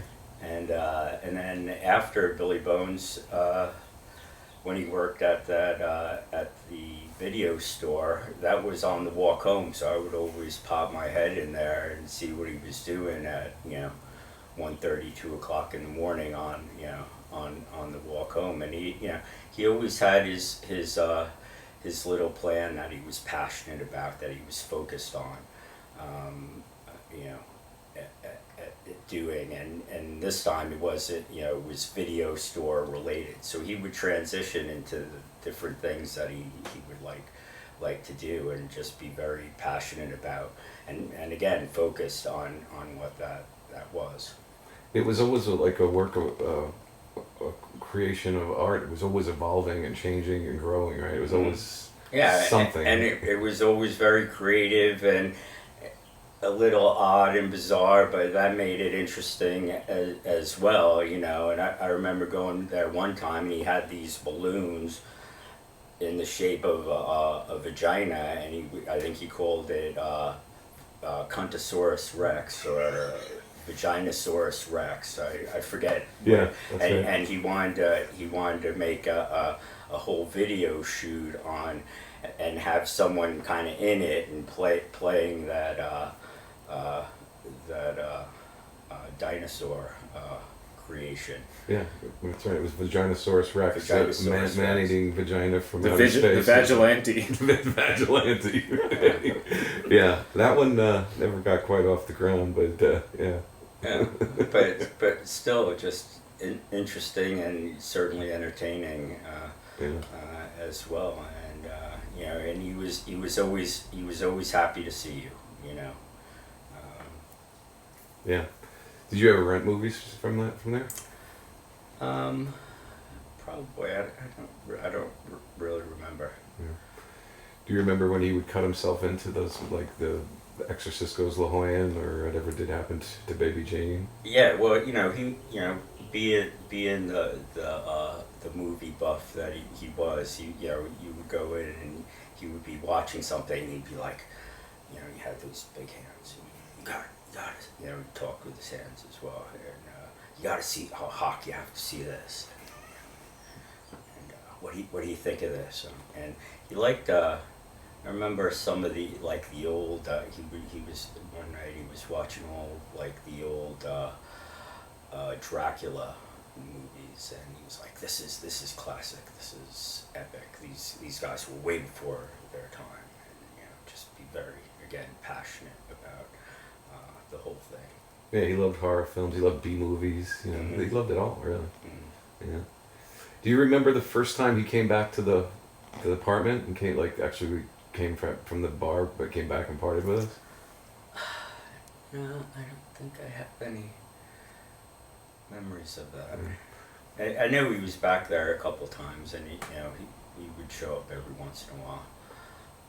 But you know, he was always kind of focused on doing what he was doing.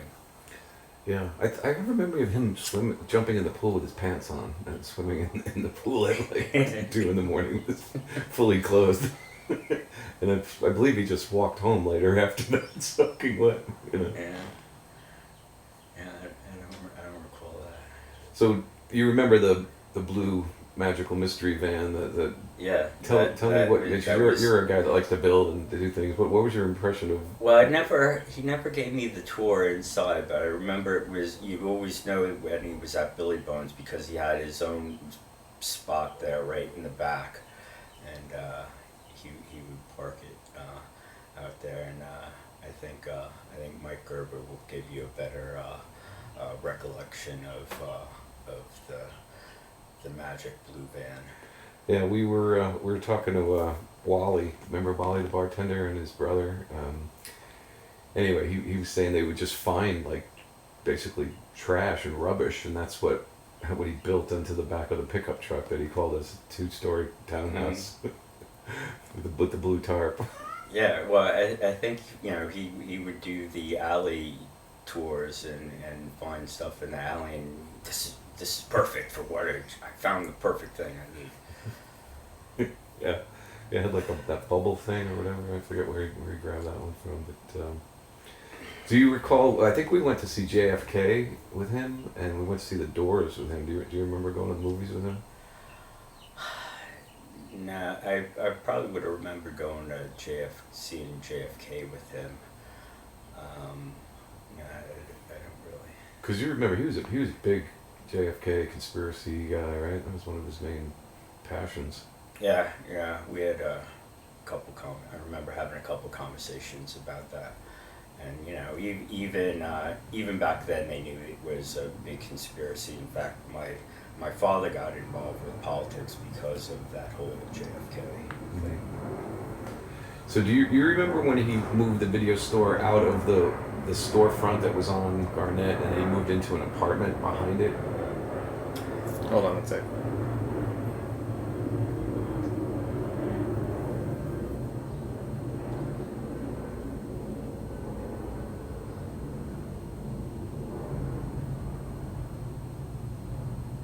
It's a good one.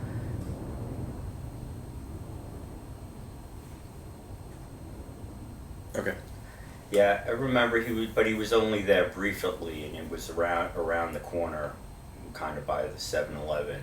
Mm-hmm. And what I do remember about the place on Garnett is that he had roof access, and he had like a shed up on the roof, and he had he did a lot of his video stuff there, and he watched a lot of his movies and hung out up there quite a bit, and I thought that was kind of unique as well. Yeah, and then the one that he moved into was an apartment that he just decided to run the video store. And if you remember, he was trying to get the largest pile of coins at that time to break the world record. So people would just throw money at him, which I thought was brilliant. But he didn't end up achieving that record. He was, I think he was arrested. For soliciting. Yeah, well, he never paid taxes or charged sales tax or anything, so right. he got into a little thing there. So I recall one of the movies where when we went with us, and he was in our apartment, and I think he grabbed like trash bags, like the green like trash bags, and he put them on his pants and a shirt. Do you remember that at all? Mm-hmm. I don't remember why he was doing that. Do you? No. Did we even ask? It wasn't raining. I can tell you that. No, I think we just accepted it as. Oh, okay. Hey, Roger. What's up? Yeah, I don't think anyone's ever done that since, but yeah, he wore 2 garbage bags out to the movie. Oh man. So knowing what you know, like what do you think? What do you think people misunderstand about him? I don't think people misunderstand him at all. I think he's people just either take him for what it's worth, or don't think it, or just keep walking by type thing, and what I understand about him is he's a happy person. He's done what he wants to do, and he's lived his life the way he wanted to, and that's what as a father, I encourage my children to do. Sure. To be happy. Yeah, I flew him back for the Academy Awards a few years ago because I wanted, we were having these Academy Award parties, but I really wanted him to meet my niece, you know, and kind of tell me if he saw what I saw. And my mother had an interesting question, which was, you know, when he left, she said, you know, but he's not like normal, right? Yeah. Well, you know, the typical Long Islanders, they're set to their strict rules of what's right and wrong, and you know they're not going to have that open-mindedness, and that's why they kind of stay on Long Island. They stay where they are, and you know when we go back, you know a lot of all our friends are doing the same thing they were doing 30 years ago. Yeah, yeah. Some of them even live in their house they grew up in. They do that more from their parents. Move into their parents' room, like yeah. But like I said to my mother, I was like, well, you know, it depends what you mean by normal, right? And I was like, I mean, he has 9 world records, so you know that's not normal. I mean, most people don't swim down the Mississippi or you know walk to Canada. Yeah, and you know I knew that he had. Yeah, I knew about I remember the kissing record and like the dance ones, but. When I went to that debut of the release of the first film, I didn't know the breadth and depth of his record setting, the girth of it, and you know I was maybe I did, I just forgot, but you know it was impressive, and you know he did what he did it his way, and he did what he wanted to do, and that's what we all should do. Yeah. So when you talking about the beer release party that we had? Yeah. So how long had it been since you had seen him before that party? It had to have been 15 years. Yeah. And he didn't recognize me at first. I'm like, hey Roger, he's like, who are you? I'm like, this is Hawk, and he's like, and then you know the light went on. He's like, oh, I'm sorry, I didn't recognize it because it had been such a long time. Yeah. So when you heard we were doing this documentary, what was your first reaction? I was all for it. I thought it'd be great. Yeah. Yeah, we're hearing a lot of people. And now that since when I did see it, I see how what a great idea it was, and how appropriate. To have done that first rendition and to do this follow up as well. Great, yeah. No, it was obviously you know you were right there with us in the you know those early days. So I definitely wanted to have you be a part of it and have your insights and because sometimes you're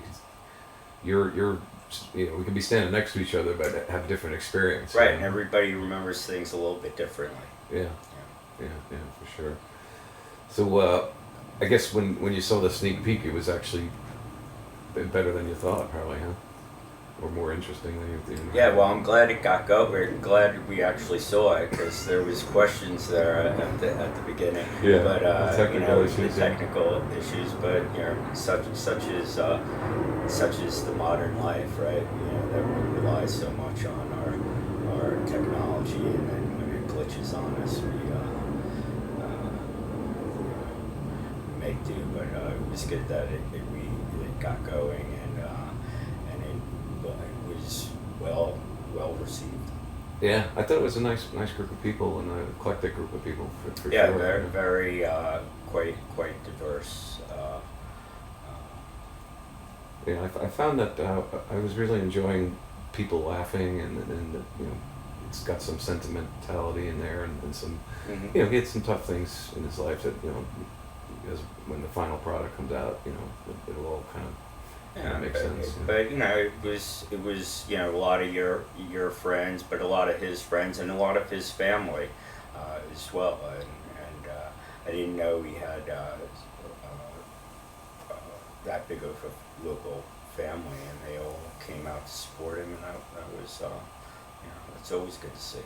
Yeah, it was one of the themes is, as long as I've known him, there was a lot I didn't know, about his life. I didn't know he was a twin, Brahmani was his twin sister, and, but we're learning, as we're going through this process, we've learned, quite a lot. Yeah, well, he didn't share, he didn't share that kind of thing.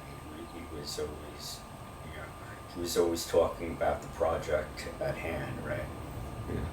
or focusing on you, like the person he was with, trying to make them feel good. Right. Yeah, he said in one of the.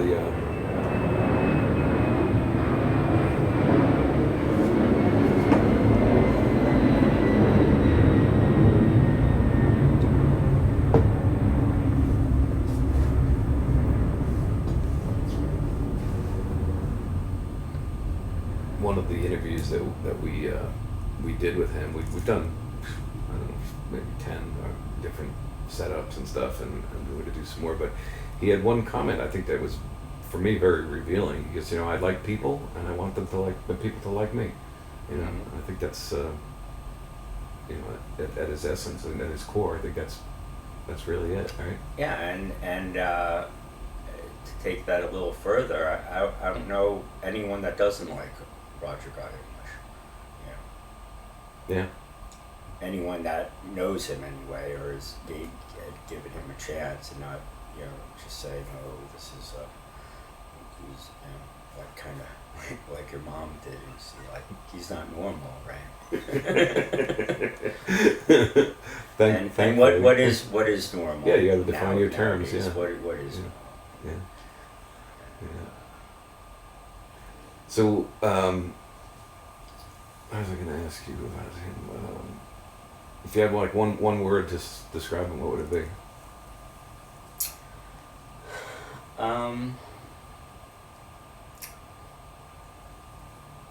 That's a good question. I think unique has already been used, and he's he's comfortable. He's comfortable with himself. I think comfortable is probably a good description. So, one of the things that working with Tyler has been for me a learning experience and a lot of fun. Really. But I was approaching this story of like what he did. He did this, then he did this, then he did this, and Tyler very insightfully, I think, said, that's all great, but I want to know why. I want to know who this person is, not so much what they've done. So from your perspective, what do you think drives somebody to set these world records and do all these artistic things? Well, I think in that the first documentary said someone said it the best. He wanted to be famous. He wants to be famous, right? Mm-hmm. He is infamous, and he was fearless about that, right? And he wasn't afraid to fail, and he stepped up to the plate, and that's what you do in life. And the regrets you have is not stepping up to the plate, right? And not taking that chance. And he always took those chances. So he's very, very brave and courageous about that. Yeah, that's one of the reasons we decided to call this Full Tilt Boogie Daddy-O, because that's kind of his ethos, isn't it? Just go for it, do it. And if you only make it halfway, that's okay too. You were in the game. You stepped up to the plate and you took your swings. Yeah. Yeah. So, how do you think? Obviously we're friends a long time. I mean, what do you think the legs on this project is? Do you think this could be something? Well, I think like in any project, the deeper you dig, the more you learn, right? Mm-hmm. And I think as you dig deeper, you're going to be learning more and more interesting, quirky, entertaining things about the essence of Roger Guy English. Yeah, one of our ongoing kind of taglines is like, you don't know the half of it, and it's even for me, like I thought I knew for 30 years of friendship, and I didn't know the half of it, Right. There's some just things that but I've been hearing them for so long, and now we have third party, people that are corroborating the story. But some of it just is like, it's hard to get your head around, it really is. And probably to put it in context as well, kind of almost chronologically, Yeah. So, would it surprise you to know that he did 2 pornos?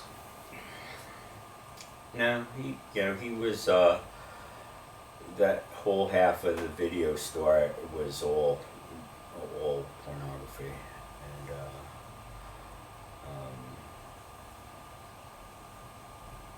but he was in the porno. Yeah. He was I like an understand actor. that. Okay, yeah. I thought that was kind of a revelation when I heard it, Yeah, that kind of doesn't surprise me. That fits. I love that whole lack of surprise interaction was gold. Was he like a stunt? It was his cousin. This guy. Or is that how it plays in the Mike Gerber and him? No. This we just talked to his cousin, who actually, if you could believe this, was on a tuna boat, okay, with a bunch of boats that were going into a port for some bad weather, and one of the skippers says, "You guys want to come watch a movie?"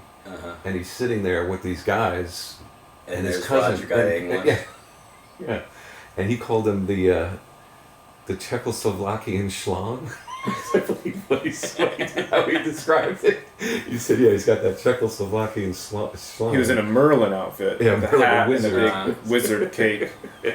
So, and then I guess he was like dumbfounded, and as you would be. And then I guess years later he said, "Roger, I was watching, I saw you," and Roger's like, I don't know, couldn't be me. And he goes, he goes, when it's Roger. Yeah. You kind of know. And then Roger, I guess, finally copped to it, and it was like, I had done that, But yeah, that was just a funny little side. Was it pre E309 or post E309? I think it was early. Yeah, I think it was early. Yeah. But I wanted to share some of this binder with you. If you want to take a look at some press clippings, and if anything catches your eye that you'd like to share or read, or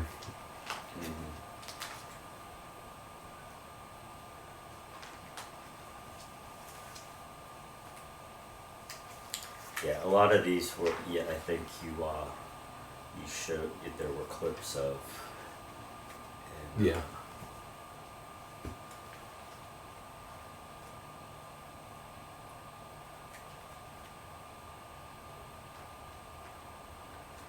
Yeah, I remember that. I thought that was interesting. The march against pollution.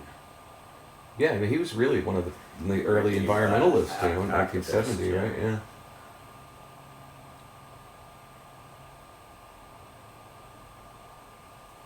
The hell and hallucinations of staying awake for 12 days.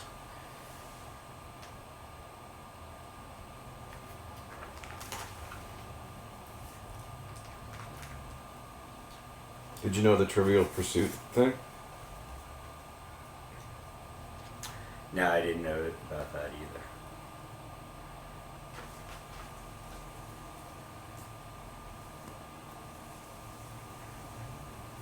Or, I don't see it here, but what did he, walk to Oregon or something like that? To Canada. To Canada. Yeah, from Ohio. We actually interviewed Valerie Mayers, who walked with him. She lives up in Venice Beach. So, where did they stay? Is that Roger Guy there? That's Teen Angel. That's a character he invented. That's Roger, yeah, in his glory. He's a very famous dancer, I guess, around town. He used to work. Remember Foggy's Notion by the sports arena? Yeah. Yeah, that used to be another place, and that's where Teen Angel would perform and we'd do these 50s nostalgia shows and all that. Yeah. It's a lube and oil change place now. Oh, is it? It's gone, yeah. To answer your question about where they stayed a lot in Denny's booths. They would get a coffee or a water or a meal or whatever and sleep in the booth at Denny's all the way up. They didn't have any hotel money or anything, so it was camping on the beach or Denny's. When some people took him in as well, he said. Yeah. People got aware of him.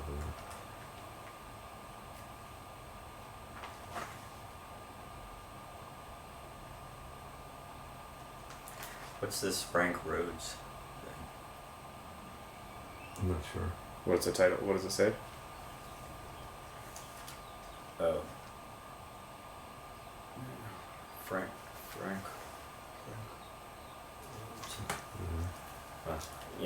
This is a lot of information to go through. Yeah, that's okay.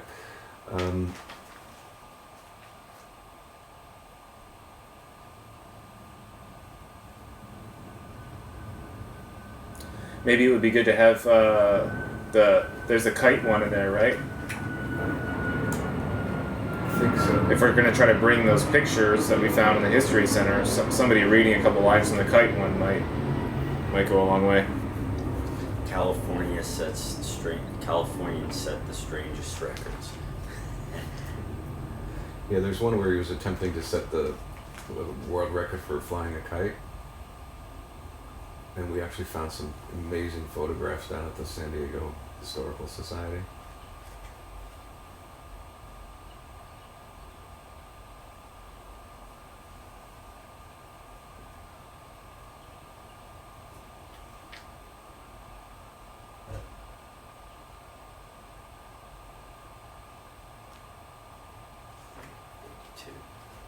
So he was at this is a good one. So he was at Billy Bones pretty early. Yeah. Did you know that he was going to quit the night we walked in? Yeah. Yeah, he was going to quit after 10 years, and he said because he liked us so much, he stayed another 2 years, which I had no idea. Well, I appreciate that. That was a lot of fun times. You know, we would go out to other bars and stuff, but we would always kind of wind up by the end of the night at Billy Bones. Yeah. In the back booth there. Yeah, no windows, right? Yeah, just cave light. Yeah. But you know, right off the dance floor, just a lot of fun. Yeah.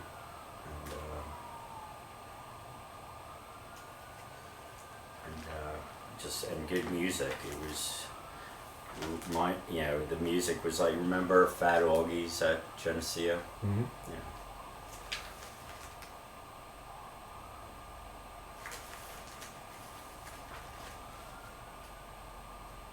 So, have you ever gone over into the youth hostel that he had? Did you ever go up there? No. No. When By the roller coaster in the corner there, he had above the burrito shop. He had an international youth hostel. Yeah. No, never.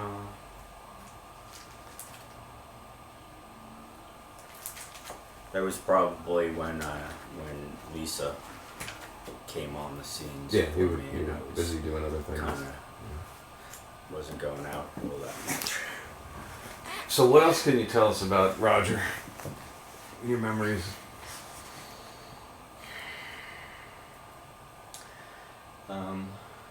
Just like kind of what we're, one of the things that stuck out was, we were at Billy Bones one night and he came up all excited with, his new idea to lower him down from the rafters,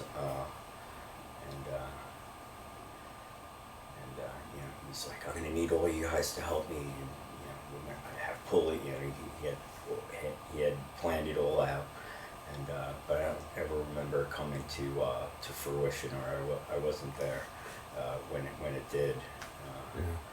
Yeah, he had like a Tom Sawyer quality, I think, about getting people in, to help him with his projects and to star in his whatever movie he was trying to make. Or, what are you gonna say? No. No. No. To a guy that that you can't. like, you may thought was a little quirky, but still genuine, and everybody knew Roger. Yeah. And so if he asked you to do something, you were probably gonna do it. and have fun at it as well. Yeah. So would you be available if we're planning after the success of this to finish up the Vaginosaurus Rex movie? Would you be available to participate? I would kind of spectate, I think. Respectfully decline. You might tarnish your I brand. don't need my 3 teenage children to see their father on the big screen and think that all the things that their mother has been telling them is true. Yeah, you fought long and hard to set an example, and it could be washed away if you're eaten by a giant vagina. What were you gonna say? That would kind of work contrary to what I've been trying to achieve the past 17 years. Fair enough. So, let me ask you a broad question. Do you think he has talent?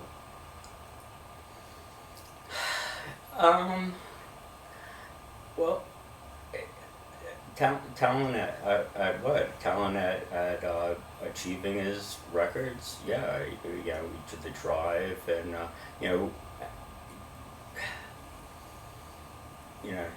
it's not like he's writing a script or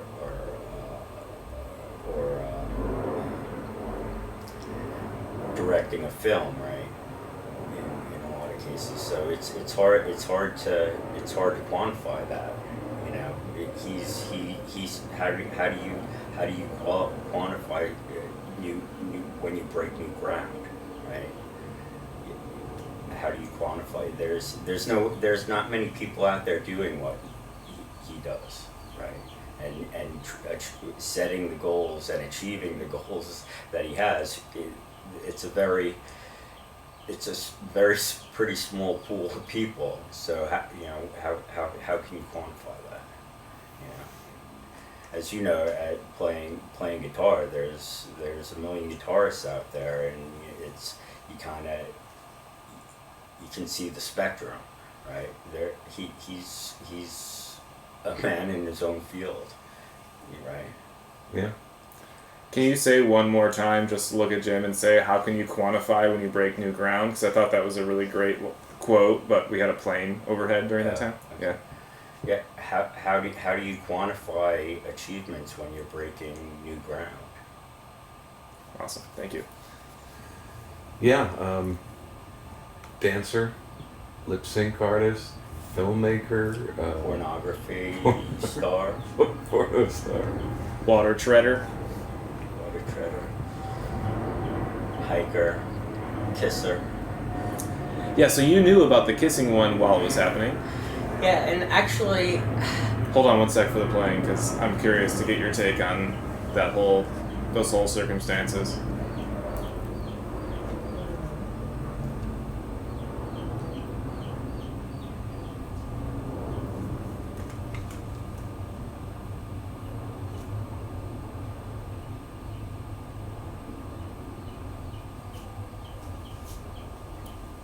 Okay.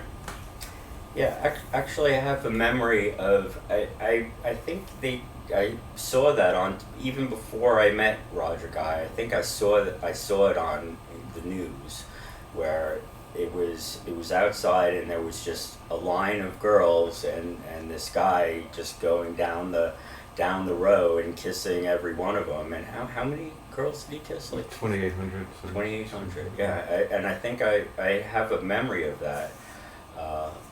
From the news, and I think that was before I met him, or maybe it might have been after. But it was like on a hill, I think, in kind of like out in the open in a field. It seemed like. Interesting. Would you have any photos or video from that era? Yeah. No. I would have definitely let you know if I did. Yeah. When I first knew that you were doing this documentary. Okay. That's pretty much all I had. Did you have anything else you want? No, we're good. We've got a lot of good stuff in there. Back on? We've been doing something at the end where we're offering people to look right in the camera and just give a message directly to Roger. If you'd like to do that, you can. If not, you don't have to. Sure. Roger, it was a pleasure to reflect on the memories of days gone by, and I'm proud of all of your accomplishments. And as I said earlier, I didn't know until Jimmy did put all this together the scope of all of the records that you said, and the uniqueness that makes you you. Can you look in the camera and say "Full Tilt Boogie Daddy-O"? Full Tilt Boogie Daddy-O. Can you say "Bitchin' Daddy-O"? Bitchin' Daddy-O. And last one, dope. Dope. Beautiful. Unless you want to tell me the story that came to your mind when you were running today. Nothing major. I suppose when you were talking about like what was going on, we were standing there out near Luigi's, and just any good times that kind of came to mind. And Roger used to always, we would go out there to catch our taxis out towards the party buses and stuff. On Wednesday nights we'd get a party bus down to Tijuana. This guy used to do, you'd hop on the bus, you got a party bus down to the border, and then you get these taxis out to this little club that we had in Tijuana. And it was basically free drink for the night, which you can imagine was all Irish there. So it was oh man, it was a wild time. It was a lot of fun, yeah. So that came to mind. And then of course we have Roberto's, which is just there in the corner. And typically it's 24 hours, like, so you'd come in after a night out or whatever, and you'd go in there and you'd just eat an obscene amount of food.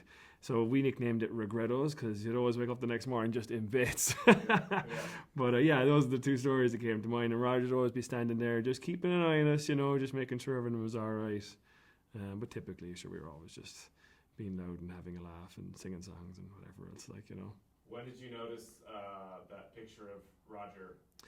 The last time I was in California, actually. I was here in 2018. I was just here on part of a bigger trip. And we popped in for a bite to eat, because I was like, we used to always eat here. I got to go get a California burrito and a super fries, I think it's called. And eating away, and I was like, no way, there he is. And I thought he had sunglasses on the last time I seen it. So maybe they've repainted it again and just touched up and didn't put the shades in or whatever. But it's gas, it just goes to show, like, his stamp is firmly there on Mission Beach. Yeah. For sure. So walk me through your first experience with Roger in the hostel and how that went down. Okay, so summer of 2010, I was over on a J1 visa, and basically Irish students used to be able to get J1 visas to move out to the States. They could work. If you were in college, you could work in the States for up to 90 days. So loads of college students from Ireland would come over, and we'd stay, in the touristy spots along the West Coast and the East Coast and stuff. And so, I was just there for that, and we arrived at late at night, me and my buddy, and he opens the door, and he's like, "You're related to Twiggy." I looked at him and I was like, "Twiggy? Like, I don't know what you're talking about, man." Like, he's like, oh, okay. I thought you guys, okay, my bad, whatever, come on up. So we came on up anyway, and like, it was so weird. Like, the instant I met him, I was like, oh yeah, this dude is like a cool guy, you know what I mean? But he's there in his Hawaiian shirt, and he's just being like himself, like, and we're walking around the hostel, and he's showing us, and a few of our buddies had already arrived, and there was already a room full of people. So like, Roger used to just basically pack out the hostel with 40 Irish for the summers. So he would just pack it full of Irish for the summers, and then he'd have like a bit of a skeleton crew just to get him through the rest of the year, and then pack it through. And we would just, loads of like partying and stuff, and just having a laugh. And he loved it. He really, really did. So anyways, we were walking through and just getting a quick tour of where things are. And he used to do these collages of every year. So it's kind of like the Hall of Fame or whatever. And so he'd have like the year, and then he'd have all these photographs he'd taken. And they were always put like in kind of clever ways. Like if someone was glancing this direction, he'd have the glance of the person looking at something else over here. So he kind of got creative with that. So we were walking past them, and I spotted my cousin Owen Twig, who I know, and I was like, "Oh, it's my cousin Owen." He's like, "Yeah, Twiggy." He's like, "Oh, I didn't know he was called Twiggy." So yeah, that was kind of the first kind of night, and then we went in, and there was a couple of guys there that like played music. So there was a guy playing the acoustic guitar and a guy playing a banjo, and you know, we were just literally handed like a case of cans and like, all right, here we go. And yeah, that was the beginning of probably one of the best summers of my life. Honestly, it was so much fun. Yeah. Sounds like it. Yeah. So tell me about some of those music nights on the beaches. I know we have some pictures of all that with people playing guitars and stuff and gathering around. Yeah, I mean, that's what it was. Like, it was really just kind of happened very organically that way, you know. Both summers, there was a few guys there that were pretty musically talented, you know. Like Mark Coomey comes to mind. Cian Flynn, one of our buddies, he played acoustic guitar. And then the next year, Stephen Cooper, who's made a career out of playing music, he was there the second summer, and a bit of the first too, I believe. And yeah, we would just, you know, head on out, go down to because they have those pits down by the lagoons there, or the bays, I guess. And yeah, just sit there, drink it away, and playing tunes. And yeah, it was kind of cool too, because like there's a lot of guys that are sleeping on the beach and stuff, are kind of living a bit rough or whatever, and they'd always kind of come over too, and like, you know, we'd sit down, just chit chat away to them, get some amazing stories out of these fellas, you know, and they would just love the company and having the laugh, and yeah. So that's really how it would happen. But you know, some of them were brilliant. Like I can remember we did 4th of July the second summer, and Cooper was there, and he just started playing music, you know, and having a bit of a sing-song, and there was a big gang of us, because you imagine 40. I mean, we were like basically family for those 2 summers.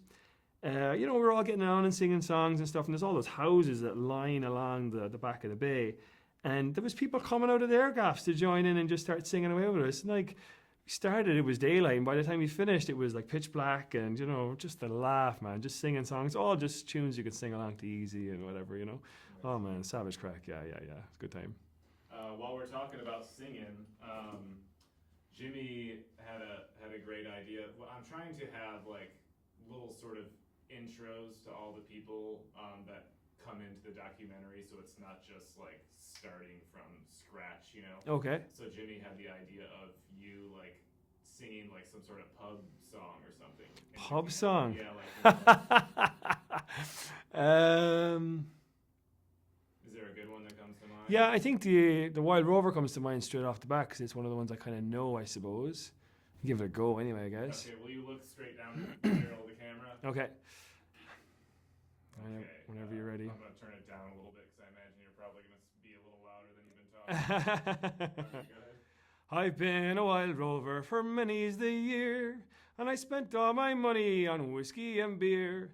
And now I'm returning with gold in great store, and I never will play the wild rover no more. And it's no, nay, never. Rise up them skirts, no, nay, never, no more.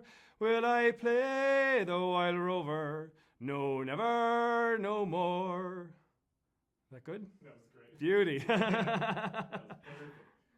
That'll play really good, I think. And Jimmy has another really cool, I don't know where's my phone at. Oh, here. He has a theory that at any given time, somewhere in Cork or Dublin or something, someone's talking about. What do you think about that? Oh, very possible. I mean, like, when you go to the hostel, you know, Roger made it a thing from this second year he took over the hostel, I believe, to pack the hostel up with Irish for the summer, because he just recognized that this was a good formula that worked. So he started, I think it was 2006 or 2007, he started packing it through. So my first summer was 2010. And by the time I got there, he had Irish flags everywhere. He had all the different county jerseys that he would have hanging up on the wall. So like people from different counties in Ireland, which would be like the states, different states here, would leave their state or county jersey with him. So you'd have all different counties, and you'd be like, oh, that's a Roscommon jersey. Like someone was here from Roscommon, which would be real random, you know. So I think it's fair to say that the amount of people that came through there, and 40 Irish people every summer, yeah, I mean, he probably knows someone practically in every county in the country, I'd say. Yeah, very possible. Absolutely, yeah. Nice. Cool. Since you do find it to be true, could you He wanted to see if you could deliver that in a soundbite for us. Like, it's What is very, it? it's What is very it? possible that like there's somebody somewhere in a pub. Oh yeah. Yeah. Okay. I would say that it's very possible that there's someone in some corner of the country somewhere talking about Roger Guy English. I mean, at the end of the day, I remember when I came home from my first summer and I was talking to my family or friends, and I was like, he's like a character out of a movie, you know. And you hear his stories. He's one of the most interesting, quirky individuals I've ever met. And I've met my fair share of quirky individuals, you know. So considering where he's been and or how many people have come to his hostel and how many people are there, absolutely, I'd say I think it's very possible that there could be someone talking about him any time of the day, really, to be honest with you. So speaking of character out of a movie, what was your first thought when you heard that we were making a documentary about Roger? Of course. That's what came to mind. Of course someone is. And I'm surprised it took as long as it did, to be honest, you know. Yeah. Because you hear all the stories, you know. And me and Roger, like, you know, at the beginning I said, well, technically he was my, you know, landlord. But there was never that, sense, or there was never that relationship, that sense in that relationship, you know. It was like friends, like family almost, like I said. So, yeah, you know, when I heard that, yeah, they were making a documentary, I instantly thought, of course they are. And to get the opportunity to be involved in it then again, I was like delighted, you know what I mean? Couldn't wait, because, you know, me and him have stayed in contact all these years, and I'm sure we will for many years to come. And yeah, I mean, like you've met the guy, you know. He's a legend amongst men, you know. and just, I mean, we were chatting this morning, and stories, you know, repeating some stories, and then new stories I hadn't even known about. Now we were roaring, laughing this morning, just hanging out, drinking coffee, like we used to back in the summers where we were living together. And I say living together because it was like we were roommates more than landlord tenant, you know. Yeah, it was really cool. So you will you tell the viewers where you came from to be a part of this documentary? Yeah, so I stayed in Mission Beach on the summers of 2010 and 2011, and I moved to Vancouver, Canada in September 2013. So yeah, flew down for the documentary.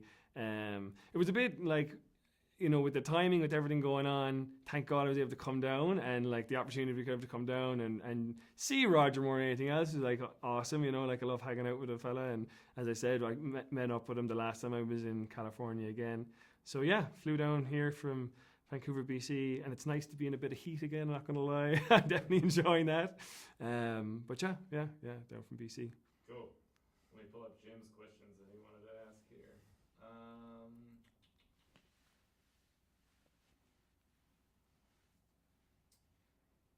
His first question is, why was this? I mean, obviously you came a long way. You know, you came down here to San Diego. Why was it so important for you to be a part of this documentary?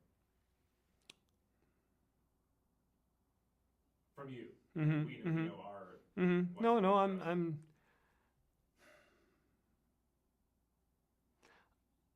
I suppose the question is twofold. Roger and I. There's a very special bond, you know. Me and him got on like a house on fire from day one. You know, we'd sit and we'd chat. Like in the mornings, come down. He'd be in his office, and the thing I liked about Roger was everyone loved him, but he would give you your space. He'd sit in his office. He ran the hostel, and if you wanted to pop the head in and just kind of, you know, chat away, stroke the cats, hang out and have a chat, he was all for that. And then every so often he'd just catch you, "How you doing, kid? How you doing, kid?" And he'd always say that, and like the beauty of that, I think, is he meant it. You know, Roger, to me anyway, and I'm sure there's all these other people, I mean, that's the reason why he's so impactful. He's got a heart to gold. I mean, on top of everything else, he's a hilarious individual and very entertaining and all the rest of it. He's got a really good heart. And whenever he'd say things like, "Hey, how you doing?" he'd genuinely mean it, you know? And he had a way of bringing it out in people. You know, sometimes you'd be having a bit of a shit day and you'd have, I don't know about this, you know, and you just have a little chin waggle about it, you know? So I suppose that's really the importance to me, because to be able to give my little, you know, tidbit of the story, you know, jump on that opportunity, absolutely. And because Roger and I, you know, do have a great friendship, yeah, I mean, I'm honored, honestly, to be able to be invited to come down and to be able to have a little bit of a chat about it and everything else. Yeah. Cool.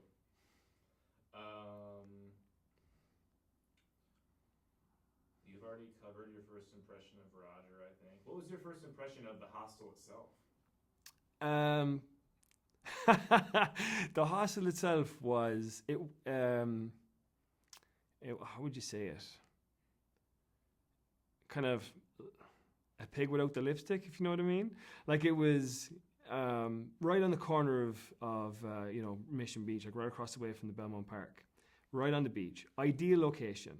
You go in there, and Roger has put his stint on it. Right, all the rooms had different themes. There was the Marlin room, the Hollywood room, the Yellow Submarine room was one of the rooms, and he just had these crazy paintings all over the place, and he had this jukebox that he had made himself. And I don't know, it wasn't an operational jukebox, but it was just a kind of a jukebox. It was completely Beatle themed and just kind of mad stuff.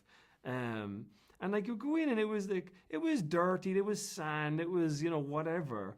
But the atmosphere and the vibe in there was like just wiped all that stuff away. I'm sure if there was one person that was a little bit grouchy about like, maybe not connecting with the other people living in the hostel, or couldn't connect with Roger, or didn't enjoy living where they were living, they'd be like, oh God, this is awful, yada, yada, yada.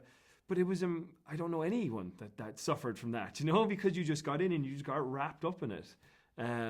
So yeah, I remember rocking around the hostel, like even just the first night that we were there, and we were getting the quick tour, right, and seeing all the things. And there's, literally 20 people crammed into a tiny room playing music and having the laugh. And I was like, this is brilliant. This is the beginning of the summer for me, and it's just going to be amazing.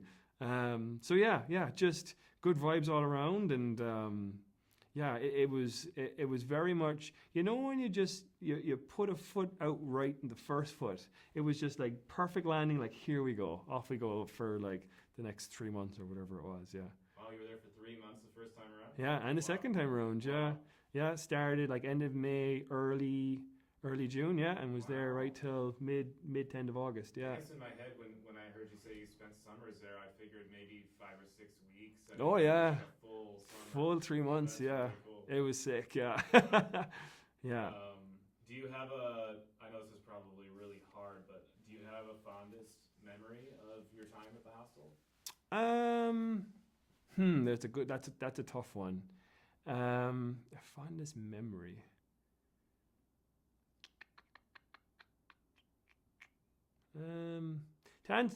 Honestly, no. Like, not one specific moment that really, really, really stands out for me.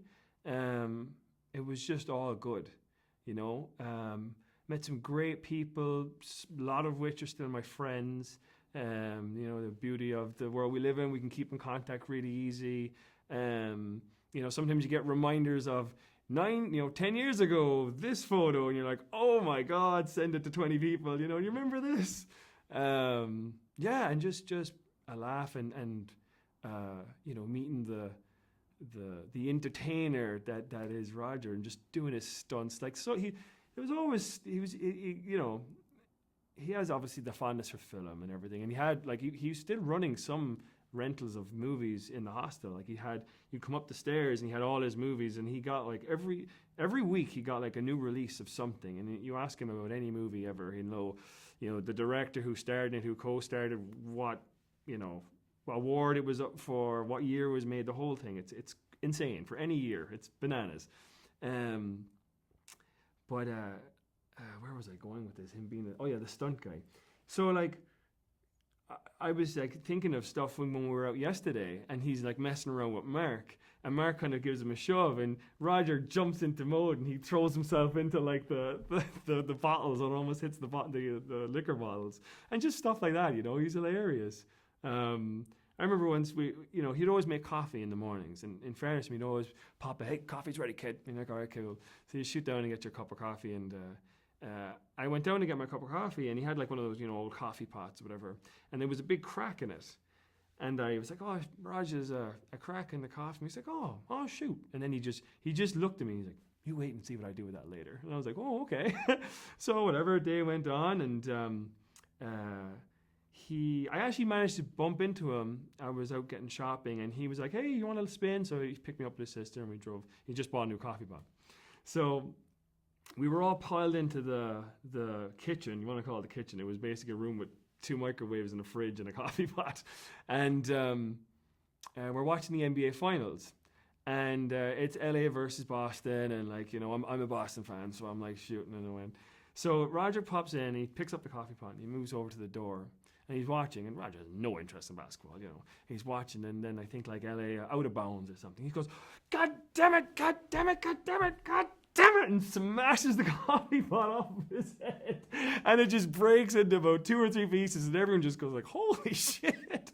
And he just exits exits left stage essentially, and I broke up laughing. It was so funny, and that's just him. He just sees an opportunity and he just pulls the stunt. Oh man, it was so it was so funny. Of course, it was tempered glass, right? So I popped into him earlier, and he's like, "Oh god damn, that really hurt my head." He's expecting it to smash, Yeah.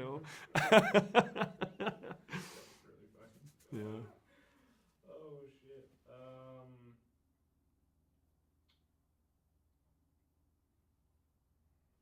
Okay, this is a good question, Jimmy. Question is, Roger's been saying for years how much he loved his Irish guests. What do you think created such a special bond between a man that has lived his entire life basically within a 5-mile radius of the hostel and a group of people that lived 5,000 miles away? That's a great question. I suppose without blowing my own horn, but toot fucking toot. It just speaks to the nature of Irish people in general. We're especially moving to somewhere like San Diego or wherever. We're out to have a good time. We're here for 3 months. All we want to do is have fun, and just enjoy ourselves. And I think it just kind of speaks to our nature. Typically Irish people like to sing songs, go out and have fun, typically look after one another. You see it in a lot of bigger United States cities where, there's a big Irish community. I remember sitting in a pub in New York, and we were there with 2 Americans and my friend who I was visiting and me, and we were in there having a pint, and these 2 Irish guys came in with roller bags. So literally right off the plane, and they got chatting to the guy behind the bar. And over the course of a conversation, they had a place to stay and 2 potential job interviews. And the American guys were looking at, they don't even know who they are. And we were like, yeah, but they're looking out for themselves, looking out for one another. And I think that translates into just how typically people live in general. If you kind of look out for one another, regardless of, just being Irish, it's kind of across the board. People are compassionate and they're kind of aware of what they're doing, and I suppose Roger does grow quite a connection with anyone that stayed. Certainly, any of the guys that I was, that was staying in the hostel when we were there. When someone would be going home, that would happen, right? The end of the thing would come, and there would always be, 30 of us standing on the footpath, waiting to say goodbye to 2 or 3 people, and there'd be tears, from everybody, and. He just had, whatever it was, the similarities, it just clicked.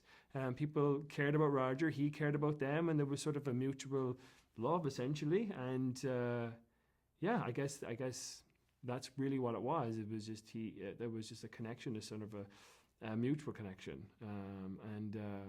People looked after the place, and God, bless him. We'd come in at 2:30 in the morning after being out or whatever, and it'd be pandemonium, people doing whatever, running around the place, and poor man would wake up, and he wouldn't do anything because he was just like, you guys just having fun, whatever. There was never any damage or any kind of silliness like that, So yeah, I guess he appreciates the respect, and he appreciates the loyalty, and a lot of us were very respectful and loyal to Roger, I think those were 2 big things. Yeah, what came to my mind when you were telling those stories was the energy levels. Yeah. And just wanting to talk to people. And I get that from Irish people almost 100% of the time. Yeah.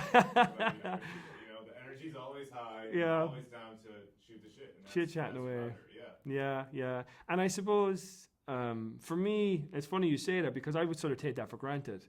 And even from living in Canada for as long as I have, and having lived here for a bit, still take it for granted, I love when I go home and I go to visit my family, and, suddenly you go from, I don't know how, it's different here in Canada, it's the bars and stuff, it's kind of like seated for the most part. Like, so there isn't a whole load of mingling unless you go to specific bars. Whereas back home, all pubs are, everyone's just rammed in there and you just kind of sardines and having the crack, like, and so everyone's chatting to everyone. And I love when I go home and I get that, I just literally like throw an arm on the bar and I'm ready to order a pint. And like, 3 out of 10 times if someone's going to, oh, how's it going? What's the form? How are things? And just off you go. You're just chatting and you made about 10 friends by the end of the night, like, Here's a question. If Roger Guy English had been born and raised in Ireland, do you think the world would be ready for him? You know what? I believe that Roger Guy English was born in the right place at the right time for where he is. Because if he was born and, the jury's out on when it actually is, because, Roger doesn't believe in age, right? Roger believes, well, he obviously he's grounded enough to know it's an existing thing. But in his head, he's 29. And he'll always say that, right? In his head, it's 29. He just believes that getting old is it's just a concept in your head. You know what I mean? Guy, let's take that back. Guy, come here, girl. What's going on? Hey, your dad wants that. Go on. Guy. Oh, she probably...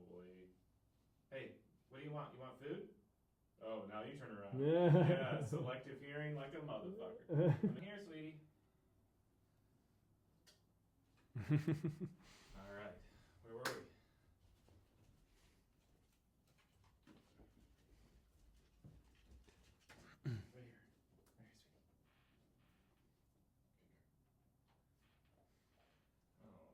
Were we in the middle of the story? Yeah. Yeah. Doing the, what was it? I can't remember it all. It was good.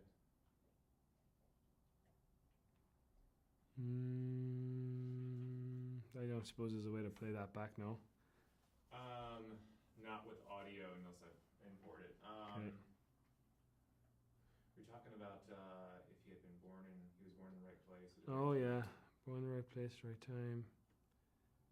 If he had been born in Ireland. No, it's not going to come to me. That's okay. Something about. Yeah. It was good though. You're coming back for more. Hey, guy. I shouldn't have been so nice to you, sweetheart. Hey, I know. You're a good girl, aren't you? All right. We gotta work. Lay down, sweetie. Yeah, we gotta work. Lay down. That's it now. That's it. Finito. Hey, lay down. Lay down. Good girl.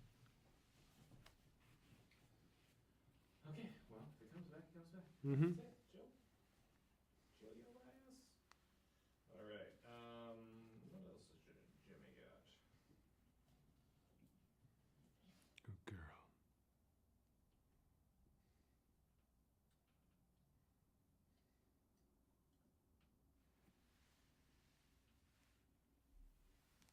Oh, why do you think the hostel became so popular with people from Cork?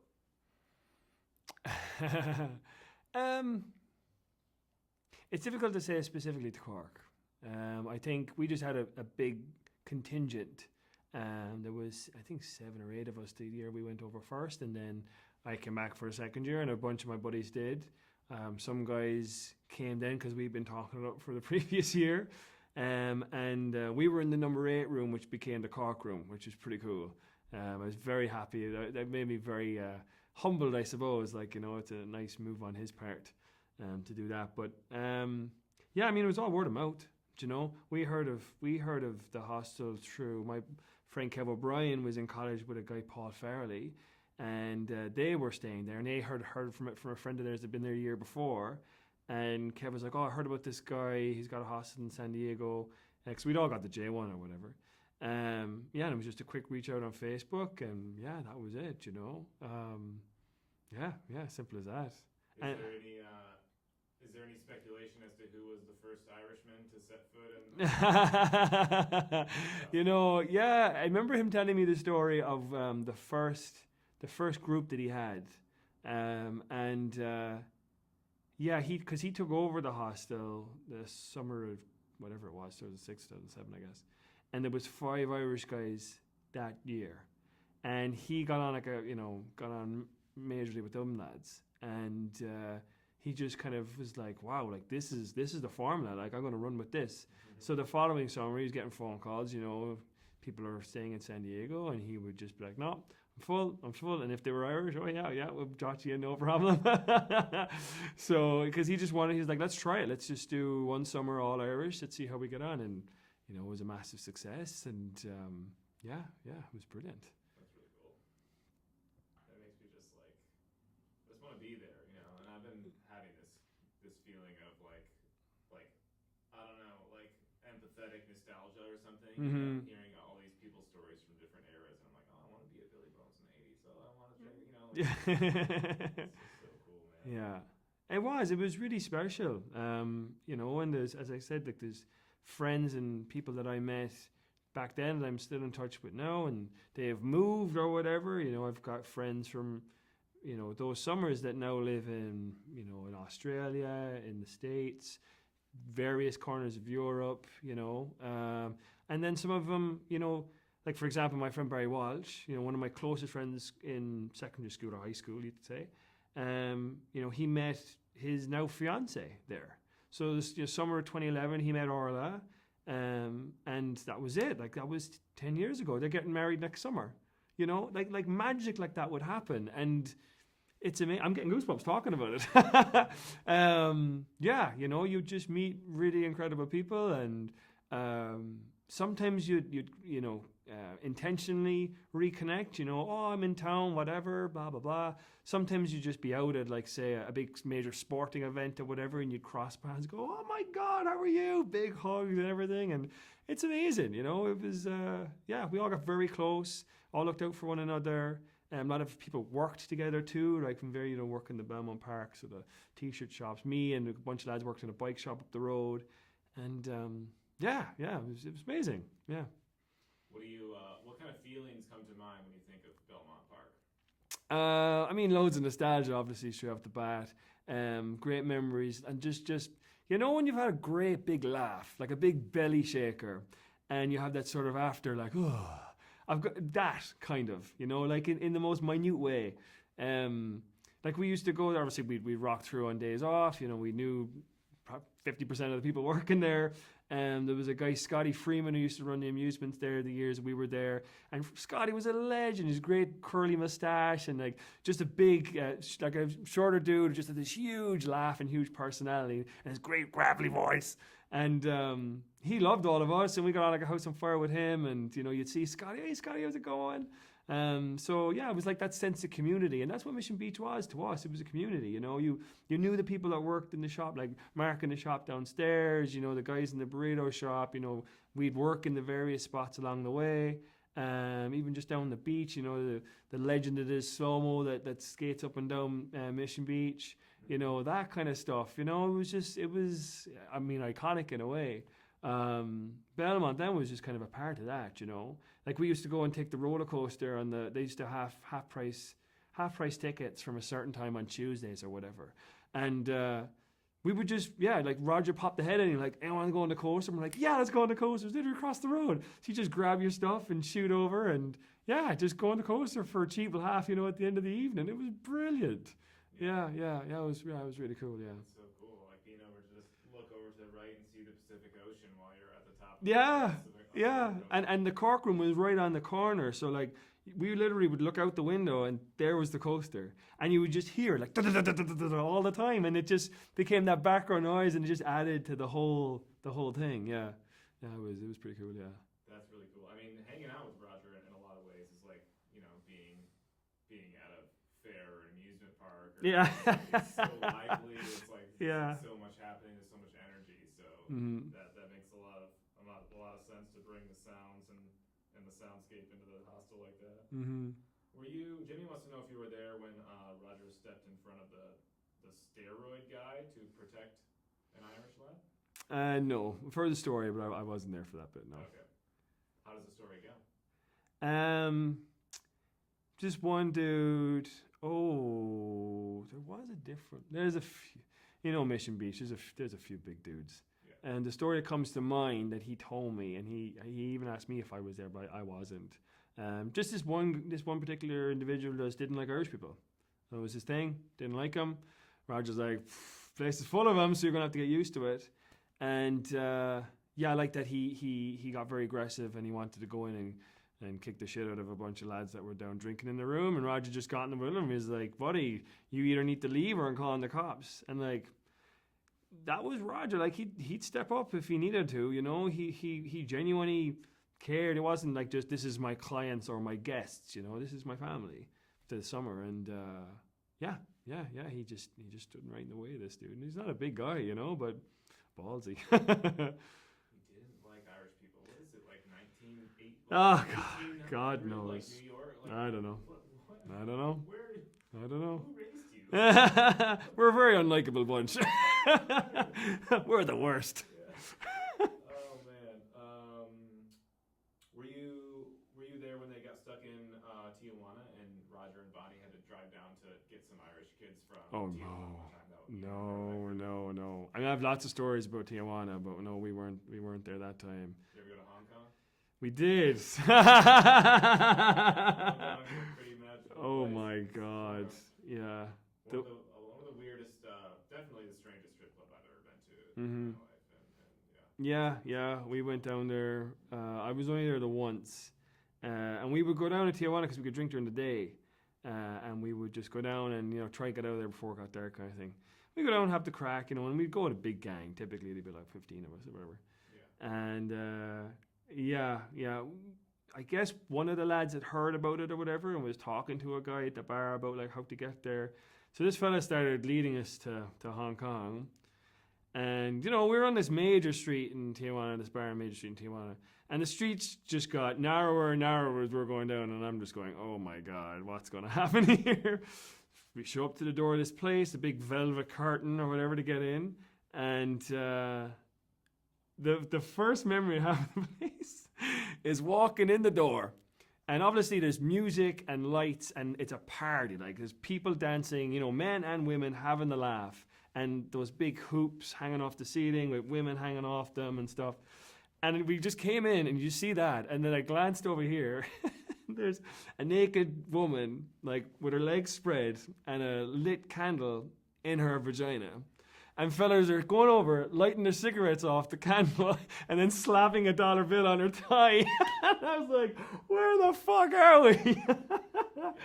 Yeah, that was the start of it. What happened to be an insane night. Like two of our gang, one woman and one fella ended up on the stage at one point, got covered in foam and totally naked. Like we're like, what the fuck's going on? We need to get out of here. Yeah, it was wild. Yeah. Oh God, that was a funny night, man. Yeah. Yeah. I gotta take up smoking again. Let's see. He said, was he there when Roger said there was a mistake and there were no rooms available? Oh yeah, that was me. Yeah, motherfucker. So, you know, a stunt artist as always. I arrive and a few others are repeat guests, right? We all arrived together. Late at night again, it was the beginning of the second summer. And Roger comes down the door and he says, guys, I'm so sorry. I'm so sorry. I'm actually double booked. So I've lined something up for you guys, you know, banana bungalows down the road, you know, and you don't have to sweat, whatever. And we're like, oh yeah, okay, whatever, like, you know. And he's like, no, seriously, guys, I'm so sorry. Like, I totally fucked up. I'm really sorry. Hopefully we can get these people out, you know, really started to sell it. And he got me to the point where I was like, oh my God, I was there, he had me. And then all of a sudden, I'm just joking, and just threw us a big hug. And like, you fucker. It was brilliant. Because I'm just thinking, there's no way I'm living anywhere else if I'm here for the summer, you know what I mean? Oh yeah, classic. That's really good. Oh, were you there the night? We heard a story from Bonnie about Roger calling everybody in to check out a movie in the screening room or whatever, and then it was just the intros that he had filmed of himself doing the different logos and stuff. Oh no, we weren't there. No, I wasn't there for that. She told a really funny story Yeah, no, we weren't for that. And he showed us loads of movies, and his favorite score and his favorite whatever. I mean, movies are his thing. Yeah. But yeah, no, nothing like that. I can remember. You ever go see a movie with him? We watch movies every time we go. Never to the theater. We wouldn't go to the cinema, but yeah, I mean, every time I go visit, we'll always watch at least one. Sometimes it's 2 or 3. Let's see. Let me get. I don't have a ton of battery, but I do want to get Jimmy on the horn for a second, so you guys can at least connect during this experience. Okay, cool. This is what I look like? Hilarious. See how we go here. Jimmy Baxter. He sounds like a mobster. All of his buddies, it's Jimmy B and Johnny G and... No way. Yeah, Hilarious. They're from New York, they're those guys. Yeah. Jimmy B. No dice. Oh well. All right, Jimmy B. Let's see. What else comes to mind? What do you think? What do you think's the biggest misunderstanding when it comes to people's perception of Roger? The biggest. I guess in lots of ways, there is a kind of a shyness, as somewhat of a.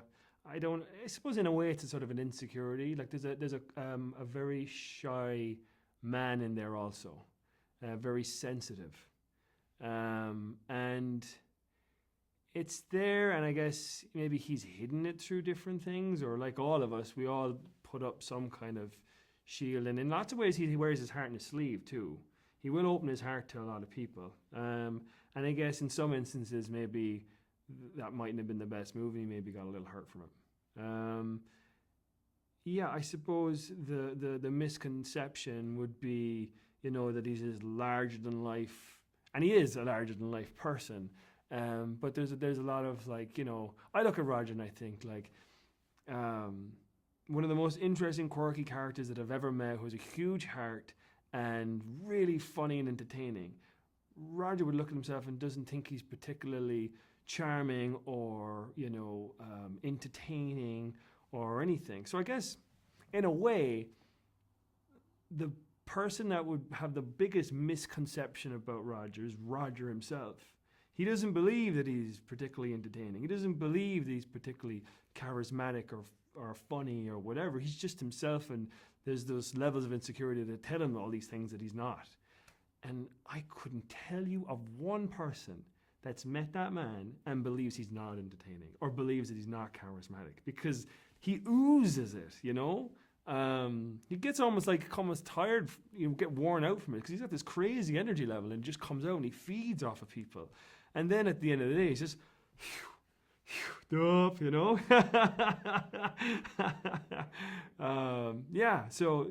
I guess really the person that has the biggest misconception about Roger Guy English is Roger Guy English himself.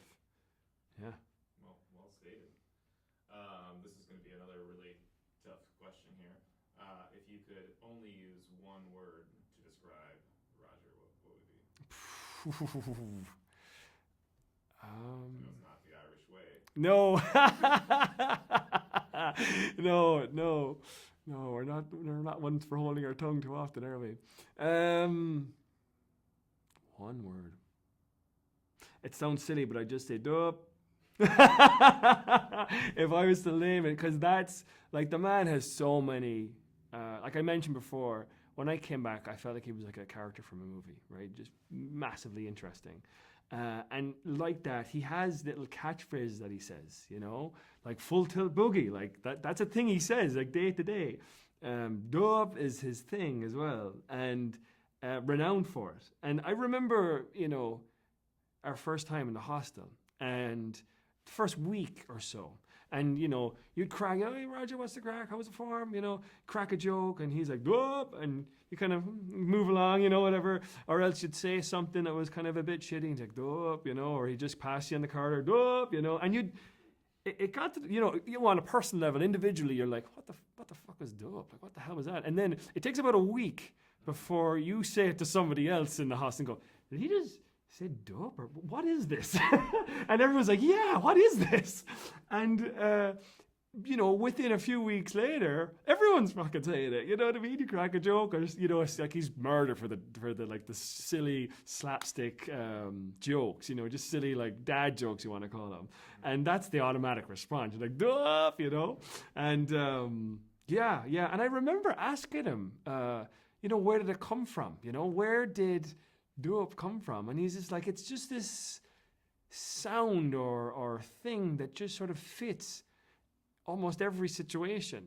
Because you can say it as like a funny joke, response to a funny joke, or if something shit happens, you're dup, you know, it's just like, oh, damn it, hang in there, you know. And it's the strangest thing, but yeah, I mean, that's him, you know, and it's so incredibly unique and yeah, it's beautiful. I love it. I absolutely love it. So yeah, that's my one word to describe the man himself.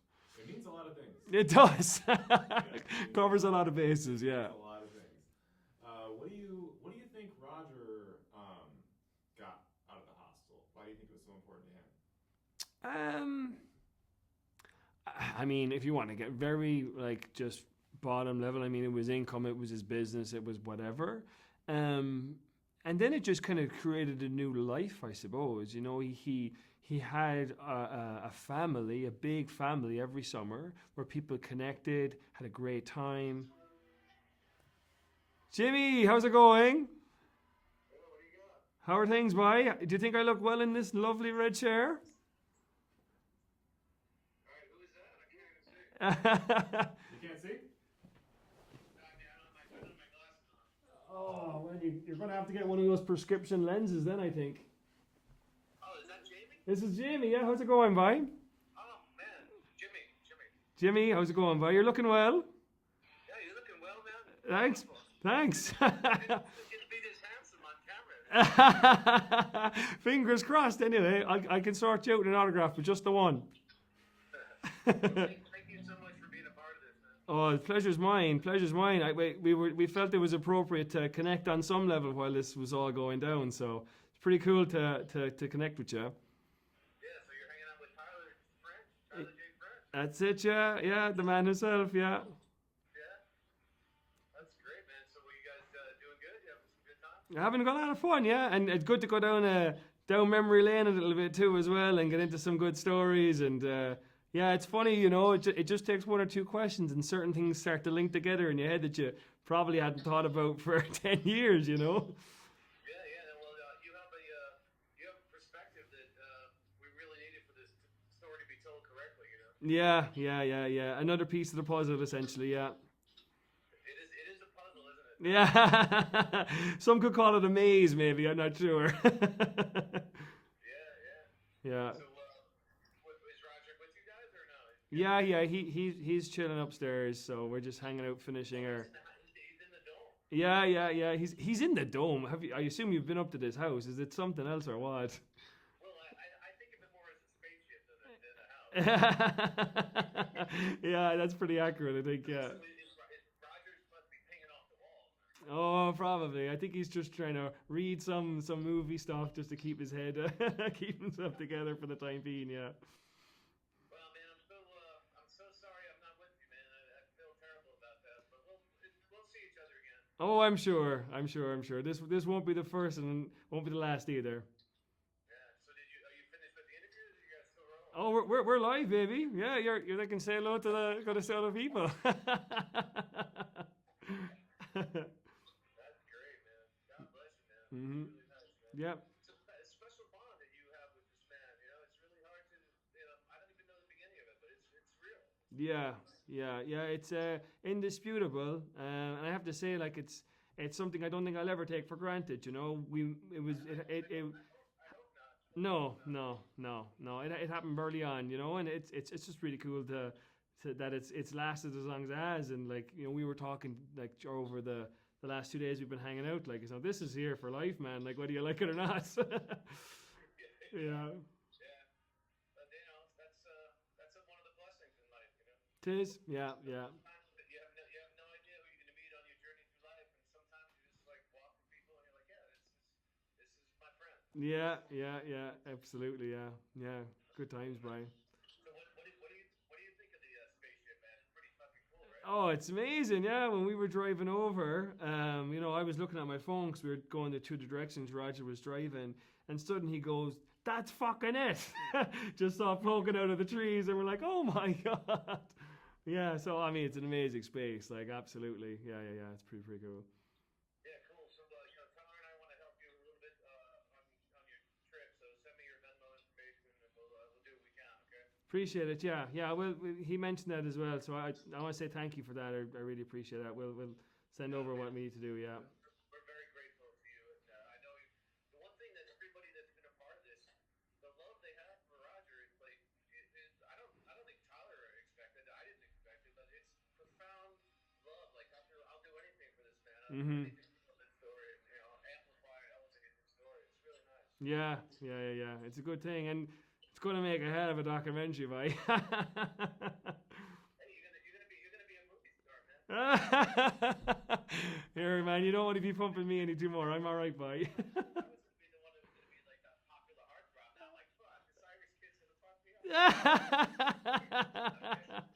I'm the spanner in your works, mate.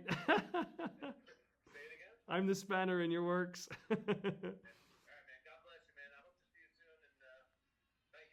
Not at all. See you, Jimmy. All the best. Bye. Cool. Glad you guys got to talk. Yeah, that was great. Good to put a face to the name.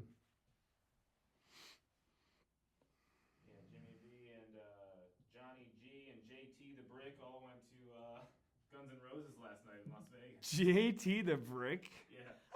He's a sports personality guy. We interviewed him in Las Vegas, and he's like he's the voice of the Raiders. He did like the induction to the Hall of Fame. Oh, no way. He's on SportsCenter all the time and stuff like that. So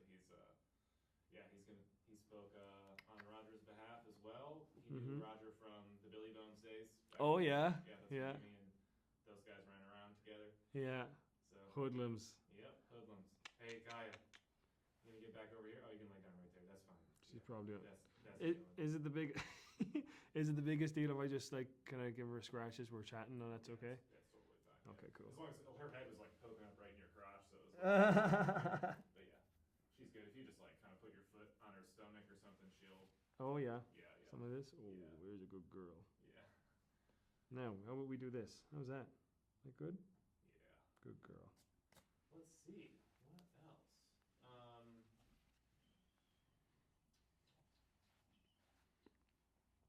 I'm glad you covered the sayings. Can you look before we forget? Can you look directly down the camera and give us a full tilt boogie, Daddy-o? Full tilt boogie, Daddy-o. That sounded way too American. Can you give it to us in song form? Full tilt boogie. It doesn't sound normal coming out of in an Irish accent. 'Cause that last one, we can't use the first one. That was way too American. Because as soon as you say full tilt boogie, you just have an American accent. Full tilt boogie, Daddy-o. Let's see. What are we missing? You got the goodbyes. We got the hellos. We got the intro. You think? Any times that you may have ran into trouble at the hostel? Whether it's police or neighbors or just like random people trying to give you shit or anything like that.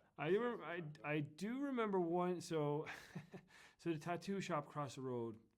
They did tattoos and piercings and stuff. Got a tattoo from there. My San Diego tattoo will live with me forever. And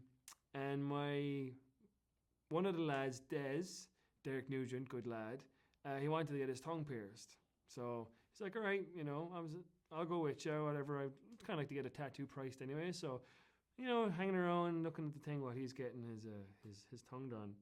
And I'm standing at the door as he's doing it. And I was like, you know what? I've kind of been thinking about getting my tongue pierced as well. And he just, without a flash of hesitation, whips out the money and just goes, just pay me when you get paid.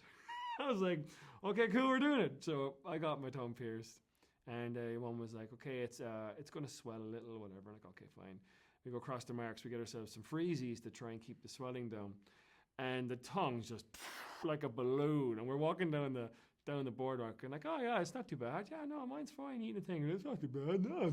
Before we know it, we've got red and blue like all pouring down our face with this big puddle of water in our mouths. And that took a few days to go down. But anyway, that evening, and it was the only time I ever got in a bit of an altercation. I'm not an aggressive or kind of the altercation type, But yeah, I got in a bit of a row with the fella because one of the girls, there was a big gang of us outside the hostel, and one of the lads poured threw a glass of water over her or something as a joke, like as if, we were all very close having the crack or whatever. And this guy had in his head that it was the most disrespectful thing you could do to a woman and blah, blah, and got right up in, I can't even remember who it was, in their face. And I remember just trying to like, here man, settle down, whatever. And then he wanted to attack me. And my tongue is huge. And I'm feeling very vulnerable because if I get a smash in the mouth, it's painful. I don't know what's going to happen. So I remember I had to like step back, but as is the nature, you're like, yeah, well, go fuck yourself too at the same time. Who do you think you are, And that was the only time I remember there was a bit of a thing. And of course, Roger was upstairs. He came down, just being like, hey, look, Jamie, you just got to walk away from this, whatever, cool it all down.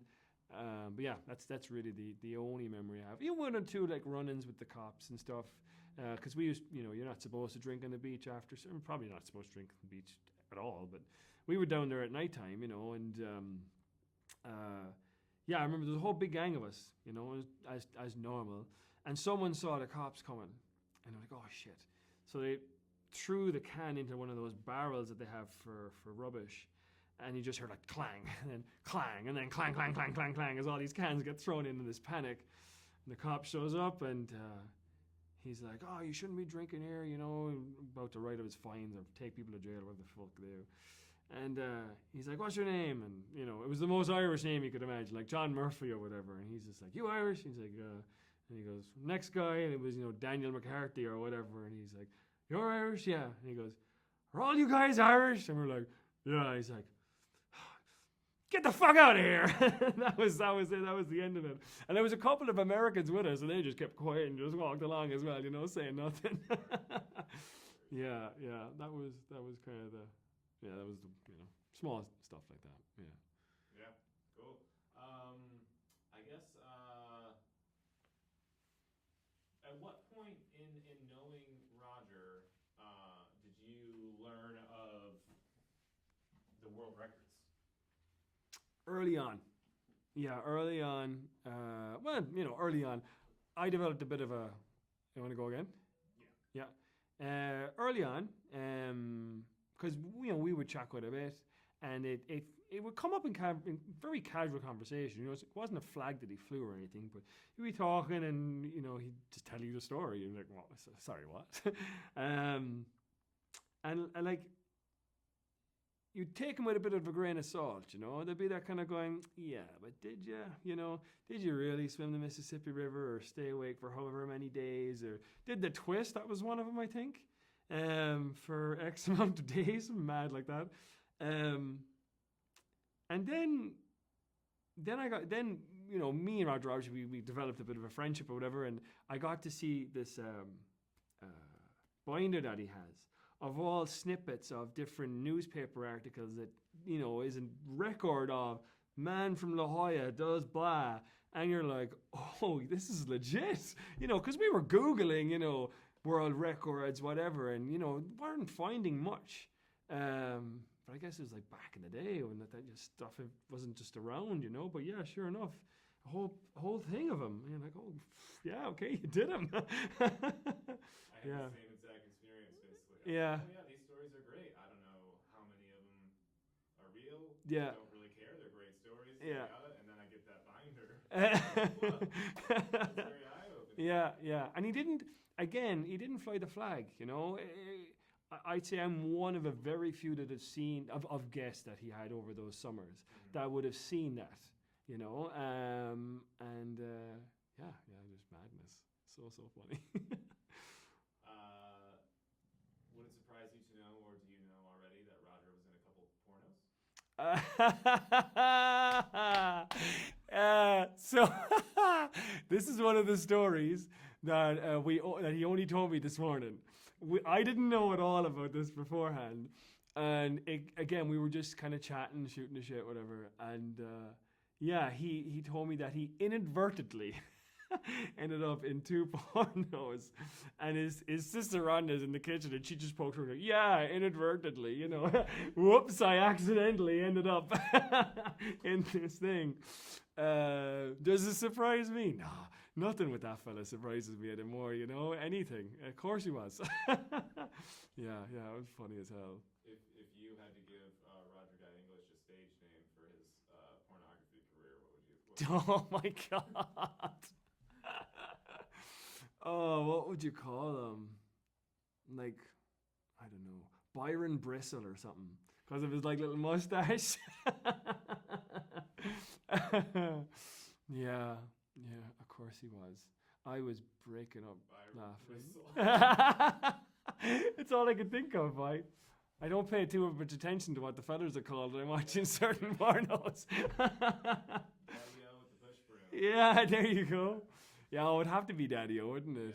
Yeah. Daddy-O. Yes.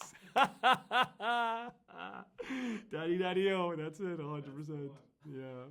All right. Shit, is there anything else? Anything else you want to talk about? Let me think. Let me ask you this: What do you think would drive Roger or a person to go after all those world records and then fame in general?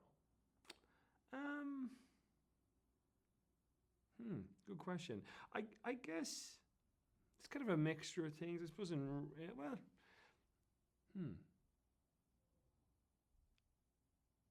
There's something in him, and what he'll claim to not be entertaining.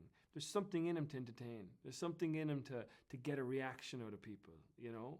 And I suppose that would go for anybody that would do certain things. It's kind of like not quite like wanting to be famous, but wanting to create an impact and to be to get that shock factor out of people.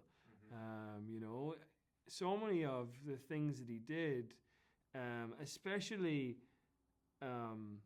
reactions from people that didn't know what he was doing or who he was. You know, there's good stories about that when he flew back to San Diego after doing the walk. You know, he walked from La Jolla up to Canada, up to Vancouver, BC, and he flew back. And himself and his friend Valerie were, you know, they've been on the road for however many days, looking a bit rough, you know. So the stewardess on the hostess or whatever on the plane kind of were very obvious about not really looking after him or serving him or whatever, because they just looked like a couple of hippies kind of thing, you know. And they arrive into San Diego airport, and he kind of nudged Valerie and just said, like, hey, like, you know, there's going to be a lot of people here. Let's get to the front of the plane and be the first ones out of the door of the plane. So plane lands. And before the captain has enough time to turn off the thing or whatever, they whip the belts off and just fucking right to the front. And the air hostess say nothing because they haven't talked to them the whole time and been actually kind of very obviously rude about like ignoring them the whole flight. And he tells the story of they opened the door and some girl screams his name. Turned out to be his sister, his twin sister, screams his name. And there's the load of the mayor is there, the consulate's there, a whole bunch of media and a whole bunch of people there to greet them. And he comes through waving to the crowd and everything. And he said this is, in his terms, bitchin' picture of them coming off the flight and the hostess in the back just like, he's mouth wide open. And again, that's reaction, right? Like he's all about that. And again, you hear the story and you hear it from a guy who is running this hostel and you're, 21 and going, okay. And then last time I was in town, stayed with his sister Rhonda, and she was just like, yeah, I remember I could barely get to pick him up at the airport. There was so many people. And it's those witnesses to the whole thing. You're like, shit, this is legit. Like, yeah, yeah. Trying to think if there's anything Anything else? When people ask me about the documentary in general, or like, who is this guy? Like, why would you make a documentary about a person? They try to like, it's hard to explain him Yeah.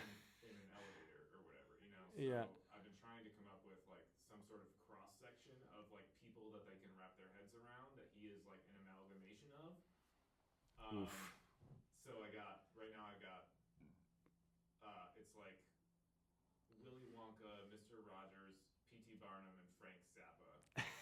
And Andy Kaufman, you know? Yeah. All like somehow had some sort of cross section. Mm-hmm. And he lived in Mission Beach and he had 9 world records. Yeah. And all these things.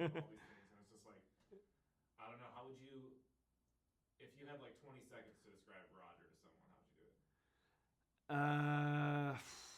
I don't know. That's a really tough one. 20 seconds. Roger Gay English. For fear of repeating myself, I think I would just say one of the most entertaining, quirky people I've ever met, biggest heart, and just an endless, bottomless pit of hilarious, crazy stories. Because the man has lived an hilarious, crazy life. And he has a connection to things that you would never think of or anything else. And I mean, if I was having to describe that to someone now, I would just say watch the documentary. Because it's going to be something else. Because again, I've known him for 10 years. We've stayed in touch. We chat away all the time. And we were having coffee this morning and I was cracking up laughing at a whole bunch of stories I hadn't heard. So I can't imagine the amount, the whole encyclopedia of other stuff that ye have managed to get out of these other guests, these other characters in his life. It's going to be something else. Can I get you, because I think this is a great soundbite, can I get you to say, like, kind of repeat the question back to me and almost say, like, try to describe Roger in 20 seconds, like, not going to happen. Like, you just tell him to watch the documentary. It's something else. So it's, like, kind of a succinct, like, soundbite. I can ask you again if you want.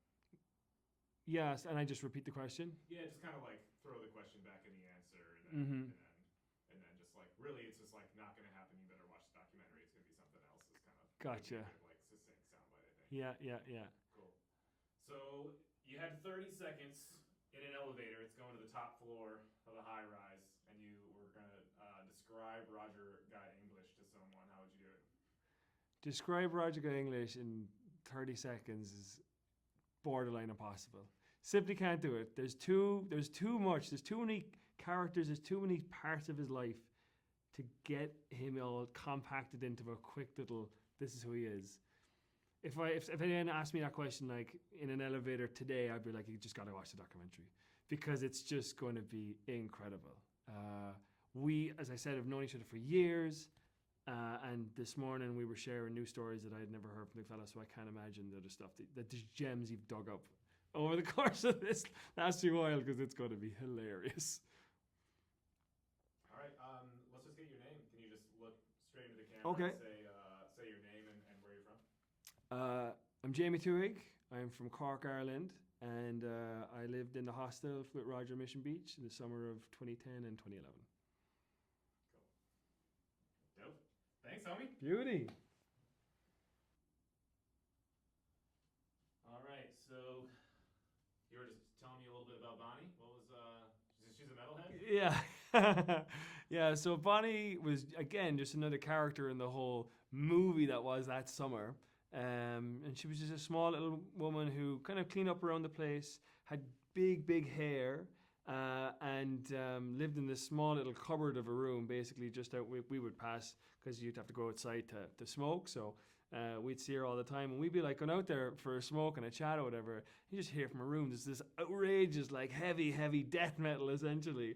And you're just thinking, meet this like little old woman that's like literally just sweeping away the sand out of the place, and then you just hear this going on in her room. Yeah, quite the character. Yeah. There's a whole bunch of them. The whole place is full of them. Yeah. Cool. All right, brother. That's Cool. it. Beauty. Dunzo. Great job. Like that. Oh, let me see. I like to paint for maybe 3 hours and then have a rest and it's because you get tired. Yeah, and your eyes probably get a little tired too. And Yes, your hands. and shoulders. Yeah. So probably, I don't know, a week, 2 weeks, depending on where I'm painting. It's amazing, yeah. Vermeer is the girl with the pearl earrings, is that right? Yes, yeah. And you know, he didn't do that many paintings. He maybe he did 38 or something. Oh, wow. Yeah. Yeah, I think there's one at the museum in Malibu.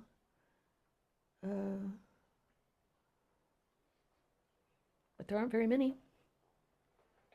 Did you see the movie they did with Scarlett Johansson, the girl with the pearl earrings? Yes. It was uncanny how much they got her to look like the painting. I know. Which is good casting, good makeup, and everything else, I guess. Amsterdam. Yeah. I liked Amsterdam. I thought it was a really cool city when I was there. I went to art school there. Oh, wow. Nice. Yes, lived in a canal house. And when Bonnie Raitt came to town, she was staying in a hotel in the next canal. And so we have a mutual friend. So we hung out a little bit. But her manager didn't want us going out at night because she would like to stay out and drink and at that time. And so I said, oh, do you want to go for a walk? And she said, I don't want to go for a walk. I want to go to a bar. Yeah, that's cool. Did you, I guess, a lot of bicycling in there, right? It's probably a nice way to get around that city. Yes, and walking, yes. Because a car can hold up a whole road, you know, if they're unloading, or a truck unloading something, and oh, the honks, and, you know, it gets really noisy. People get annoyed. Yeah, so bikes, but you have to have a good lock because people like to rip them off too. Yeah, it had a little bit of that element of the drugs and the red light district and all that, right? Yes, I was going to a Rolfer, and I had to go, it was on the other side of the red light district, and I put my purse in a basket in back of me, and because it was so heavy, and the next time I turned around, it was gone, and I had passport in there, 2 little Minox cameras, and never got them back. Yeah, that's not good.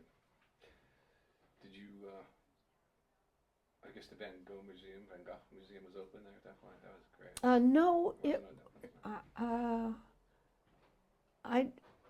I think maybe it was just opening, but there, I lived in a little village about 20 minutes outside of Amsterdam called Laren. There was a little stream of 5 villages, and that's where Mondrian lived, and a lot of the early filmmakers and painters.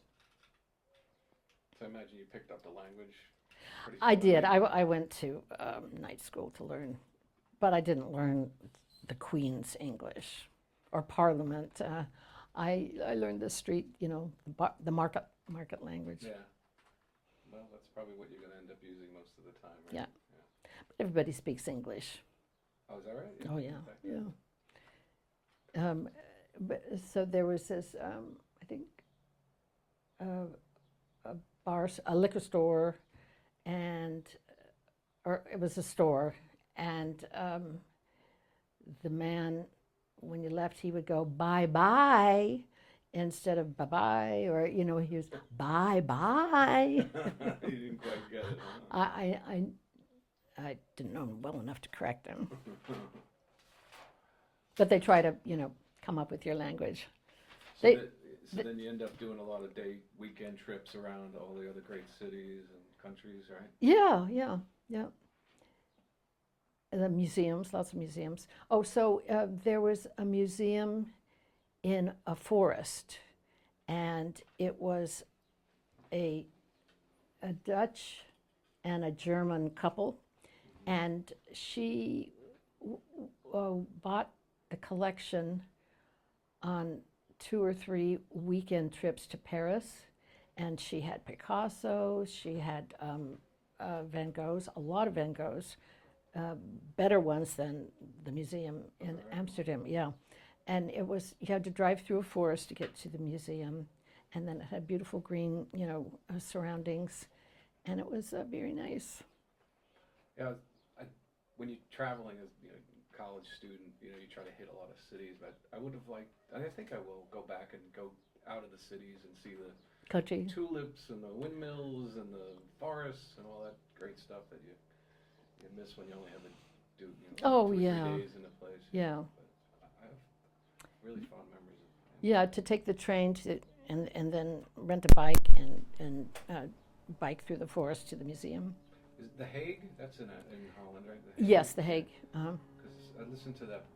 That's where I went for my Dutch lessons. Oh, is that right? Yeah. Took the train. There's a book, Letters to Theo. Oh, yes. Which is fantastic. It's about, I think it's 800 letters over the course of Vincent's lifetime. Yeah, his brother was such a supporter. Oh, yeah, yeah. So I actually listened to the audiobook because I would get at lunch at work, I would walk for an hour or so rather than walking and trying to read. And if there are biographies or autobiographies, I don't mind listening to them, but I find if there's multiple characters and they're doing different voices, it kind of takes me out of it a little bit. But that one was like, obviously it wasn't Vincent, but you could suspend your disbelief pretty quickly and feel like Vincent was, writing these letters, to you almost. It was really profound for me. There were letters to his brother? Yeah. Oh, and his son. Yeah. And I was, much more about art than I do, obviously, but I like it. I know I like it, and but I was surprised to hear him talk about philosophy and love and religion and government and is Malay? Is that one? Malay. It mentioned Malay a lot. Like it was a big influence or something, and so he was very, not surprising, very sensitive soul, but also very. He didn't detached from people. Well, a little bit, but didn't. Even when he was writing about being in the asylum and stuff, he was aware that he was having these episodes and spells, and it certainly didn't seem like a madman. Put it that way, but. How about the potato eater? Yeah. Yeah, he was profoundly saddened by what he saw in both. I think there was some coal mining pictures he did, right, and then the potato eaters. He was definitely a spiritual. Just person. poor people, Yeah. and he could relate to them. Yeah, absolutely. Okay, you guys ready to make a picture? Yeah. Are we coming in clearly? You're coming in beautifully. Yeah, Okay. sounds good. I've got camera set up out here that's already rolling. Oh, I'm gonna be okay. roving with this one, and we're just gonna Rolling. We're just gonna keep Rolling. it going. Yeah. So before you get started, your collar is kind of turned in a little tiny bit. If you want to. Open that. You don't have to cover it. It's Oh. okay. For documentary, I don't mind at all. For like commercial things, I really try to hide it. But for docs, I'm like, let it go. They know what we're doing. Cool. Okay, Sally. Okay. First of all, thank you. You're welcome. Pleasure to have you here. Jimbo. Nice to be here. Thank you again. So as I said, we're just going to have a conversation, and we have no real agenda where it goes, and we just want to really hear. Can I give you a good kick if I don't like the question? Well, yeah, maybe just a moderate to just enough to let me know you didn't like Okay. it. Yeah. And again, we wrote these for 20 different people. Some of them are going to be relevant. Some of them are not going to be relevant. So we'll just move on from there. But I think, and like I said, if there's anything that you feel like we don't know that's important, then just tell me to ask, and Okay. then we'll ask, and we'll make like it was my idea. From there. So, what is your earliest memories of Roger? I don't think I knew him in high school. There were so many people. I mean, there were 200 people in our class, and it was a junior and a senior high school. So I'm not sure that I knew him. And anyway, I was interested in older boys, not younger ones. Yeah, you're not very unique in that idea. But he became aware to me when a group of La Jollans started having reunions a friend, Candy, would come from Colorado and get a room in one of the nice little hotels near the ocean and invite, I don't know, maybe 8, 10 people. And some of them I knew and some of them I didn't. And I don't remember Roger in high school because I left maybe 3 years after. I mean, I got married. I worked in San Francisco as a model at Saks for a year, and then my boyfriend came up and asked for my hand in marriage. So we lived in La Jolla for a year, and then we moved to Los Angeles. So I don't think I had a relationship with him then, but it was later, after I returned in '94, that we started having these, and that's when I became aware of him. Excellent. And what a character! I mean, oh my God, his Facebook is his replies and his puns are wonderful, and you know he's always up for a good laugh. So when you Will we pause for a sec for you guys? That necklace is kind of clacking into the mic Oh, a little bit. let so me if you move. can move the mic a little higher. I think Yeah. that'd be No. cool. Clickety clack. A little clickety clack clack. Do you want to try to take that again, or? It only happened a couple times, so I'm not gonna sweat it. Yeah. Yeah. Will you test that for me now, Sally? Okay. Yeah, that sounds yeah. good. Cool. Yeah. So were you active in the plays and in school? Back at La Jolla High? No, maybe the talent shows. Okay. But I was in a play at the La Jolla play. It was the community center, or maybe it was at the museum in La Jolla on Prospect. And but I was so busy in high school. I was a head song leader for 2 years. I was on the ASB council. I was on this and that, and busy going to football games and cheering, and going to cheering camps, and so everybody knew me, but I didn't know everybody because there were so I don't know 800 people in the school. It's hard to learn everybody's name. So what were you doing in the talent show? You was singing? I was singing and dancing with a friend. We were doing the Charleston, and woo woo woo woo woo, and kicking up your heels. And, that's fun, isn't it? yeah, it was a great time. So what was your reaction when you were approached we were doing a documentary about Roger? Well, I was surprised because I didn't know that much about him at the time, but I was happy for him. I've met him and interacted with him in several of these reunions, adult reunions, and then online. So I got to know him more online. Okay. And you just have to have a good laugh and a chuckle about his humor. Yeah, it's fun. That's one of the many elements that we're exploring here. So Roger told me a story. I wonder if you recall this. If I remind you, a movie called The Trip. Oh yeah. With Peter Fonda. Yes. And Roger says that he went down to see you because he was a big fan and still is a big fan, and that you gave him an autograph. Oh, in San Diego. Yes. Yeah.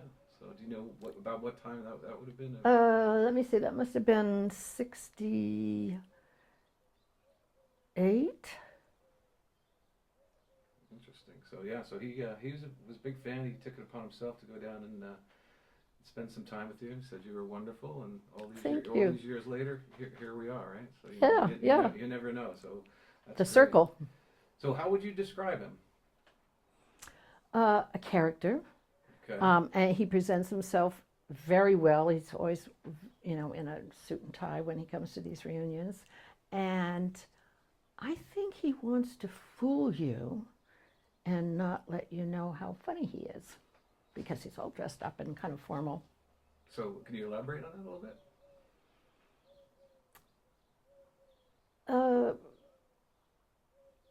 Well, some people don't want to reveal themselves, right away. But he knew more of the people at the little dinner reunion than I did because I'd been away for so long, and I lost track with a lot of people. And I mean, I don't remember meeting him in San Diego because I went on tour all over the U.S., and so it's just hard. Things just sort of turn into one big interview or one big photo signing session. Sure.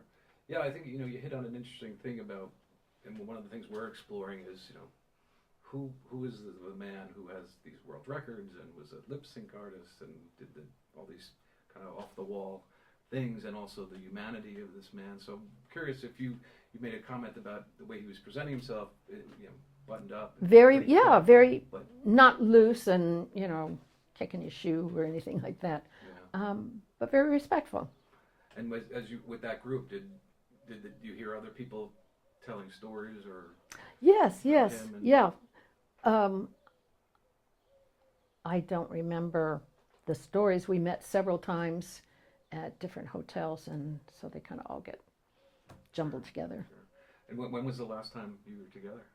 I think it was 2 years ago, and my friend Candy would come out from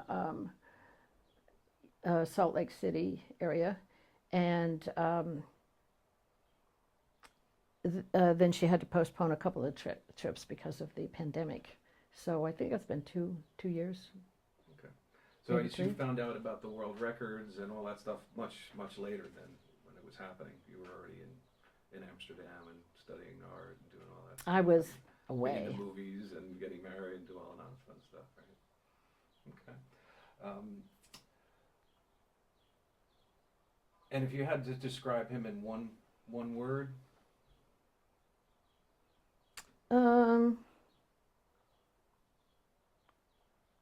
Perky, pert. I mean, he presents his whole self, and there's a lot of humor in that self. Yeah. And he fools you with the suit. Yeah. He looks good. He cleans up well sometimes. Yes, you know? yeah. Are you familiar with the character he did called Teen Angel at all? Did he ever talk to you about that? No. Yeah, it's interesting because to your point, he tells a story where he would go into a bar, I think it was Foggy's Notion over by the sports arena, and he would be himself, if you will, and then he had this 50s leather jacket, hair back, the cuffs and the Levi's, and all of a sudden girls would be responding to him, and you know, so it's kind of insightful what you're saying about that. So is there anything else that you feel like we should know, or about him? About him, yeah. Well, I'd like to know more now, Yeah. because I missed 30 years of the San Diego history when I was living in Los Angeles and then in Holland. And so there's a lot I had to catch up with. When I moved back in '79, it seemed like I'd missed a decade here, and I did, but more a social decade as well as a intellectual decade. I had to learn new ways. There were products that I didn't know what they were by name. So it was a re-entry. Yeah, it occurs to me, it's almost, even though you're returning home, in many ways it's a culture shock because you've been in Europe and La Jolla had changed dramatically, I'm sure, in those years, right? Yes, it grew. San Diego grew, and La Jolla became more populated. There were more cars on the street.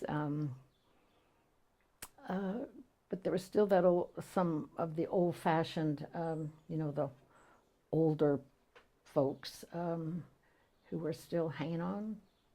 Yeah, I know as we parked, I saw the no parking signs and stuff, and you were telling me that it became a little bit problematic with people coming here parking, underage, going and drinking, and ringing your doorbell. And how did you handle that?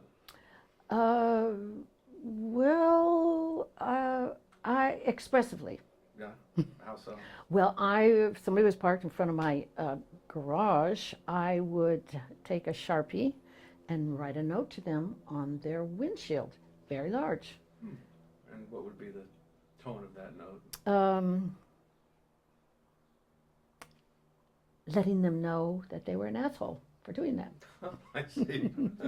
So you were Bluntly? Yeah, you were not mincing words. No, no, no.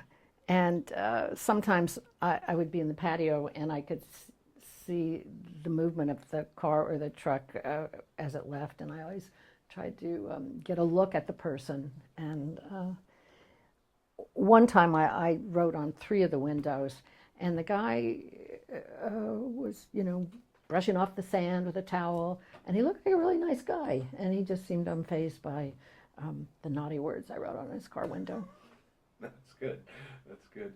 So you've done so many things. You've studied art. We see the beautiful paintings. You've been in films and dancing and singing and living in Europe, and it's really, really wonderful. Gallery going. What is that? Going to all the openings of the galleries in Amsterdam. Yeah. So and I knew a lot of artists in Amsterdam. Yeah, it's wonderful. Full, rich life. So is there anything that sticks out as of all the accomplishments and all the wonderful things and people you've worked with, or any eras or any? Well, when I lived in a little village outside of Amsterdam called Laren, Laren, there was an art school in the boiler room of the Grand Hotel called the Homdorf, and there was a little lake with ducks and geese across the street, and the boiler room had 6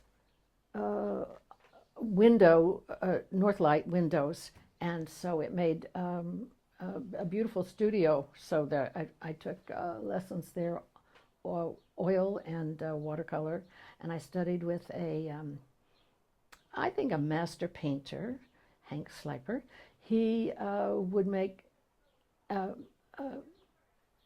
reproductions of master paintings for German museums, so he could copy a Rembrandt or a Vermeer for them. So it was pretty remarkable. And then when it got warm in the spring, we would go out to the farm fields and canals and paint outside. And one time I heard, I thought it was a farmer's clock going cuckoo, cuckoo, cuckoo, and it went long past 12. And I thought, gee, that's an odd clock, but it was the real thing. It was the real bird. Oh wow! Yeah, so it was fun going out, and also most everybody spoke English, and I was, learning Dutch. But it's easier if they speak English because my Dutch was so horrible. Right. Yeah, I know how that goes from living in Spain for a little bit there. So as far as the acting goes, I know you studied art with a couple of different masters. Did you have much training as far as acting? Or were you more of a natural? Oh, I did, but not when I first started. Oh, so you were already in films before you? No, when I started working in films, I hadn't really studied acting. But when I was put under contract, that they sent us to some acting classes, and then I took speaking voice, from a woman named Gertrude Harris Holmes, and she would, bang the piano keys, and you had to talk in that octave, and she was a kick. And then I had another acting teacher, Dolores Quinton. She was from New York, and she was a grand actress. So a lot of that came after I worked in film, because I just wanted to keep that up. And you never know when you're not going to be working in a film, so you just try to stay current with the talent and what's happening. What film would you say you're most proud of your performance in? Well, the Beach Party movies, they were not real serious, and so they were a lot of fun. Maybe it was The Trip, where I had a co-starring role. It's hard to tell because they were all so different. I also went to Hong Kong to work in a film, and that was an experience. What film was that? The Million Eyes of Sue Maru. Great title. Yeah. It was a fun movie. Excellent. I've got an idea, Jim. Sure. Because I know she missed a lot of those times, and I'm wondering, I'd like to have her kind of like look through that binder and get a little sense of some of the things she might have missed out on, because there's a lot of cool newspaper clippings for like from the late 60s through like the 90s of all the crazy shit Roger has done. I'd like to just get you kind of reacting naturally to some of that stuff. Oh, sure. Does that sound cool? Yeah. Fine with me. Cool. Fine with me. I'm gonna keep this camera rolling, so Okay. you guys can keep Do you want anybody want a water? I'm okay right now. Thank Okay. you. You don't need one. It's fine. I got one in here. The receiver Oh. on you. Let me take that off. Yeah. Or maybe you could just get my drink in Absolutely. the kitchen, and I won't have to unplug. It's the seltzer water, Sasso? Yeah. Great. And I won't blow bubbles. You can do whatever you like.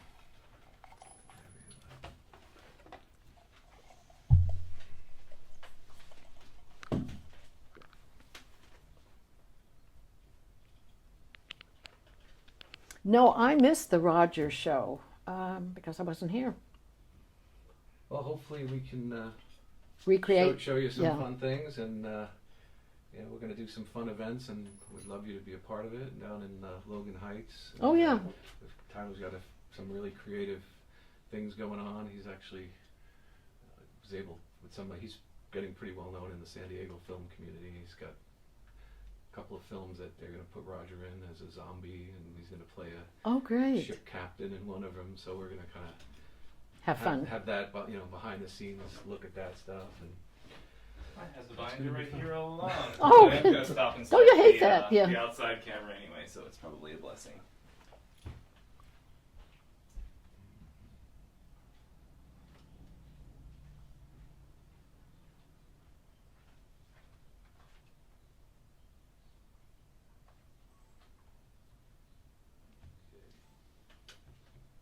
So if Roger's face was on a can of beer, would you drink it? Do you drink beer at all? Sure. Yeah. Yeah, I like beer. That's happening. Oh, really? Yeah. What's it going to be called? It's going to be called Tyler got that done. So. Roger Guy Lager. Oh, great. Yeah, Thorn Brewing's going to put it out in like September.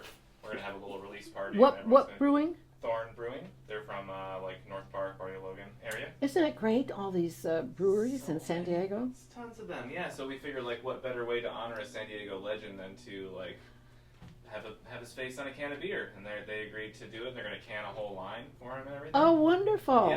Yeah. It's really neat.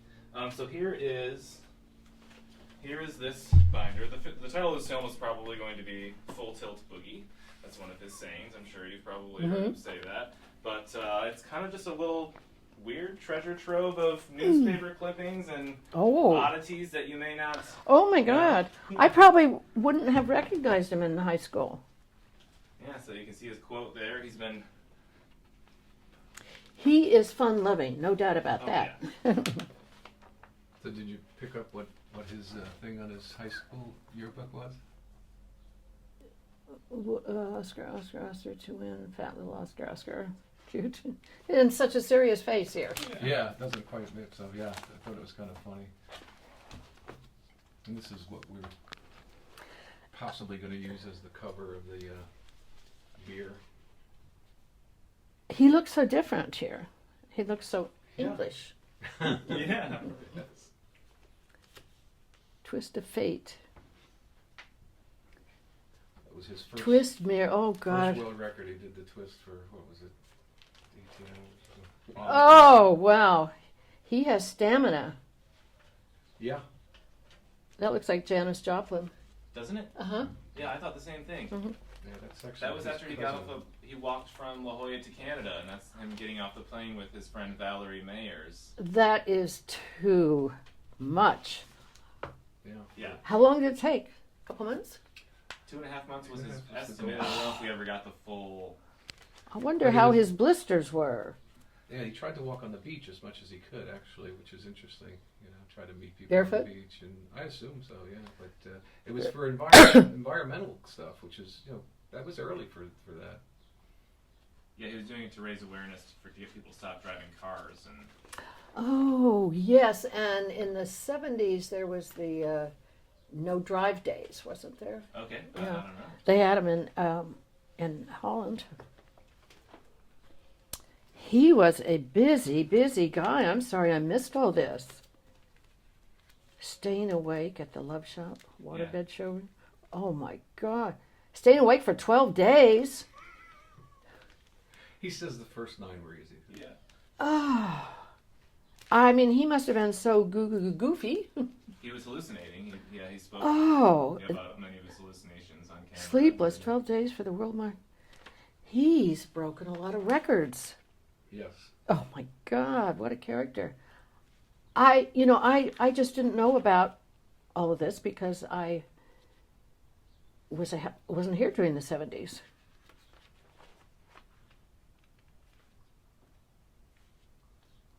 Kissing record holder. 2,800 women. 2,800 women. They were lined up all the way to Sports Arena, all the way down. Did they just kiss lip to lip? I don't know. I think it was mostly cheeks, but Okay. depended on the woman. I guess. Pong record. Yeah. Is that like ping pong? Video ping pong. Yeah. I think they even brought in an orangutan from the San Diego Zoo to play. That's Teen Angel. Is that him? What do you think? It looks like Ringo Starr.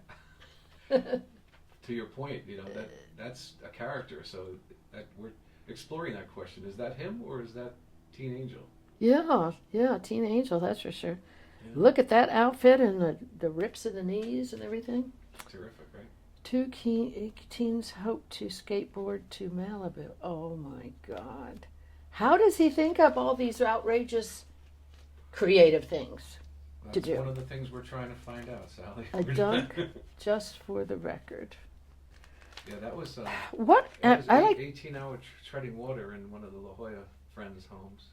It looks like he's passed out here. Assist him in getting. Oh my God! I mean, can you imagine thinking up all these things? A very creative mind. Yes. I wonder what his grades were like in high school. Experimental. That's a good question. That is a good question. Yeah. Frank Rhodes. Oh yes, I remember him. San Diego Union. What do you know? Steve McQueen.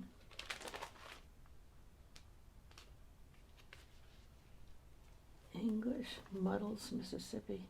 Yeah, that was He just swim the length of the Mississippi, just for fun. I'm just shocked. When I reacquainted myself with him, seed spinning, donut eating, prune eating, juggling, record cover spinning, beer drinking. I understand that one. How can he think up all of these unusual acts? Creative mind. Ping pong marathon ideas. London,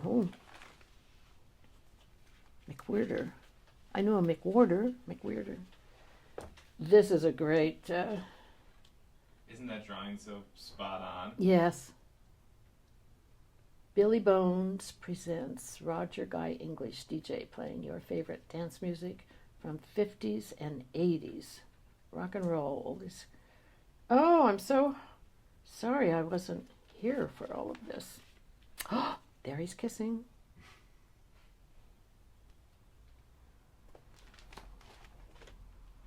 There's so many phases to him.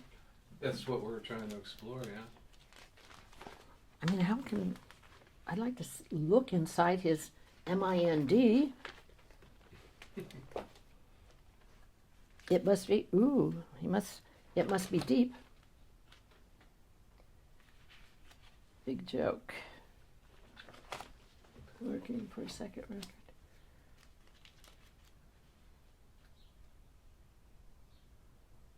7th day of Pong electronic table tennis. Wow.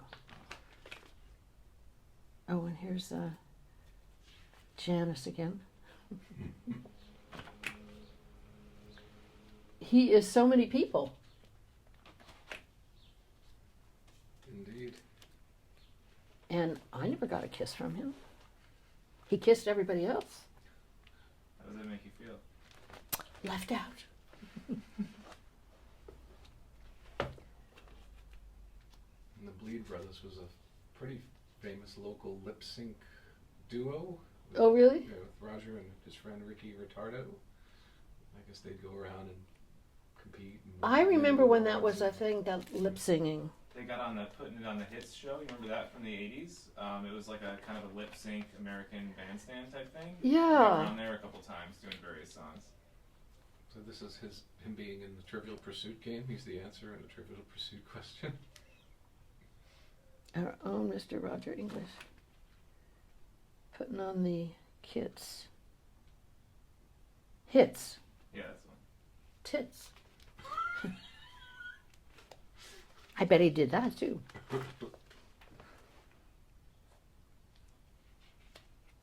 Now he's looking more like he is. He's growing up. Yeah. More like he is now. Goes world record. Looking for a little change in his life. $1 million worth. Man with a mission. I didn't know he was that religious. Help me set a new world record. Is that him? No, he was like a style editor for that, I think. Yeah, that looks 80s. Did you know he had a movie review column as well? That he wrote reviews of films? No?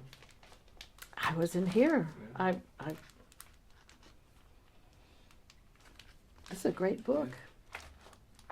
You guys got to hang out and have a beer, have a Roger Guy lager. Yeah.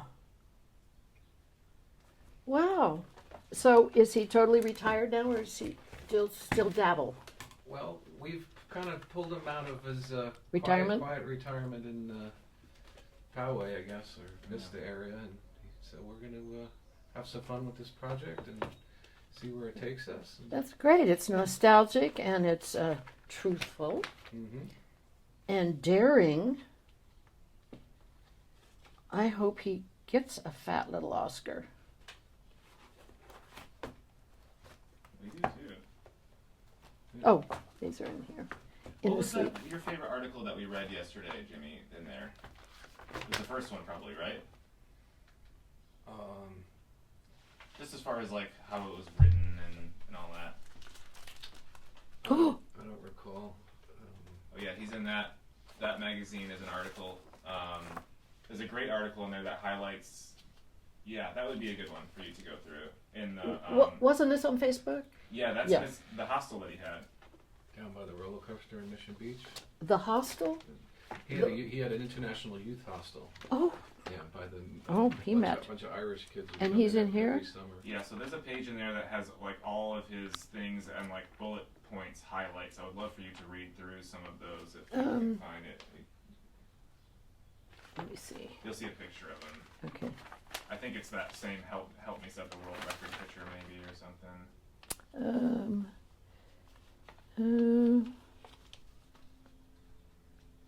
Donuts and art. Oh, 20. Page 20.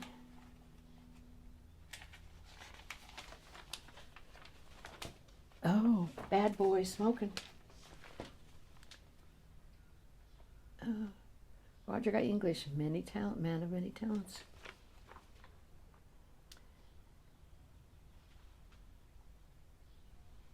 Sushi place. Roger's video. I always figured it was a little porn shop. One day.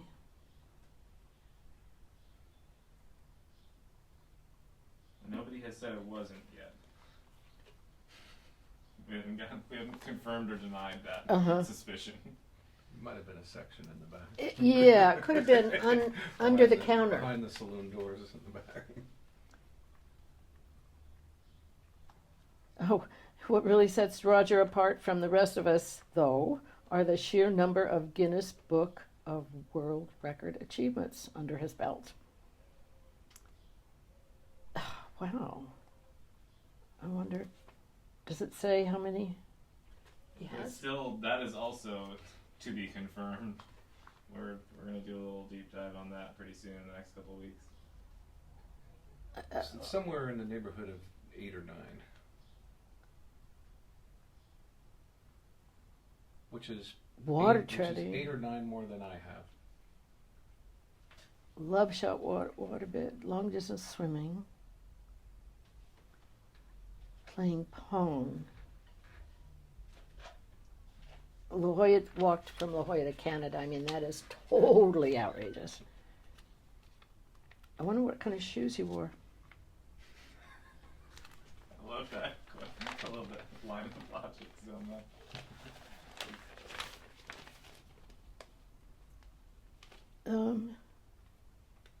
Set a world record for the longest amount of time continuously telling jokes, 5 hours and 15 minutes. I'd like to look inside that brain to see where it's all stored. So now that you have... He was paid $500 an hour. Wow. Now I have what? Now that you have a little bit more context with all of this I stuff... have no clue. So maybe a couple of those questions might be worth revisiting, Jimmy, as far as like, what words come to mind? How would you describe him? Like, what questions would you want to ask Roger after you've read that kind of stuff? Would be something that I'd be interested in. I have to think about that. I mean, what a curious mind. I wonder if he applied himself to schoolwork as much as he did this. Just curious. Yeah, I would be interested in how his mind, his creative mind evolved. Don't want to bend these pictures. Well, this is totally amazing. Full tilt boogie, yeah. That's a name. And that picture is just so straight. That's You wouldn't know. No. You don't know what's going on behind those. And he had a mustache in high school? Still does. I didn't know kids were allowed to have that at mustaches at La Jolla. Yeah, I don't know. Well, totally amazing. Now I won't know what to say to him. Well, you'll have a few things. I'll have everything to say. Yeah. To take a look in his mind. So we had a couple of things we wanted to do just for fun, and if you would indulge us for these, we're going to ask everybody to do them. So it's kind of a look straight in the camera, and if you would deliver a message or a question, anything that you want to say directly to Roger. Oh, Roger, I want to look inside your bean because I had no idea you were such a creative genius. And a deep thinker. I mean, to tread water for days. How did you come up with all of this? I'm just curious because no one would have guessed it from knowing you in high school to your creative career here. Having been out of the country for 8 years and out of La Jolla for 30 years, I had no idea. So congratulations to you, and I'm glad we're going to be toasting beer to you too. Terrific, that's great. Can you look in the camera and say "bitchin' daddy-o"? Bitchin' daddy-o. Can you do that again and say "full tilt boogie daddy-o"? Full tilt boogie daddy-o. I love it. That's great. That's great. Yeah. How about a dope? Dope. It's hard to know how to pronounce that. No, that's perfect. You did it exactly how he does it, actually. Nailed Those it. are his catchphrases. These are his catchphrases that he'll say. Dope. That's exactly how he does it. Yeah, when you see it on his Facebook, it's hard to Well, Oh, so you see it, yeah. How does that, yeah. What does it even mean? We don't know. Yeah, We like it. well, It's his- something to- yeah, these are just some of the threads, so. What do you Yeah. think?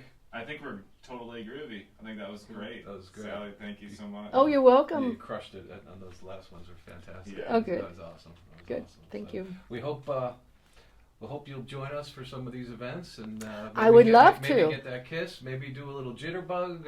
Have Oh, a beer yeah. on us, and we'll have some fun. Yeah, if his face is on the can, I'll certainly toast you. That's pretty much confirmed, right? Yeah, Yep. So Awesome. But thank you so much for doing this. It was wonderful to meet you, and I appreciate you being so open and warm and inviting. And your art is wonderful, and Thank you're you. terrific. So Thank you.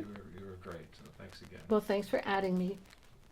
Of course. Yes, thank you, Sally. You're welcome. This is just amazing. Isn't it crazy? This, What a weird this is precious. life. Yeah. Truth is stranger than fiction, right? Yeah. That was great. So I will. Now your next stop, you're going. My nephew, he's 15, and he doesn't lack confidence, you know. But I said, Can't imagine. I know you know this, but everything you text, send, photograph, assume it's going to the entire world forever, you know, because once it's out there, there's no pulling it back. Happened to my 40-year-old niece last week.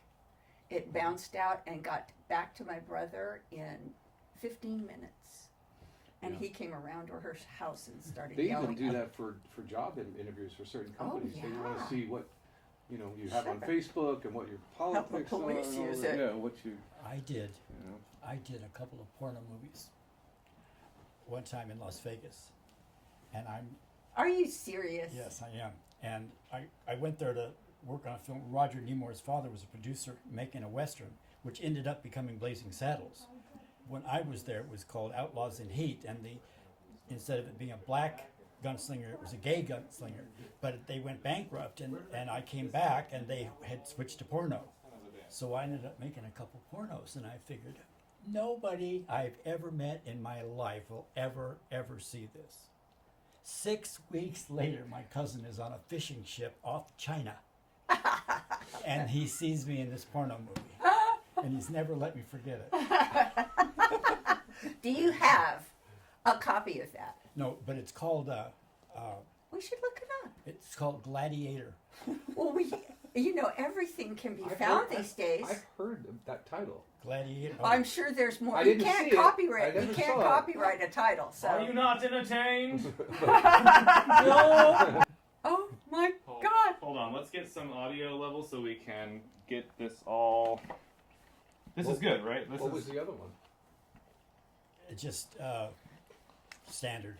Nothing is highbrow. Yeah, nothing is highbrow. Nothing is highbrow as Gladiator. Knock, knock, knock. Pizza.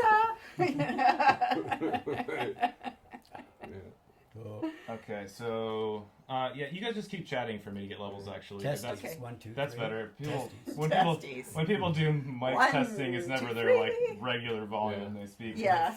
My favorite Italian actor's name is Fabio Testi. No, he would have Yes, changed I've got- that. No, I have it. swear No, to God, I he have would it have in my changed book that. to prove it. Fabio he- Testi. Oh big my Italian God. star. My God. I have Why it. didn't they change that poor man's name? Well, there's a German actor named Hans Christian Bleck. Well, that's not as bad to me. Yeah. What was his last name? I did it wrong. It's Hans Christian Bleck. Black, of course, you got to Sounds get like the. you're hawking up a movie. Hans Christian Bleck and Fabio Testi. Those are my two favorites. I love the Germans. That's one of my favorite movies. Is Werner Herzog. Anything, to tell you the truth, I just like him. He is so weird, but and he's just got this voice that won't quit. But his My Favorite Fiend, or is that the name of it? My Favorite Fiend, I think, is the name of it. My Best Fiend instead of My Best Friend. Have you guys seen that? No. Oh, it's so great. So great. What's the name of that super crazy actor that played the first vampire? Yeah, Werner worked with him all the time. Yeah. What was his? God, Yeah. now I'm blanking. I just took This is the bad. master class that I've been taking these classes. Yeah. And Werner was very Oh. interesting and very compelling. Oh, he is. He made like 7 films with that guy. And, Yes, he's really hard to take. You should well, look they at. had some relationship. Oh, he ended up coming to Hollywood, didn't he? Yes, but Yeah. they can't take him because he's literally insane. Yeah, but he became a big star in Hollywood. No, not for long. He was really seriously ill. I gotta Oh. get it. I gotta blow my nose. Yeah, but he was. There was some great stories about those. Oh, there's a movie, The Making of Fitzcarraldo. If you can get that, that's a wonderful movie. Get it. Oh, where It's they a moved documentary. The boat? Where they moved the ship? Yeah. Yeah. The That's- documentary of yeah. it. Werner Herzog. Wonderful. Right? Werner Herzog. Yeah. That's a heavyweight. Just the documentary about making that movie is Oh, outrageous. and then you see his relationship with this man, and where the natives came over to Werner Herzog and said, "We will kill him for you if you want us to." And they really said that. Kinski. Yeah. Klaus Kinski. Yeah. That guy is fucking nuts. Yeah. Yeah, Werner, he plays with the truth sometimes in the stories and even in the documentaries. But it doesn't matter. he tells a story about Kinski walking off a set one time and getting on the boat and leaving, and he very calmly whispered in his ear that if you leave this set, I will kill you. Yeah. And he goes, and I wasn't kidding, and he knew I wasn't kidding. Yes. Yes. And then So he was dying to come back. Well, then they said, and then they got to a point where Kinski said, well, I've been thinking about killing you myself. So they shared how they were going to kill him. And I think but that was they had true. Something. They definitely had something because he played like the, what do you call it, Conquistador, Yes. right? Coming down the Inca Yeah, Trail. yeah. Yes. But he liked to go remote locations. Yes. He liked a lot of reality and a lot of. Have real you seen people. the movie we're talking about where they moved the ship? No, you got to see it. But he You talks have to. about it a lot. Have you seen it? It's actually impossible. Tyler? No. Oh, am I talking Fitzcarraldo. too loud? It's I'm called talking too Fitzcarraldo. loud. But No. they moved this ship over land to this landlocked lake, and then bring the ship to it. And I mean, it's impossible. With all manual labor. Yeah. That's Logs correct. He and- wanted yeah, to yeah. do because he wanted to do it the way it was originally done. Where Okay. so he was recreating the original feat. Yeah. And so he got a whole bunch of natives together to move the boat. However, this is a movie about making that movie. Which And is more interesting than the movie Oh, itself. absolutely. Because when you sing a film about the making of it, you actually realize what they're actually doing. In watching the movie, you're not quite sure if this is real or not, even though it was. Okay. But the making of it, then you are aware that it's real. So I insane. like that. It I is love so meta insane. stuff like that in You're- general. oh, You this will is right you will up your dig it. alley. You Who's will the dig director it. again? Fitzcarraldo. Well, then the name of the that's the name of the boat, but I'm not sure if that's That's the name- Fitzcarraldo. That's the name of the movie. Okay. Fitzcarraldo. It's wonderful. I'm gonna write it down real quick. Fitzcarraldo. Yeah. Fitzcarraldo. I don't know if it's Fitza. Is it Fitza? Yeah. Okay. As far as I don't know. Oh, as far as you don't know. Okay. It's So it's either that or something else, right? Yeah. it's either that or something close to that. I'm certain it's got to be that or something Yeah. else. Caraldo? Fitz. Fitzcarraldo. Werner Herzog. Okay. Caraldo. With Klaus Kinski, that crazy dude. And what's the other one with him? Oh my God. With his, and then the My Best Fiend. You have to see My Best Fiend. I'm just gonna go through Herzog's catalog. No, we're just talking about movies, and he's getting Okay. a sound check. Um, I need Kleenex. Yeah, make Roger laugh, Jimmy. Tickle, tickle. Okay. He was expecting something highbrow, so I figured I'd Hit him with a look. Hit him with a love. Yeah, he's probably thinking, all right, what's my comeback? You're gonna come back, you're gonna tickle you. That's it. That tickled me Okay. Jim, can you put their packs like behind the pillows or somewhere kind of hidden? Yeah. They're yeah. what? Yeah. Oh, these. Just put the transmitter under the pillows. Yeah. Perfect. Jan, Can I you think hear you're me? fine. Yep. Okay. Okay, so yeah, Yeah. so you've got the. I tend to talk loud streams, right? anyway. No, that's the good. what? I've got the levels pretty Yeah, but pretty the dialed in. Yeah. Right now. Cover I've been on messing yours. with She them does since the you guys same- have been no big chatting. deal, Same thing. Oh, and I gotta plug in the camera. Would probably be nice. Yeah. too. And that So it doesn't die. cap, Long gone. It is not. It is not long gone. We know better. I'm an analyst, a professional analyst. I will find it. I'm sure this She's is gonna on. give you a call tomorrow, Roger. Yup. Okay, let's see.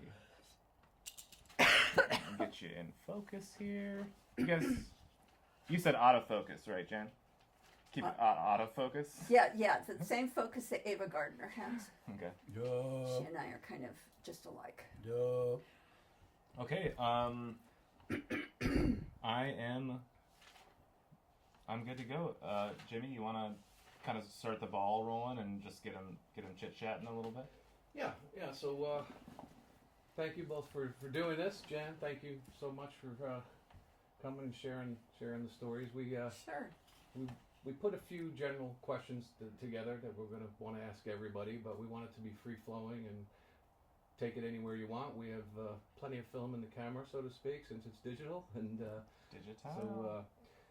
So that's basically it. If there's anything that we miss or whatever, then you want me to ask, we can set it up where I ask it, or you can just start talking about it, or whatever. Yeah. Okay. And we'll get to the more specific questions with you. Kind of. Hold on a second. The transmitter's coming on and off. We might need to actually. I'm sitting on it. We might need to have it in front. Okay. Make sure, are they screwed down? Make sure I screw them down tightly. They go in. Yeah. Okay. I'll just angle the camera slightly up so we don't have to worry about them being seen, and then problem solved. You think it was? I could just flow it over. No, this is perfect. Yeah. Okay. You guys are good to go. Okay. Okay, so yeah, we'll get to some of the more specific ones in a little bit. For this, I think since they're kind of like comfy and cozy on the couch, I would like to see them just kind of walking down memory lane together and like talking to each other. So, have we started yet? Yeah, I'm rolling. Ask me when we first met.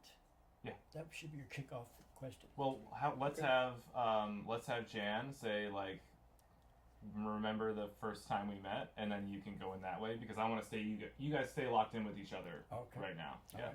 But good note, because that was question number 1, Roger. So yeah, good, nice. Good. But you're on the right path. Sorry. Good, okay. Sorry. Yeah. So, Well, I think I met your sister Romany first. Yes, you did. And, yes, that's correct. And she was. I just had moved to La Jolla, which is a very rich community. And our parents were anything but rich. My parents were living in that community, but were far from wealthy. And Romany really made me feel welcome, because I did not feel welcome at all. I didn't have the clothes everybody else had and so forth.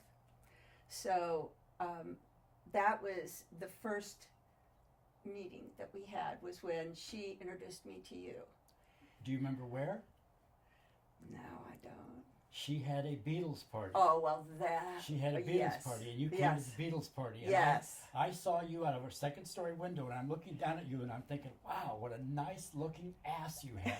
I'll never forget that. That's always been my first impression of you, is having a nice ass. That's where we met, at Romany's Beatles party. Romany was this, just amazing in so many ways and so welcoming. And, like I said, I felt like a fish out of water there. And that party was incredible. She came up with the idea. And by the way, people looking at my ass was not usually what they were looking at back in those days. But that's okay. We won't discuss that anymore. No. And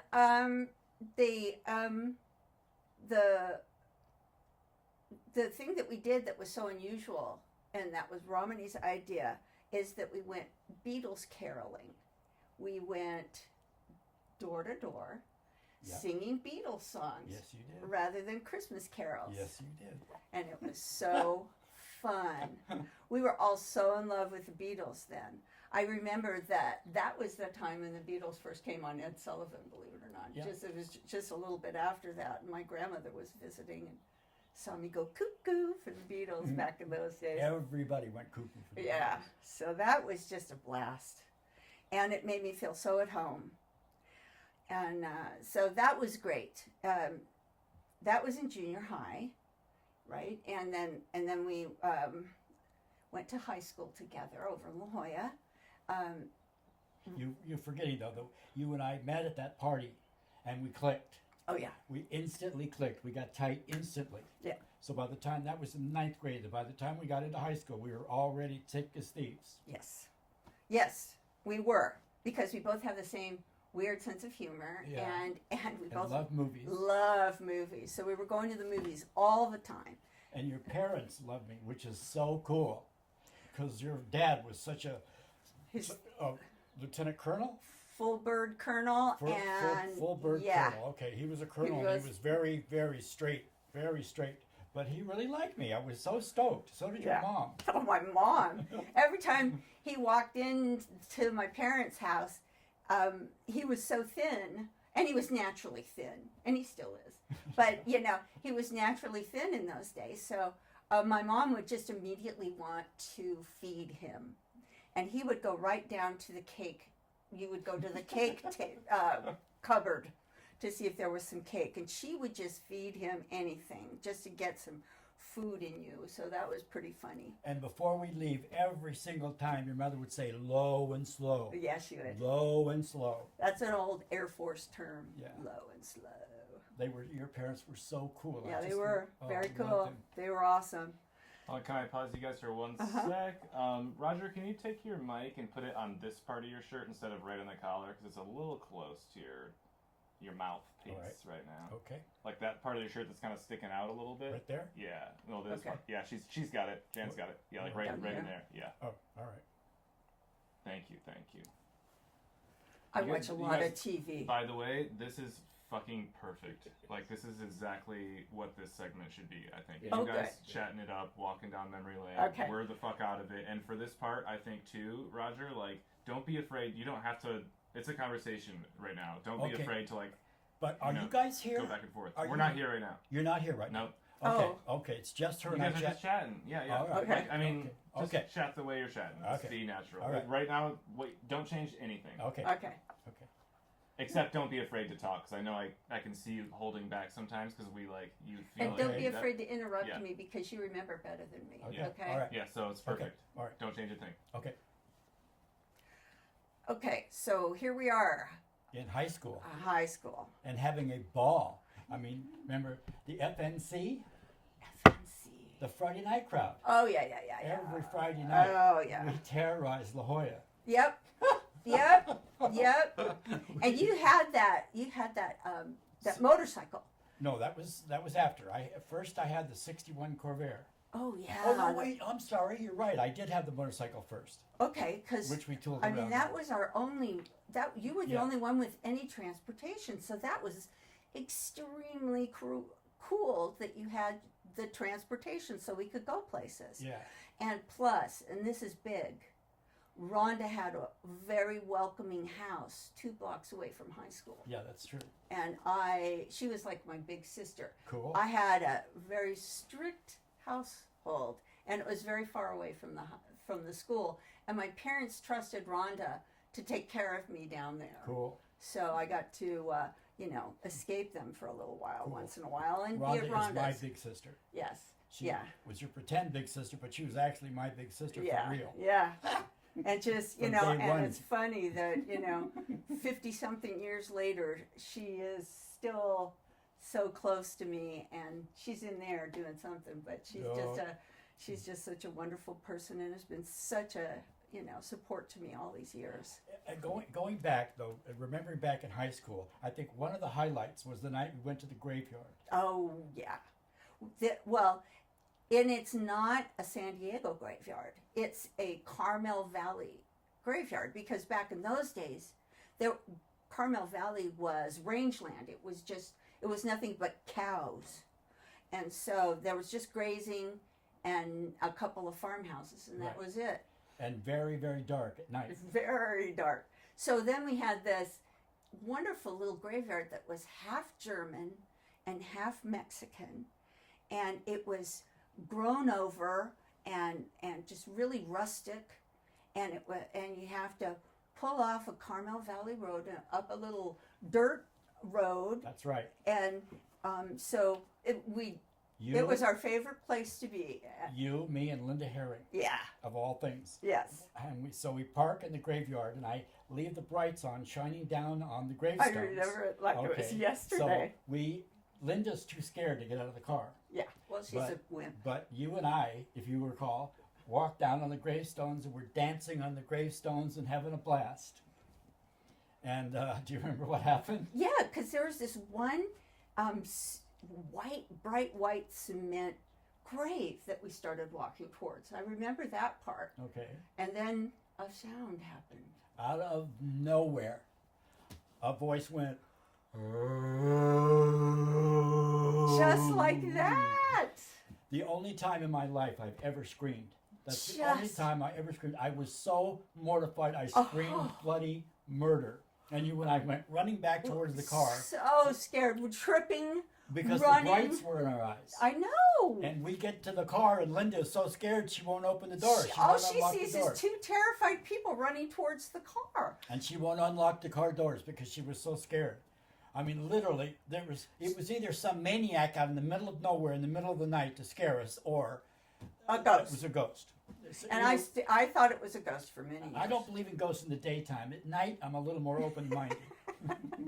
But there was actually, to be perfectly fair, there was a ranch house across the street set way, way back. So if a guy saw us pulling in, he might have had enough time to run from that house over. However, we did go there the next day and we saw no footprints. Nothing. So it must have been a ghost. Must have been a ghost. Like I say, I don't believe in ghosts. But, that was funny, and that did not deter us. Because we kept going back to that damn graveyard. But I'll tell you, I don't think, nothing has ever scared me. I think my hair turned white that night. I just literally freaked out. I know. Just like a little girl you ran and just like, No, it's true. I was total pansy. I mean, I was totally freaked out. Well, so was I. Well, what is it? Oh, you brought this. This is great. Do you remember the time we went back to the graveyard, though, on Halloween and had played hide and seek? Oh, no, that was with somebody else. Yeah, that was okay. Me. Here, what is this? This is our senior annual from 1968, the Vikings. And I didn't spend very much time at school. Because I really was not the best student. You do not build a high school 4 blocks from Windansea Beach and expect people, well, they did. All these people went to school, but I didn't go to school very much. About this time I started fitting in with the stoners, so I don't know many of these people, but you sure do. Class president, Bobby Yeah. I know a few of them. Gina Mazzante. I know her. She became an official up in Davis, California, where I went to college. I used to go out with her sister. Yeah.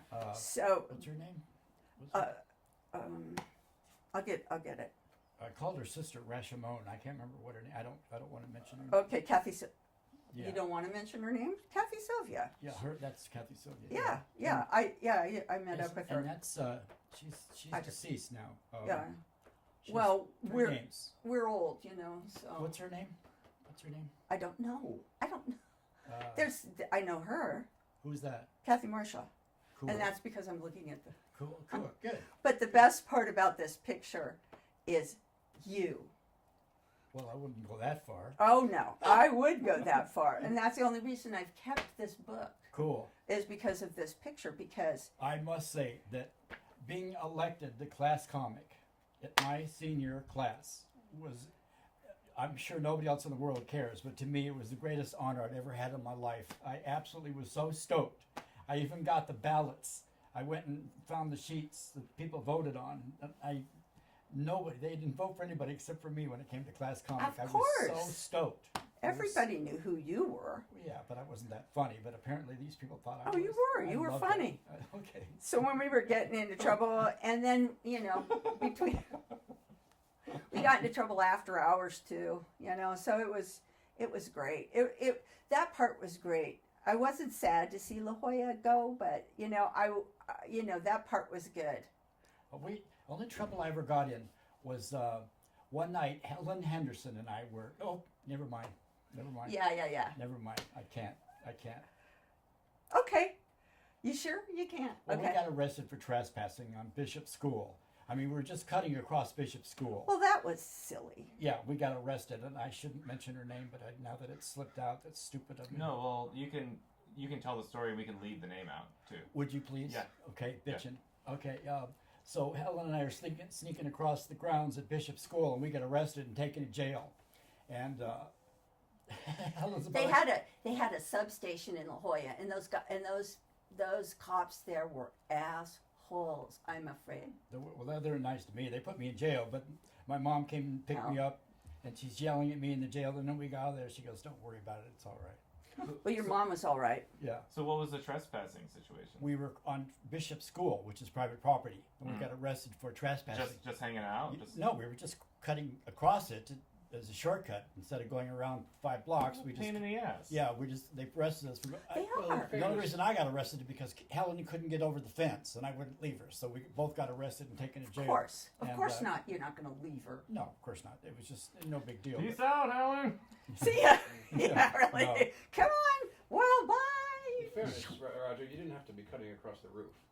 No, we were just cutting across the grounds, and we were trying to get over a fence. And when they arrested us, Yeah, you didn't do what my brothers did.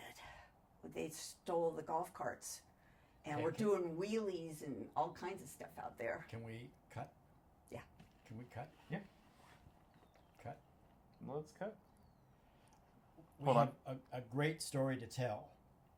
Yeah, Is it really? Fucking perfect. That's This is like way from better from the day we met. Yeah, no. Nothing has ever Yeah. changed It's from the clear, day yeah. we met. I'm so glad that I don't know whose idea this was, but I'm so glad that this Hers. is what we're doing. It's just Hers. like it She's really. on the phone with me the other day. Do you have a minute to talk? I went, what the fuck do you mean? Do I have a minute to talk? What do you want?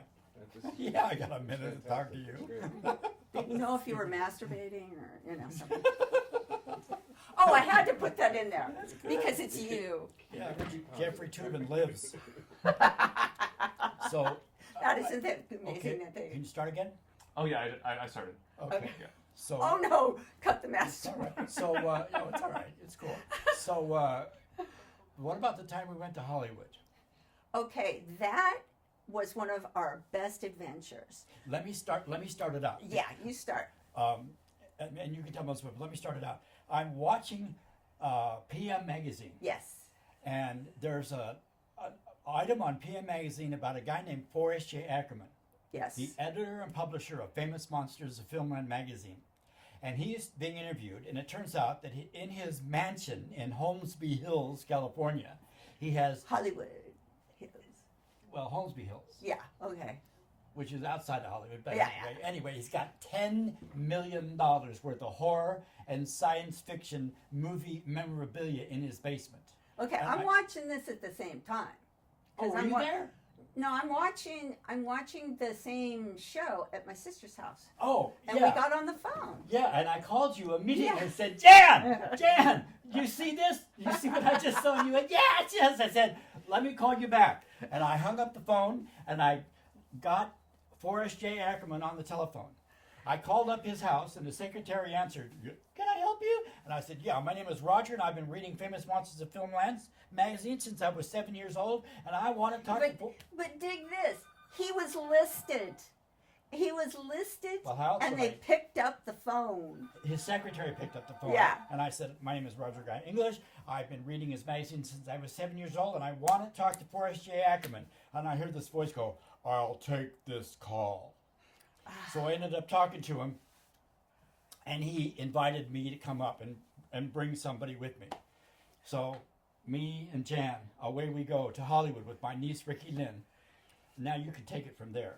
Well, you remember a little bit more about how we got into the place, but I just was blown away that he was as generous as he was. So First, he nice. took your call, and then he invited a couple of kids from San Diego who didn't know him at all, and he invited us to his home to see his collection, and it's only because we were such fans. Total enthusiasts. He could tell we knew everything about everything that he had. He lived on the corner of, he had changed the name of his street to Boris Karlofornia Street. And I don't remember what the side street was, but that's the first thing we noticed. Then we ring his doorbell, and the voice says, go downstairs to the backyard. I remember. And we walked down the stairs to the backyard and opened up the gate. And here is this massive, I would say 25-foot long submarine from the movie Atlantis, the Lost Continent from 1961, which was a George Pal production, which is, if you know George Pal, he did The Time Machine and War of the Worlds and When Worlds Collide. And there's the submarine from Lost Atlantis, the Lost Continent. And I'm, what the hell? We turned left, and what did you see right there, standing right there? Well, there was. It was still in the backyard. Still in the backyard. And Was it?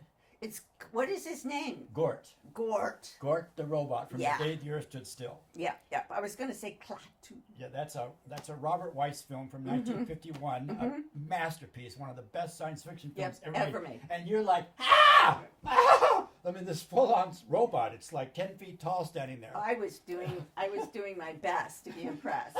You were very impressed. Yes. And then we're ushered into Forrest J. Ackerman's house, and he had us sign his guest book. Yes. And I'm signing, and I see the name above my name, Ann Robinson. Ann Robinson, you're kidding. Ann Robinson was here, and he goes, yes, she was just here last night. And I go, Ann Robinson, she was the star of the movie War of the Worlds with Gene Barry, which is another George Powell wonderful, film. wonderful movie. And I asked him the stupidest question. I said, how does she look? I mean, what a dumb question. No. She looked great. She looks great, he said. Oh. And then he took us down to his basement. And that was crazy. It was crazy, you guys. Everywhere you looked was a familiar item from old science fiction movies and TV. And we were walking around with our mouths open, going, oh my God, look. Oh my God, look. There was memorabilia from The Outer Limits. There was memorabilia from The Day the Earth Stood Still. My favorites, I know you have a favorite, but my favorites were the armatures from the original King Kong movie. Now, the latex had flaked and melted off. And the fur was gone. And everything was gone. It was just mainly the skeleton metal armatures were left. Which were how big? They were about that big, Yeah, I that's think. Yeah. King Kong. Yeah. King Kong was about that big. Oh my God, I was so impressed. I couldn't believe it. He had things that were so unbelievable. They had 3 sheets of these movies. He had every movie poster to every horror and science fiction film ever made. He had a movie poster to every single one of them. Unbelievable. Are those the posters that are in the kitchen? No, these are replicas of those posters. Oh, well, yeah. That's what I mean. No, he had the big 3 sheets. Yeah, right. Yeah. The posters that I have out there, because he had props from all of those films. He had the original Golden Gate Bridge, which the giant octopus tears down it came from beneath the sea, which was made in 1955, and Ray Harryhausen special effects. He had Harryhausen, Can that be held up in one piece? What's that? That thing that's in the kitchen? It's in 3 pieces. Oh, it's in 3 pieces? Yeah. Okay. I'm just wondering if, Jim, would you, bring those to this shot? I would like to see those in this same scenario. You down for that? If it's safe, I'm not going to hurt them or... No. Yeah. Which one do you want first? Left, middle, right? Left one. Okay. Okay. Left first, and then the middle, and then the third. Okay. Okay. Then he had the original. He had Dracula's cape. No shit. And his ring. The ring. Yeah, Bela Lugosi's. Wore. Yes. And which is a trip. He had the ring and cape that Bela Lugosi was buried in. Oh, how'd that happen? That's a good question. Yeah. I've always wondered. I wondered if... No, back here. Yeah, you're good. Well, there must have been more than one. Well, obviously. All right. But no, right here, Jimmy. Right here. Okay. Yeah, right there. Forrest J. Ackerman was the publisher of Famous Monsters of Filmland magazine. Famous Monsters, son of Famous Monsters. He had every edition all over, just lined up. Every kid on the planet read Famous Monsters of Filmland magazine. He was very, very successful publisher of this magazine. It went all over the world. He's really famous. It was as big as you could get as far as better than Time magazine, better than Life magazine.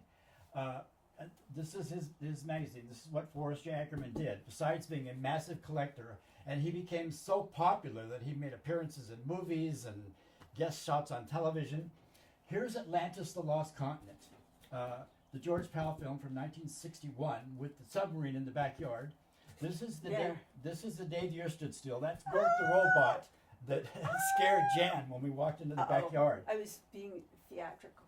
Of course you were. It was perfect. The actual robot from the movie The day the earth stood still. That is great. Yep. And there was more. There was just more. There was. Okay. Yeah, there was. Yeah. I don't know if anybody, but one of my favorite episodes of Outer Limits was the Xanties. That's coming up in the third set. So Okay. hold it. Okay. Yeah, they were just fabulous.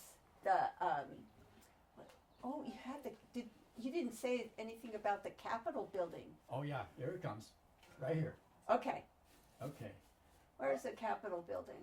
It's in this movie. Earth Real versus. quick, I gotta change my card, my memory card. Okay. Freeze. Where is it? There is a. God, I love it how stupid There people is always a- run into the middle of On the the street. third piece, there is a ghost viewer with 2 of these tacks in it. Can you go grab that? I'll hold this. Sure. It's a ghost viewer.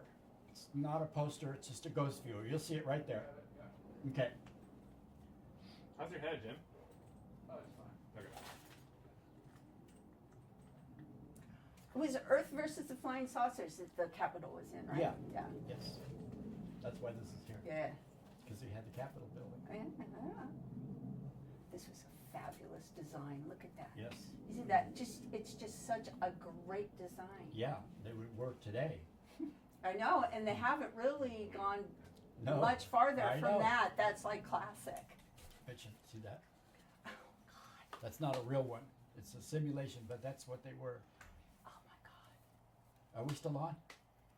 No, he's changing this Okay. thing. All right. If you want, we can hold this. No, you be the holder. He's got it. Okay. That's cool. Okay. Yeah, tremendous just- rapport. You guys are fantastic. This Okay, is good. great. We've been So friends. great. I You just can I see wanted it. this You can because see it, this yeah. goes with this. I'll talk about this a little bit. When you start talking about movies, we go crazy. Yeah. I was absolutely speechless in his basement. I was absolutely It's the And it's hard that's the for- place. You were in the place, the treasure chest, the place, and all of the, it. the center I was of the, like- That was it. the center of the universe for horror and sci-fi. And he was Jan so and I well were open. absolutely. My niece was there too, Ricky Lynn. She was there. We were all just absolutely not so much Ricky. She appreciated everything, but Jan and I recognized all this stuff. I mean, it was like it was just It was like being in I don't know. there. It was like being there. Yep. Alice in Wonderland. I mean, I was absolutely stunned. And to this day, I'm overwhelmed by his graciousness. Oh, he was so nice. He was just unbelievable. Oh, he knew who we were. He loved it. He got that All we I were said was, so. all I ask is that you don't steal anything. And I said, Oh we God. both said no. Wouldn't even think of it in a million years. Never. I don't know if you know, they have this behind you, Jana. It's just something. In fact, you can take a look at this right here. Ursula, I just got that in the mail back then. For this part, don't be afraid to interact because you're in the wide, and for the wide, if we want it to be that's why I didn't want to stop and set it up because I didn't want it to be presentational. I wanted it to feel kind of in the moment, Sure. So, whatever, yeah. whatever you want. Yeah, we can I'm talk here about to it Facilitate. because you got to see all these movies. So there you go. Oh, he's catching up. Okay, we're back on.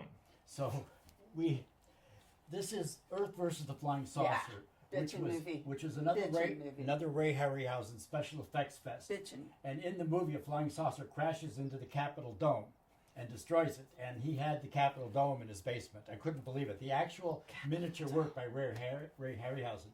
This is the movie 13 Ghosts.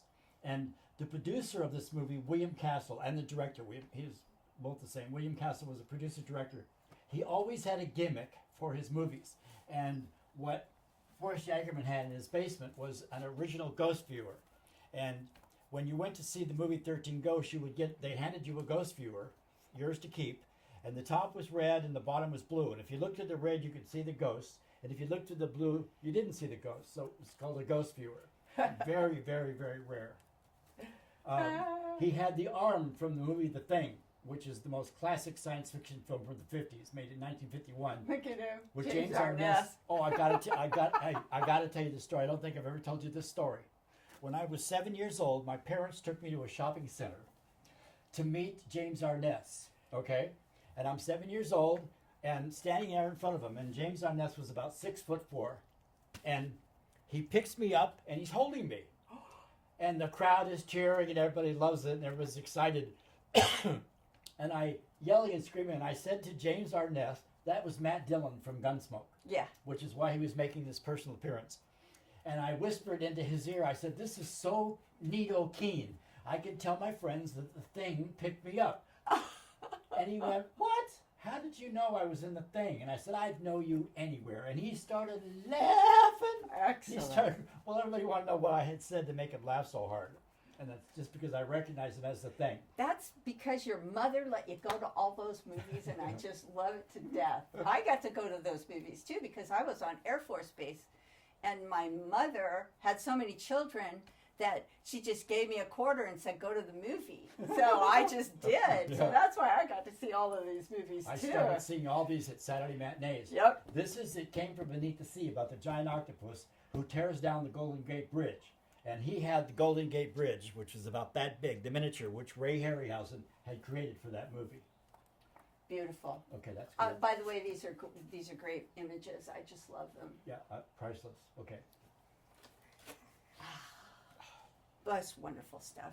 That was I had never told you that story about James Arness. You hadn't. Oh, I can tell my friends I got picked up on the Thing, and he went, "What? How did you know I was the Thing?" And I said, "I'd know you anywhere." I can't tell you how hard he laughed at that. That was so cool. I'll never forget that. Was that his first movie? Oh no! He'd been in movies for years, but Well, that was brave of him to do that movie. It was 1951. Okay, well, here we go. Yeah. Jen, oh. you were talking about The Outer Limits. And there it is. That's the Xanthi. He had that. He had a Xanthi misfit, which was an ant creature with a human head on it. With a little face that would just do these weird little things. And it Ugly. was the scariest little shit.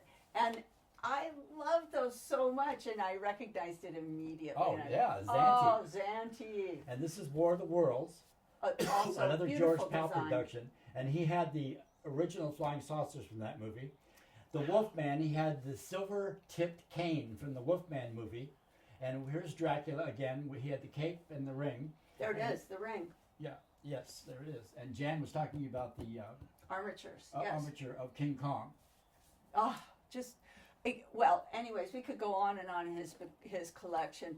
I think that, he was really pleased that we knew all about these movies. That's why he let us come up there. Yeah. Because he knew we were totally into it. But like I said, I am still amazed at his graciousness and his, the fact that he would let just some unknown kids into his house. He was such a nice dude. He was so just nice. wonderful. Forrest J. Ackerman. I'll never forget him. Nope.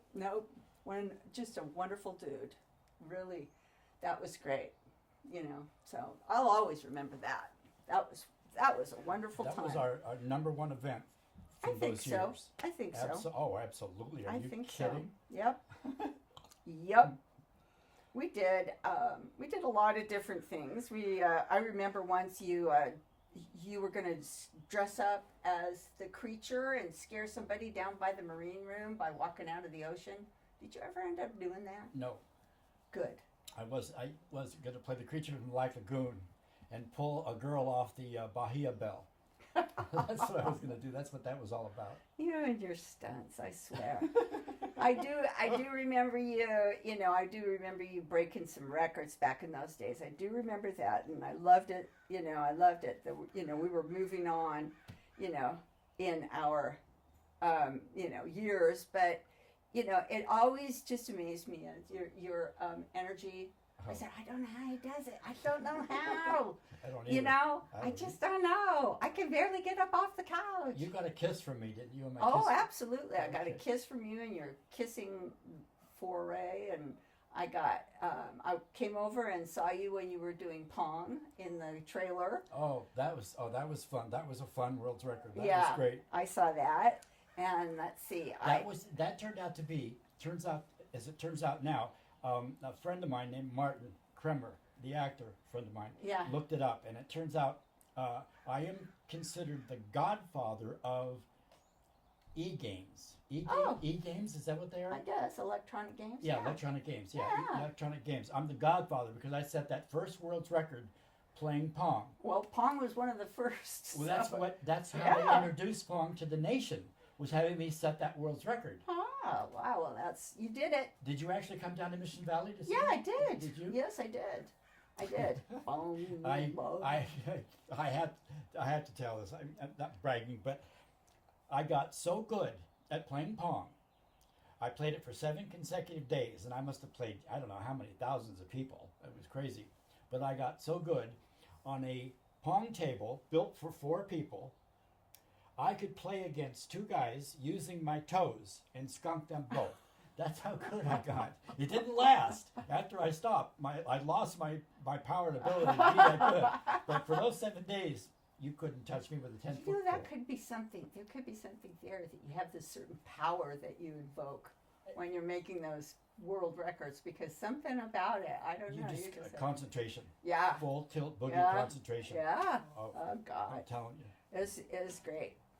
So, and then during the 80s, we kind of drifted apart a little bit. Our lives sort of diverged a little bit. We weren't really. hanging. I think that I lived in PB, and did you still live in PB? You were still doing the video game store by that time, right? Video store? No, that's been 70s. I was DJing in nightclubs. Well, that. Yeah. Oh yeah. Let's not forget about that. Let's not forget about the 70s. Man, because I love dancing. So I was dancing 2 or 3 days a week or nights a week. Cool. And I was definitely. Did you ever come into my club? Yeah. Okay. Oh, yeah. Somebody said. And my brother Mike too. He and I would go in there and dance too. Somebody said to me they need a DJ at a nightclub called Carlos and Charlie's. Oh yeah. And I pulled up, and there's the manager standing on the front steps, and I said, "Are you Enrique?" And he goes, "Yeah." And I goes, "My name is Roger English, and somebody told me you need a DJ, and I'm just what you need." He goes, "You're hired."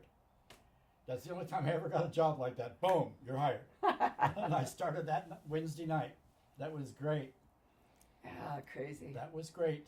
And it was fun. I got on the phone, and I managed to get all my friends together, and I actually filled that club up that first Wednesday night and packed the place. And then the following night, Thursday, nobody came back the second night, so the place is stone empty, and I mean not a soul except for 3 girls sitting downstairs. And Enrique said, "Aren't you going to have friends come?" And I said, "No, I wanted to see what kind of crowd you had." One of the rare times I was thinking on my feet. And so all I had was downstairs, all I had to entertain were these 3 girls who turned out to be some very popular hairdressers in La Jolla. Oh. So I didn't know that, but I decided, okay, if this is all I have tonight, I'm going to entertain these 3 girls, and I entertained them all night long to the best of my ability.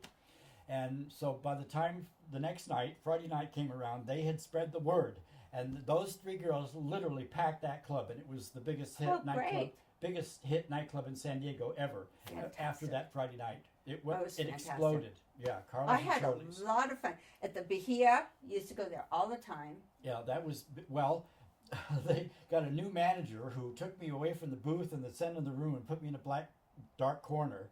So I quit.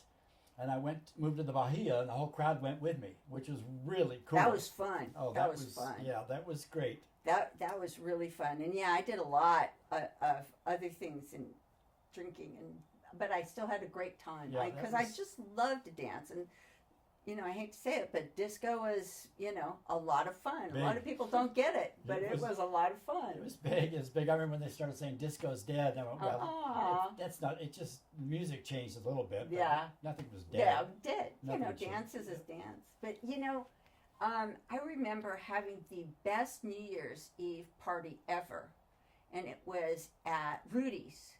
Were you ever DJ in there? At Rudy's? It became Carlos and Charlie's. Okay. That was the best New Year's Eve party we ever had. Yeah, that was probably Carlos and Charlie's. So fun. God, that was fun. And all these people that didn't know each other, we all were kissing each other and everything. It was that fun of a party.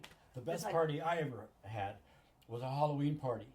And everybody from Carlos and Charlie's and everybody from the Bahia came to that party. And I don't know why I flipped out. I got into it. I wanted to have the best Halloween party ever. And I worked on that for weeks and weeks and weeks. And it was a bitchin' party. It was great. That was fun. Oh, that was a gas. That was the best party I ever had. Jan, I want to hear more about this New Year's Eve party.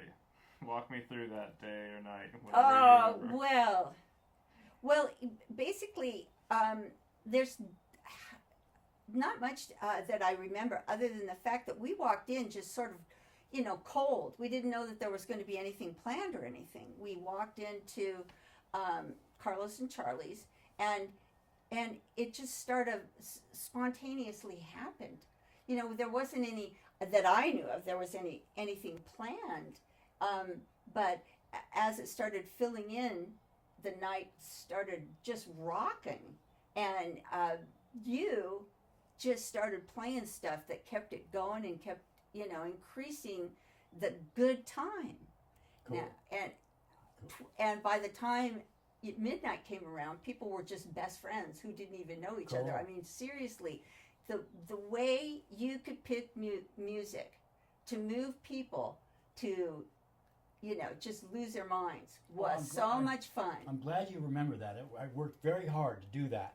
Starting off the first part of the hour with not a slow song, but do a slow song for a slow dance, and then pick up the beat little by little by little, and get faster and faster and faster till you finish the hour, and people are just kicking ass on the dance floor. Oh God, it was so fun. We were dancing like crazy, drinks and blow everywhere. Yeah, it was just it was the best time. The cocaine days, I remember. I know. That's why I hesitate to say, but those were the 70s, Yeah. So, it was a blast, and I'll never forget it. And Cool. That's cool. Yeah, That's cool. Even though I'm, clean and sober all these years, I still remember that as being the best damn party, New Year's Eve party ever. I went to a party after hours one night, and somebody said, "Do you want to do a line of crystal?"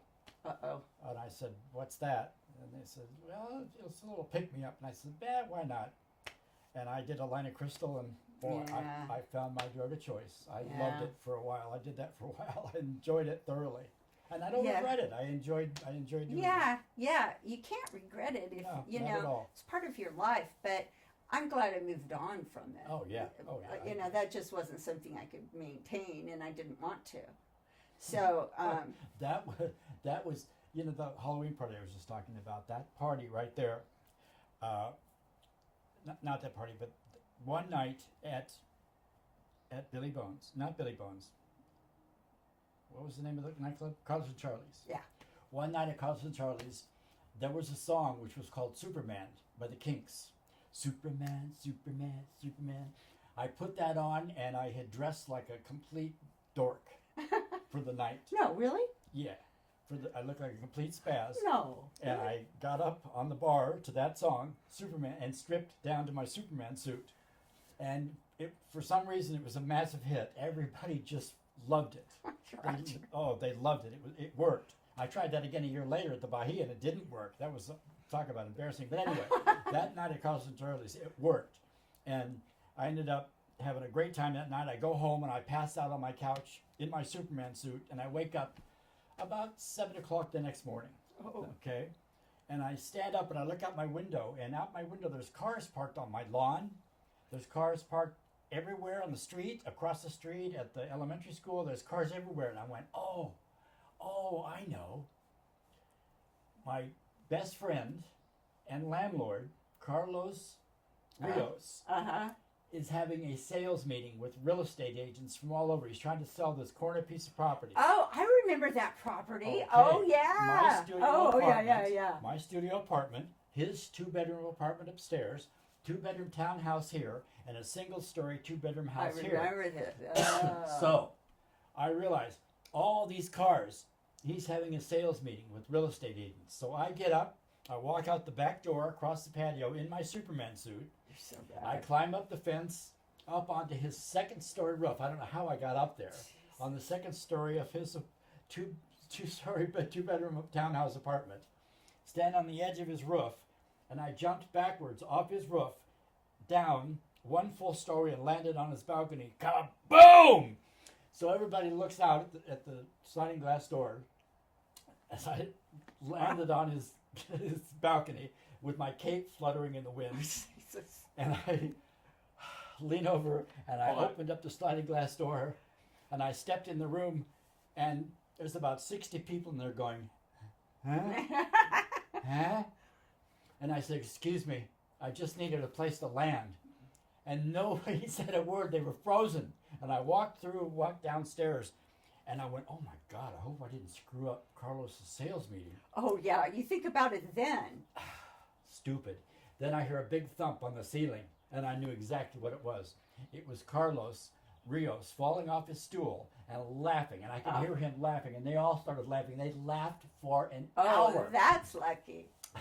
I liked Carlos. He was a cool guy. Yeah. Hey, Roger, that pack, can you point the antennas towards me and try not to like let it get under your leg because it's sort of dropping in and out. Like set it over off to the side so it's not like dipping under your. Yeah. Thank you. Yeah, cool.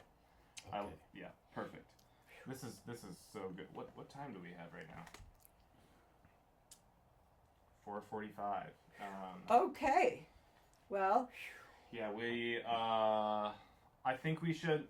Jim. Let's just, you get to your appointment. We could do another. Yes. I think we should maybe move into the segment with just Jan right now. We'll set her up in a. Let's see. Let me get this thing.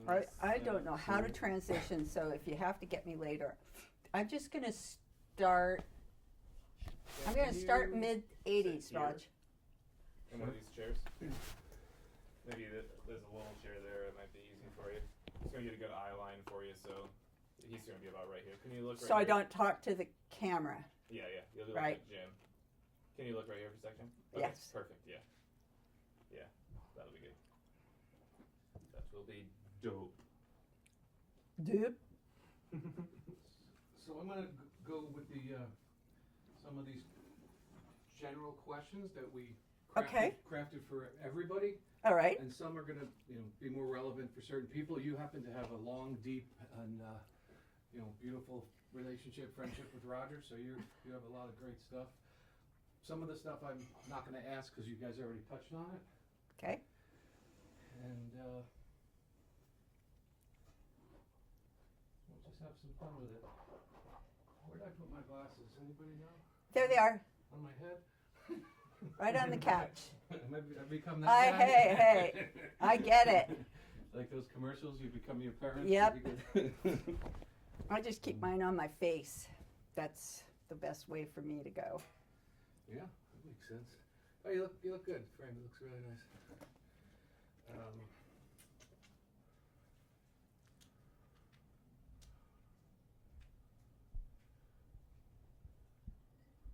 And kind of the same thing, Jan. We'll just have a conversation, but mostly it's going to be your stuff. And if there's something that, like we said, if you want me to ask you specifically, just tell me. And, okay.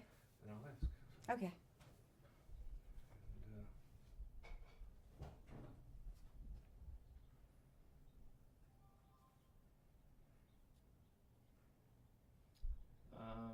Sorry to be a huge pain in the ass, Jim, but can you sit back on the couch just so I can double check and make sure that...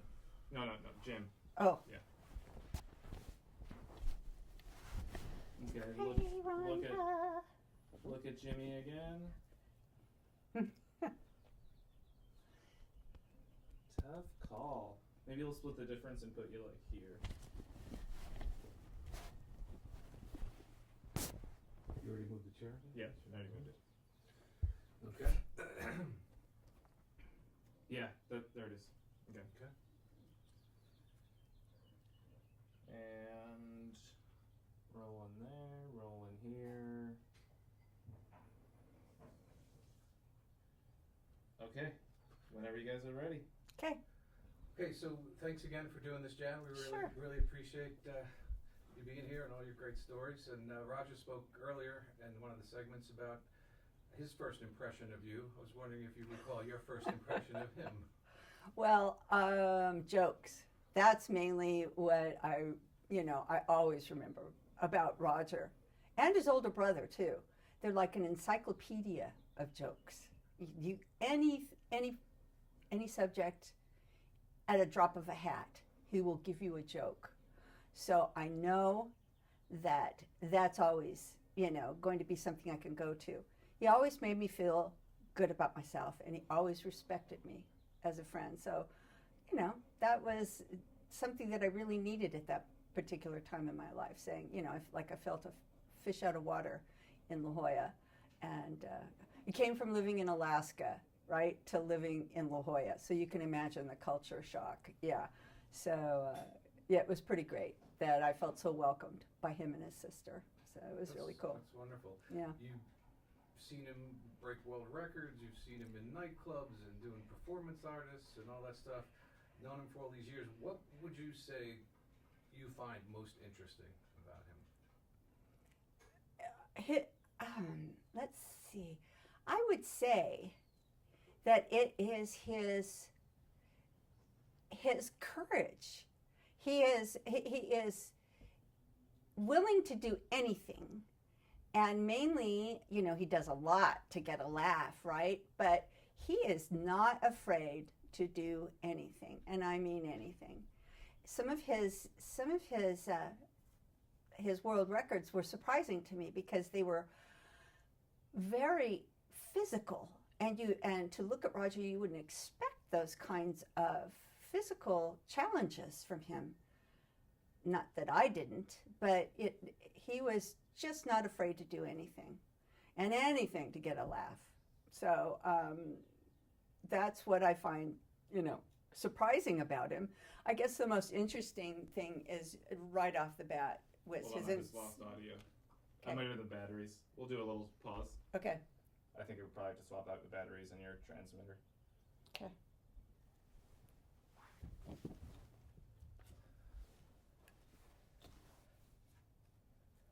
You're such a fucking natural on camera, Jen. This is insane. I'm like, no bullshitting you. This is one of my favorite, interview segments I've ever done, and I've done so many of these things. Wow. Yeah, it's really cool. What about me, Tyler? Was I cool? Yeah, you're cool. You're very cool. What about me, Coach? Was I cool too? Am I a natural coach? You get the little trophy, the little one. I'm the guy behind the girl. I get the participation. Don't worry. Yeah, you get the participation trophy. I'm here to help out and. I am here to help out too. It's not about me. It's about Roger. It's all about Roger. You better was fucking great. If it wasn't about Roger, I would not be here. That I will tell you that. I get a sense for that. Yeah. Do you need? I'm gonna give these to you too, Jim, because I'm guessing that if hers just ran out, those are probably gonna run out as well. I was looking how to load, but I better not touch. I know better. It's not too crazy. Yeah. There. Just a little pinch and wiggle. Yeah. Thank you. I've dealt with not these particular kinds of but scientific instruments all my days working for the state. What did you do for the state? I was a field scientist for Department of Conservation and Department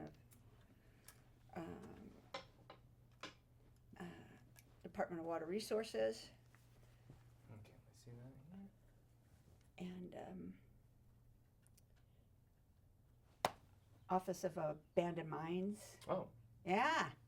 So when I've been rewatching Deadwood again, and what a damn good show that is. Yeah, I've heard good things. I haven't started it. Maybe I'm looking for something, so that might be a good That's a good one. That's a good one. And it's realistic. I feel looking at those sites that I went to in the high Sierras, I feel that a lot of that is pretty genuine. Mm-hmm. Pretty awful that what those guys went through. What are they, prospectors or something? Yeah, it's gold. It's all gold. And some of those places were just insane. I mean, just way in the fuck up there. And then down. And that was when I was in a lot better shape and a lot younger. So. Yeah, the altitude, you feel it too. Well, then they were up there during the winter, which would, because you don't come down and take a break during the summer. You're up there all the time. So, because they only had donkeys and horses. I'll just camera's not necessary. Okay. It's getting greedy. What a geek. I know. For real. Should we pick up again from what do you find most Yeah, interesting? lead back into that, I think. Because we didn't finish it, right? Yes, I guess. And cool. Ready when you guys are. So Jan, what would you say you find most interesting about Roger? Well, the thing that clicks between Roger and I is that our love of movies. We both are crazy about movies, and we both have a real eclectic taste when it comes to movies. So we love it all, as long as it's a well-made movie. However, I have to say that Roger and I both love a good B movie, and a lot of people will not even give those movies a chance. So a lot of what people just poo-poo, we enjoy very much, and we would watch together. So if we're not watching them, we're talking about them. He, like I said, with the jokes, he has an encyclopedic memory. You can name the movie, he can give you the cast.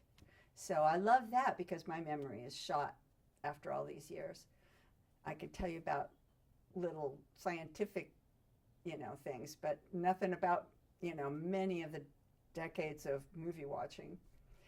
And, it's just wonderful to be able to talk to somebody that is that enthusiastic as I am. So what do you think it is that draws certain people to B movies? I find that it's sort of, to me, it's their bravery. They just are going to go ahead and make it. A lot of people think like John Carpenter made beautiful movies, I thought, and on a slim budget, but his stuff was really good. He went everywhere from the music, he did it all, and he's passing it on to his son. And a lot of people don't really give him the credit that is deserved unless they're fans of the genre. And so that kind of stuff, Roger and I know immediately. So when Roger's, he'll tell you he happened to meet John Carpenter, he was so impressed.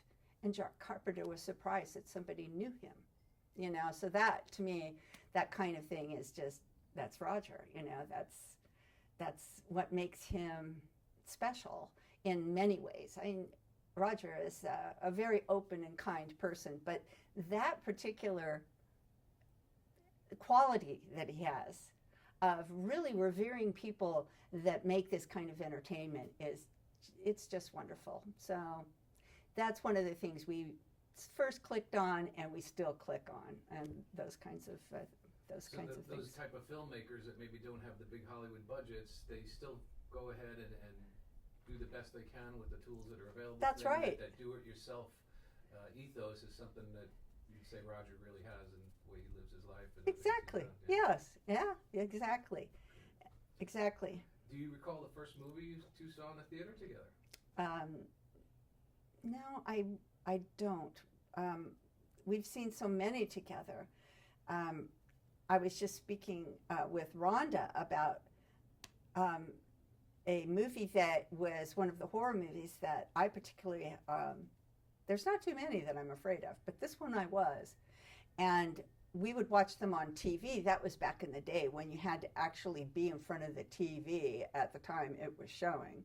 And this was the original Night of the Living Dead in black and white. And they had kept it off TV for so long because it was so shocking. And I remember that Roger and I and a few other people, connoisseurs, met at Rhonda's house to watch this movie. And it was a big deal back in those days. But that wasn't the first. It was just one of many. There were 3 local movie theaters that we went to. I think, there was a couple downtown, but the Cove Theater in La Jolla and the Roxy Theater in Pacific Beach both were, what our 2 favorite haunts as far as movies. And I think Roger had a special relationship with the manager of the Cove Theater because he would give him the posters after the movies were gone. So, and Roger has an incredible poster collection. So, you know, there was that fun. Now, Roger had a room in Rhonda's, his big sister's, his older sister's house, and it was papered with these beautiful movie posters, and it was just wonderful. That's where we would hang out after school at high school. So I'd say that was, you know, a lot of times that was when we were hanging out. And I couldn't give you exact movies, but we would. I'm sure Roger can. Yeah. Oh, yeah. Oh, absolutely. So have you been to any of his movie rental shops that he had over the years? Yes. I went to the one in PB over on, yes, I did go to the one on PB, upstairs one. Yeah, Yep. that was quite a place, wasn't Yeah. it? Yes, it was. Yes. It was, every time you went in, something different was Yeah. going on, right? It Yep. was evolving and growing. Yep. And then Was that Werewolf or no? Someone said something about asking about Werewolf video or something at some point. I don't know about that one. Okay. Yeah. Roger and I, our paths sort of diverged for a little while. And I left town when I was 38. So that would have been 80s. I was born in 1950, so I would have been 88. That was 88. I started going to school while I was working, and I went to school here for a few years. At college, I'd never been to college, too busy getting high. And I got lucky and also kept grades up, so I got a transfer to UC Davis and left town and got my degrees and got a job with the state. And so we didn't meet up. We were, you know, unfortunately, when I came down, it was just short visits to my parents. And my parents passed away. That was, you know, rather, you know, sad and shocking. But we never really, our paths didn't really cross. And then my older brother passed away, and he and I were very close. And it was very sad, but when we were having the after funeral get together over in La Jolla, Roger and Rhonda walked through the door, and it was like nothing had ever changed. It was the best gift ever. And so I can always thank my brother Mike for that. So after that, we just started, you know, both of us were kind of moving in our own directions, but we were clicked back together. So I worked up in Sacramento until about 9 years ago. And then I came back down here to retire. And that's when Roger and I and Rhonda started getting back together for our celebrations and so forth. That's great. Here we are. Right? Yeah, here we are. So what do you think his greatest talent is, if you had to pick one? Well, he can tell a joke like nobody else. He's perfect. His timing is perfect. And so there's joke telling, and then of course there is the memory that he has, that, like I said, the encyclopedic memory. Those are the two things that I find. Now, of course, he can also, he was a DJ when we were, you know, during disco times, and he's good at just about anything he tries, but those are the two things that I really appreciate about him. Excellent. So knowing him as long as you have and what he's done, what do you think people most misunderstand about Roger Guy English? Wow. That's a hard one. I don't think I've ever come across a crowd that, they might look askance at him a little bit, but I don't think that they really, that's a hard one. I don't know if I can answer that. What they misunderstand. Maybe he's so outgoing, you know, he is so, he's just so adamant and, loud and, says his mind, and he's just out there. And to me, that's the most enjoyable part, It certainly brings the best out of in other people, but some people might not. They might look askance at that, but I certainly don't. I'm a loudmouth too, so. If you had only one word to summarize Roger. Wow. One word, wow.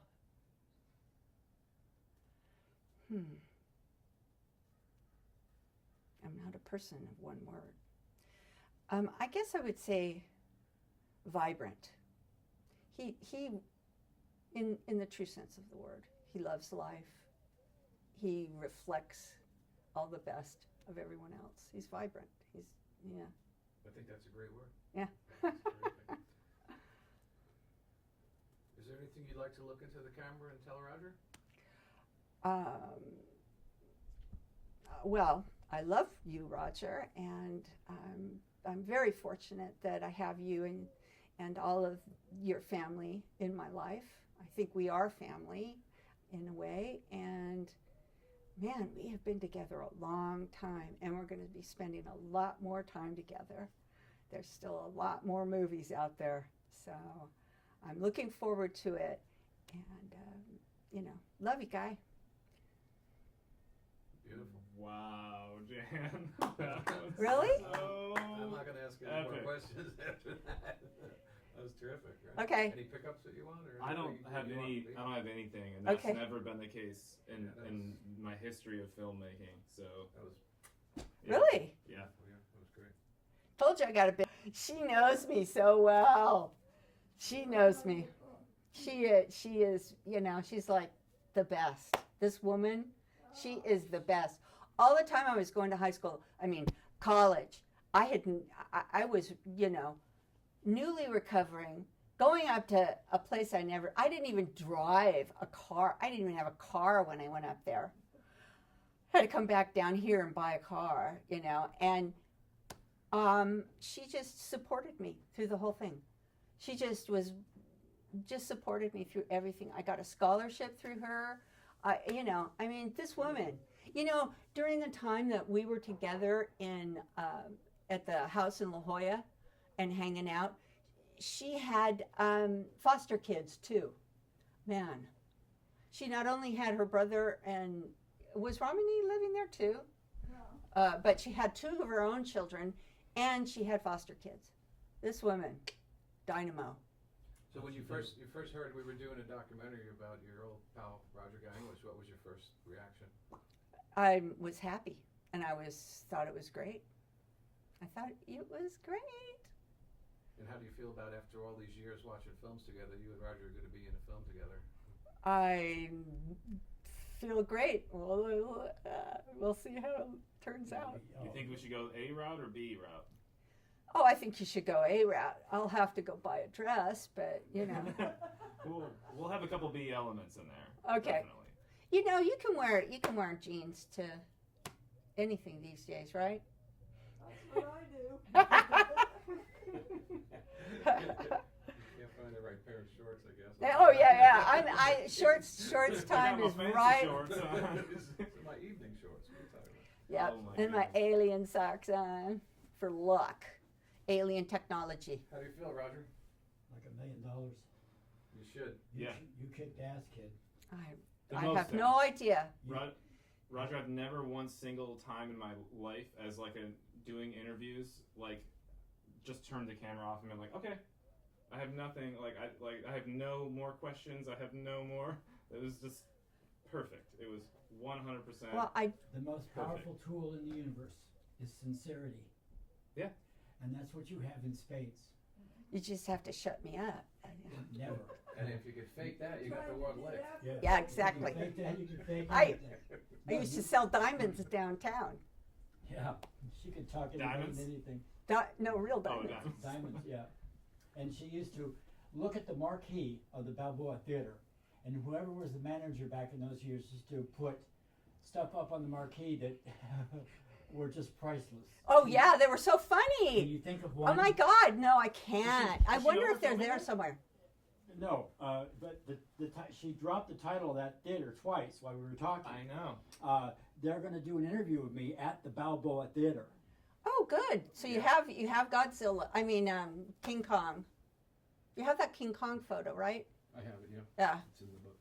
Because my little pawn shop that I managed was right across the street from that theater, so I knew all of the marquees that went up. Do you want a piece of pizza? Have something to eat, okay, yes, so you don't get all So we shaky. can power down then? Yeah, we'll power down and I'll all start comes down. I'll start packing You up. guys, I don't know how I do it, but because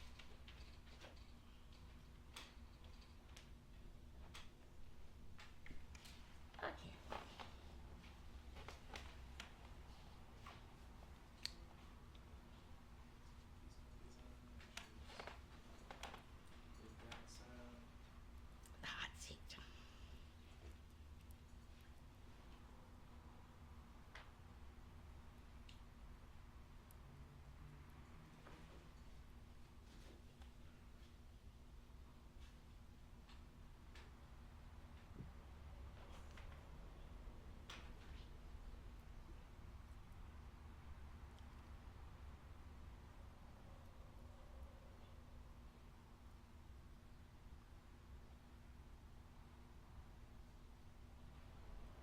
So we're planning to have an event down in the brewery down in Logan Heights. That we have some surprises happening. Logan Heights. It's pretty cool now though. It's pretty Well, that's good. Yeah, you like so. Hopefully you might can come and it'll be a. Why not but him? But I'll be there. Okay. Well, we'll definitely want you to be there, and we'll hopefully have a trailer done by then. So that'd be cool. That'd be really cool. And free beer. Can't beat that. Yeah. Okay, you can say we started whenever you're ready.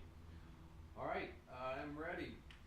So, Lisa Sackett, how are you? I'm good. Great. I'm good. Thank you again for having us in your home and sharing some stories. And we're excited to learn about your experience with the one and only Roger Guy English. So, I think maybe a good place to start would be at the beginning. And do you recall first meeting Roger? When and where?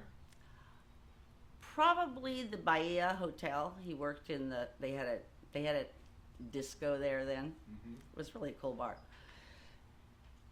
That's where I met him, and he was not very nice to me. It was kind of rude. So, but that we eased into that. Mm-hmm. And after when he left there, he went to. I think he went to Billy Bones after that. I'm pretty sure. So we became good friends. So I went with him his first night. Oh my God. I mean, you got to picture the disco era, so we all decked out, got the nice dress on, 4-inch heels, which never left home without him. Mm-hmm. He had his 3-piece polyester suit on with a little record case. I mean, the little square ones that little girls would carry. We go walking into Billy Bones, and the minute we walked in, I went, oh my God, we're going to get killed. It was a beach bar. Everybody was in shorts and tank tops and flip-flops, and we were so out of place, and they were not being very nice. He's trying to get people dancing. People weren't there to dance. They were there to play pool or to drink. So I go, Roger, they're going to kill us. They're going to kill us. I can't stay here. We're going to get killed. I was convinced they were going to mug us on the way out, or they were going to do something, because they were like throwing stuff at him. It was horrible. Well, he won him over.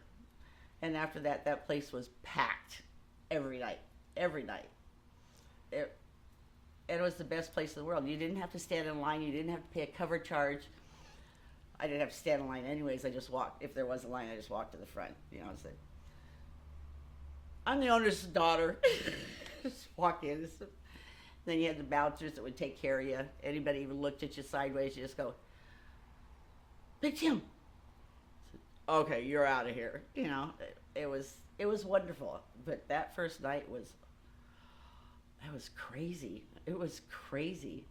So you're in your 4-inch heels and dressed to the My nines. disco dress and yeah, ready to go. And like, ugh, didn't wear that again. And the crowd's in flip-flops, shooting pool. And Yeah, exactly. You walk in with Roger. With his 3-piece polyester suit. Oh, yeah. So was he able to turn the crowd that night, do you recall? We started getting people up dancing, you know, slowly but surely. But I'd say it maybe took a week or two, and people heard, and he started getting friendly with everybody, and I dressed down from then on, put on my jeans and, you know, or my shorts, and to kind of blend in, and it worked out really well. So it's almost like you two were working together to kind of change that. Well, I don't know who was saving who. I stayed real close to him that whole night. Real close. I didn't even go to the bathroom that night. I was afraid. Very much afraid. Do you recall when you first met him, what your first impressions were? Well, like I said, he wasn't very nice to me that night, the first night I met him at the Bahia. We tried to put our purses behind the DJ booth so that, you know, we didn't get stuff stolen. No, you can't put that there. I went, but it's just, come on, Roger, please. Okay. All right. And then he, you know, I don't know whether he was just giving me a bad time just to give me a bad time, or just, I don't know. It's hard to say. But he could be a little stiff sometimes. So after Billy Bones, were you? I guess you didn't know him during the World Records or the Bleed Brothers or that era, or did you? No. I think he was doing that before. I think he did the kissing at PB during that time, but I didn't go down there. You weren't one of the 28? No, I wasn't. I could get a kiss anytime I wanted, so, you know. You didn't have to. Why bother? I was special. Yeah, because, I mean, we were roommates a couple times, and yeah. So Can you tell us about the roommates, where and when, and how that was? We lived in, I don't know if you know who Bree Walker was. She was a local newscaster. It was her condo that we were actually living in. And it was really nice because there was a condo here, and the guy who purchased it from her owned the whole thing, so we called it the compound. So he was in this one. Roger and I and another one of his friends all lived in the other one, and it was 2-story. And then in the back of the compound, there was a jacuzzi back there. So it was really nice. It had a built-in couch. I mean, it was huge. It was a party house, is what it was. Whether we wanted it to be a party house or not.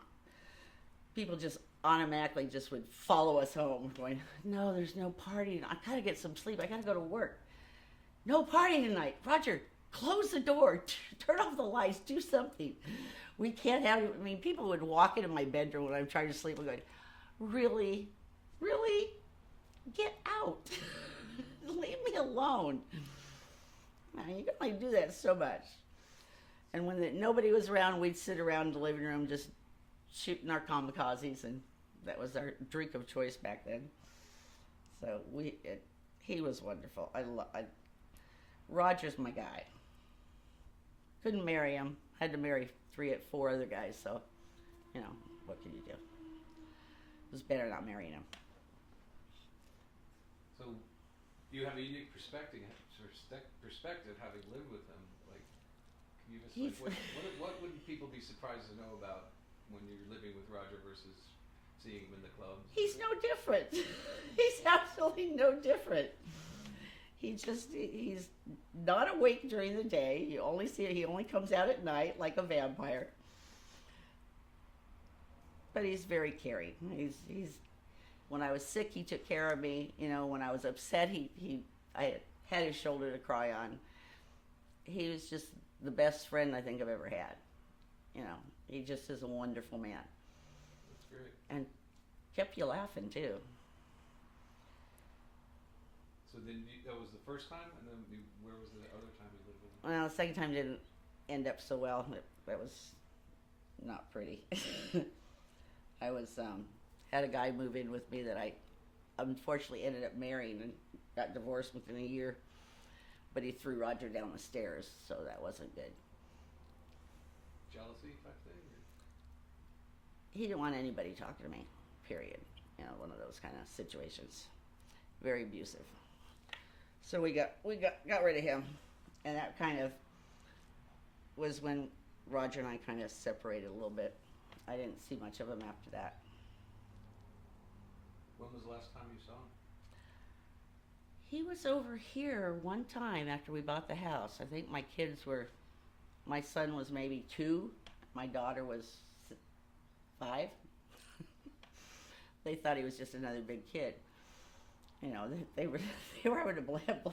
I'm going, oh my God, what am I going to do with these guys? There's just like three big kids, a big kid and 2 little kids. And I think that was about the last time I've seen him. So it's been, my daughter is now 31, my son is 27.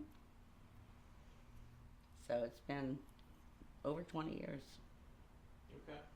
So what would you say if you had to say if you found most intriguing about Roger Guy English? What comes to mind? The stuff he's done. I mean, just hearing about, you know, you think, oh no, he didn't do those world records.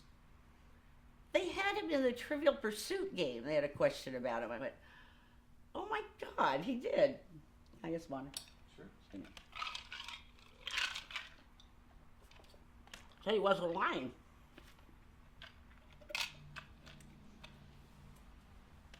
But I don't know. He just always seems so up, which is refreshing. Because I'm the type of person that likes to see the glass half full. Mm-hmm. Most people see it half empty. I don't want to be around those people. You know, Roger was always, you know, if you were down, he boosted you up. You didn't have a choice. I mean, you just didn't, he was infectious. And I could sit there and watch him, and it was amazing how he would just draw people in, and just, I never saw unhappy people around him. It's, you know, it's just, that's the way he is. And I think of him and I smile. We had a song that was our song, and it was Natalie Cole. I never loved like this, and forget the name of it, but Never knew love like this. yes, exactly. And even now, I hear that song come on the radio, and I just start smiling, because that's Roger to me. You know, that's him, and he will always have a place in my heart. It's the way it is. That's beautiful. It sounds like a platonic love story. Yeah, I guess it really is. Yeah. It really is. Those are the best kind, right? Yeah, they are. Do you have a fondest memory of your time with Roger? No, because they were all good. They were all good. He did walk in my room one time when I came out of the shower. He says, you might as well just drop the towel now. He says, you know, we are roommates, so it's no big deal. I went, get out of here. Come on. Leave me alone. You're pushing it now, dude. Yeah, I guess he thought he had to take a shower. Right? Yeah, exactly. Exactly. My girlfriend would have done it, but, you know, she wasn't that modest. So if you had to describe him in one word, what would that be?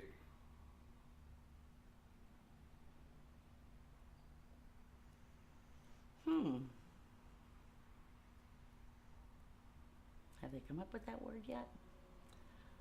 Well, to me, just wonderful. Nice. Just wonderful. Yeah. I mean, if you had to, what would you say is people most misunderstand about Roger?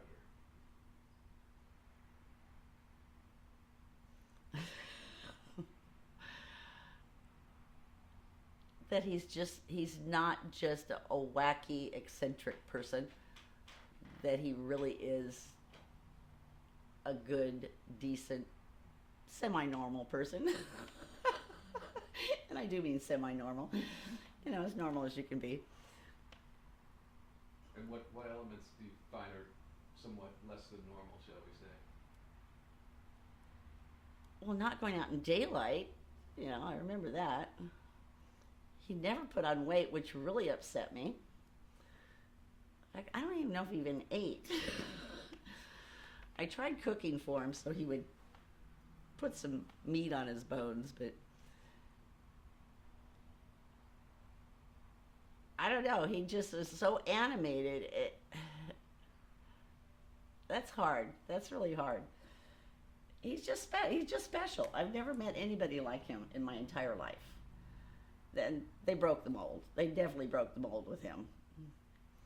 So when you heard that we were doing a documentary about him, what was your first reaction and thoughts? Oh yeah. Oh yeah? Oh yeah. I told him, I said, that is awesome. I said, I'm there. So would you ever see any of his movie rental stores? Did you ever go into those or rent a movie from him? No. He had the one store that was on, I guess it's Cass, that cross-sected with Hornblende. He had his record store there, because that's where we would go to party after the bar closed. Because his record collection, he needed a store to hold it. And then the second place he and I lived at, he lived in the downstairs part of the apartment, which was just a big room with a bathroom. The entire thing was filled with records and posters, movie posters, you know, like the ones they put up in the movies when you go to the theaters. Because we took the one for the Titanic, and he also had the original newspaper from when the Titanic sunk. And we took that when they came out with that movie, so we got into the movie for free. That was fun. Yeah, I mean, he had such a collection of things. It was just like, I think at Billy Bones, he had a Beatles collection in a big glass case in there that later I guess somebody stole. But he had one-of-a-kind things that were in this glass case on display there. It's just like, who has that stuff? You know, who has that stuff? Yeah, he did. He did. Excellent. So if you had to say a fondest memory of your time together, does anything come to mind? All of my time with Roger was always the best. Always. I don't have any bad memories being with him. I have bad memories of things that happened to him because of our situation, our living situation, but those I've pushed away just like the ex-husband pushed away. So, but we always, I don't know. Like I said, I think of him and I smile. I can't help but smile. You know, and even 20 years later, not seeing him for 20 years, I always think about him. You know, wondering where he is, what is he doing? That's why I finally tracked him down and said, you can hide, but you can't hide for long. I will find you eventually. Well, there's going to be a reunion coming up, so that will be wonderful. Great. So even all those times living together and the craziness, there wasn't really any disagreements or anything that you were disappointed in? No, not a thing. That's not easy to do. You know, yeah, I know. Roommates, I know. or any relationship. Most of my roommates were husbands, so that didn't work out so well. Well, this one did. Right. We've been married 30 years now, so. And I met him at Billy Bones. Can you tell us that story? Oh, that's a good one. Yeah. Yeah, I spotted him with his red suspenders and his beard, and he came and talked to me with his Irish accent. I'm going, oh, that's nice. Cool. So when he was leaving, I put my legs across the doorway. I said, I'm sorry, you're going to have to show me your ID before you leave. He went, I'm not showing you my ID. I went, well, then I'm going to have to take you into custody. And I did. That's all she wrote. Well, that's a great story. So yeah, you know, I guess, huh? Yes, and then I found out he was lying. He wasn't from Ireland. It was a phony accent. I went, you son of a bitch. But he did it very well. He is Irish, though. I mean, he really is Irish, but he was not from Ireland, which was rather disappointing. But he was damn cute. Okay, excellent. So, what do you think Roger's greatest talent is? Making people happy. You think that's a gift, or you think that's something he has to work at? No, I think it's a gift. He can't help but make people happy. Yeah. It's just who he is. Yeah. It's just his personality. Excellent. So when you knew him at that point, did you know any of his romantic partners that he might have had, or No, no? Kind of separate. I didn't let women get close to him. I don't know. I wasn't about to let anybody hurt him. Okay. So there's an interesting dynamic there. Yeah. He kept a close eye on me too, I'll tell you. He made sure that, I stayed happy. That's great. So would you like to maybe read for us a little bit from an article about Billy Bones? I can sure try. Can you try? Okay. I think there's some fun stuff. Do I sure about my glasses home? Yeah, that's fine. You're doing great, by the way. Just hold it way out here. This is amazing. You're terrific. Energy's great. Oh, you gotta be kidding me. What? Okay, I gotta get some glasses. Yeah. I have little readers here you can use. I don't know if they'll... I have a magnifying glass. I can use that. I'll be right back. I'll be right back. I think I got one.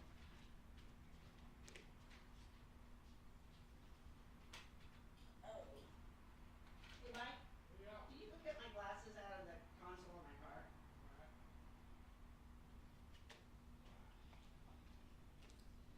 Never use my glasses. While we're waiting for those, Lisa, if you want to maybe hold up a couple of these photos and kind of talk to Jimmy about them, maybe the Halloween costume one and a couple that Roger are in, if you have any memories of those nights specifically. Usually not. Probably, yeah. I know. I can relate to that. Yeah. What do I got here?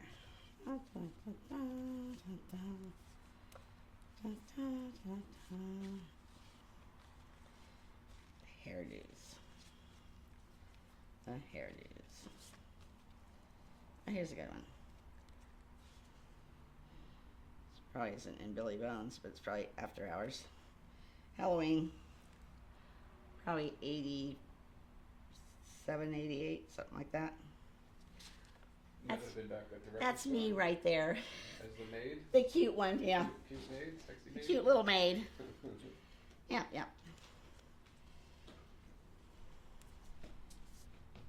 Voila. Oh, cool. Thanks. Mike, you're gonna have to teach me that Irish accent you do to meet the love of your That's a life. long time ago, Well, man. it seems like that and the red suspenders is a can't miss. Oh, yeah, he was- I'll try anything. I'm single. Dang, yeah. Well, the owner of the bar said, "Hey, you gotta come on by," because I hang out at South Mission, and so I went up there and he introduced me to her. And my God, down I went. And that's all she wrote, as they say, huh? Pretty much. Pretty much. Yeah. Well, it's really nice to meet you. Yeah, see? New Year's Eve, suspenders on.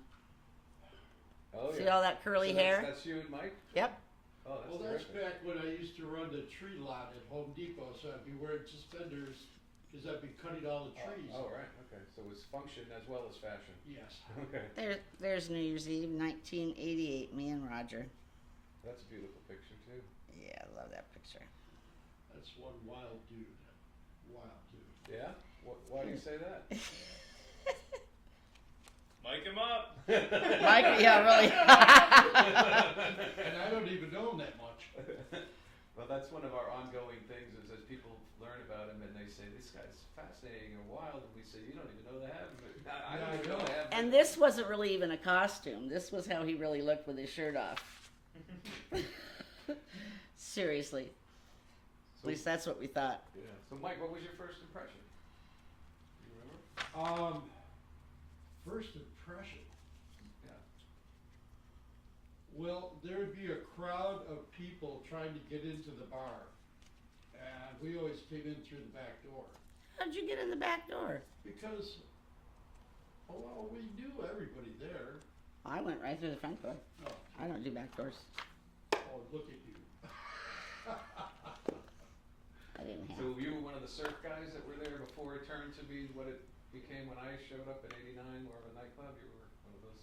Well. No, he transferred from the pennant and the beachcomber. Ooh, I love the pennant. Because he lived right across the I street. lived right across the street. So were you a surfer too back then? No. No. I could windsurf, but I couldn't surf. Yeah. Pennant on Sundays, right? That used to be the thing. I've got a shirt up there that says that. You still have a pennant shirt? Wow, Yeah. that's great.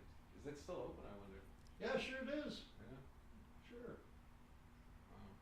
That's terrific. It'll cool Might check. have to have a beer while you're down here. Yeah, I think so. So when you heard we were doing a documentary, you thought about this wild guy. What came to mind? I thought, what a neat thing to do, because he's got so many different things he's gotten his butt into. Besides trouble. Yeah. I thought, what a good idea, and you guys are taking on one heck of a thing to do. I mean, he's got so much going on. Yeah. Yeah. It's a. Yeah, we've Every day we're like, oh, what do we? the rabbit hole. What do we goes get deeper. ourselves into? Yeah. And folks, the stories from folks like you guys are just really fill in so much of the picture. And, Yeah. But then they give us more questions to ask. Oh, yeah. So, yeah. But we always know we can if we have to fall back on 9 world records. That's we always fall back on that. Yeah. Well, she's known him for I don't know how long time. I just came into the end of it. Yeah, it's got to be close to 40 years, right, Lisa? 35 to 40. It sounds. Oh, like. I was just a baby then. That can't be. That's impossible. Not if you're only 50 right now. Right? Yeah, exactly. Let's see. Probably, close to 40. That's about right. Because my oldest son is 46, so. That's great. Yeah, some people. And ask he was us, little then. What's he doing now? Is he retired quietly up in Vista? He said, "Yeah, we're pulling him out of all that. We're gonna Good. we're gonna get him the." I haven't seen him in 20 years. It's gotta be. Since before we were married. Yeah. So 30 years. Did I tell you, Lisa, that we're his face is going to be on a beer can? No. Yeah. No. Yeah. Is it? It's not a big mouth beer, right? It's a skinny one. It's Yeah. a local brewer has agreed to make a beer, and we hope you come to the release of the beer party. And, Oh, that's awesome. It'll be free beer, and there'll be some fun events. Maybe the trailer for this film. So we'd love to have you as VIP special. That's cool. So Of course. bring a Sharpie. Told you I don't do lines. Bring a Sharpie to sign autographs. And just There you go. in case, The Roger Guy Lager, September 2021. Oh, that is great. Yeah, Thorn Brewing is going to do it. All right. Yeah. Is that out of Vista? They're in North Park and Barrio Logan. Oh, really? Yeah. Yeah, the event will be in Barrio Logan, and they have a stage back there, and we have some fun things planned. So. Yeah, I don't know if you guys have ever caught Lady Dottie and the Diamonds.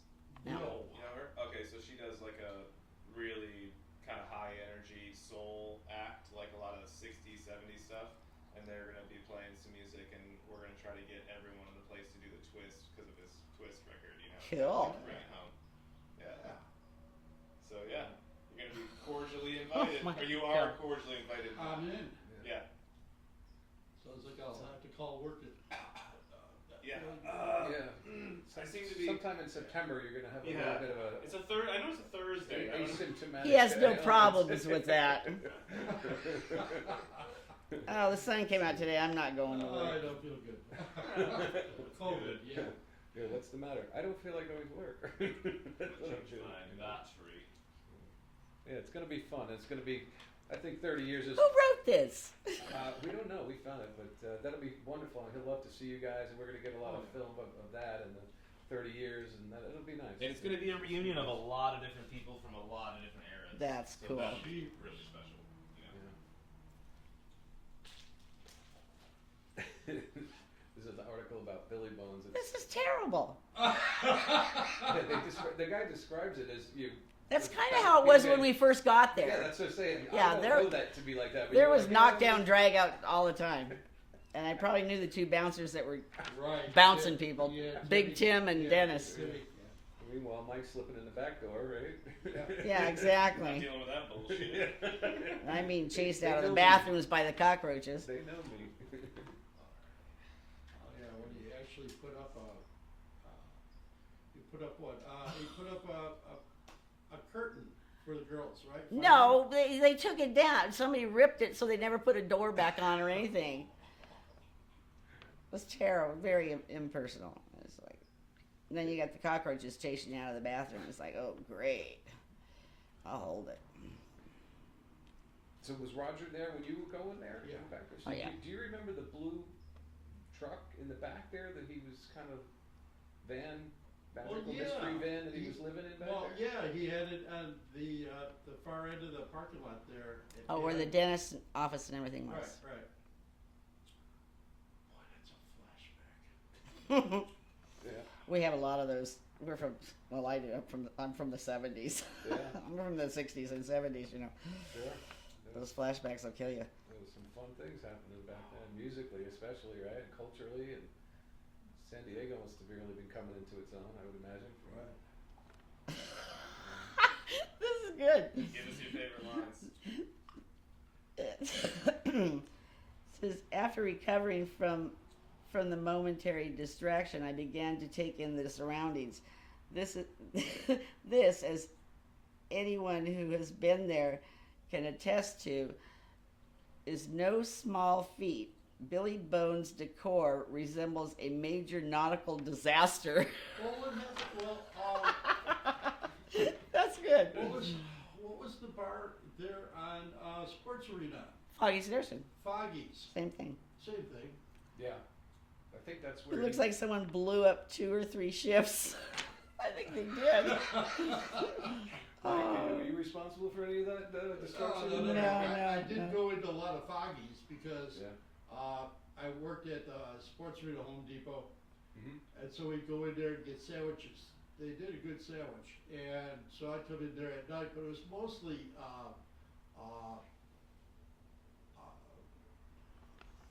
the military guys. Yeah, right. I think so. Navy. Navy, yeah. I was like, all right. We had the Australian Navy in there one time. But same owner, I think, right? Right. Yeah. Yeah, I think Roger used to do an oldies night lip sync show there.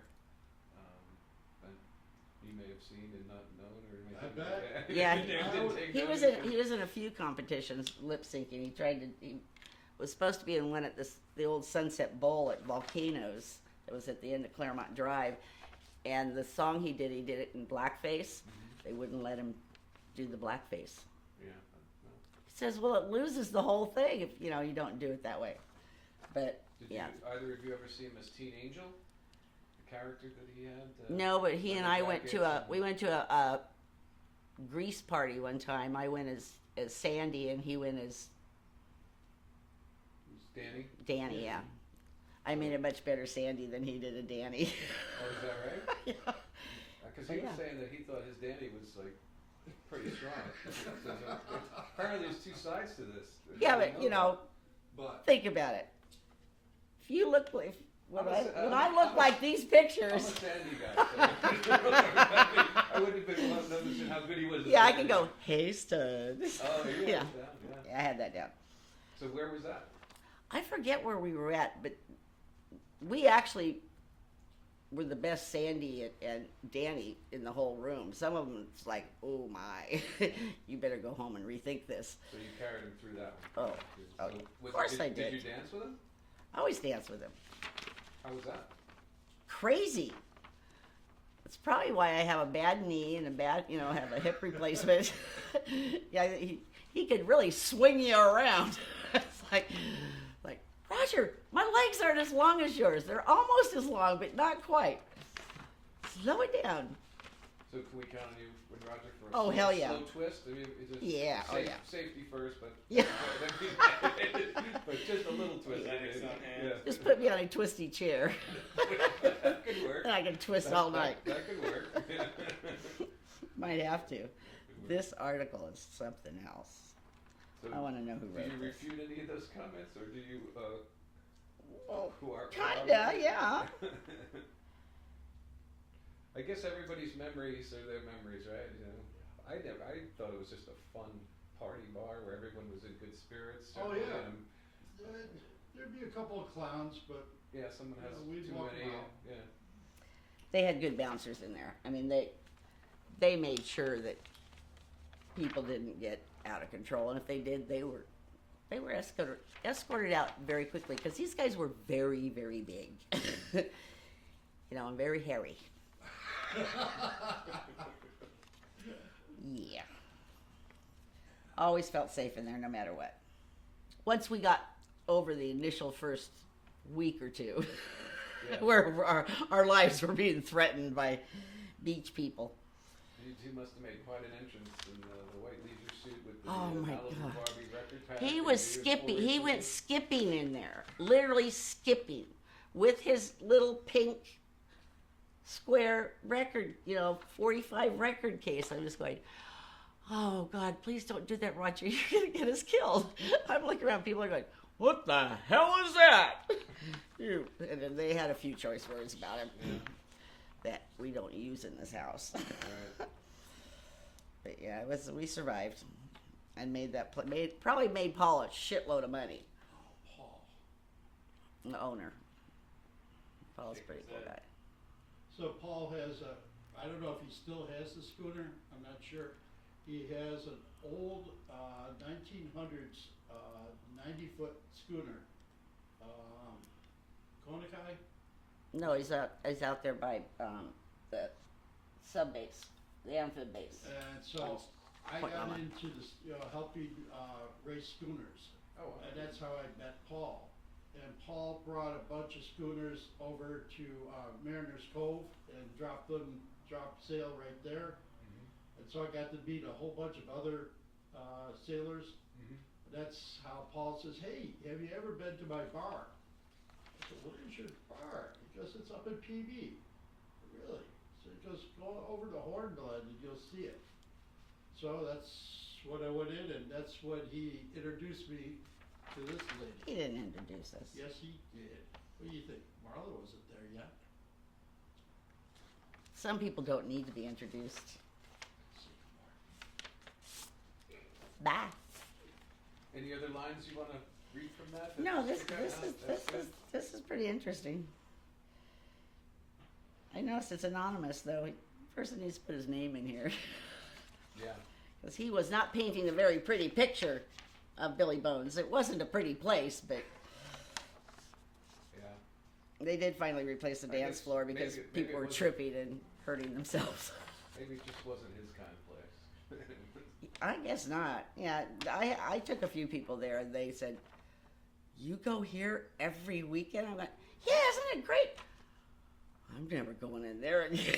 I went, oh, you don't know how to have fun then. You just don't know how to have fun. My sister bartended there. She knew how they watered down the beer and all that stuff. Who was your sister? Which one? Who's my sister's in the pictures. Always? Yeah. My older sister.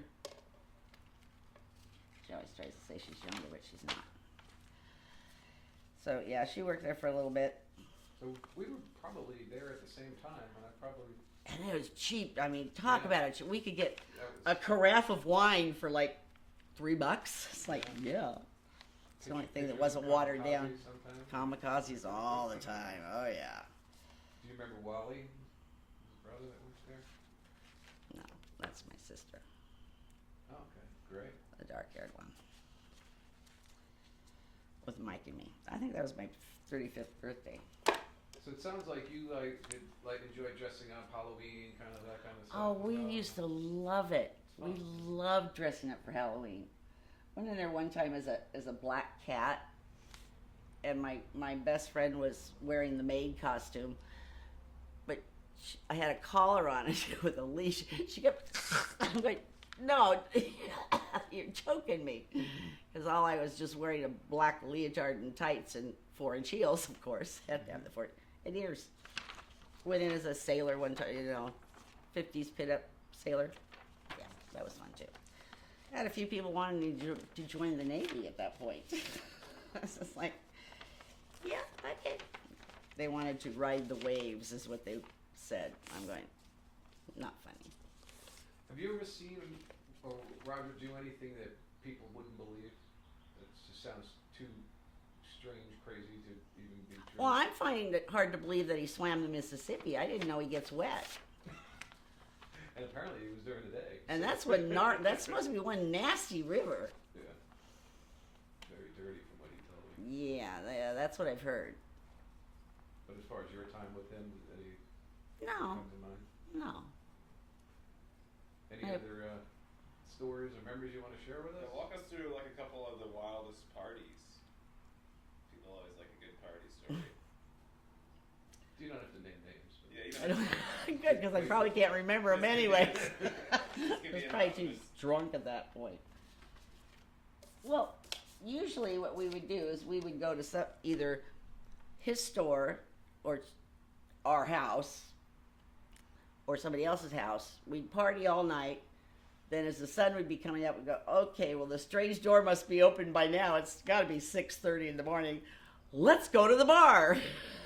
And we'd all jump in our car. By that time, we were pretty well sober, so we had to start all over. So we'd get in the cars, go down there, start all over again. It's like, I should go home to my son one of these days. My sister's going to kill me. She said, I'll be back before Monday. We didn't really get really wild. I mean, it was just... the weekend. Yeah. Or Wednesday through Sunday. Yeah.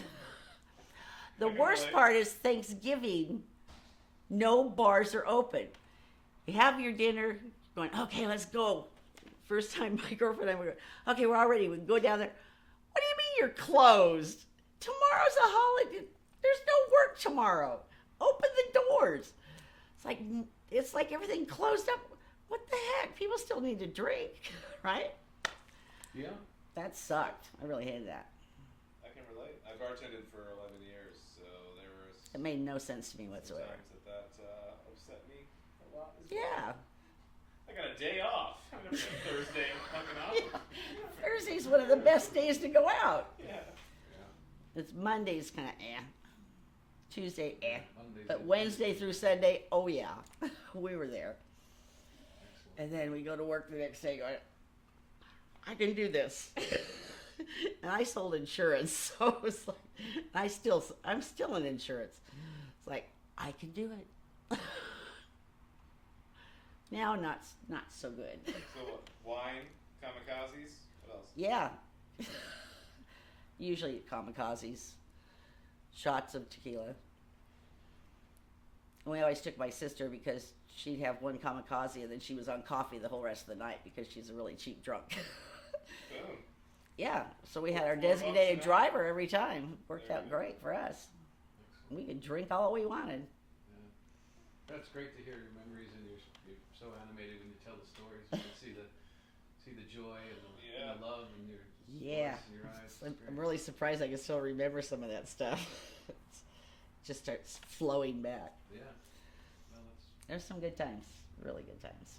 So we've been doing something just for fun, and I'd love you to look right in the camera and say something to Roger. Message. Hey, Roger, drop the towel. Might as well see it now, okay?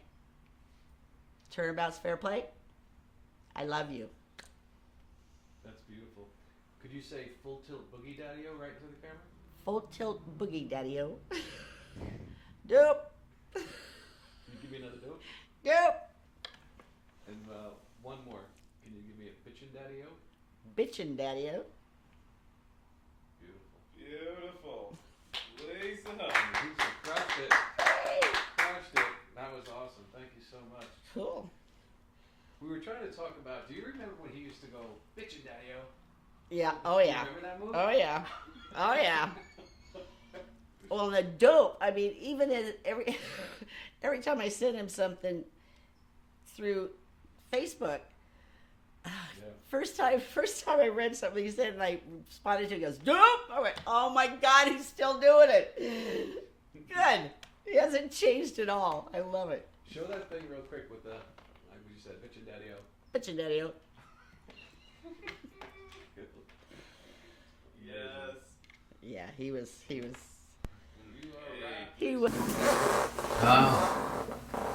don't like Willie getting COVID. Yeah, me neither. Big Willie.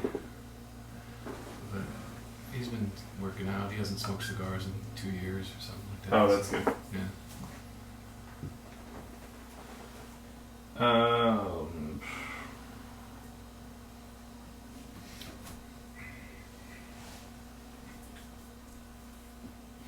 go with water?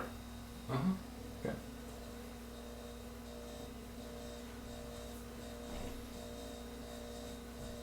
Let me just make sure I... Focus, it seems good.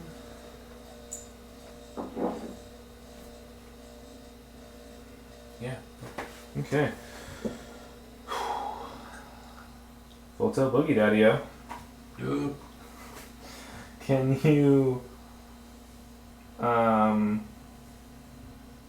speak to the serendipity, some of the interesting moments surrounding this project? I mean, starting with like you and I meeting, or Whatever. And whatever comes to mind. Yeah, I'll leave that one. I mean, the most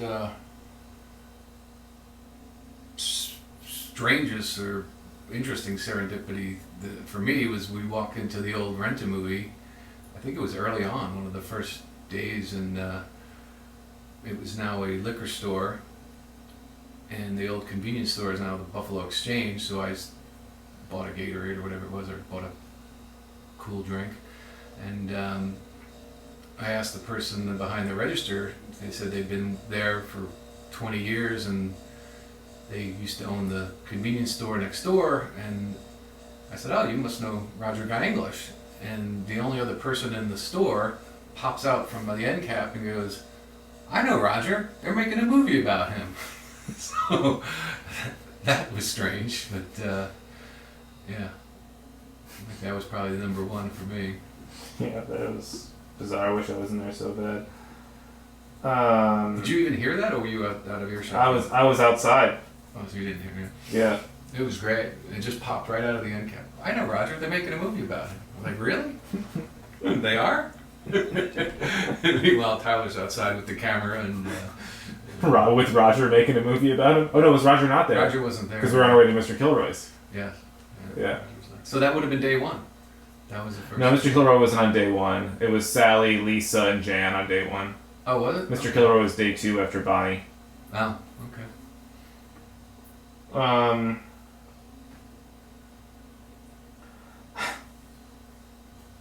This one doesn't have to be taken seriously, so good. Swing for the fences. How do you distill the soul of Roger Guy English into a 16-ounce can of beer? Well, it's effervescent. And then when it's at maximum effervescence, I would put more bubbles in it.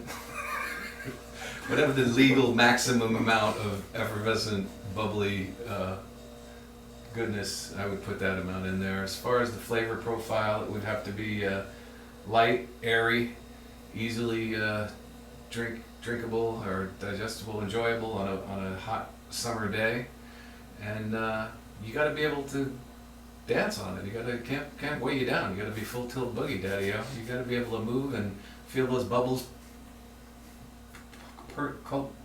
Feel those bubbles coursing. Take 4. You got to feel those bubbles coursing through your veins. Got to be light on your feet, daddy-o. That's what Roger always told me. Stay light on your feet. Gotta turn this down a tiny bit because the sun is peeking out slightly. Getting a little warm. Should have fuzzy lifting bubbles in it. What they have in Wonka? Fuzzy lifting drink. Well, why don't you just keep riffing for like a couple minutes, and maybe I'll do like one of those smash cut things, like we were like when Roger's doing the posters in the hallway. So just keep going about Roger beer. It's got to be light, effervescent. It's got to be bubbly. It's got to keep you light on your feet. You have to elevate every time you take a sip. You have to kind of have the desire to boogie, to dance, to have fun. It's not a heavy beer. Does not go well with food. Probably best enjoyed after not eating for a few days. And yeah, it's just a beer to have fun with. It's a beer that's the right beer anytime. Morning, noon, or night. It's a good breakfast beer if you're so inclined. Yeah. 6 a.m. at the Silver Fox goes down smooth. 6 a.m. at the Silver Fox was a lovely time. It's got your notes of grapefruit and coriander and citrus in it, so you know you're getting your daily allowance of vitamin C and fighting off scurvy. It would be very good on transatlantic journeys during the 1800s. It would be a good remedy for scurvy. Low alcohol content, so you're not going to boogie too hard on it, but yeah, it's going to keep you light on your feet. It's fun. Your friends are going to want one, and when they see you enjoying it and the pure joy on your face of enjoying a full tilt boogie Roger Guy English Hefeweizen. Thorn Brewery. Thank you, Tommy. Well done. You could use that in your ads. Does it pair well with pea soup? It does not pair well with pea soup. What it does with the pea soup is it gives it maximum trajectory due to the effervescent bubbles, so your projectile vomiting goes an extra 6 to 8 feet when you have a full tilt boogie mixed in there. Which could be dangerous. Do you think Joan Crawford would like it? Well, I can tell you this with a high degree of certainty. Joan Crawford would not like it, but Betty Davis would love it.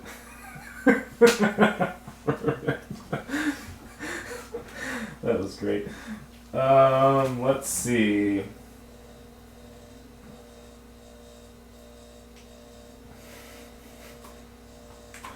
I want to have something in the can for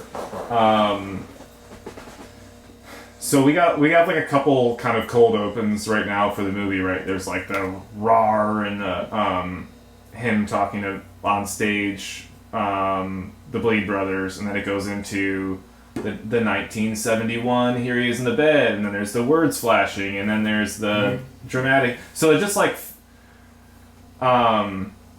it feels like it's got it's got a hodgepodge of starts, really, too. So I want to have some support just in case we need to like be self-aware about that, because I might shuffle some things around so the intro song is a little earlier or something. But I like the audience having a lot more information before we launch into the intro song too.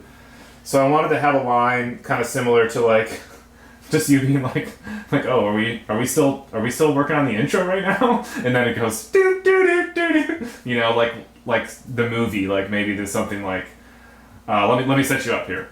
So I'm gonna go down and shoot some stuff with Ben, the Lego guy, because I might want to include it in the intro.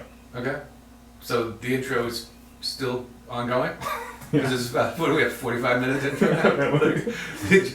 Which part of the intro? Part 6 or where are we at? 6B or what? I mean, the second longest intro I've ever fucking seen in my life. It's like, you have an intermission after the intro? At some point you have to say, this is the intro. Alright? I don't know much about it. It's a 3-act play, but the first act can't be the intro, right? It's kind of stifling for a director or editor, I would think. Perfect. One of those will be great.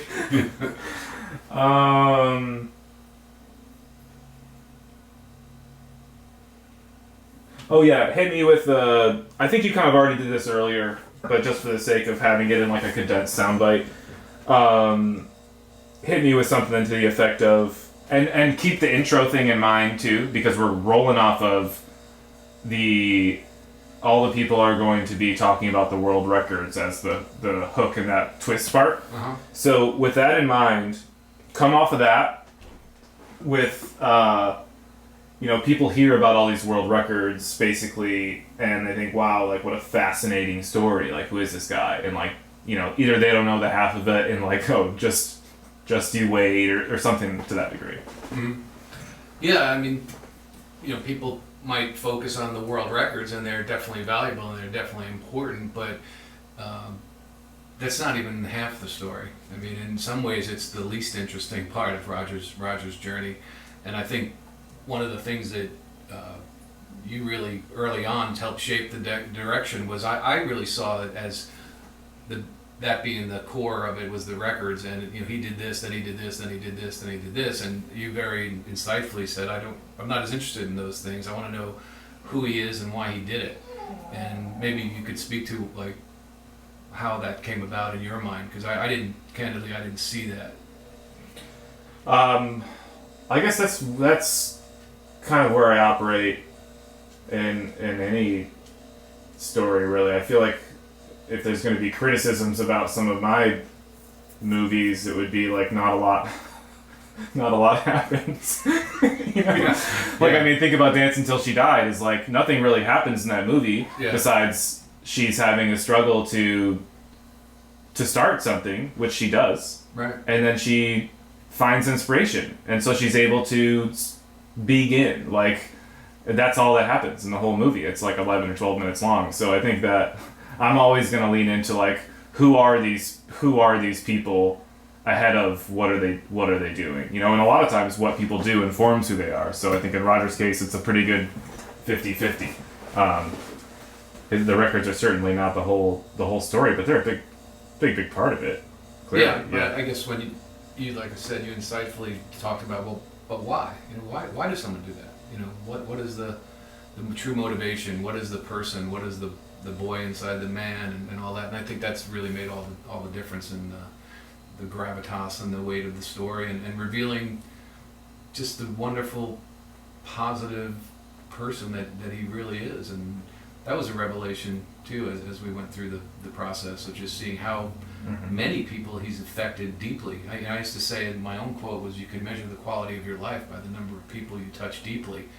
And I think he's done that in spades. I mean, you don't know, I mean, there's people that think they know him, or they know him casually or from a periphery, but if you ever have that moment where you're with him and he's with you, it's a profound moment. You're never going to forget him. You're never going to forget that experience. And very few people, especially now, the world we live in is very divisive, and you know, there's a lot of people that probably 50% are going to hate whatever you do just because that's their default point. But Roger is very unique insofar as he elevates everybody that he speaks to, everybody, all the time. And I've learned that. It's helped me to try to be a better person and try to leave everybody with more of a plus sign than just a neutral sign, you know, and just to try to add value. And it doesn't take a lot of effort. That's one of the big lessons I took from Roger. It's not that hard. And if we all did that, we could create our own imaginary world that's heaven on earth, or panacea. And maybe that's a little optimistic or hyperbolic, but we can do it locally, right? Roger has shown us that. I think that's perfectly said. And a lot of times it seems like all it takes is just listening. Yeah, like, and caring. Yeah. Listening and hearing. Well, I think if you actually listen, then you will end up caring. Yeah. I think a lot of times people don't take the time to listen, and they would rather talk or wait for their turn to interject. Yeah. You know, instead of asking follow-up questions and listening. And I love that about Roger. Like, no matter who he's with, he's constantly flipping it around so the spotlight is on the person he's talking to, no matter how hard they try to pin him down. Even the Zevely Zone, he's a journalist doing a piece on Roger. People know you, Daddy. People know you, Daddy. Yeah. That's your name. People know you, Daddy. No, I didn't do good. You did good. Trust me. Trust me. You don't even know. Trust me. Way cool, Daddy. Far out. But yeah, if that Full Tilt Boogie message can go around and keep spreading, what a wonderful world it could be, right? But how did you feel? Did you have any skepticism when you heard about these records? Was there any doubt in your mind that he had done all these things? Oh yeah. Yeah. Right. Yeah, I mean, how could you not? Yeah, who swims the Mississippi? How could you not be skeptical? I mean, I've known some people who, you know, are on the aggressive side of hyperbole, and when they tell stories, they grow and grow and grow and grow, right? They're great. They're the great raconteurs. Right. Yeah. Don't let the facts get in the way of a great story. Right. So you know, I guess my first instinct when I heard some of these was like, he must be one of those people, because there's no way half of this is true. No way. And then you look through that binder and you go, oh, I guess that one's true. Oh, I guess that one's true. Oh, I guess that one's true. And these are journalists that sat there and watched him do it, and there's photographs and video and countless witnesses. And you can tell by the end of that twist video from CBS in whatever year that was, you can tell he is completely at his wit's end.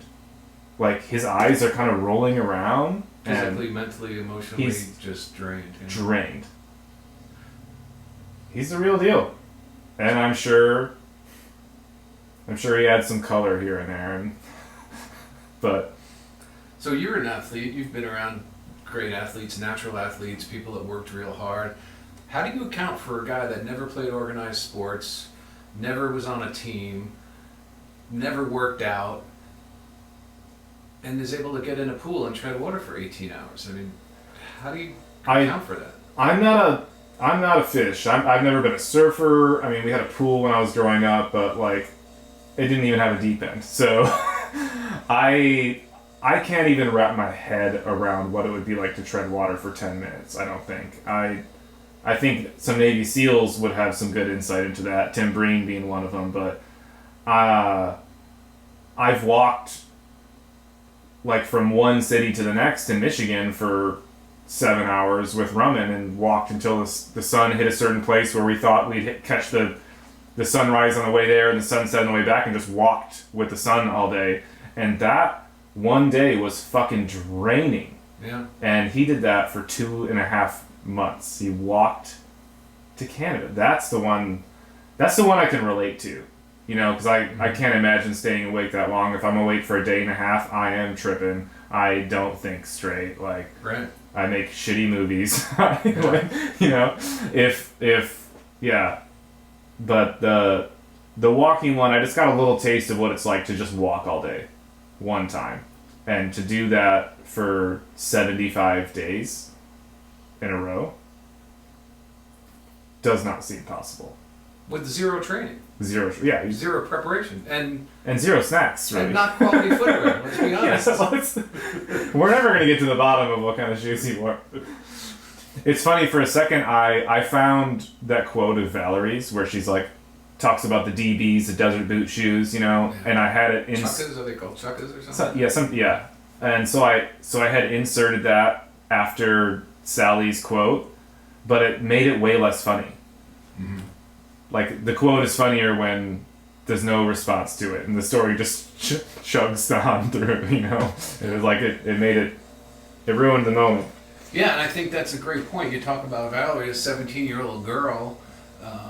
You know, I'm sure Roger's enthusiasm, I'm sure there were low points in that journey. There would have to have been. It had to have rained, and it had to be muddy, and had to be cold, and had to be, you know, afraid in some spots, right? She spoke about a serial killer at one of the towns that was on the loose. I mean, so that, I guess, speaks to almost that leadership, for lack of a better term. He's leading that two-man team, expedition, if you will. So that was quite remarkable. Yeah. And I can't get my head around it either. I don't know where that comes from. I don't know how you find that intestinal fortitude and how you refuse to quit. You know, especially when he says he wanted to give up after the first 10 minutes. Yeah. Yeah, it's insanity.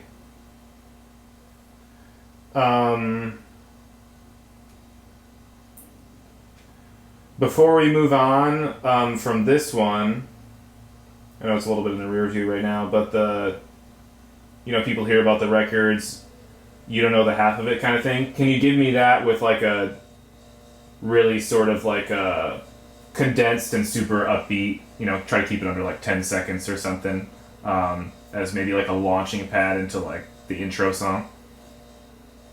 So people think that the world records are really remarkable, and they are. But when you look past that, you realize you don't know the half of it. I mean, yeah, perfect. Perfect.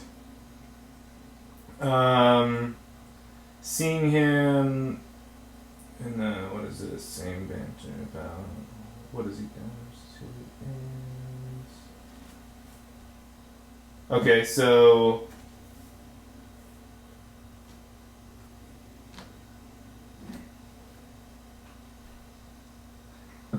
there's one of those little articles. The title is "Who the Hell is Roger Guy English?"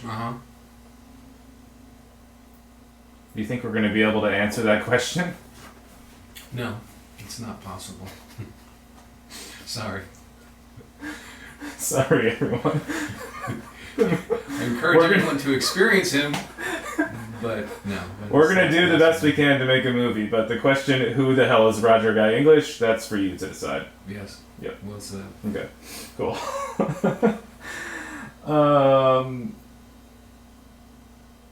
I know he's sometimes Betty Davis. That I know. Pretty convincingly. Yes. Sometimes he's Teen Angel. That I know. Okay, so here's a quote, because I've got that footage of him just kind of like standing and like looking at the back of the Billy Bones building with the alley, you know, and he's just kind of taking it in, and so I want an audio support line from you. It's like to put underneath that, you know. So seeing him in that alley, you know, the alley that he used to live in, and all these memories from Billy Bones. What was that like, watching him take all that in?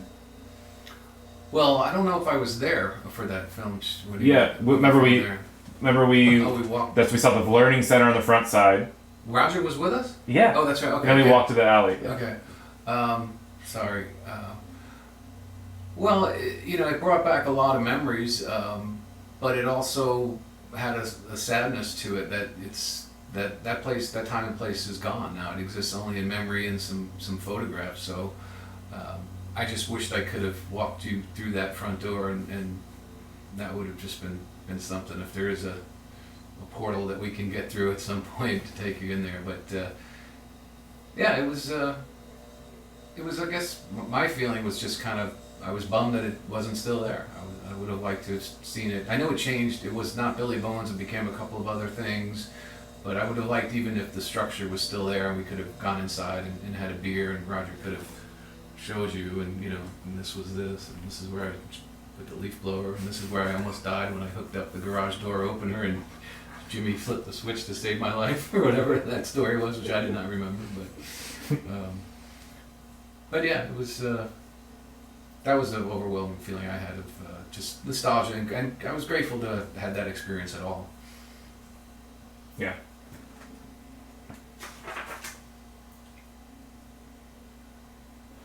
What is it like for you when you get to see Roger reconnecting with all these people from his past? I mean, like the Gerber setup, for example, or seeing Jamie again after a long time.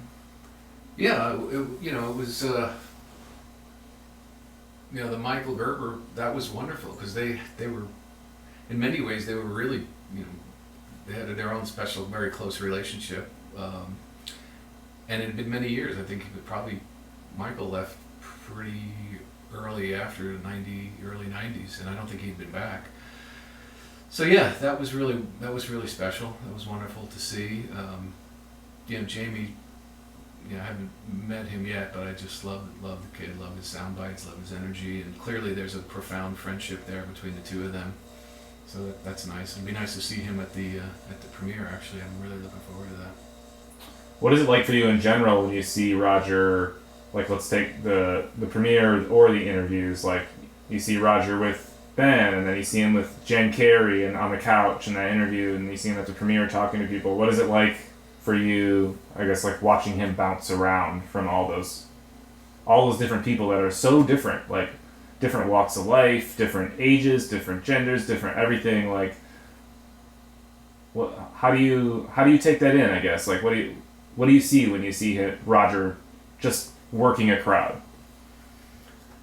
Well, one of the big revelations for me was, when I knew Roger, I didn't know a lot of his friends. I didn't know his family. I didn't know he was a twin. They were just, our conversations were really centered around movies for the most part. And so I didn't know that he had this legacy of people that have known him his whole life. I didn't know how much they loved him. And, when we went on this journey, you and I, and we walked into people that we didn't know, into their homes, and they opened their homes, and they let us bring in cameras and microphones and lights and move furniture, and these weren't professional broadcasters or people that probably had been in movies or documentaries, and they were just incredible. How open they were and how much love they had for Roger. So that was really a surprise and a revelation for me. I didn't know that he had so many friends. I didn't know that people loved him in the way they did and remembered him the way they did. And you know, there's not a person in there that didn't say it's about time and he deserves it, and that was really truly affected by him and had stories of how he really inspired or helped or touched them or lifted them when they were down. So that was a part that I didn't know anything about. So it was wonderful to see, and I'm really grateful. I feel like the cast, if you will, the people that we interviewed were amazing, three-dimensional people, and they had great stories, and they were ready to talk. You know, I mean, Kip Ives comes to mind. You know, I think I asked him one question, and he spoke for 42 minutes, and he had 2 different camera crews come. I mean, he was filming us, so he was very well prepared. But everybody was terrific. Everybody was really incredible. So it makes me feel good, and I think he deserves everything he gets. He sends out love, and it comes back to him. So I think it's amazing, and I think it's just going to grow from here. Yeah, good job.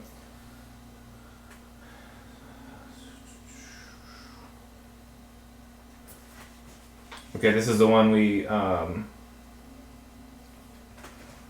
this is one we talked about before a little bit. It's going to be kind of a tricky setup because I want to speak to, you know, us having to wait on Roger's results when he comes back, you know, without giving away that everything is positive to the audience, you know. Like you nailed it when we talked about it last time, you know, anytime a loved one, blah blah blah, whatever.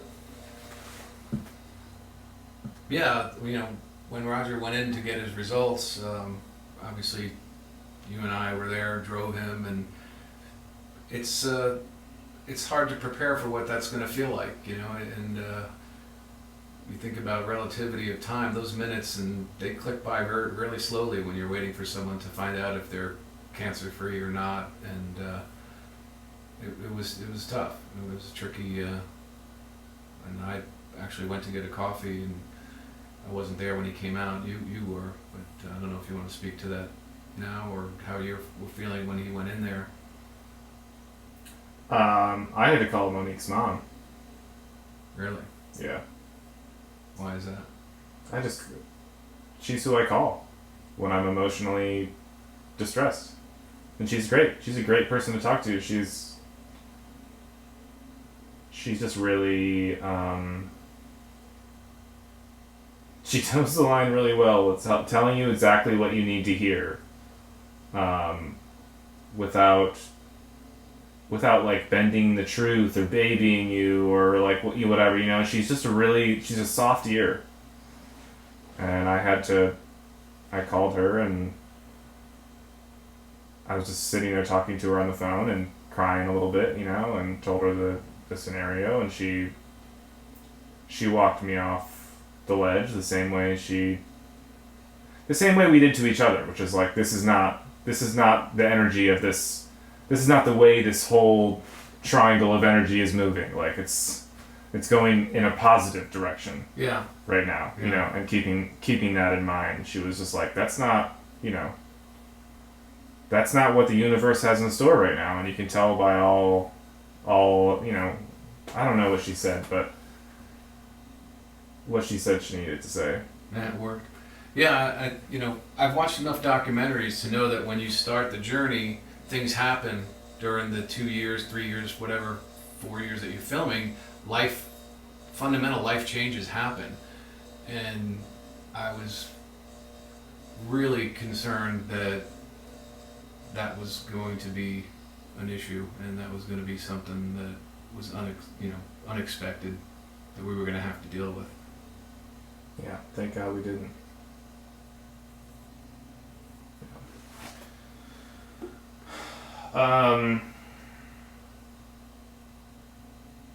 Thank you. I know that was a little hard.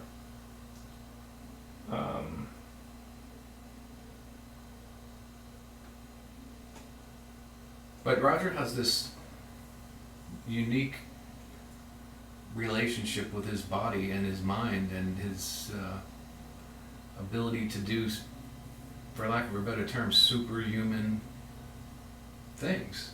And how he does that, I don't know. Where that comes from, I don't know. but I know he is really in tune with his body and how he's feeling, and he never wavered. He never wavered and never had doubt, and knew he was going to be okay. Yeah, that was hard for me to understand. Going through that process with him, and because I know how I feel when I'm, going through anything medical. I can go to worst case scenarios pretty quickly and get afraid. Yeah. And there was a big part of me that was just like, you're not letting me in, you're not giving me everything. And it took a long time to realize that he's letting me in. Like, this is his brain, this is his process, this is the way he feels, this is the way he deals with medical it's not things. false bravado, and it's not trying to comfort us. No, it's I think not. That's just, he has this relationship with his body that he just knows what he's feeling, knows what's going on. Yeah. And the power of positivity is very important in all things, especially medical. He's not wrong about it. He's not at all.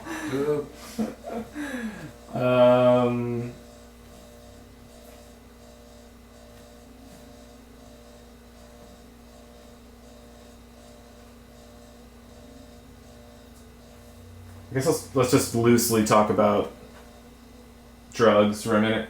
I got drugs and romance talk at the end that we talked about at the end, so I don't even know where to start. You got a good place? I'm not sure what you want. I don't know what I want. I guess I just want to have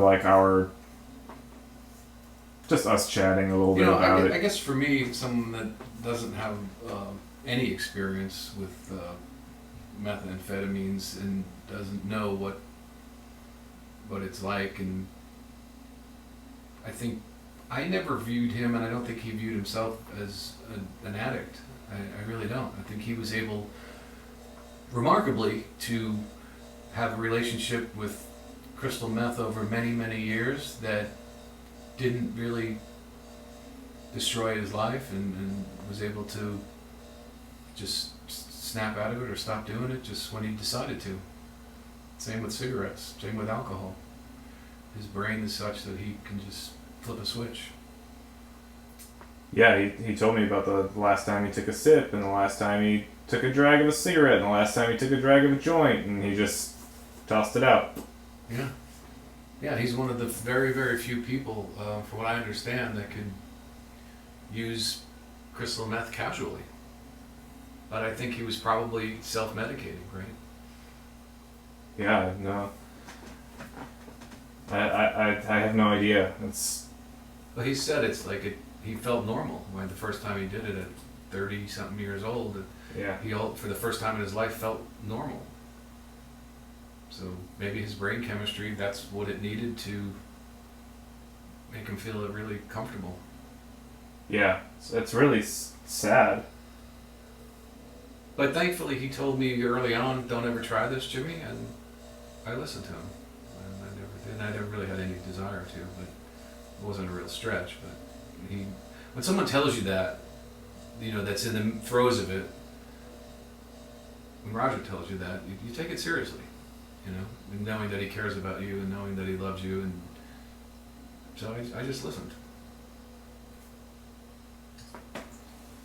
There's nothing else we need besides that, man. It was really powerful.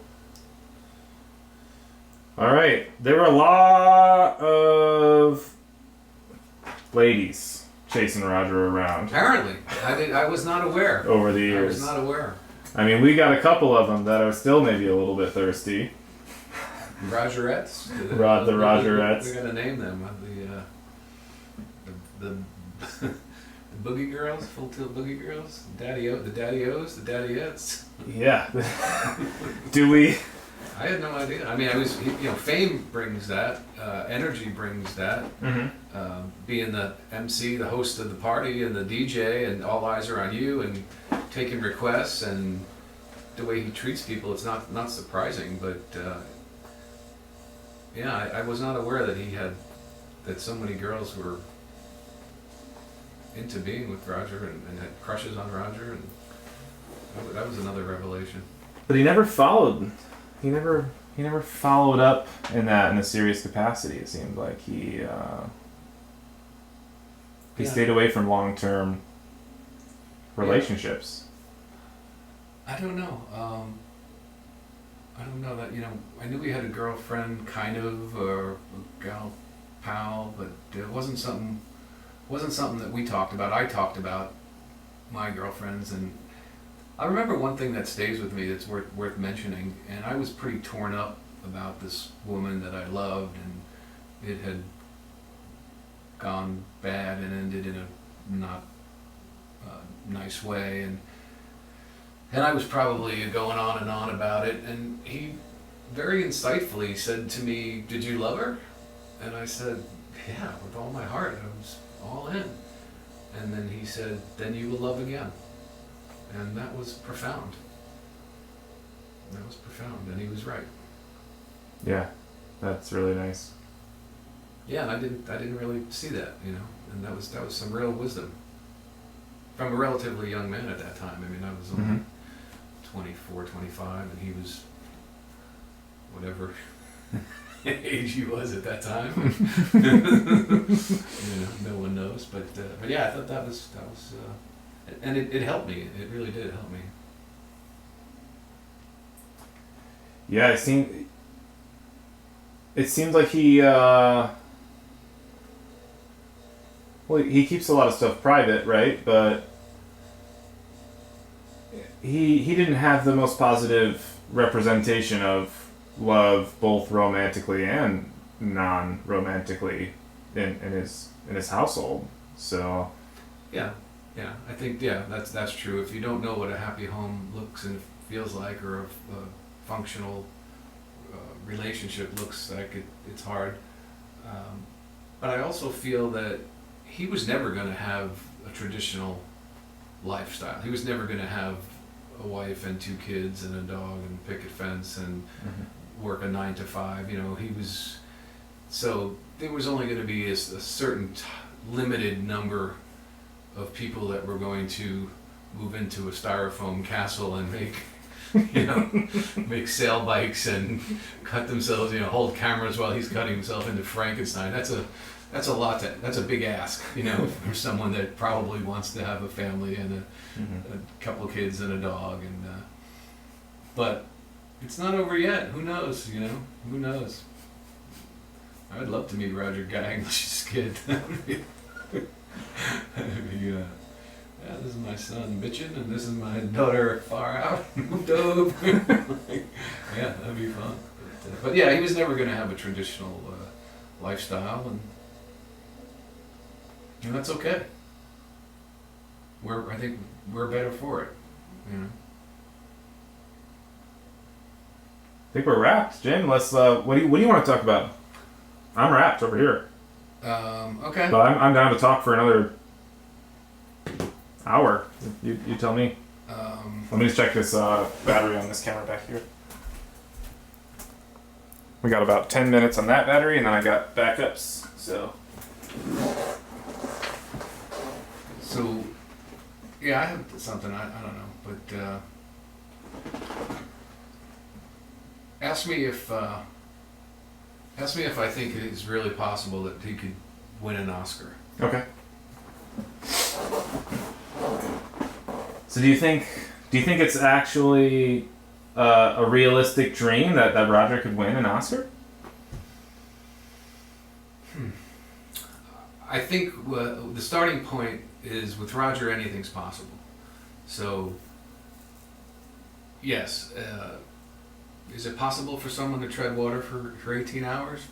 Not really, Is it possible to swim 1,000 miles down the Mississippi? Not really, and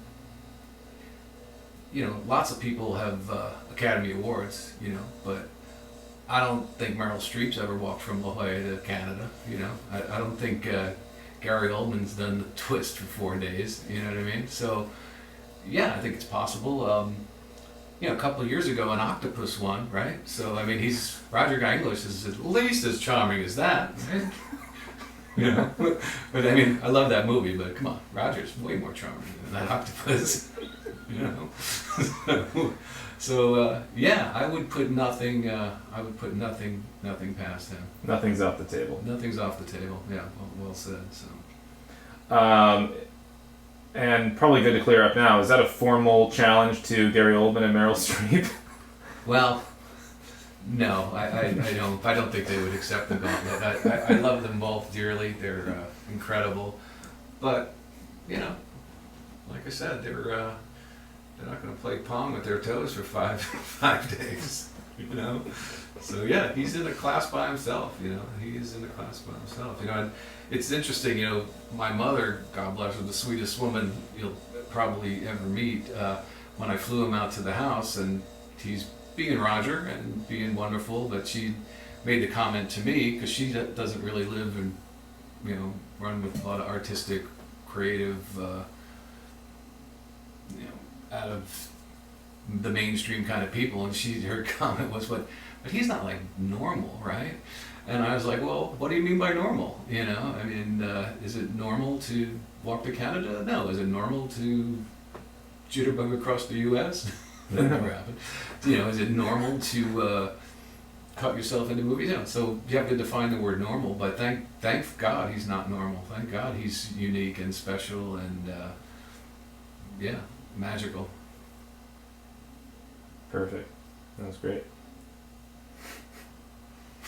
I'm not throwing shade on my mom there, am I? No, that's great. I think as long as you say it with a smile and everything, you know. Yeah.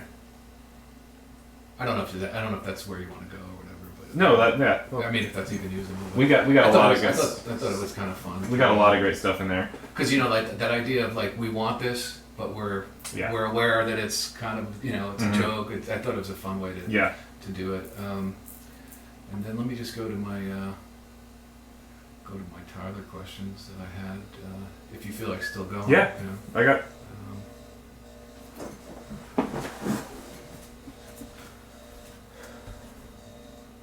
Yeah, I still got probably 10 more minutes left on that battery, and then we can. So let's start from you. You know, you're a filmmaker. You're getting some recognition around town, cinematography, editing. You know, why did you want to make the film? That's a great question. Probably the same reason that people get so excited just to talk about him. I mean, you hear about these things, and it doesn't seem real. It seems like fantasy on Earth. And what better source material to start making a movie than something that seems too wild to be true?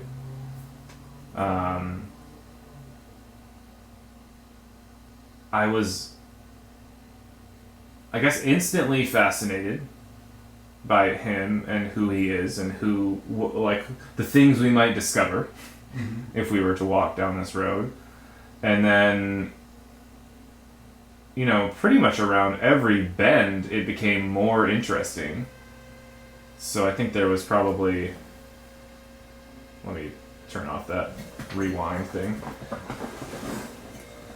Although I like it visually, it's fantastic. Yeah. Oh, it's a compliment. It's like that's perfect. Yeah. Perfect. Yeah. You can't take the sound off though. That's the sound of the actual mechanics. Yeah. Put a blanket over it.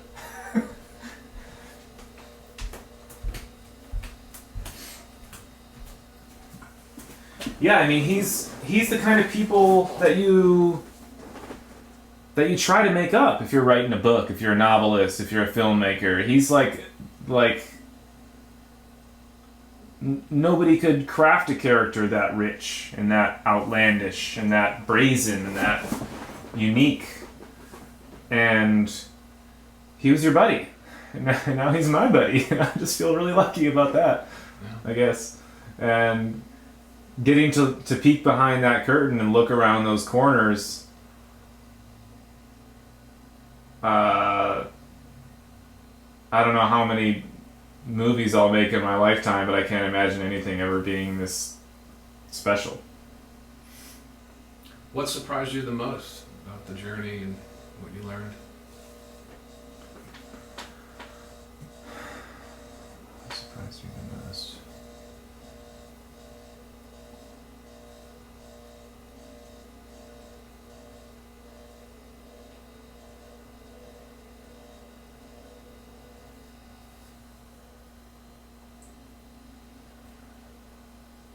I think what surprised me the most, and continues to surprise me, is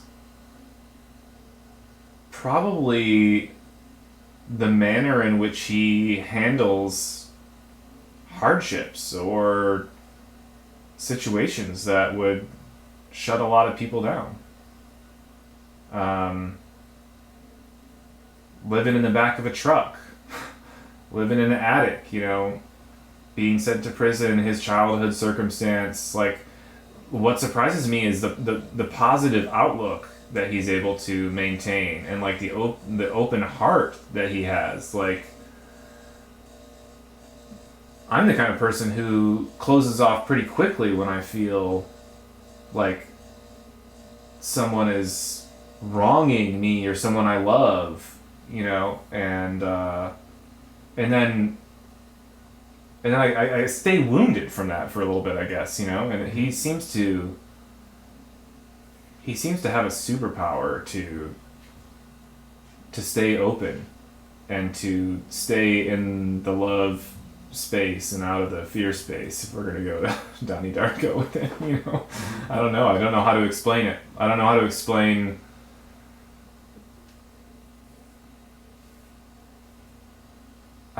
explain how powerful that ability feels to me.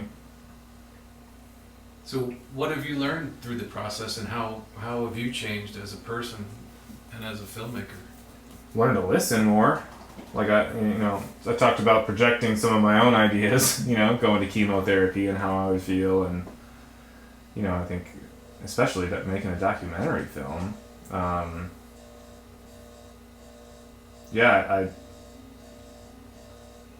learned I had to set different music to that scene, and I had to take in what he was feeling, and I'm learning right now that my dog has to go pee. So. Yes, good place to break. You need me to move? No, I'm just probably be able to slide on like that. This little thing.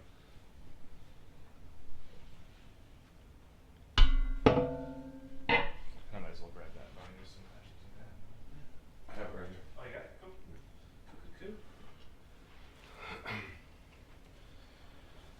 All right.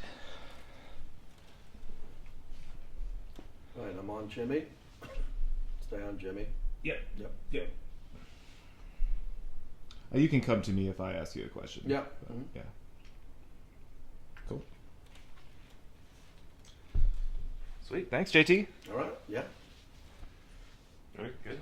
All right. Thank you, JT. Appreciate you doing this and having us in your home. So let's start with the first question of when you first heard we were doing a documentary about Roger Ganglish. What did you think? Oh, about time. This guy's got one of the biggest, boldest, unique lives of anybody I ever met, and I just thought it was a great idea because Roger deserves this story to be told and a tribute about his life. He's one of the most fascinating people I've ever met. Exactly. So tell us, if you would, take us back to the first time we walked into Billy Bones. You and I were together, May of 1989. What can you tell us about that? Yeah, after we got to San Diego, and we didn't know a lot of people when we got there. We left New York, and we left this unbelievable life back there, and we drove out and drove cross country. It was a trip of a lifetime. Then when we got there, it was go time. I had a job waiting for me. We had to figure out where we were going to live, where we were going to get an apartment. And one of those first few days, we stumbled into a bar in Pacific Beach called Billy Bones, and it was magical. It was the perfect bar for us at the time because it was a combination of an old school college bar but a beach bar, and we've never been to the beach. We were never in San Diego, so I remember walking in there and seeing the atmosphere there, an old rustic bar, beach bar, and then a guy in the DJ booth who was just going insane, throwing on records and dancing and partying, and we just gravitated to him. That's my first memory.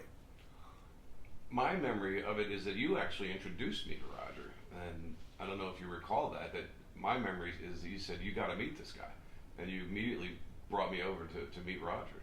Yeah, I don't recall exactly the moment we met when we locked in, but I just remember being fascinated by him in that DJ booth because it reminded me of college. In college, there were DJ booths, and that DJ would be there by himself with the headset on, playing, but Roger was different because he was animated. He was part of the show. So it was like going and seeing a one-man show and a DJ at the same time. And we loved music, we still do, and we gravitated. He played these unbelievable music sets that encourage you to drink and dance and party and have courage to talk to girls. It's incredible. Yeah, it was really a special time and a place, wasn't it? Did you ever recall seeing the what we call the magical mystery gypsy van out back? Yeah, the van was a big part of Roger. If you got to know Roger, you got to go in the van. So I don't know how long it took us, but a few times until we stayed to the end of the bar. I remember bars closing. It always fascinated me in California because we came from New York where bars closed at 4. Not that we were up every night till 4. But in San Diego and California, the bars would close before 2. And that's when we were peaking. That's when we were having the best time and we didn't want to go. And then afterwards, the bar would close out and we'd go in the back and Roger would have his van. And Roger would listen to us. He knew early on that we were these guys from New York and we were bringing our friends out. And he was the first celebrity I've ever met in California. And now I've met hundreds upon hundreds, if not thousands of celebrities over my career. But he was actually the first one. He was big, he was famous, and everybody wanted to know him and be around him. Can you describe that magical mystery van? Do you recall what it looked like and what it felt like to be in and around that truck? It was a little disheveled, to say the least, on the inside. I just remember there was a lot of stuff in there. There was a lot of magazines and pictures and stuff on the floor and movie cassettes and albums and all that. So it reminded me of a place that someone would live in, but also someone would party in. So it was that classic van that everybody wanted to be around. Sure, almost like what you would have as a kid, as a tree house or a fort almost. Like Yeah. It was made with like stuff he found in the alley and just kind of slapped it together. Everything was welcome in that van. Everybody was welcome in that van. Everything was, and it was comfortable. And we'd sit around there and we had good conversations after the bar closed till 3 or 4 in the morning and laughing about the night. And we would always ask Roger about his night. What was it like? Because he had hundreds of people coming up to him. He knew everybody at that point in the town, and everybody wanted a little piece of him in that DJ booth. And he'd let people in, then he'd let people out, and then 2 more people would go in. And he really brought you into the show. It felt like you were inside the music and you were inside the celebrity DJ booth. So you've gone on to great success as a sports radio guy and television and author. Do you feel like you took any lessons from the way he handled his little bit of celebrity or way he handled people? Yeah, I thought Roger was very welcoming. You know, Roger was the type of guy I like to mentor people when people ask about radio or anything like that. I try to stop and help if I can. Sometimes I don't have the answer. Roger was a great listener. Roger would listen. He wasn't a me guy. I broke these world records. This is about me. I'm famous. Roger would listen to you. You know, he was a guy that really, really showed us that someone cared about us. Like, we didn't have our family. We had a really tight family, both of us back east. And when we got to San Diego, we didn't know anybody. And our family would come out and visit, and our friends would come out and visit until we met people through Roger. And I think he mentored us that way. He wanted to take care of us. He probably did it before with other guys that age, but he wanted to make sure that we got off to a good start in San Diego. We were in a safe place and we had some friends. What would you say if I told you that the night we walked in, Roger had been at Billy Bones 10 years, and that was going to be his last night as a DJ until he met you and I and what he would call our posse or our crew, and he liked us so much that he stayed another 2 years? Yeah, that sounds about right. I remember that because I didn't know he was there for 10 years, but that's a really big burnout business. That's a really big burnout business. I live in Vegas and we have the biggest DJs in the world, and this was, 30 plus, 40 years ago when you think about it, and Roger was in that business, which was big burnout. I mean, he had to get his energy level up every night, like a showman, play an unbelievable set, take limited breaks. So I can't imagine. He had to be burnt out at that time. The life he already led up to that point was much more famous than being a DJ at Billy Bones. But for guys like us and the girls there and people, we thought that was the ultimate job. That was the best DJ job in the world, or at least in San Diego at the time. And when let me pause for 1 sec. We're getting a little bit of microphone rub when you talk with your right hand, so let me switch it to the outside here. Yep.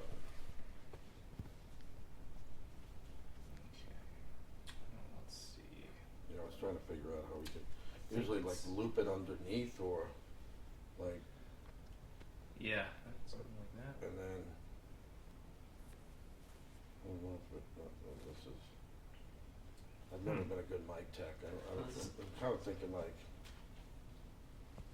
But no, it would be good if it kind of went on the left side. Yeah, right, exactly. It looked great where it was. It just when you bring up that right hand, yeah, that's a little. Yeah, it looks a little bit. Well, I wonder if we. Do you want to just go off the collar, or is that going to be too tight? That's a little bit too tight, and then let's put it back here. I don't want you to talk differently than you do. Yeah, but maybe if it sits differently, just try not to do grand gestures with the right hand. Good, got it. Perfect. Do we need to go back and get any of that stuff? Let's do what was the last thing we said? Was it the DJ? Last night. Would it surprise you that was going to be his last? Yeah. Can we go back to that? Yeah. Cool. So, one of the things we've uncovered through this process was that the night we walked in, May of 1989, after 10 years, that was going to be Roger Guy English's last night at Billy Bones, and he met us and was so affected by us and wanted to continue the party with us that he stayed another 2 years. Would that surprise you to hear? No, I recall that. I remember him telling us at some point down the road. I didn't know he was there for 10 years, but that business has a big burnout. So that business, and on any night, could be your last night because you have to have such high energy. It's an emotional job. He was a celebrity there, but I'm happy we had that impact because he had that impact on us. To have that type of quick relationship and form that bond. If we kept them there for another set or another 2 years, I'm proud of that because those were another 2 years of great times. Yeah, and for, like you said, guys moving out there together, that was our spot, right? We were there every weekend probably for those 2 years. Yeah, probably 3 or 4 nights a week, but definitely on the big sets that he did on the weekend. And what I remember is we brought people there. Everybody who visited us, we had a wave of guys come out and visit us from Long Island, from upstate New York, Syracuse or Rochester, and we couldn't wait to take them to Billy Bones because they were accustomed to those type of bars back east, high energy bars, drinking bars, and that was one of the few. San Diego's a surf town. There's a lot of guys, sandals, flip-flops, tank tops, having a couple of beers. This place was a down and dirty bar with great music that you went to drink and have a good time. There was no fucking around once you got into this place. You got into this place, you had to have your A game. There was a high level of energy. And I remember coming out of there just dripping wet of sweat from dancing and partying and doing shots and being in the hot DJ booth with Roger. And then everybody emptying out and our friends would look at us and say, when are we going back? Yeah, we've talked to people that, I think we had over 70 people come in the first 2 years we were out there to visit. And they all remember Roger, every single person. It's like, oh, of course I remember Roger. It was, but speak a little bit, as the term DJ is kind of, that word has changed and morphed now. It's a different thing than it was in the time of Roger. He's almost one of the last of the Mohicans as far as playing 45s, playing vinyl records, doing the changes of the albums himself, sequencing his own set. And to your point, but it was more than that. It was actually a performance with costume changes and hats and makeup and all that. So speak to a little bit to that if you would. In Vegas, we have a show called Absence. It's a big, big show. And Roger looks like the star.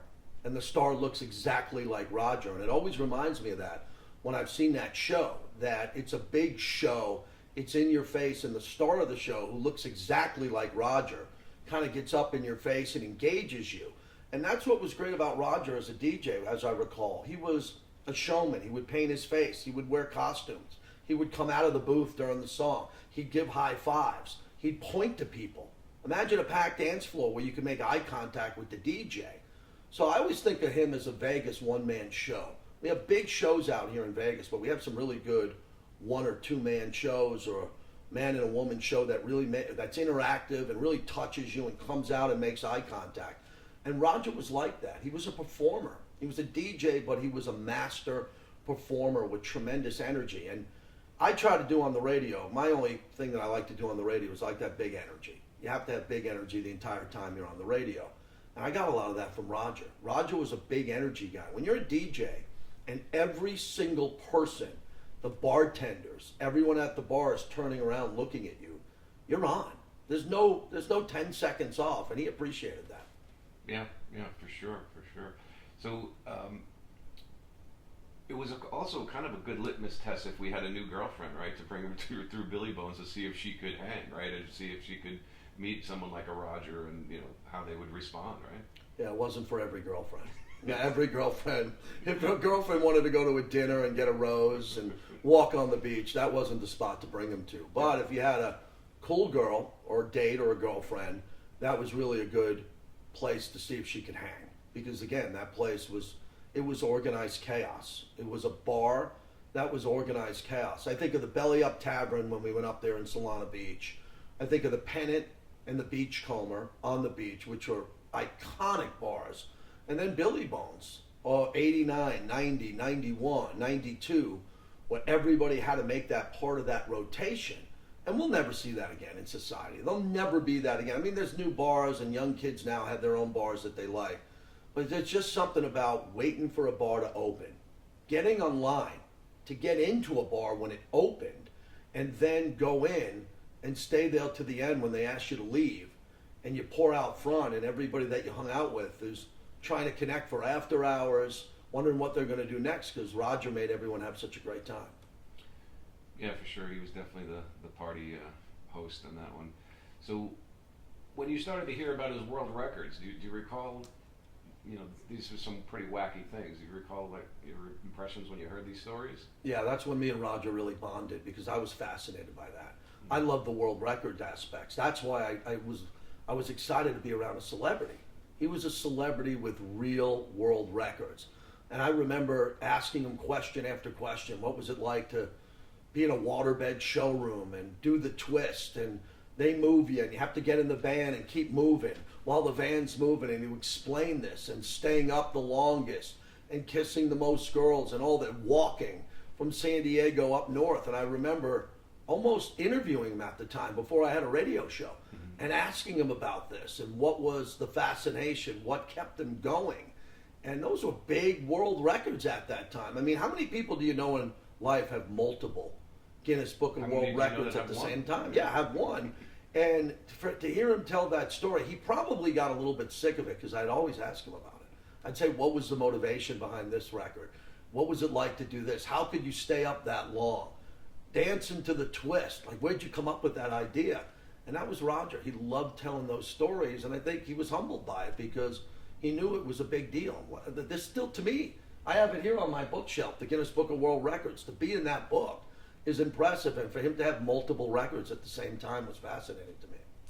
So throughout your career, you've not only gotten to know, but have become friends with icons in the sports world, from Jim Browns to Pete Rose to Freddie Bolitnikoff. What do you think it is about Roger that would drive him to take on these challenges and to complete them? Well, I think he was a really focused guy, and he had a real sense of purpose. I mean, Roger, if he thought about attempting these world records, it was over. He was going to do it. I mean, he just had that drive. He was the type of guy that if he came up with an idea, he was going to do it. And I think what happened back then for him is once he had one record, he knew he needed another. And once he had two, he knew he needed three. Probably a very compulsive guy. Probably a guy that wants an idea. He's an artist. Once that idea got in his brain, it couldn't get out unless he achieved that. And that could torture a lot of people. I mean, just coming up with the concepts and the idea, and then have to train mentally to do it, and then pull it off, and then beat your body down and your mind down to get through that record. I mean, I don't know what that's like. I mean, that's a rare person. That's less than 0.001% of people around the world who can do that, and he did it multiple times. Yeah, and to your point, he talks about if he could see it, and he uses his hand as a reference, if he could see the world record or the arc, once he could visualize it, it was done in his mind. Yeah. So I want to focus specifically on an event that he did, which was treading water for 18 hours, right? Now, elite athletes throughout the world, Navy SEALs are, I think, required to do an hour. How is it that someone that's not a swimmer, not an athlete, is able to jump in a pool in La Jolla? And you may not know this, but he said he was ready to quit after 5 minutes. He was defeated, and he knew there was no chance. 18 hours later, he emerges from that pool. What does that come from? Well, it comes from zero body fat at the time, and being really thin and being buoyant and being able to do that. But that was interesting because for him to get through that first really big challenge of the first few minutes. You know you can't do it. You can't do it early. You got to know you can't do it. So the fascination with him is how did he get through that first 5 minutes? And probably on minute 6, the record was going to be explored and then accomplished because his mind was so strong. I mean, you made a great point about Navy SEALs, swimmers, water polo players. You see a water polo player at USC or Pepperdine who's 6'3" and been swimming their whole life and probably couldn't do that for an hour or two, and Roger's breaking the record doing that. I mean, that shows you his athletic prowess, his mental prowess, and how it both came together. Yeah, we were thinking like in some ways he was like a precursor to what David Blaine got famous doing, right? These feats of endurance that are as much mental, or maybe more mental than physical. You nailed that. It was all mental for him. I mean, that's the edge that he had. That's what Roger Guy English is all about. There's a high level of mental accuracy in what he can do. He's the type of guy that can take on any challenge, but he can build relationships and hold on to friends, break world records, entertain people. But at that time, I don't know how he did it. Still to this day, I look at some of these records and I'm just amazed that he even thought about them. I mean, that's one of the things I think that he really deserves credit for. One of the ways to get into the Guinness Book of World Record is to come up with a task that no one's ever done, right? So he came up with a couple of tasks that there weren't a lot of people around the world, from Denmark to China to Chile, saying, I'm focused, I have to do that. And he's sitting in Mission Beach, PB, La Jolla, saying, I could do that, and I'm going to set the bar. And probably a lot of people came along and said, this guy's fucking nuts. I'm not going to try to do that. I can't do that. Why would I want to do that? Right? Why would I want to do that and go down that road? What is the answer? I mean, there's no money in it, right? There's really not a lot of, you can't really, like you can now, parlay your celebrity into financial return. So, we were trying to get to that. What is the motivation? Why would somebody do these things? Because he wanted to be a star. He knew this would be something he could accomplish. Just stacking up victories. Life's about stacking up victories. And Roger, in his category, stacked up a lot of victories when it came to records. And that was one of his ways. He was really into movies, and he's really into entertainment and DJ and making friends and all that. But one of the big hooks to his life was, you can't be a celebrity unless you have celebrity accomplishments. I mean, everybody's a great person in life, and everybody has something unique. But if you don't have anything that you can pinpoint and say, I did this, I set my goal and I accomplished it, what type of celebrity are you? What are your accomplishments? And he was driven by that because he knew if he set the bar, no one was going to break it, or he would gain further stardom. Roger always wanted to be a star. That's the key to Roger. Roger at a very young age, from watching movies to television, to watching Johnny Carson, to watching Abbott and Costello, to watching horror movies, right? Roger wanted to get inside the television, wanted to get into the movie, wanted to be that celebrity and star, and he accomplished it. But he went about it in a very bizarre way. He went about it by breaking endurance records and doing things that most people couldn't do that got him on talk shows, got him in the newspaper, got people talking about him. That's how you become a celebrity. You do something great that no one else can do, and you become memorable. Yeah, for sure. And talk a little bit, if you would, his love of Hollywood is a major theme in the movie, his movie poster collection.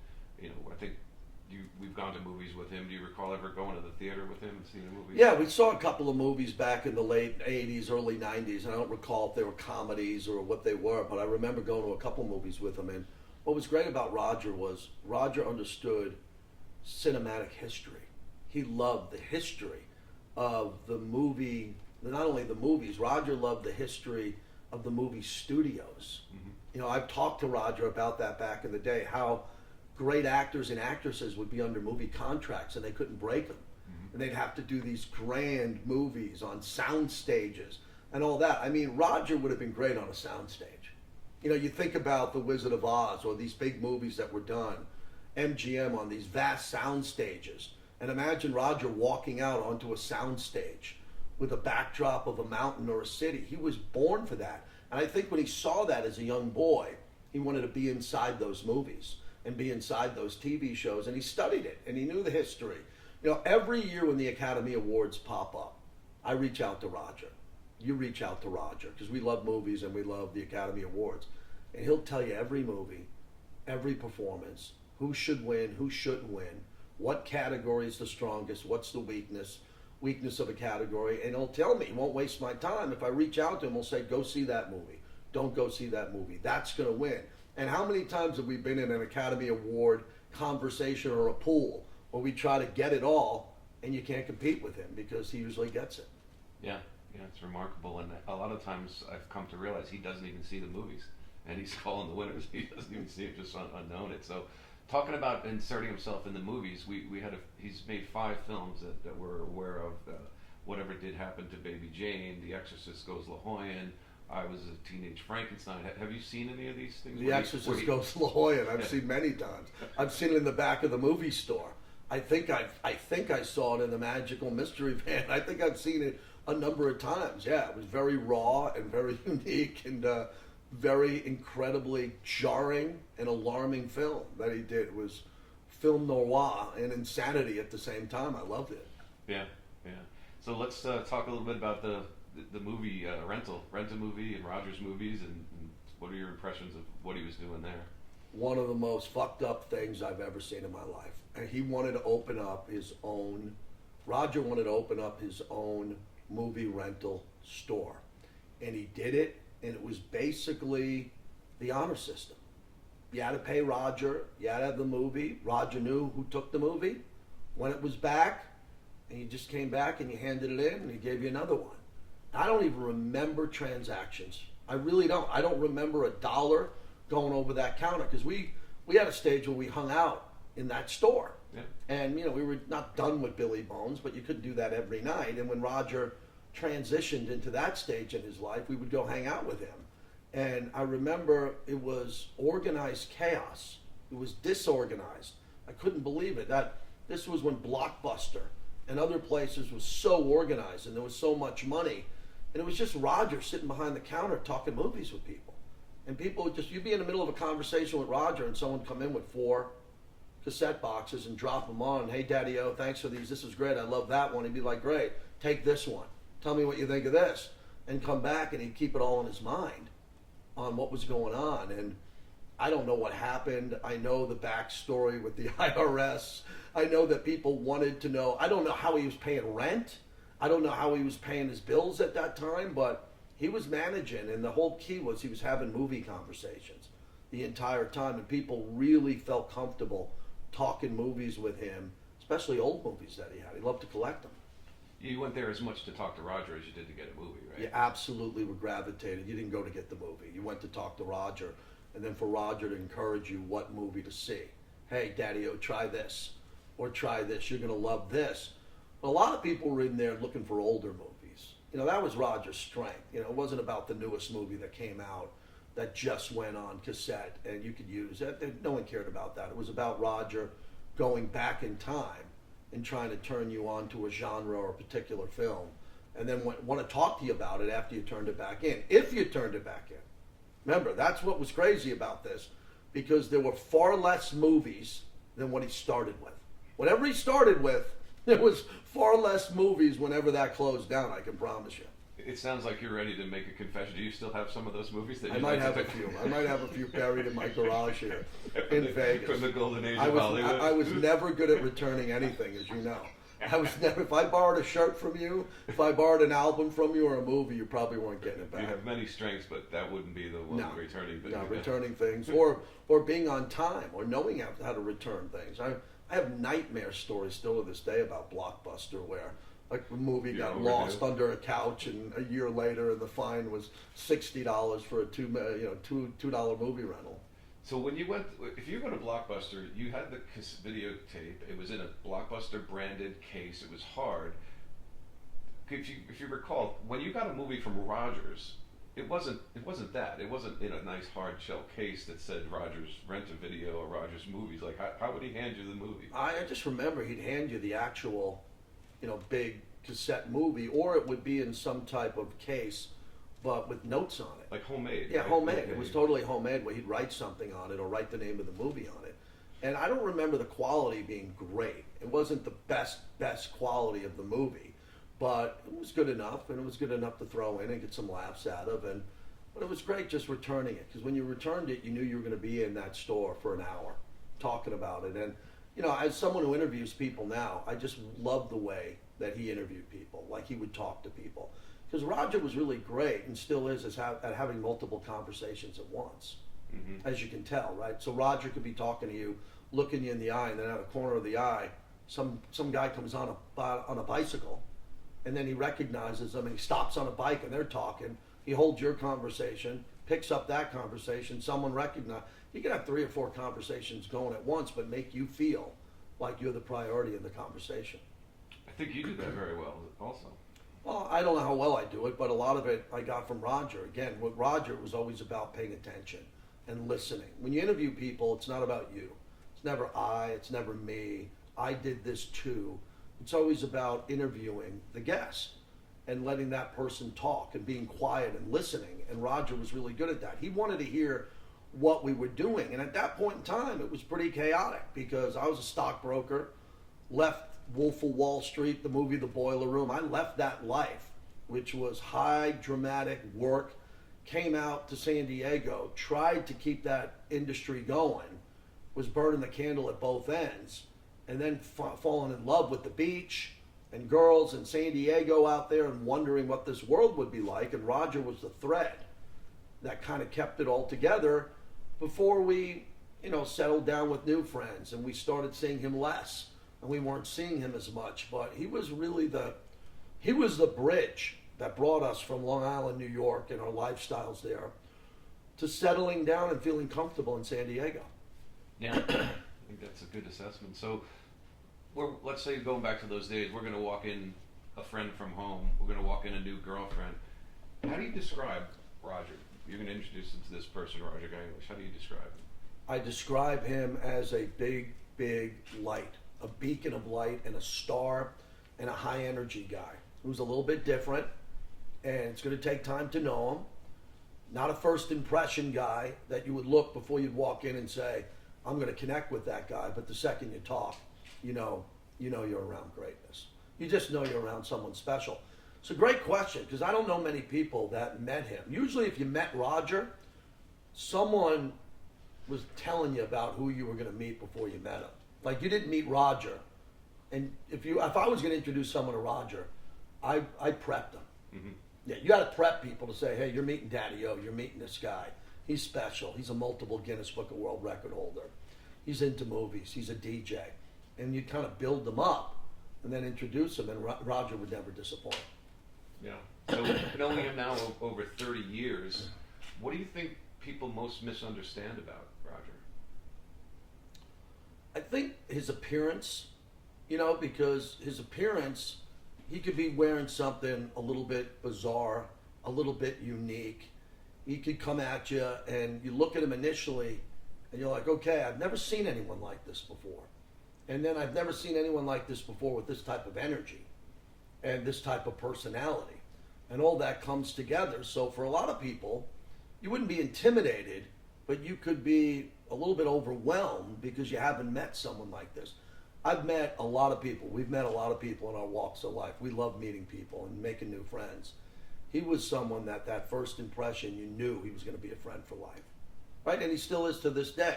On Facebook, on instant messenger, I'll get a text, you'll put him on the phone with me. It was like we never missed time. It's like time travel. You go right back to Billy Bones, right back to the movie rental store, right back to where we were walking on the beach together. It goes right back to that time. He's that type of person. He's a great soul. Yeah, for sure. So one of the things we'd like to do is, through this journey, I thought I knew Roger as well as almost anybody, really, and what we've come to find is, and one of the taglines that we've been saying is to people that they hear a little bit and they think it's so fascinating, they say, well, you don't know the half of it. And what I've come to find is I didn't even know the half of it. So we're still peeling this onion and still finding things that are, whether there's just synchronicity, synchronistic things or just fascinating things. So if you would, I'd like to have you just take a look through this, and a lot of this stuff you've never seen before, and kind of just see what some of the things that pop out to you or that you care to comment on. Oscar to win. Fat little Oscar. So that's his high school quote, right? And he's basically calling his shot there, right? Yeah, he is calling his shot. He's telling everybody that he has something big in front of him related to the movies.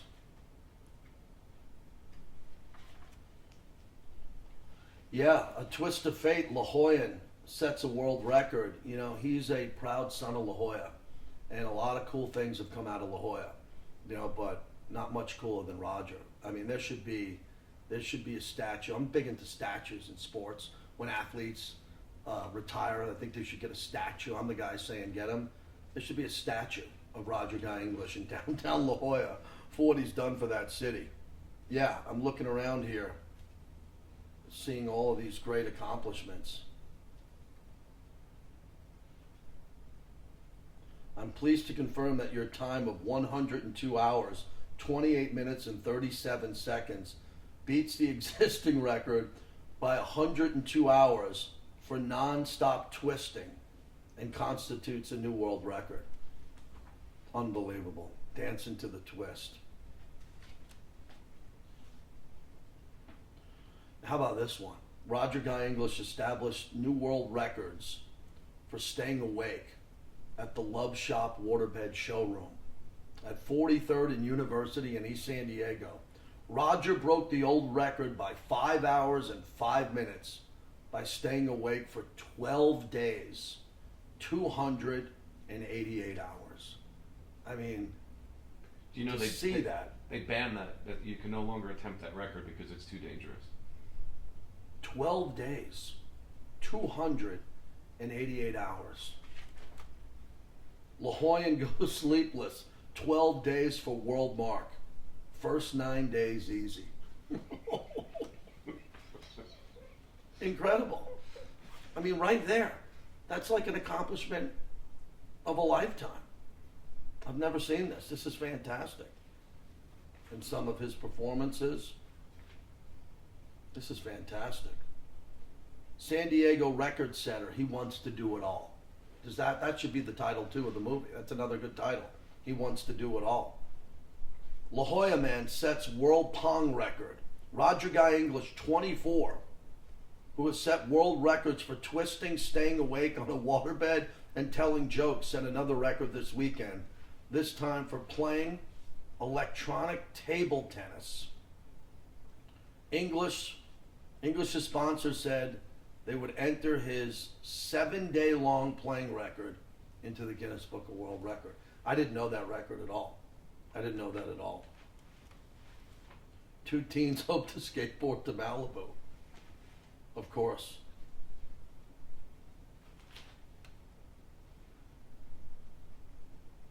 Yeah, to see the video here of him treading water in that pool is wild.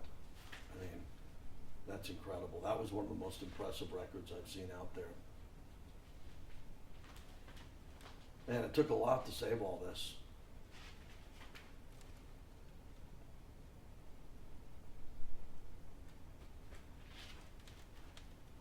Oddball Olympics, Conquest of the Absurd. KFMB radio station I was on for years. Pong-a-thon. Yeah, like this. California sets the strangest records. Right? That would constitute what he did. Not only did he set world records, he set the strange one. The kissing record. Yeah, this is like going back in time. Really is. I mean, people should save their accomplishments in life. And most kisses, Roger Guy English claims to have kissed 3,000 girls in 8 hours. Here he demonstrates his patented two-hand technique. The old two-hand technique. I didn't know there was one. That was a fun record to break.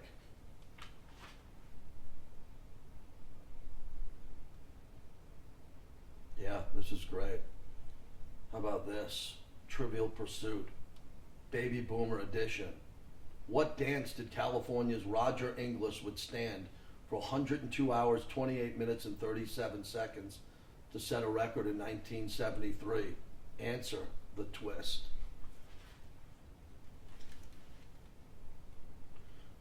Putting on the Hits. Another great chapter in his life. And then the youth hostel. You were up in the youth hostel with me, right? I was up in the youth hostel. What were your impressions of what was going on there? Very welcoming to people who needed a safe night's sleep and needed a friend and needed a place to lay down. You know, that was a big part of Roger. That's something I'm really proud of, that Roger kind of transitioned into that stage of his life, because he helped a lot of people. You know, gave people a safe place. As we talked about earlier, people felt like by staying in that hostel, they had someone there that was going to protect them, keep an eye on their stuff, and also talk to them and tell them stories and tell them what to do in town. Yeah, he, I don't know if you know, but it was in the summers, it was the Irish would come. Right, the Irish. And over the course of 10 plus years, over 1,000 people have come through that place. And I have a theory that you can't prove it, but you can't disprove it, that at any given time in Ireland, which is a small nation, country island called Roger Guy English, and I really truly believe that happens. Yeah, I agree with it too. I think that he had that impact, and by talking and so on and so on, someone's talking about him right now in Kerry, or someone's talking about him in Dublin, and he's telling someone about an experience he had with a lad and trying to connect them via the internet or an email. Absolutely. Yeah. So as you've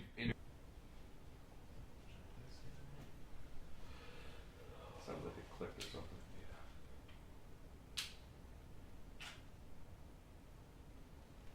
12 days of doing what was the 12-day record? Staying away. Up. Staying away in a waterbed show. What's the record now? They outlawed it. You can't do it anymore. It's too dangerous. Right. First 9 days were easy. The first night, I like how you laughed at that. We got a good kick out of that too. The first 9 days were easy. Give me a Did he talk? break. You talked about it? What did he say? We got him talking about everything. We got a lot of stuff. Yeah, he was hallucinating. Yeah. For a little bit during that. We'll talk about that. What's up here?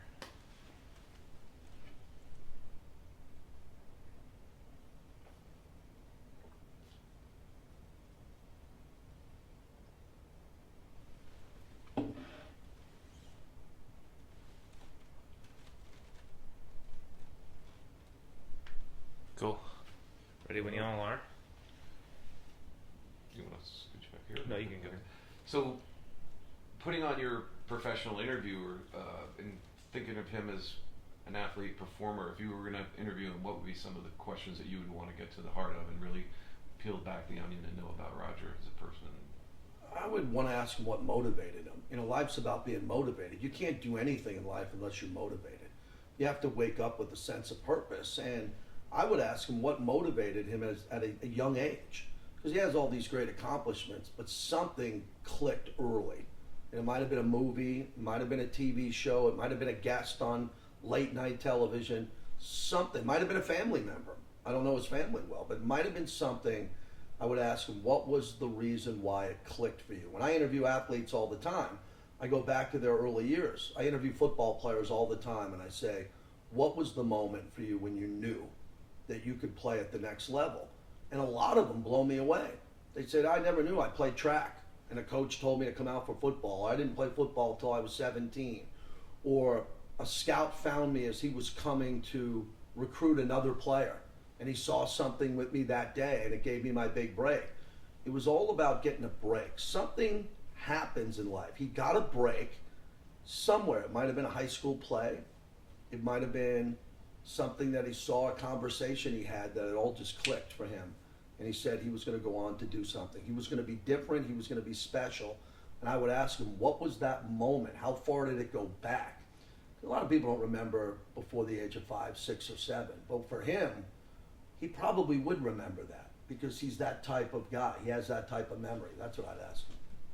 So talk a little bit about his memory. It's been referred to as an encyclopedic type memory, particularly about films and dates. And you know, he would know who was didn't win the Academy Award in 1957 for Best Supporting Actress, but should have won, and the politics around that, and why. Like, what is your impression of his recall about all those things in his life? History. I think he was fascinated by history. You know, that was probably his side hustle, was history. He wanted to do a bunch of things, but he probably really gravitated to history in La Jolla, California, high school. You know, not a big sports guy, not a guy looking at a bunch of things. But what he liked was entertainment, and he totally immersed himself in that. So by immersing in that history, he had this great mind where he was able to capture all of it and never forget it. Yeah. And, you know, you've moved around, I've moved around. Do you find it interesting that you can really, Roger's life for 71 years has existed from the roller coaster in Mission Beach to La Jolla, an area that can't be more than 3 miles and a few blocks off Pacific Beach, really. Yet his story has traveled around the world. Yeah, that's a beautiful thing. When you don't have to get on an airplane, you don't have to travel the world, you don't have to sell yourself. But I don't know, that's unique to me because he picked the most beautiful spot in the world, right? There's not many better places in the world than La Jolla, down to the roller coaster with so many eclectic people and so many unique people. A lot of grifters, a lot of people who come and go, a lot of people who just come into your life quickly because of the word transient. A lot of transient people. At that point, we were looking for a connection. We wanted to get out of New York. We missed New York. We missed our family, but we wanted something bigger. And once we got out there, we understood right out of the gate. It couldn't have been more than 48 hours. We understood what was waiting for us there. And Roger's probably the opposite. He grew up there and said, why go anywhere else? This is the best place on earth. I had an interesting moment when, you were talking earlier about the Academy Awards. He declares the winners. If you know, on Facebook, he says this year's winners, 2 weeks before it happens. And I wanted him to meet my niece and my nephew, so I flew him out to Jupiter on points, and he stayed with us, and he was a big hit with the family. My Aunt Helen was there. They hit it off like gangbusters about the old movies, and it really struck me as he got off the plane, and I picked him up at the airport, and he said to me, I haven't been on a plane since I was on the Tom Schneider show in 1974, and I was like, wow. Yeah, I should be proud of that, the fact that you got him on a plane.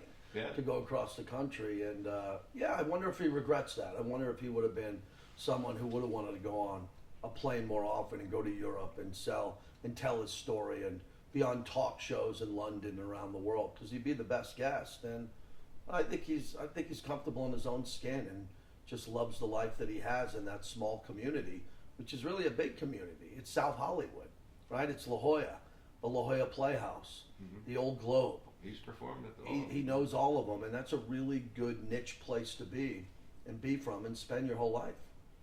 Yeah, and one of the other themes is this love affair with Hollywood, and meeting Lucille Ball and meeting Ginger Rogers and meeting Steve McQueen, and like just these things that are seemingly random. He's actually held the Academy Award in his hand 2 different times. Outside of when the Dorothy Chandler Pavilion, when it wasn't, the Academy Awards weren't what it is today. And people just say, would you hold this, Roger? And I mean, just the synchronicity of that, the just madness of this guy that's his, Oscar, and there he is outside holding the Oscar in his hand. It's just remarkable to me. Yeah, that's what he wanted to be. That's what he wanted to do. It doesn't shock me. I mean, that's a place, that's a beacon for him to get up to the Oscars, to get up to Hollywood, to have that connection, and to do what he did down in Southern California. And he got inside that world. There's not many people who can get inside that world. There are many people who try. And this film is sharing the history of him and how he was able to become a legendary figure who's connected in some way to Hollywood from being a fan. And we didn't get into a lot of that. He's a super fan. And I deal with a lot of super fans in sports. That's what I love about sports, is that you have super fans. Violator with the spikes got into the Hall of Fame with the Raiders, and you meet him.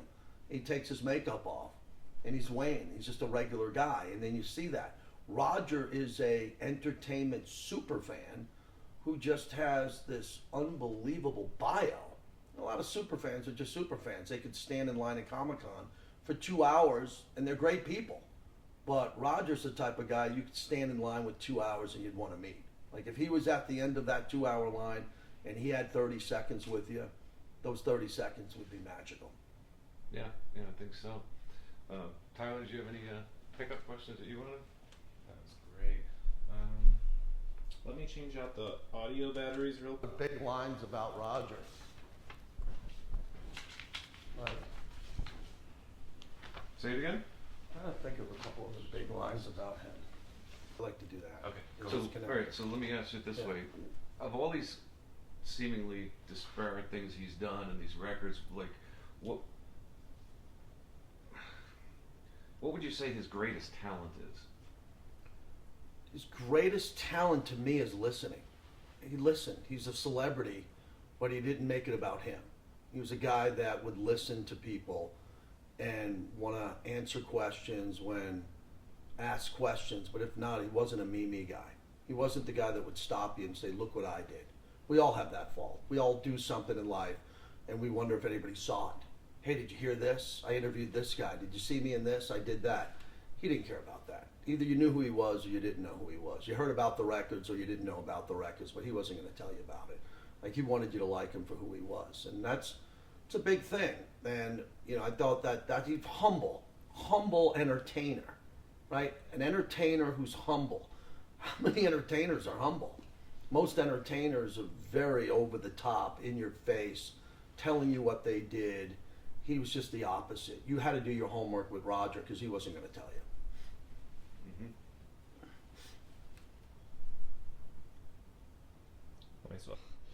Worth of talks right now. The edit, I love the edit process. When you sit in the edit. Tyler's favorite thing. Yeah, I really like it. Luckily, thankfully. Yeah. Yeah. Cool.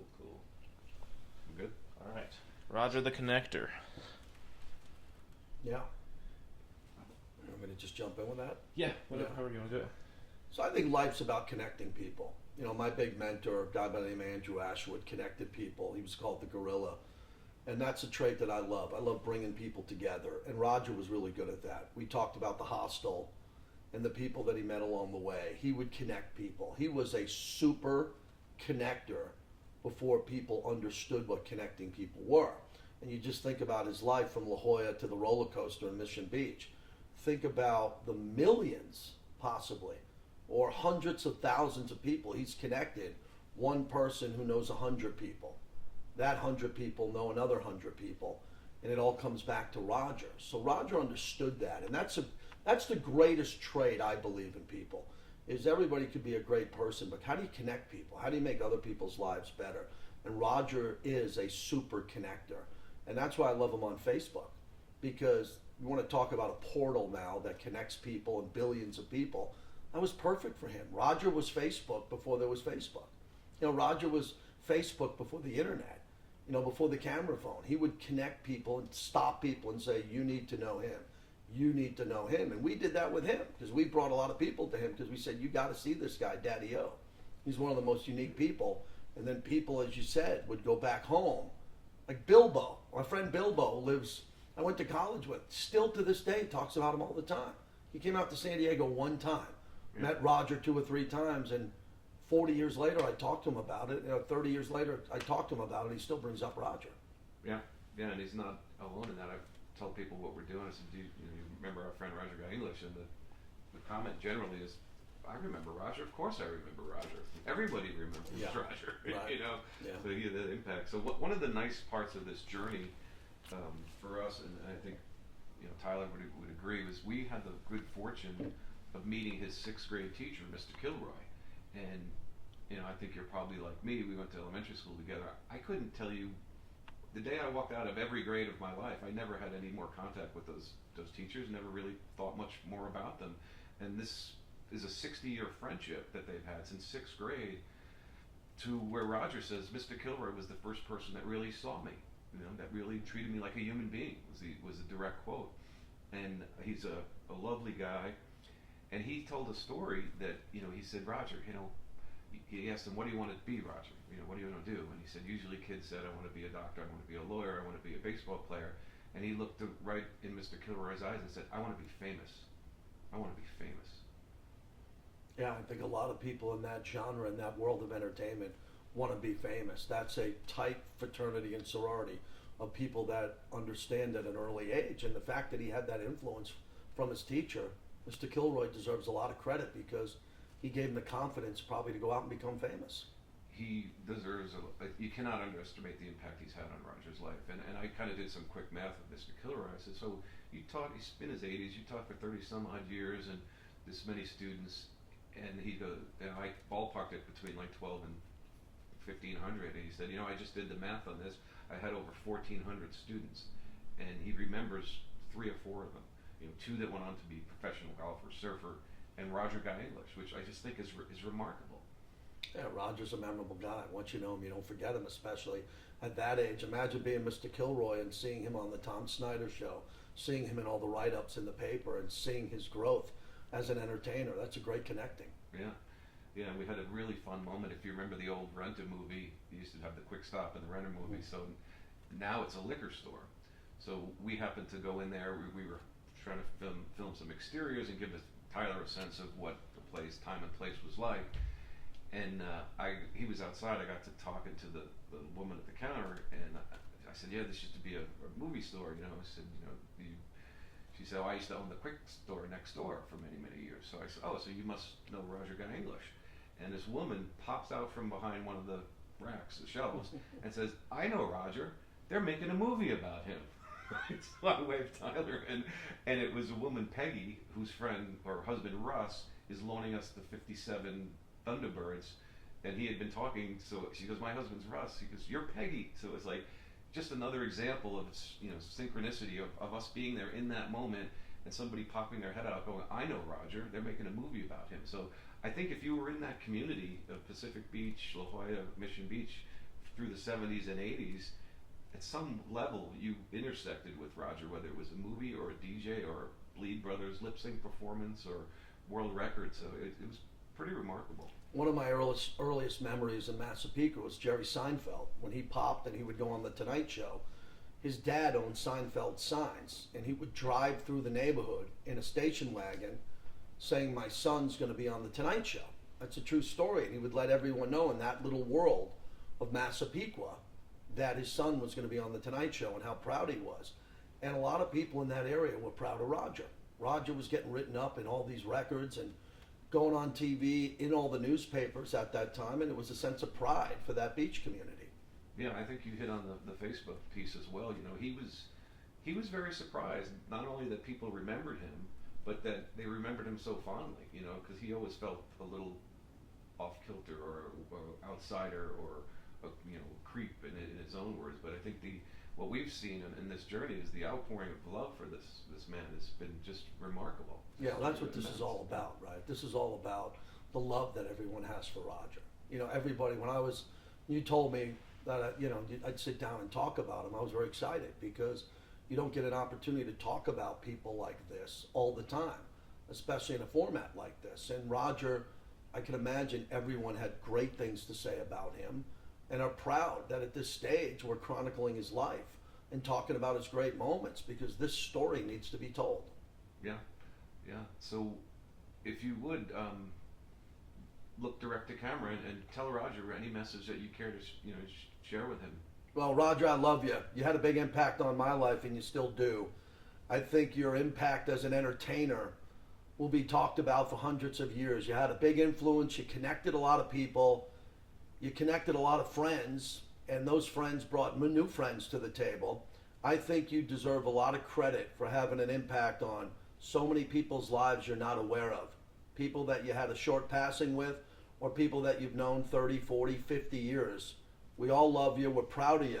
And I'm happy I could be a small part of this because you had a huge impact on my life and you don't know it. You gave me confidence to be on the radio, be on TV, and want to be an entertainer, to have the ability to want to go out. Let me pick that up again.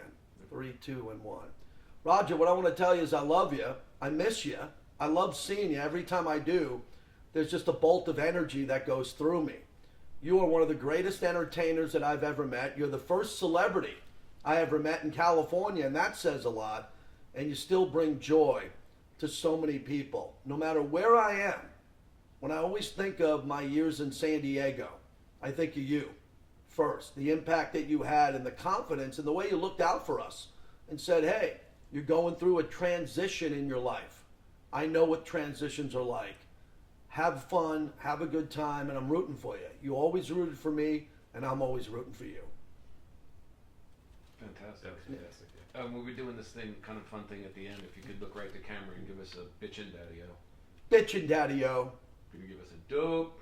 Dope! Oh, let me turn down. Yeah, one more. One more Dope! One more. Dope! Okay, and the last one, full tilt boogie daddy-o. Full tilt boogie daddy-o. Full tilt boogie daddy-o. Perfect. I got just a couple Yeah, more sure. things for you. Would it surprise you to know that Roger was in more than one porno? No, I wouldn't be surprised. I thought he'd be in more than 10. I'd just like to know his porno title name. His that's what I'd like to know. Well, maybe I don't want to know that. I don't want that in the movie. I don't want to know what his porn handle was. Well, he was in a film called Gladiator, I guess. Gladiator. Okay. As one that we know of, and then he said the other one was pretty straight ahead. Yeah. pretty nuts and bolts. Did you know that he's going to be on a beer can? His face is going to be on a beer can? I'm excited about that. I like beer. I like good beer. And I will buy beer. his beer. And I like free beer. Yeah, if it's good, and I look forward to that. Can't wait to collect a few.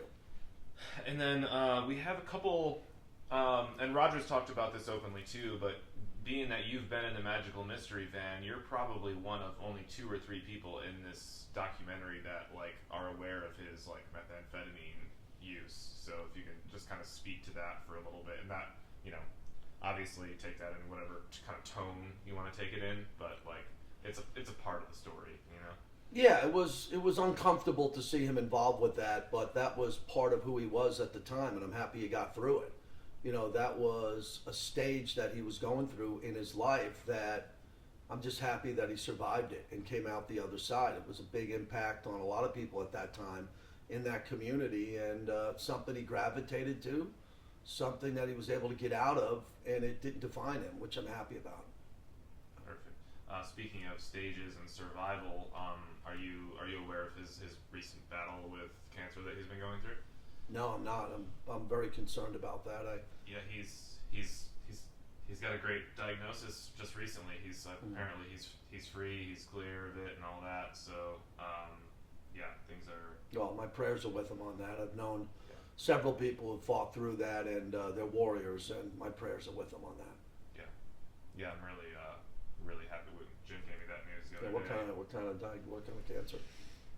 He didn't get into the specifics, Yeah. but something in urinary prostate. Right, yeah, okay. But it's got it all clear, and they didn't Good. have to go and do He's any went through a couple of rounds of surgery. chemo. so- He's Oh, still good. he comes Good. out of it with as much energy as he goes into it with. Good. As you can imagine. Yeah, he's a guy. He's a warrior. I can imagine him beating it and getting to the other side of that. Yeah, he is a warrior. And yeah, you already did the message. You did the full tilt boogie. Got the dopes. Yeah, I think there's only one thing left to do. Yeah.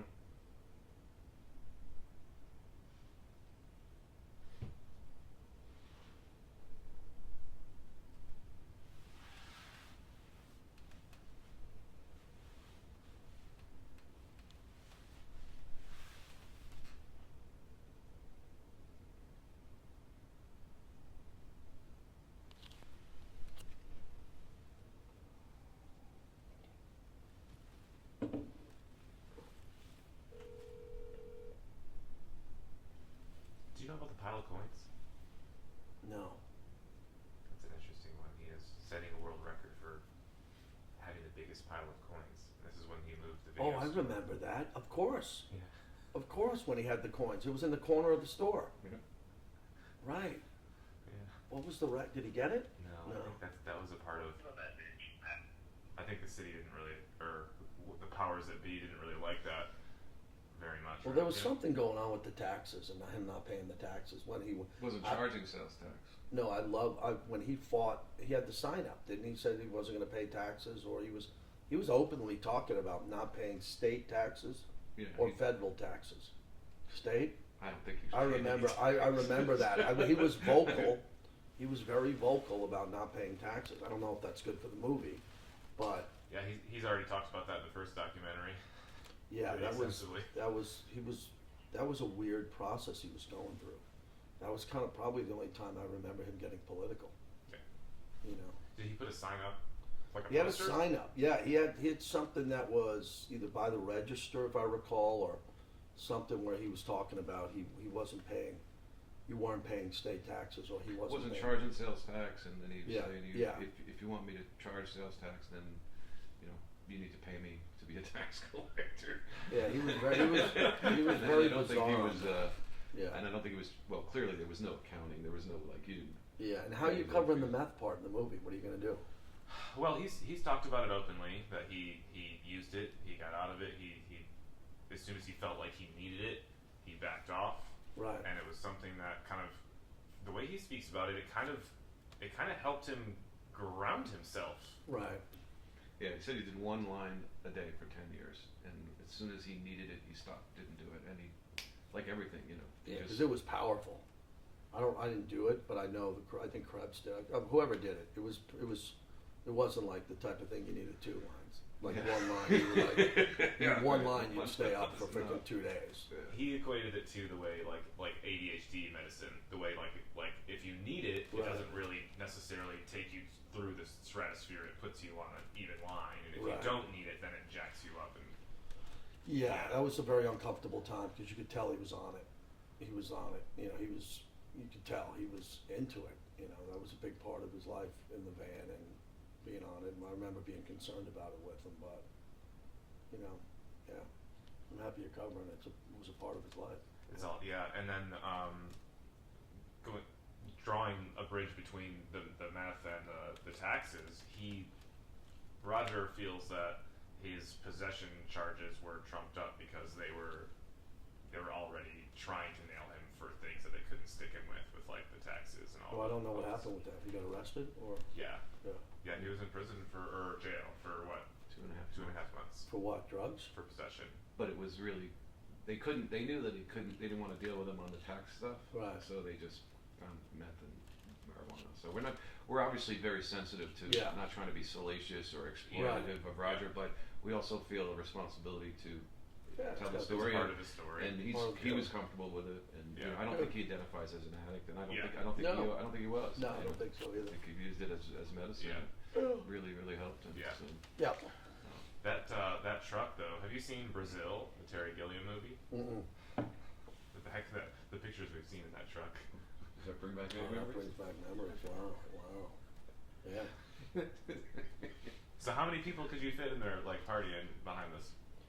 Like 3 or No, 4? we only had our crew in there all the time. It wasn't like we were hanging out with strangers. There was just 4 or 5 of us. Showing a picture of Roger sticking out of it too. Oh yeah, that's a good shot. It's the roof of it. Yeah, it looks familiar. Is there a tarp on it? Yeah. Yeah, the blue tarp, right? Yeah. He guess it was the identifies it as a 2-story condo that he built. A townhouse. Two-story townhouse. 2-story townhouse. Wow. Anyway, I was trying to reach him, but for the first time ever, he's not. I know. answering. Yeah, He's always home. I thought it'd be fun to get you guys a little live. But How excited is he with this? Like, is he He's just really excited. he's pinging. Yeah. He's pinging. Yeah. good? It's really nice, and yeah, he's just been in great spirits, and I'm sure he would have been otherwise. But I think this is a nice welcome distraction. Yeah, you know, from all the medical procedures that Yeah. he's going through, instead of Yeah. going back home to sit on the couch, and Sure. you know, he's out with us, going to theaters and meeting Yeah. people, and he's on Yeah. movie sets and stuff. And Yeah, that's cool. Yeah, it's been really cool. It's been really nice to be around him during this time. Cool. Yeah. So I guess we're good. Unless he calls us back. Yeah, he calls us back. Yeah, I'll leave the camera.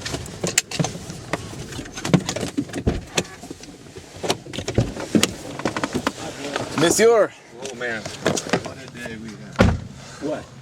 Today or yesterday? Well, today and yesterday, but yesterday. Mr. Kilroy is incredible. Yeah, isn't he? Yeah, he's really. What are you doing?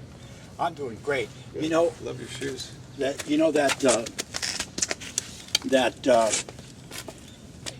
video you sent me of Monique. Which one? Oh yeah. Do you know what that means? Yeah. That means the product you're selling it. That's what that means.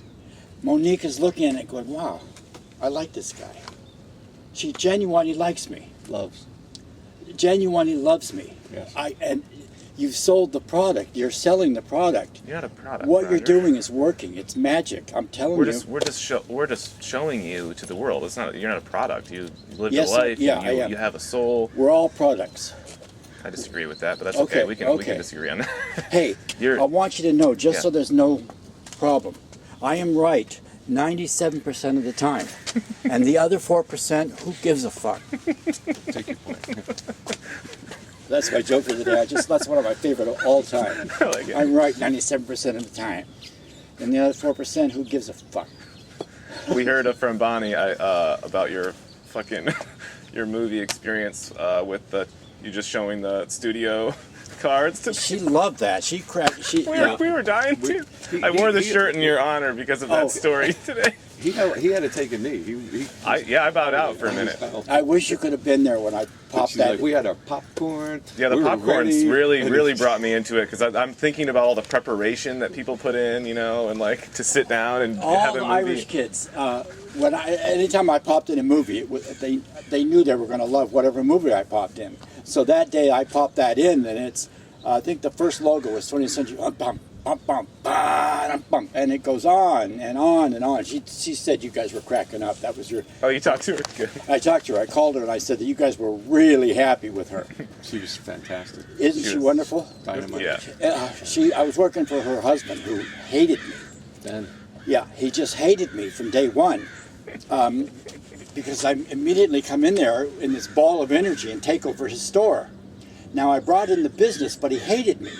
And it took Bonnie, when they got together and they got married, all this stuff, she had to explain to him, don't you understand? He's making your business work. He's making it happen. So he finally started to relent. And when he retired, he ended up giving me the store. I mean, we ended up very tight. So speaking of magic, you want to hear some magic that happened yesterday? Yeah. So I'm taking Tyler down memory lane. We got to go. Are we going to set up a camera in here? We'll just go. I'll use this, and the other one we're not going to set it up. We'll just get going. Okay. I want to make sure you're on time. Yeah. We'll tell you in the car. Okay. Save it for the car, Jim. Yep. I'm dying to hear this one. Did you get the?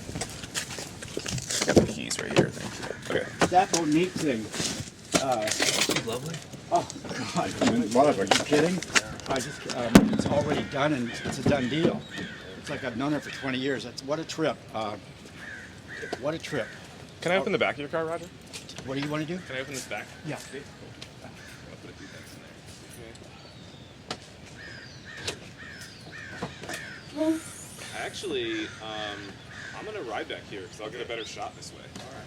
I wish I would have thought of that last time. Whatever.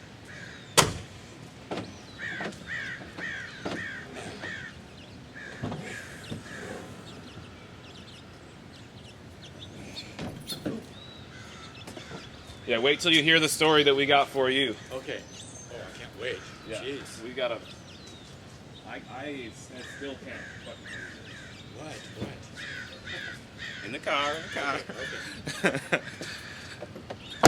What time is it, James?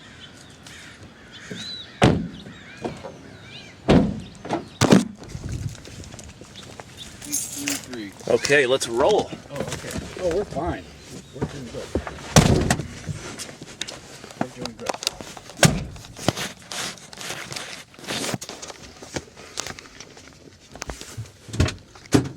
Oh, so I guess we don't need this. Oh, thank you for having that ready, though. Yeah. They have the minute I get there, they want a urine sample. And my penis is not always cooperative, so I have a to-go order right here. Last time, Jimmy, that bag had a succulent in it too for a gift for her. Yeah, So oh, it was pee and a succulent. She loved it. She absolutely loved it. The way to any girl's heart. Right? Yeah. Here's my succulent, baby. Okay, tell me. So we're coming off a tremendous time of Bonnie. It's delightful, and we're heading to Mr. Kilroy. We have about 15 minutes extra before the meeting. Oh, you know what? Hold on. Will you pause there for a sec?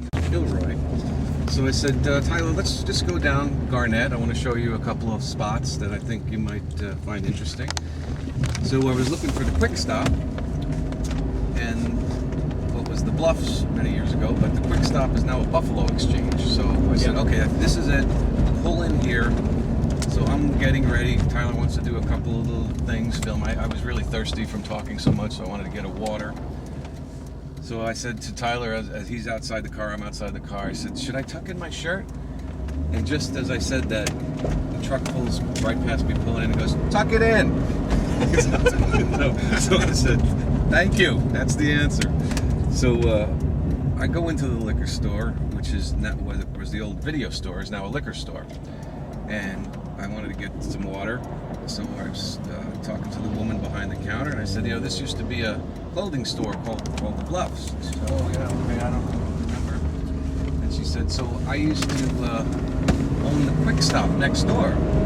I said, oh, you must know Roger Guy English. A woman in the store shopping pops out and says, I know Roger Guy English. They're making a movie about him. You're kidding. So I said, really? And Tyler came in. She says, you're using my husband's car. My husband's Russ. I said, Russ Stern? Tyler comes in and says, you're Peggy. She goes, yes, I'm Peggy. So we got a couple of little clips of her, and then she was so delighted. She was beaming.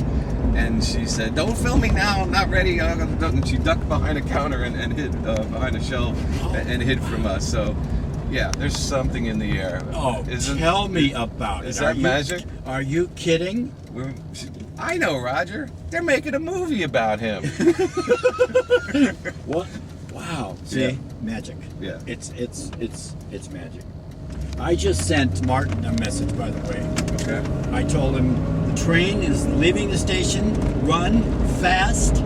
Get on. Something magical has happened. With all exclamation marks. And I don't mean to be personality, but that's my last message because it's not bumming me out. It's like it takes the magic away. He should just be a VIP. Now, you don't have to do that, but I'll take care of her. I'll just want her to be right there. VIP. Okay, yeah, big time VIP.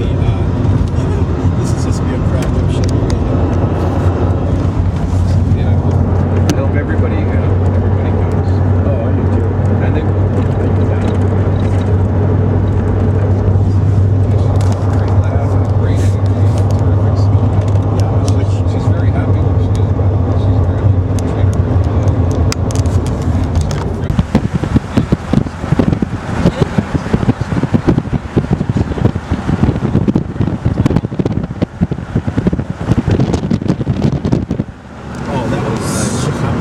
Talk about way out of his way. He was so cool.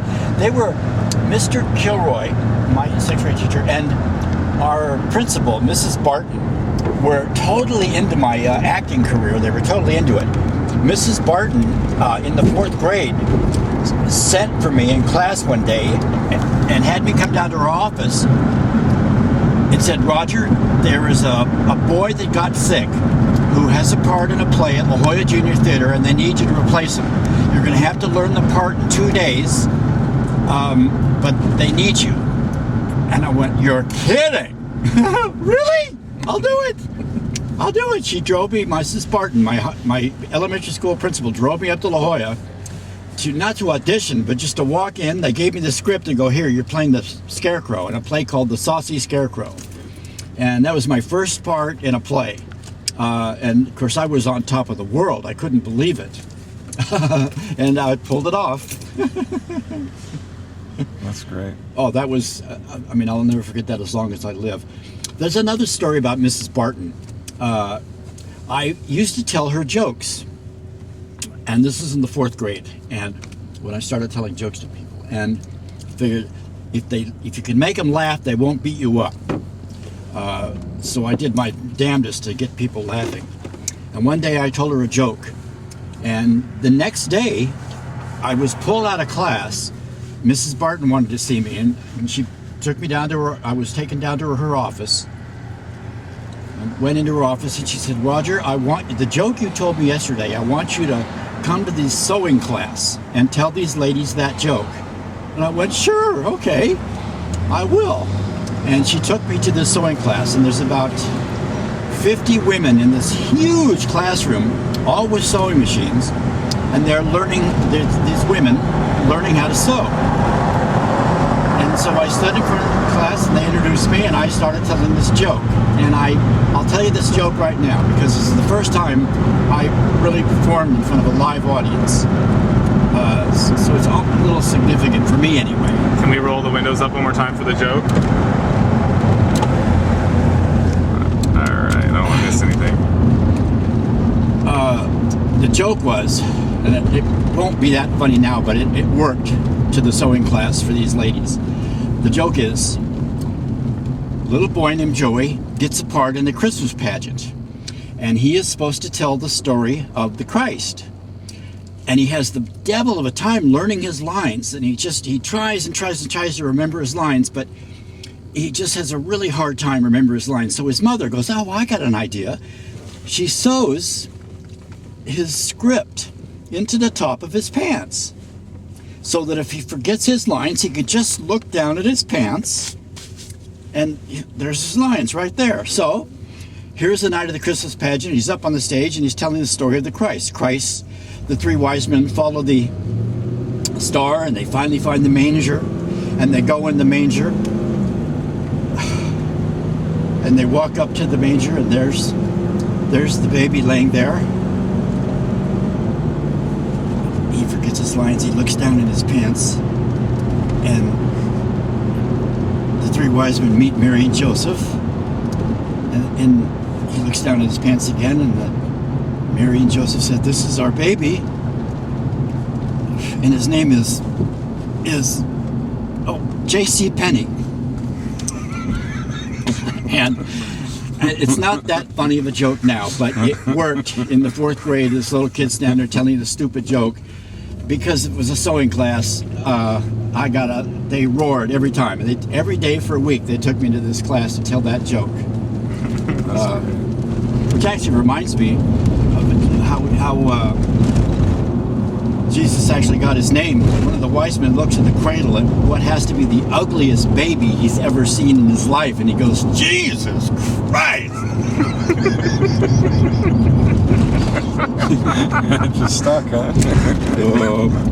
No. Jesus Christ! I would have loved that one. I know Jesus would love that joke too. So how did the joke go over in sewing class? Did it was a hit. Kill every time? It was a hit every day. Those women laughed their asses off and applauded. I mean, it was just the whole circumstances. Here's this little 4th grader. What am I, 11 in the 4th grade? Or 10 or 11. And the joke just fit in with the sewing class, J.C. Penney and on the punchline. And it just, trust me, it just worked every day. It was just a big hit. And I'm thinking, oh my God, I found my vocation in life. I'm going to be a comedian. So you must have loved that feeling, right? Oh, are you kidding? Plus being taken out of class. Where are you going? Where are you going? I have to go tell a joke. Yeah. The 4th grade celebrity, huh? Yeah, that was Mrs. Barton. She was so cool. And it was the next year that she called me down to her class and said, they need you at La Jolla Junior Theater. And of course, by that time, I was an old hat at performing in front of people. What do you remember about the Scarecrow performance? The Scarecrow was a scarecrow.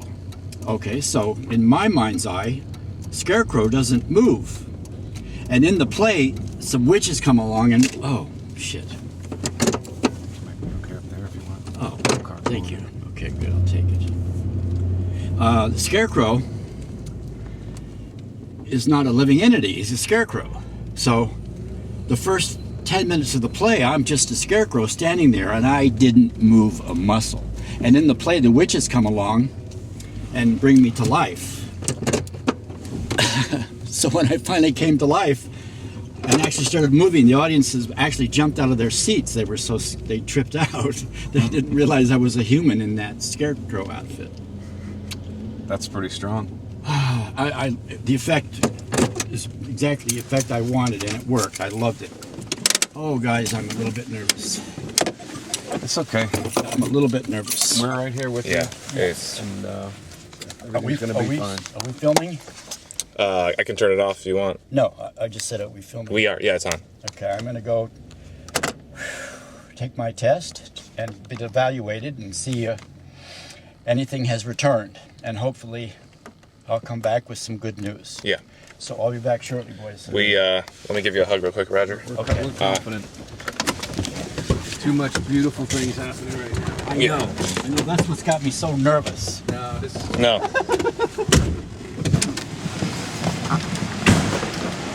I've always said for years, when I win the lottery, the very same day I'll find out I have cancer. I've always made that joke for years and years and years. So now here I am, having a movie made about me, and I have to go get evaluated. That's not the energy of what's happening right now. Yeah, you're right. You're absolutely. We talked about it a lot. Absolutely, you're right. I can see it. You're absolutely We right. talked about it a lot yesterday.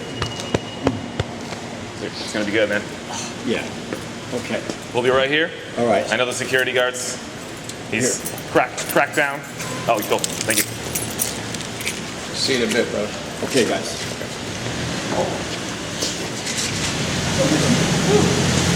Thanks. You got this, Roger? Okay, bro.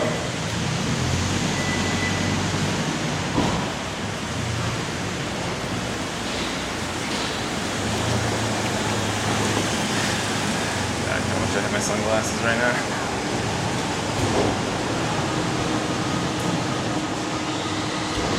It's gonna be good.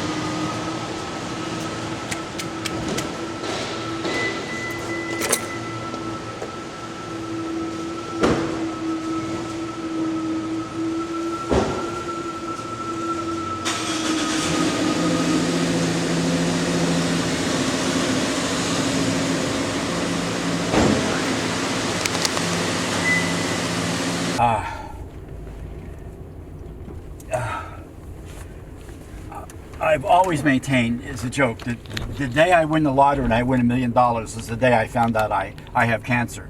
So now here I am years later, and I'm they're making a documentary about me, and I'm getting my first part in a movie, and they're naming a beer after me, and I don't have cancer. I'm so stoked! I can't believe it.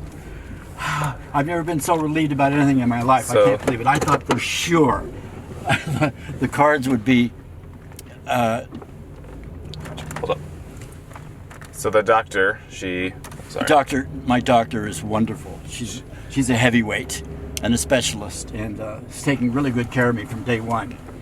She gave you the news, and she gave me the news, and I gave her a big hug, and I guess you're not supposed to do that, but she loved it. She was laughing and smiling, and we were all happy in the room. And I get out to the reception desk, and the receptionist said, "Did you hug the doctor?" And I said, "Yeah."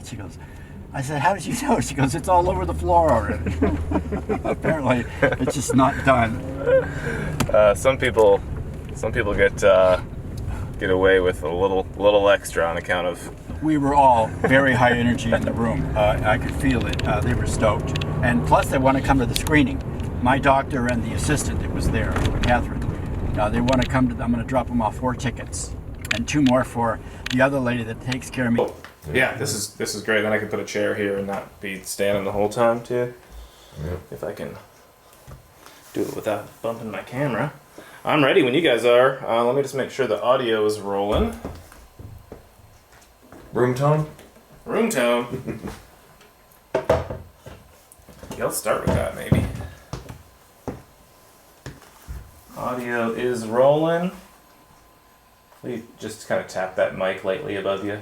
Right here. Yeah. Yeah, we're good. Cool. Okay.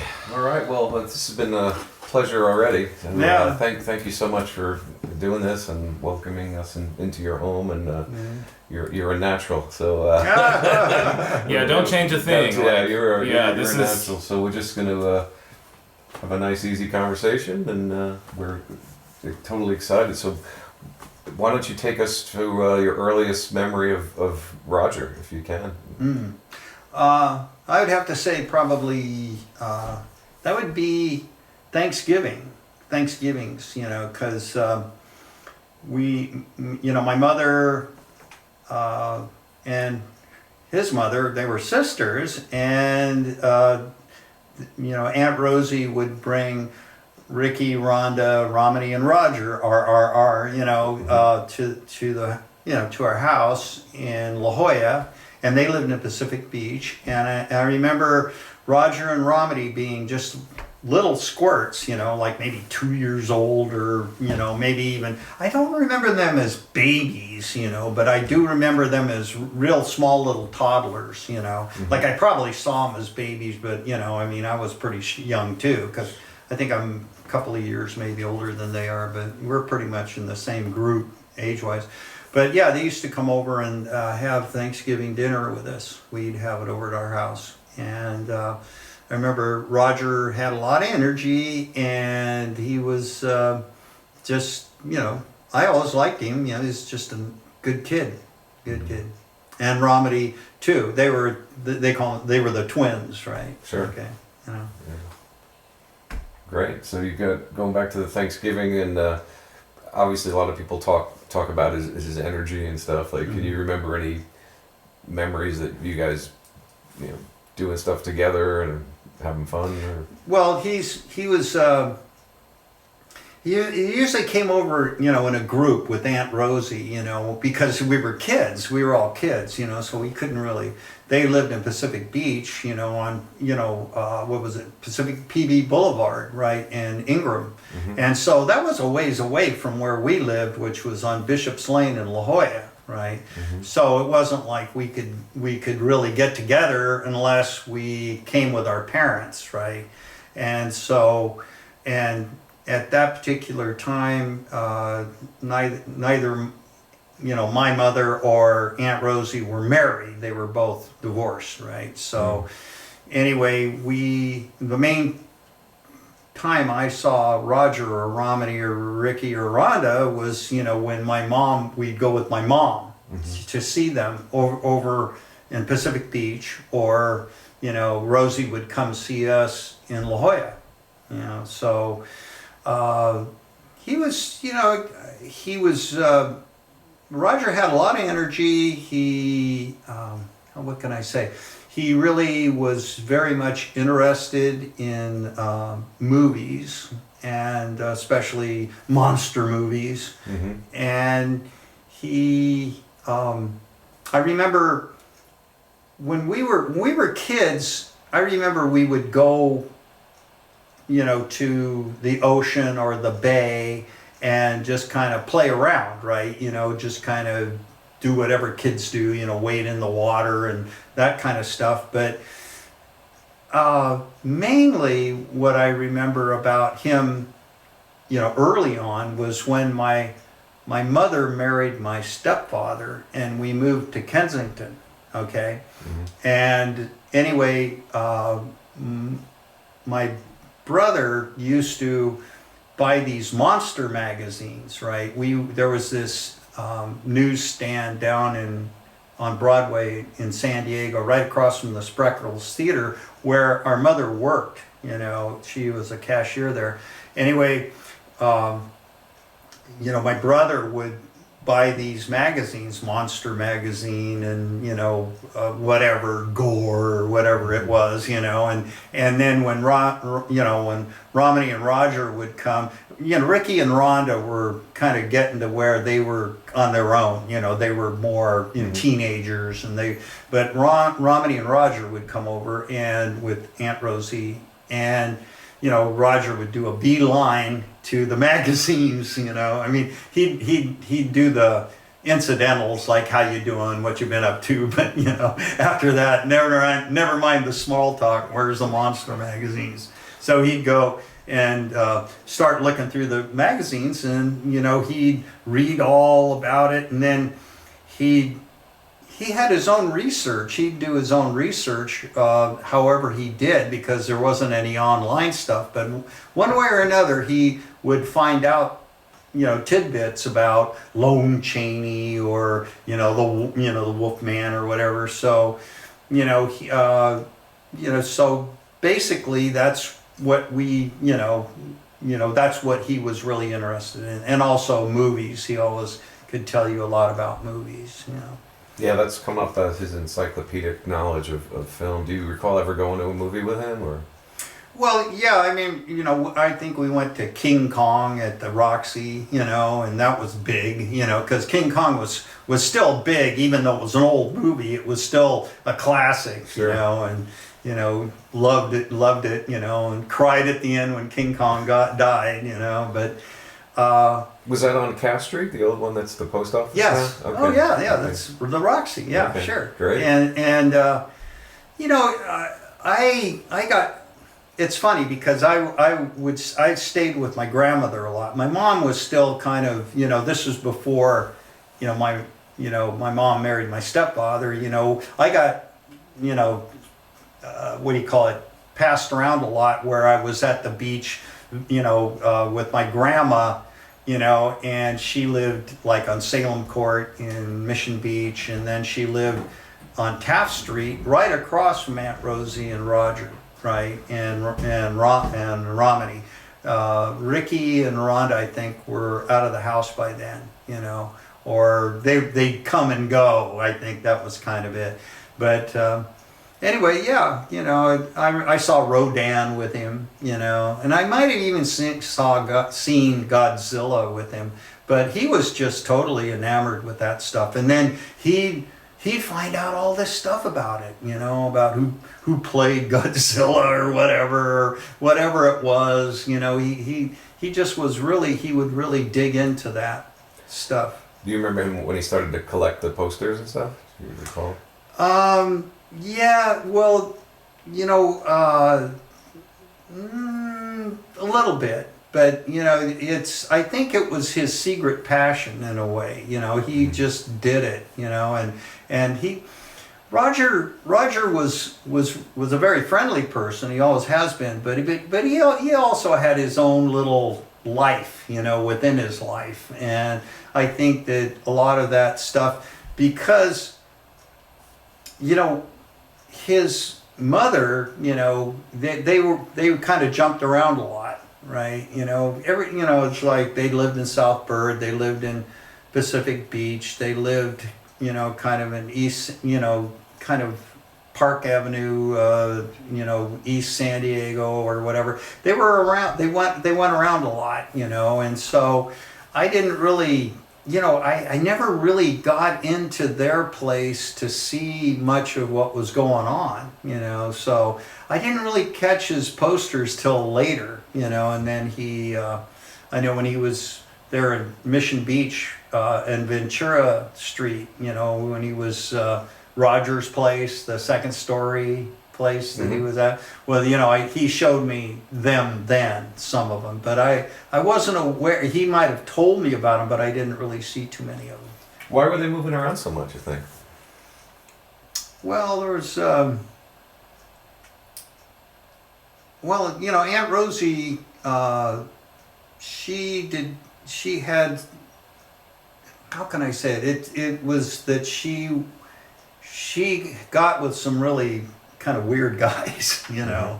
I mean, my Uncle Rudy, he owned and operated 2 restaurants, and he was the father of Ricky and Rhonda, and he had a restaurant in Bird Rock, Rudy's Hearthside, and that was, really a nice place, actually. It was a really good steakhouse. But, and also a place called Rudon's, which was by the La Valencia Hotel. But that was way back. But the thing was, he was, I don't know, I think he kind of, got into alcohol, and, it just kind of became a rocky relationship, and they separated. Well, they divorced. And then she got with a fellow, Anderson, I think his name was. Well, he's the father of Roger and Romney. Right. And he didn't work out either. I don't know much about the guy. In fact, I don't even know whether I ever met him or not. But anyway, he was there and gone, so that wasn't great. And then she married a guy, Lee English, Mm-hmm. okay, and he was a real estate guy.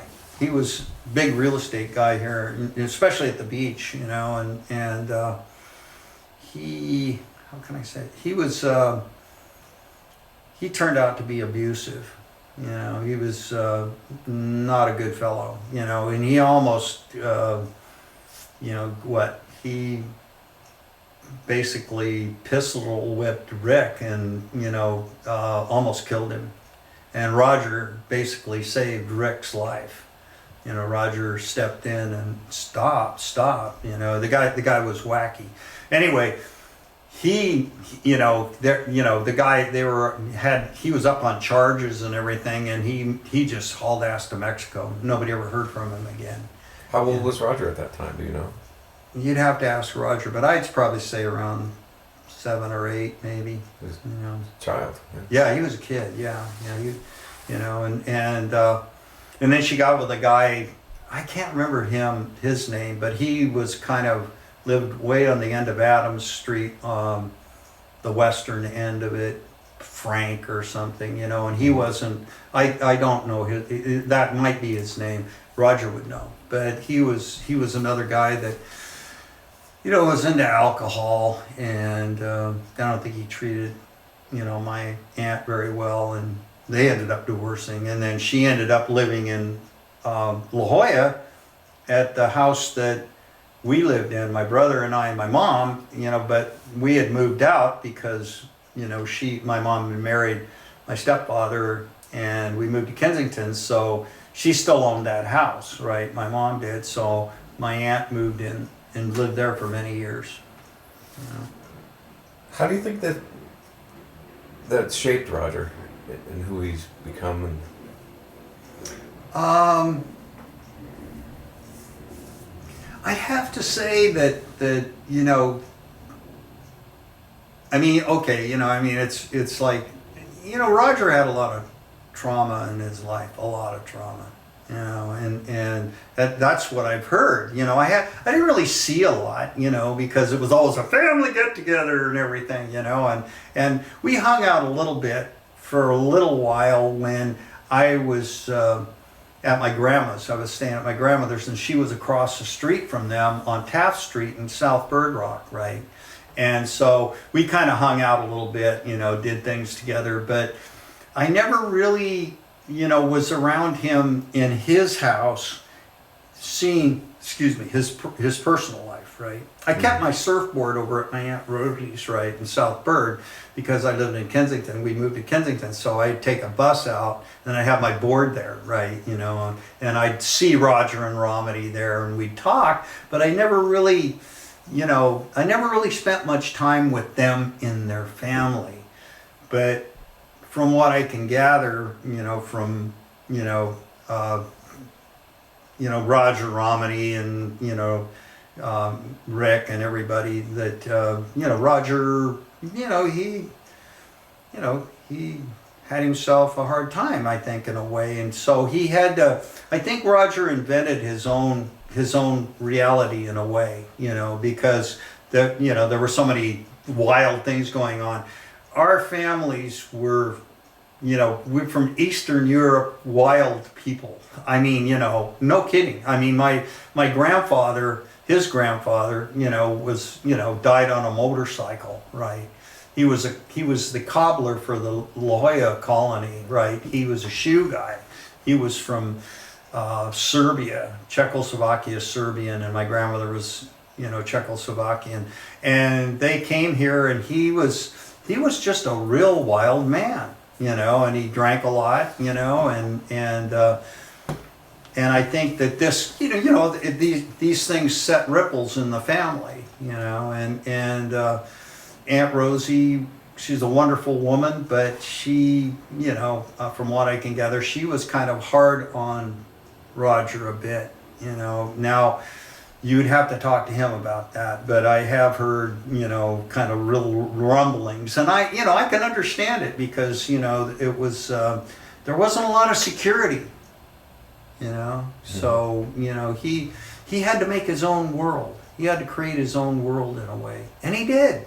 And he did. That's how come he's such a powerful individual, because he had to endure, you know, some tough stuff, you know. And I'm gonna pause right there. And I'm so glad I was holding back, because in a lot of ways that you know, he would have you talk to me, you know, because you know, he knows that I know certain things, you know, but he also knows I love him, you know, and I hope that you understand the love that we both have for Roger. That's why we're here. Yeah. You know, and you know, I think both Tyler and I have some experience with some, you know, tough situations, let's just say, you know, growing up. So we're very sensitive to that, and where there's nothing salacious about what we're trying to find out. And frankly, when I approached this project, I was thinking more in terms of, well, he did this and he did this and he did this and he did this and he did this, and it's all these incredible things.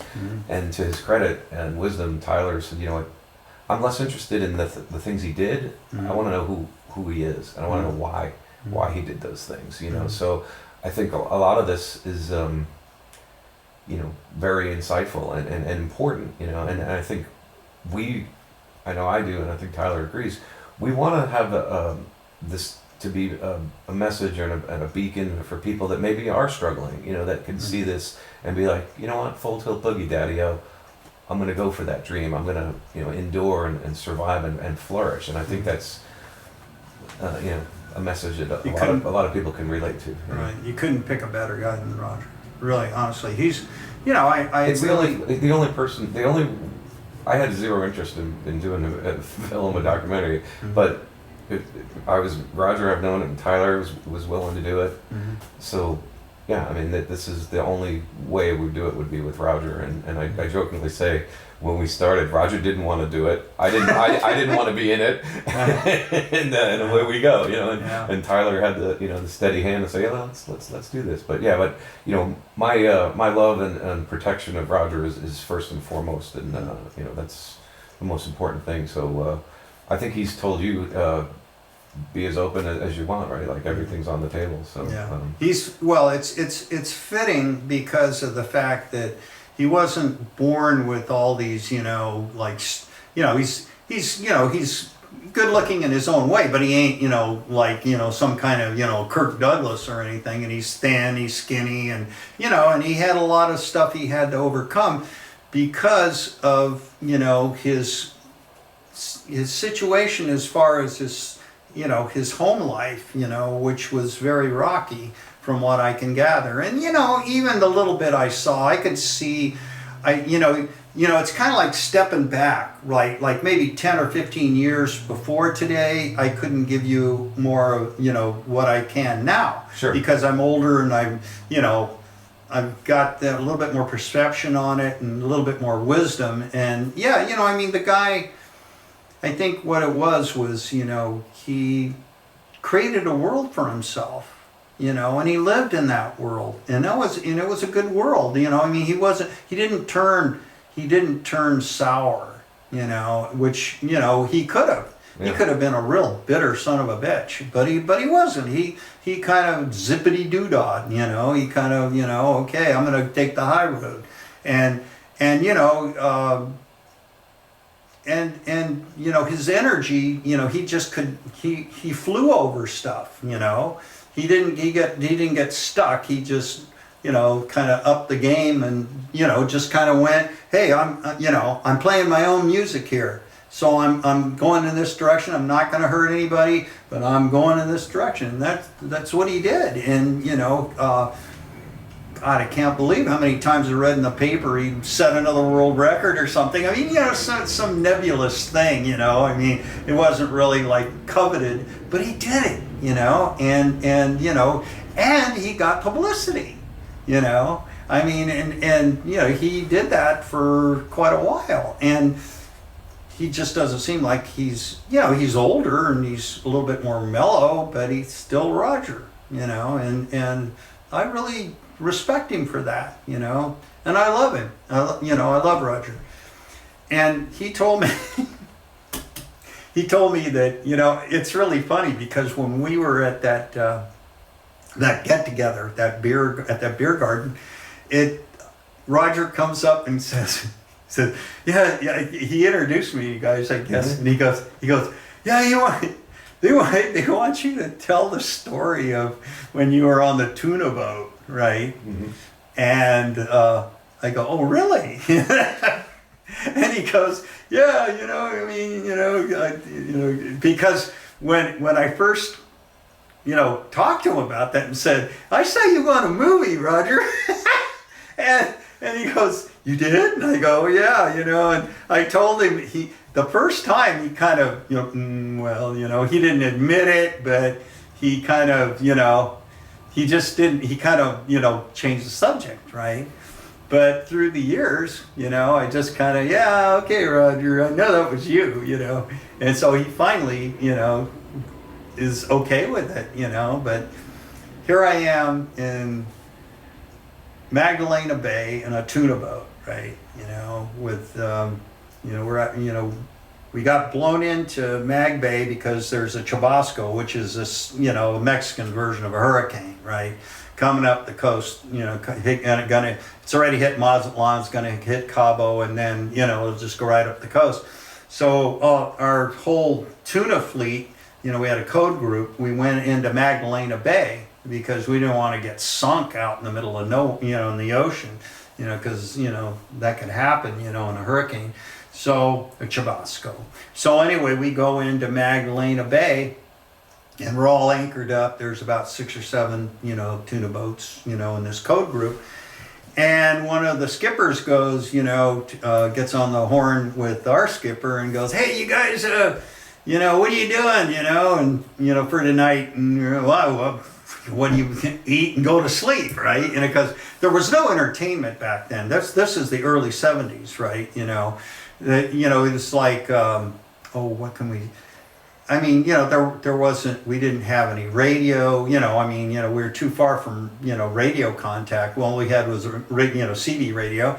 We didn't have, television. We didn't have, computers or anything. We just, sit on the old hook, as you say, and go, or read, I was into Kurt Vonnegut then, so that was cool. But that was it. Maybe fish in the bay or something, but you were fishing for a living, so, you didn't want to, most people didn't want to fish, so anyway, the skipper goes, hey, look, we gotta, if you guys want to come over, we've got a movie, we have a couple of movies, Western movies, right? A couple of Westerns, so, the skipper goes, hey, who wants to come, and some of the guys went, yeah, but a few of the guys went, yeah, well, you got to leave a couple of guys on board the boat for anchor watch. You don't want to drag anchor, and also to, refrigeration, to keep the fish cold, right? So you got 2 guys on watch that have to stay with the boat. So a couple of the guys went, yeah, I don't want to watch a Westerns or anything, and I was going, fuck, just to get off the boat, talk to somebody new, because we've been out to sea about a month. So anyway, we go over there, and, everybody's on the back deck, and, there's a white, paint, it's just painted white, the back of the boat, where the cabin is, right, and so the wheelhouse, and so anyway, they just project the image onto the white paint, right? It's like a screen. Mm-hmm. So we're all sitting there, and all of a sudden, it's like this, because I forgot the production, but basically it shows some cartoon of a guy, and he's sitting back, and there's this, cartoon of a gal giving the guy head, and all of a sudden she goes up like that, and it's like, he shoots his wad, right? And it goes, Beaver Productions or something, and we're going, what the fuck? We're thinking it's, like some kind of cheesy Western, a black and white. No, it's a stag movie, right? And we're going, what the fuck? And all of a sudden, they show this guy, and he's got this, kind of like pointed hat, like Merlin, and he's got this robe on, like Merlin, like a Merlin robe. and it's kind of fuzzy at first, right? You can't quite see, and then long story short, when they finally zero in, it's my fucking cousin Roger. And I'm just going like that, and I don't know, he does it, they do, they have the little, vignette about what's going on, whether, the woman that he's gonna have sex with is his apprentice or something. But next thing you know, he's just going away at it, right? And I was just sitting there going, I can't. I go, that's my cousin, and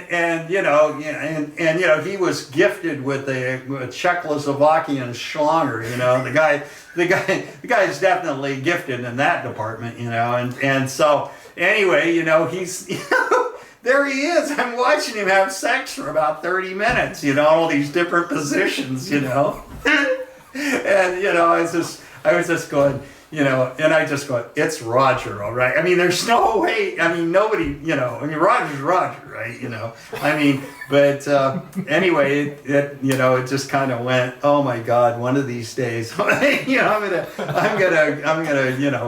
ask him about that. And so, that's what happened. When I came in, I saw him about a year or so later, and I mentioned that to him, and he kind of, not me, But as the years went on, he finally admitted that it was him. I told him, I said, Roger, I don't care if you say it isn't you. I know it was you. I mean, they had so many close-ups, right? It's like, I don't think there's somebody who looks just like you. And it was him. So that was a real interesting thing, That was the first time I ever saw him in a movie, right? Was he good? Yeah, I guess I think he did well. Did he have any lines?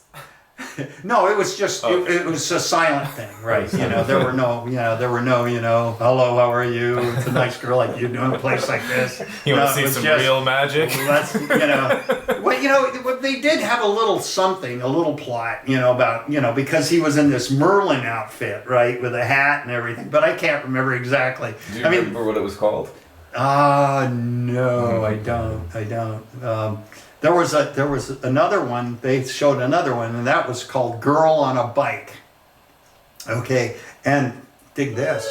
The girl that was on the bike looked a lot like this girlfriend of one of the guys on the boat. Okay, so it was kind of a trip because, I remember I and another friend kind of looked at each other like, is that who I think it is? And we were it was funny because to this day, that who knows? I mean, it was weird. It was an unusual night. I cannot imagine sitting there with your fishing buddies or whatever, and then you see your cousin come up on screen. It's like surreal. It's just incredible. I wonder what happened to that tape. I wonder. I don't know. Skipper kept it or whatever. Yeah, it would. Oh, I'd love to see it again. But, I don't know. I guess you'd have to ask Roger. Anyway, I don't know who that is, but that's okay. Wow, amazing. But it was really funny because I go, well, he did want. I said he did want to be in films, And then there he was, the first film I ever saw him in, Yeah, apparently he did too. Those projects, but yeah, that's amazing. That's really great. So, wow. So go back if you would. Like, were you at any of the events when he was breaking records? Did you go to any of them, or?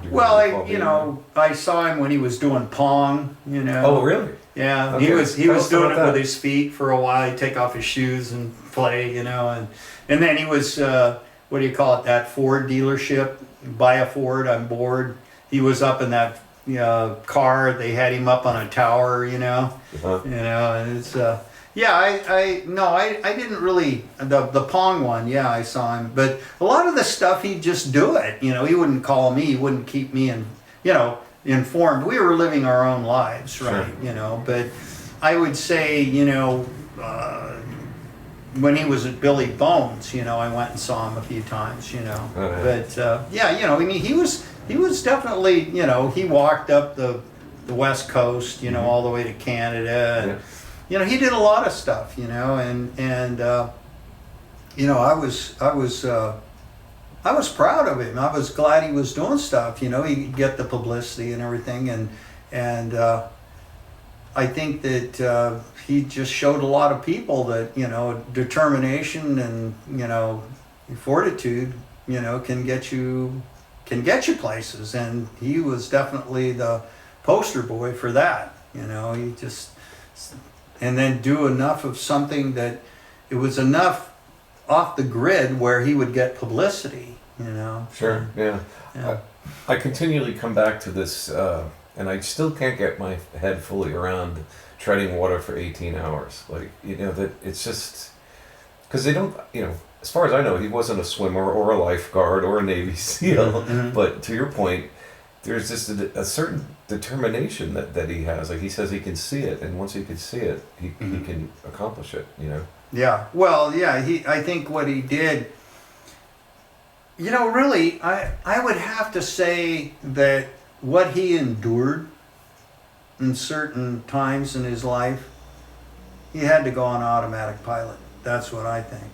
Because I mean, I was cut out of that same mold, and there were situations in my life where I had to check out in a way. So like a dissociative personality thing, right? Where you're like, not I mean, in other words, like he's he gets in, like a trance state, right? So, yeah. Sure. And just you're there, or you're going to be there, and it's like, if you don't, then you're probably dead, or you're going to pass out, right?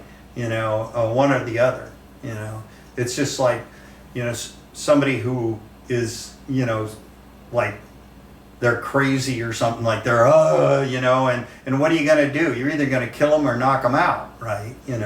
I mean, those are the two options, and so it's, with Roger, I think he just, he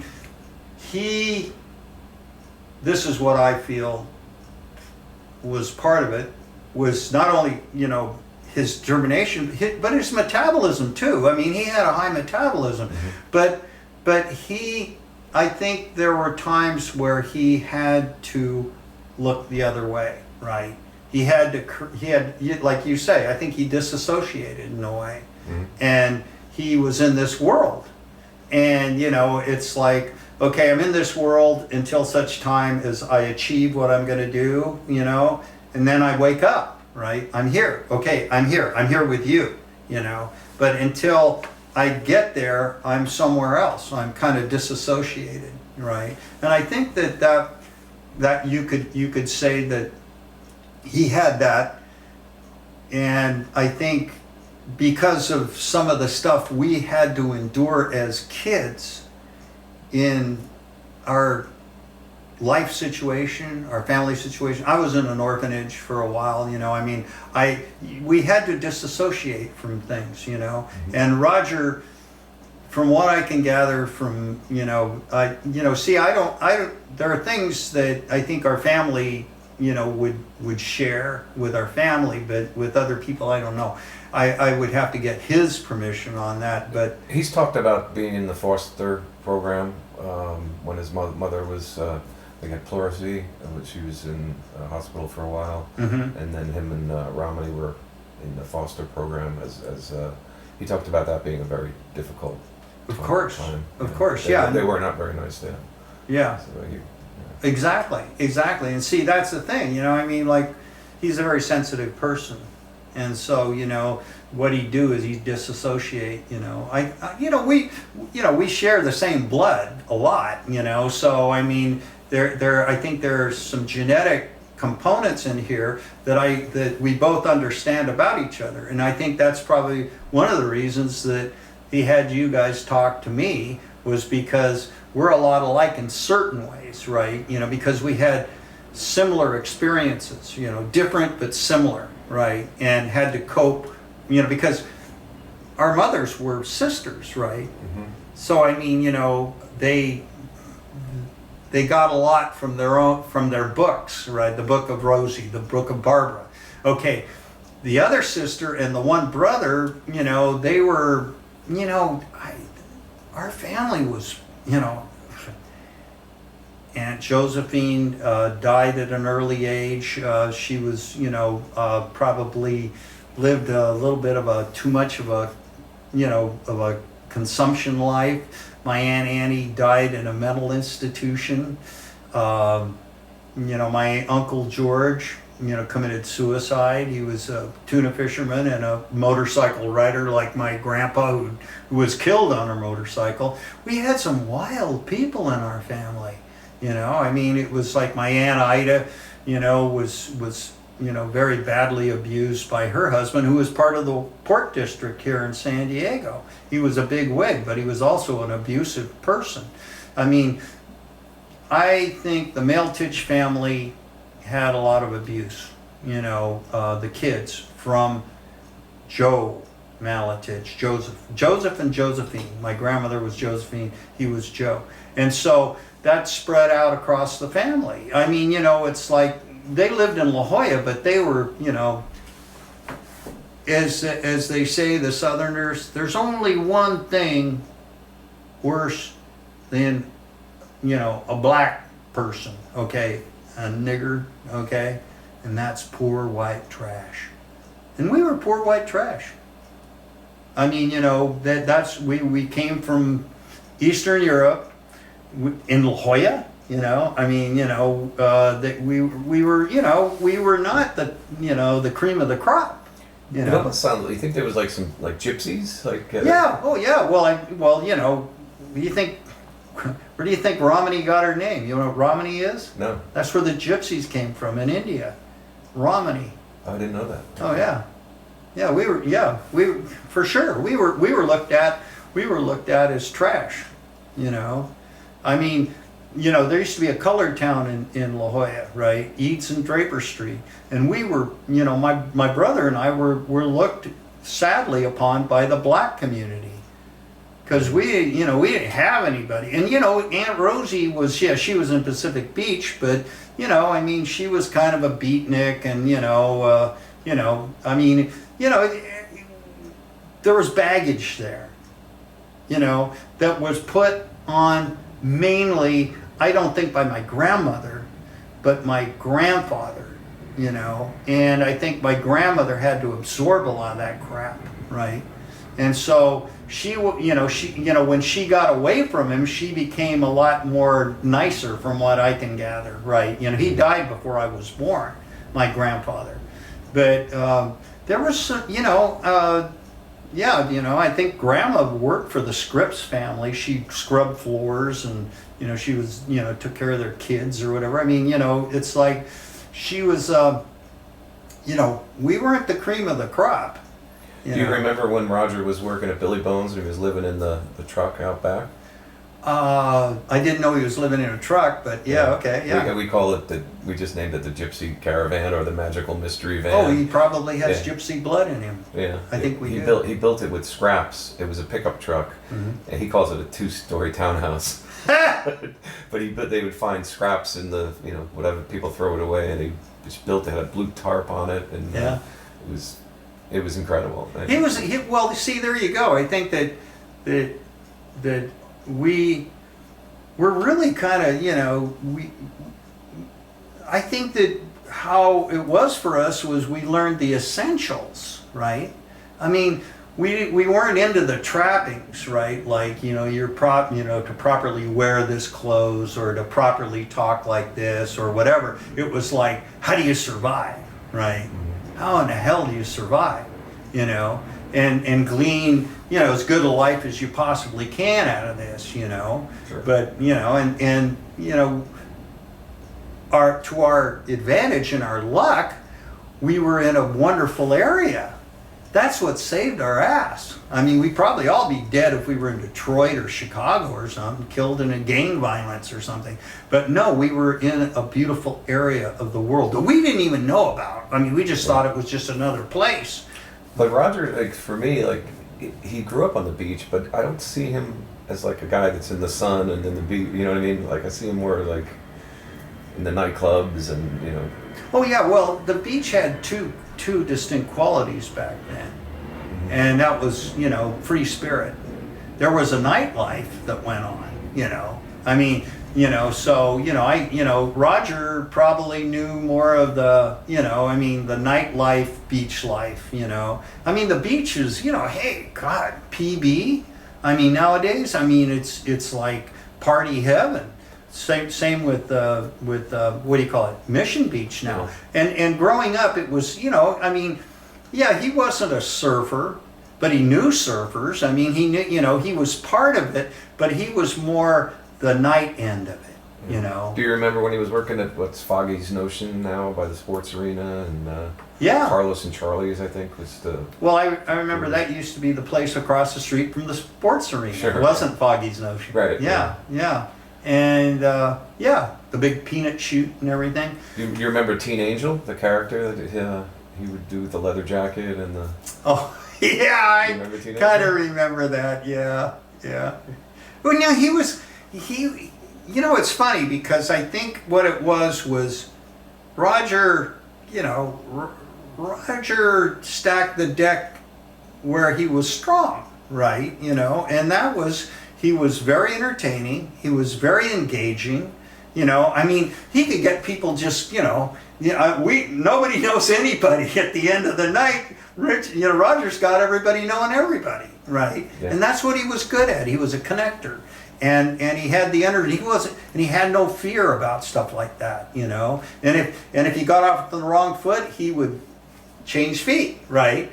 And come at you from another angle, and until he found where okay, I'll shake your head, and that's Roger. I mean, he was how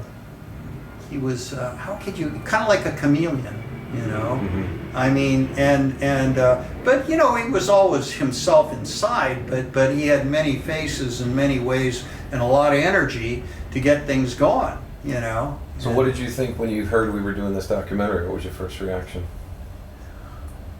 About time. Yeah. I was glad for him because he's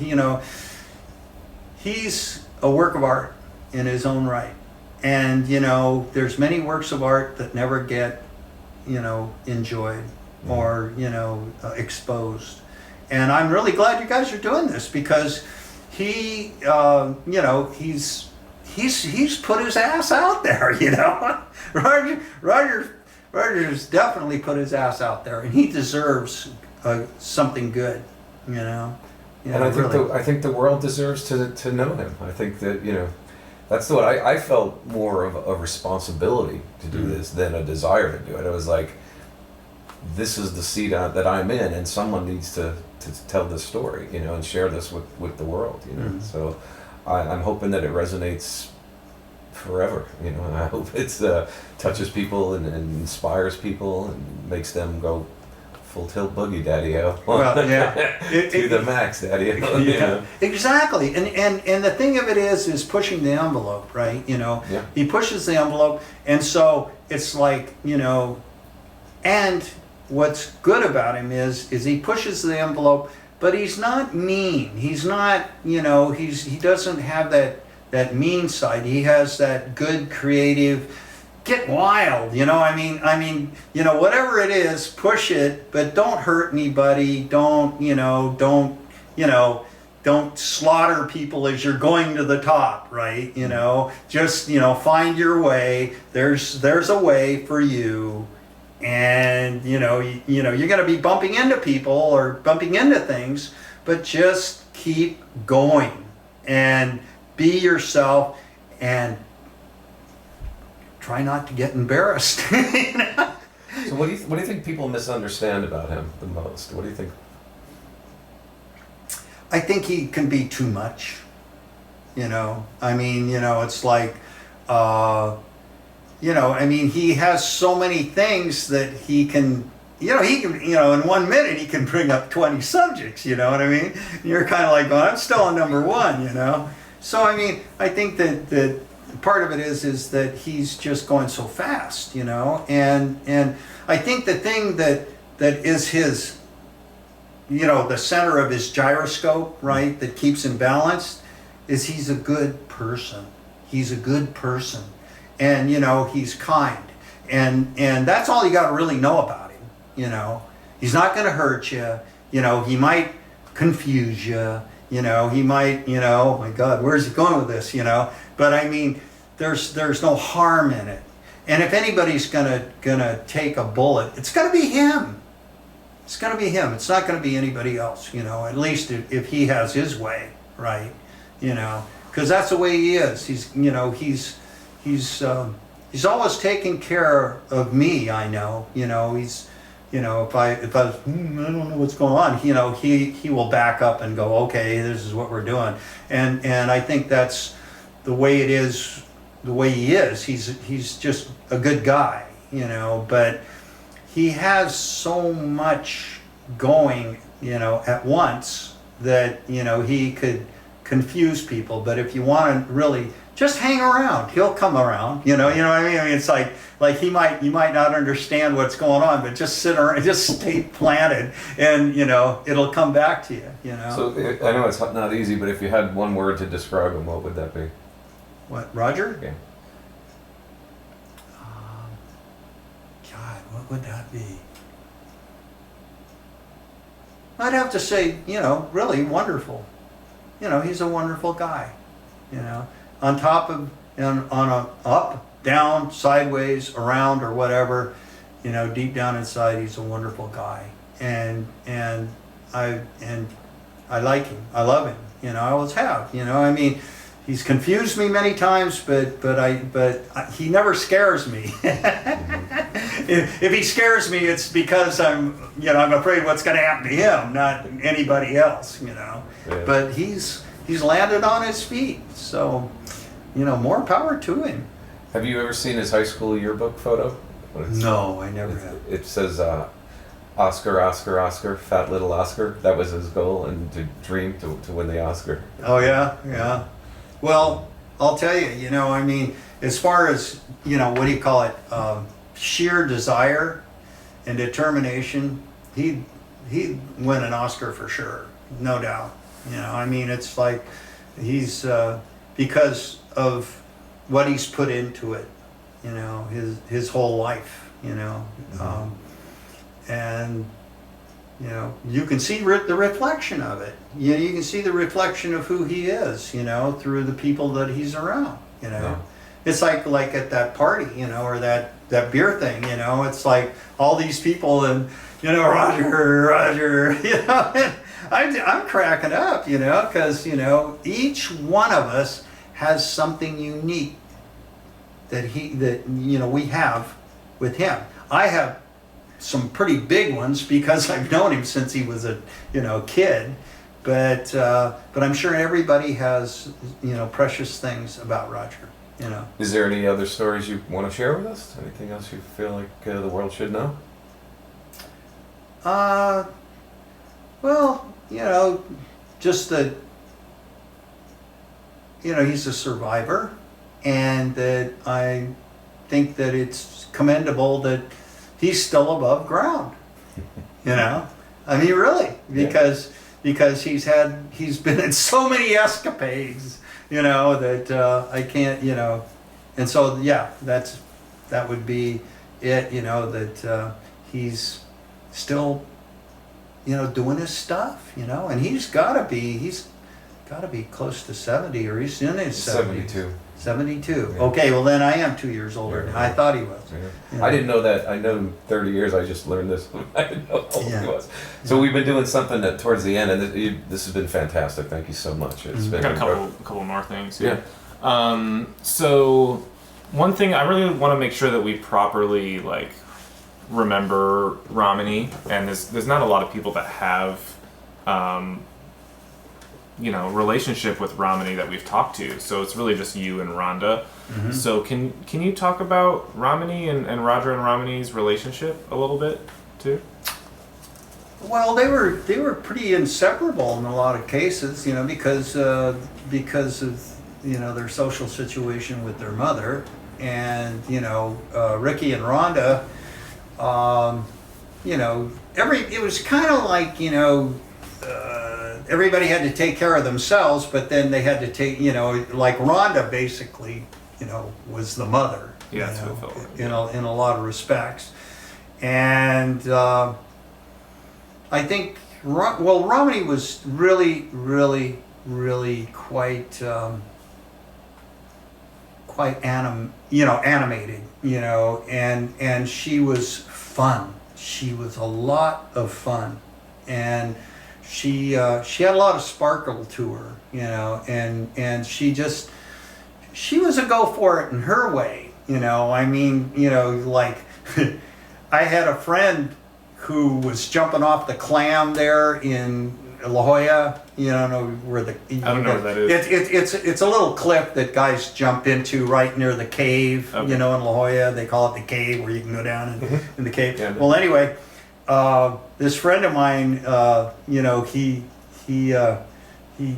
he met this girl, right? And she was so cool. He was just so infatuated with her, and God, she was just, really cute and really good personality and just unbelievable. He just had a crush on her. And he goes, oh, by the way, she's your cousin, right? And he had met her, at the cove, and he was, he was jumping off the clam, and she was there with a couple of her girlfriends, and God, he fell in love with her. He thought she was great, and I kind of cracked up because up to that point she was just my cousin, but all of a sudden, she's this beautiful young lady, and she was a beautiful person, and her and Roger,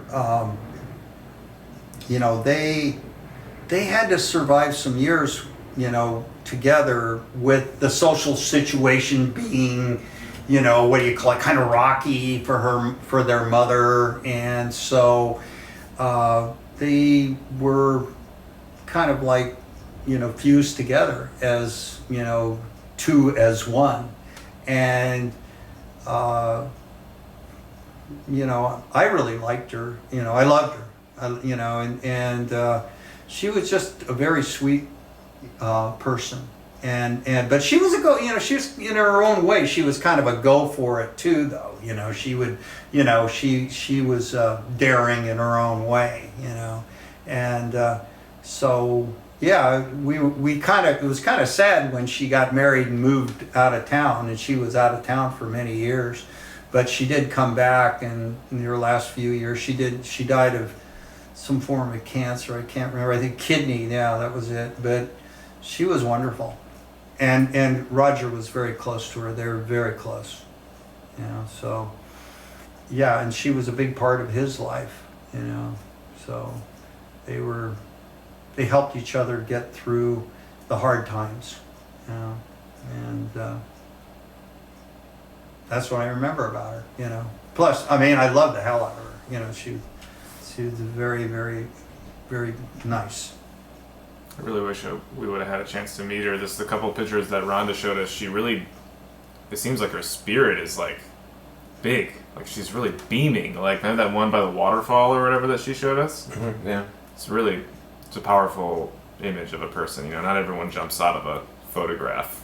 Yeah, well, she's, she was always, she discovered herself early, and she was always herself. And I think that especially now, she would have been treasured a lot more than maybe back then, because, you're supposed to be quaint and dainty, and especially in La Jolla, right? Reserve and everything like that. And she was anything but that. She was kind of a tomboy, but she was beautiful. She was feminine as all get out. But she wasn't one of these tomboys like, hey, I'm going to get you in a headlock and everything. Mm-hmm. Although, she could get in there and,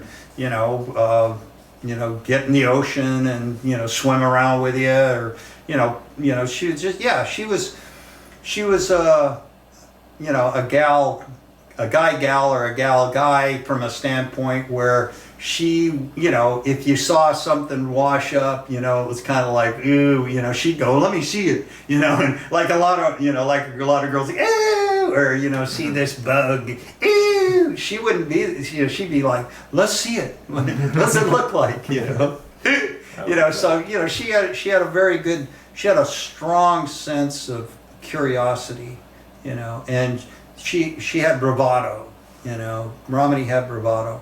And she had a voice.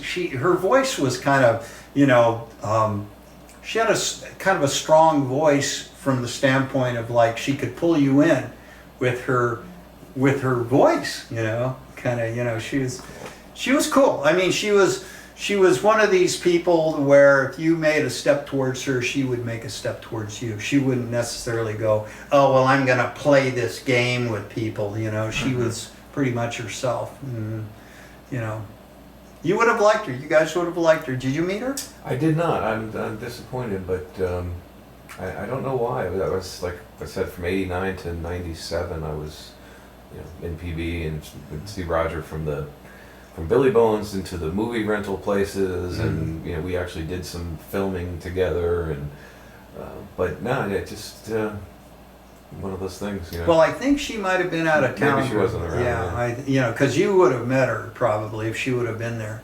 'Cause, you know, but yeah, she was married to some guy, Chuck or something, and she had a couple of kids, you know, and of course they were grown up by the time. But she came back, you know, and we were all really happy to see her. And but then she got with this other guy, and they were, you know, together, so we didn't really see her that much, you know. But yeah, you guys would have liked her a lot. You know, you like Roger, you'd like Romany for sure.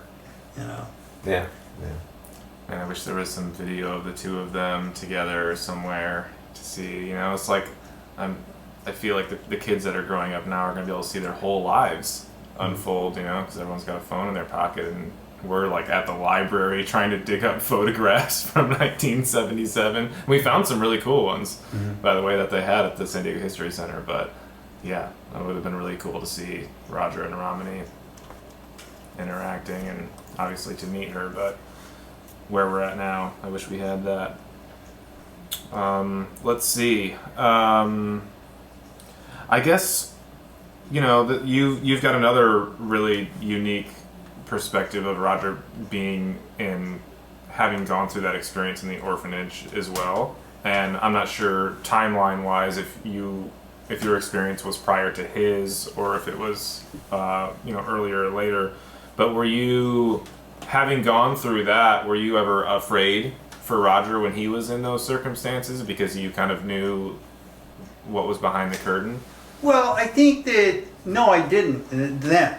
Okay. You know, I kind of, they revealed it to me later on. No, you know, I would have to say that the way it was it was kind of like, you know, I mean, it was like you're still alive, you're still functioning, you know. It was kind of like what they say out at sea when a boat's sinking, every man for himself.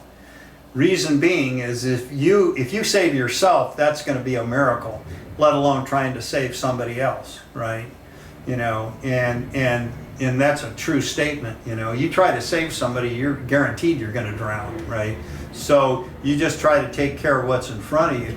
And I think that that's kind of what it was in our motto, in a way, growing up to a point. And then, you know, we kind of got some purchase on who we were. And then, you know, then we kind of got to know each other a little bit, you know. But then there was also, they were over here and we were over here. But, you know, when we did, you know, come together, we would compare notes or how you doing, what's going on, kind of thing. But yeah, I think that you know, we were, you know, I mean, if the shit hit the fan for somebody in front of us, we would feel for them, but there wasn't much we could do, you know, take on an adult, you know, you know, stop, well, you're going to get it too, you know. So I mean, it's just kind of like, you know, you just hope the best for them. And when you think of them, I always thought good thoughts of all of them. You know, Ricky and Rhonda too, you know, they were a little older, so they were kind of the other generation, you know, kind of thing, you know, but, you know, I mean, they were good people too. They were all really good people, but, you know, like Ricky used to, his older brother Ricky used to stick up for me because my brother used to pick on me quite a bit, and Rick was bigger and older than my brother, so he would, has he been messing with you, kind of thing, so Rick was kind of my older brother, and he, I felt protected when I was around him, when my brother was there, right, because he wouldn't lay a hand on me with Rick around, right, so he was, I loved him. I love all of them. I mean, they were a cool family. And Aunt Rosie, she had her problems, but she was a lovely woman. I mean, if she would have got with the right guy, right, things would have been nice. But she just had hard luck with her husbands. She just never got that right guy. And that was too bad. Because I thought she was a good woman. Can you talk a little bit about the Hollywood connection with Rosie and Barbara and the showbiz and all that you were talking about earlier? Well, yeah, a little bit. It's funny. Rhonda might know a little bit more, and my brother Craig, he might know. I don't know. It's funny because, actually, Aunt Rosie let me know a lot of this, okay, their mother. Mm-hmm. And that is that my mother was got in show business. She, there's a whole story in back of that, but I think she ran away from home, right? She was in Hollywood like probably 15, 16, and anyway, she was an athlete. My mother was an athlete, and she was a dancer. She took dancing lessons, at the rec center. She didn't have enough money for it, but they had, ballet or whatever. So anyway, in fact, we got pictures of my mother, young, as ballet tutu or whatever. Well, anyway, she had enough skills. She was also a good athlete, and I think she left home, she ran away, because of situations in the family, right? And I don't want to go into that, but she went to Hollywood, okay? And Los Angeles, Hollywood, and she knew how to dance, and you didn't have to be, what do you call it, Juliet Prowse or Leslie Caron, you just kind of know how to do a few kicks and everything. And because back then there weren't a lot of dancers, people were becoming dancers, right? They'd come to Hollywood and they'd learn to dance, especially if you were young and somewhat coordinated. And she had already had some dancing lessons, so she kind of knew how to dance. So she got in she was in movies, in the 30s, where they were, they had those giant chorus lines, and she'd be one of the people. And what happened was she was in Frank Capra's movie Dirigible, right, and this was one of the first talkies. And she had some kind of a periphery role in it, but anyway, there was a dance team. Okay, back then, you ever hear the Ziegfeld Follies? Sure. Okay, and Broadway and the Rockettes. Yeah. Well, show business was still bigger than pictures, they called it moving pictures, right? Okay, and so my mom had an offer to either kind of work a little bit with Frank Capra, It's a Wonderful Life and all those, yeah. and kind of go with them, or else she could get on a tramp steamer with the Marcus girls, right? The Marcus show, okay? And tour the world, okay? And my mom went, where do I sign? She didn't stay for the motion pictures, right?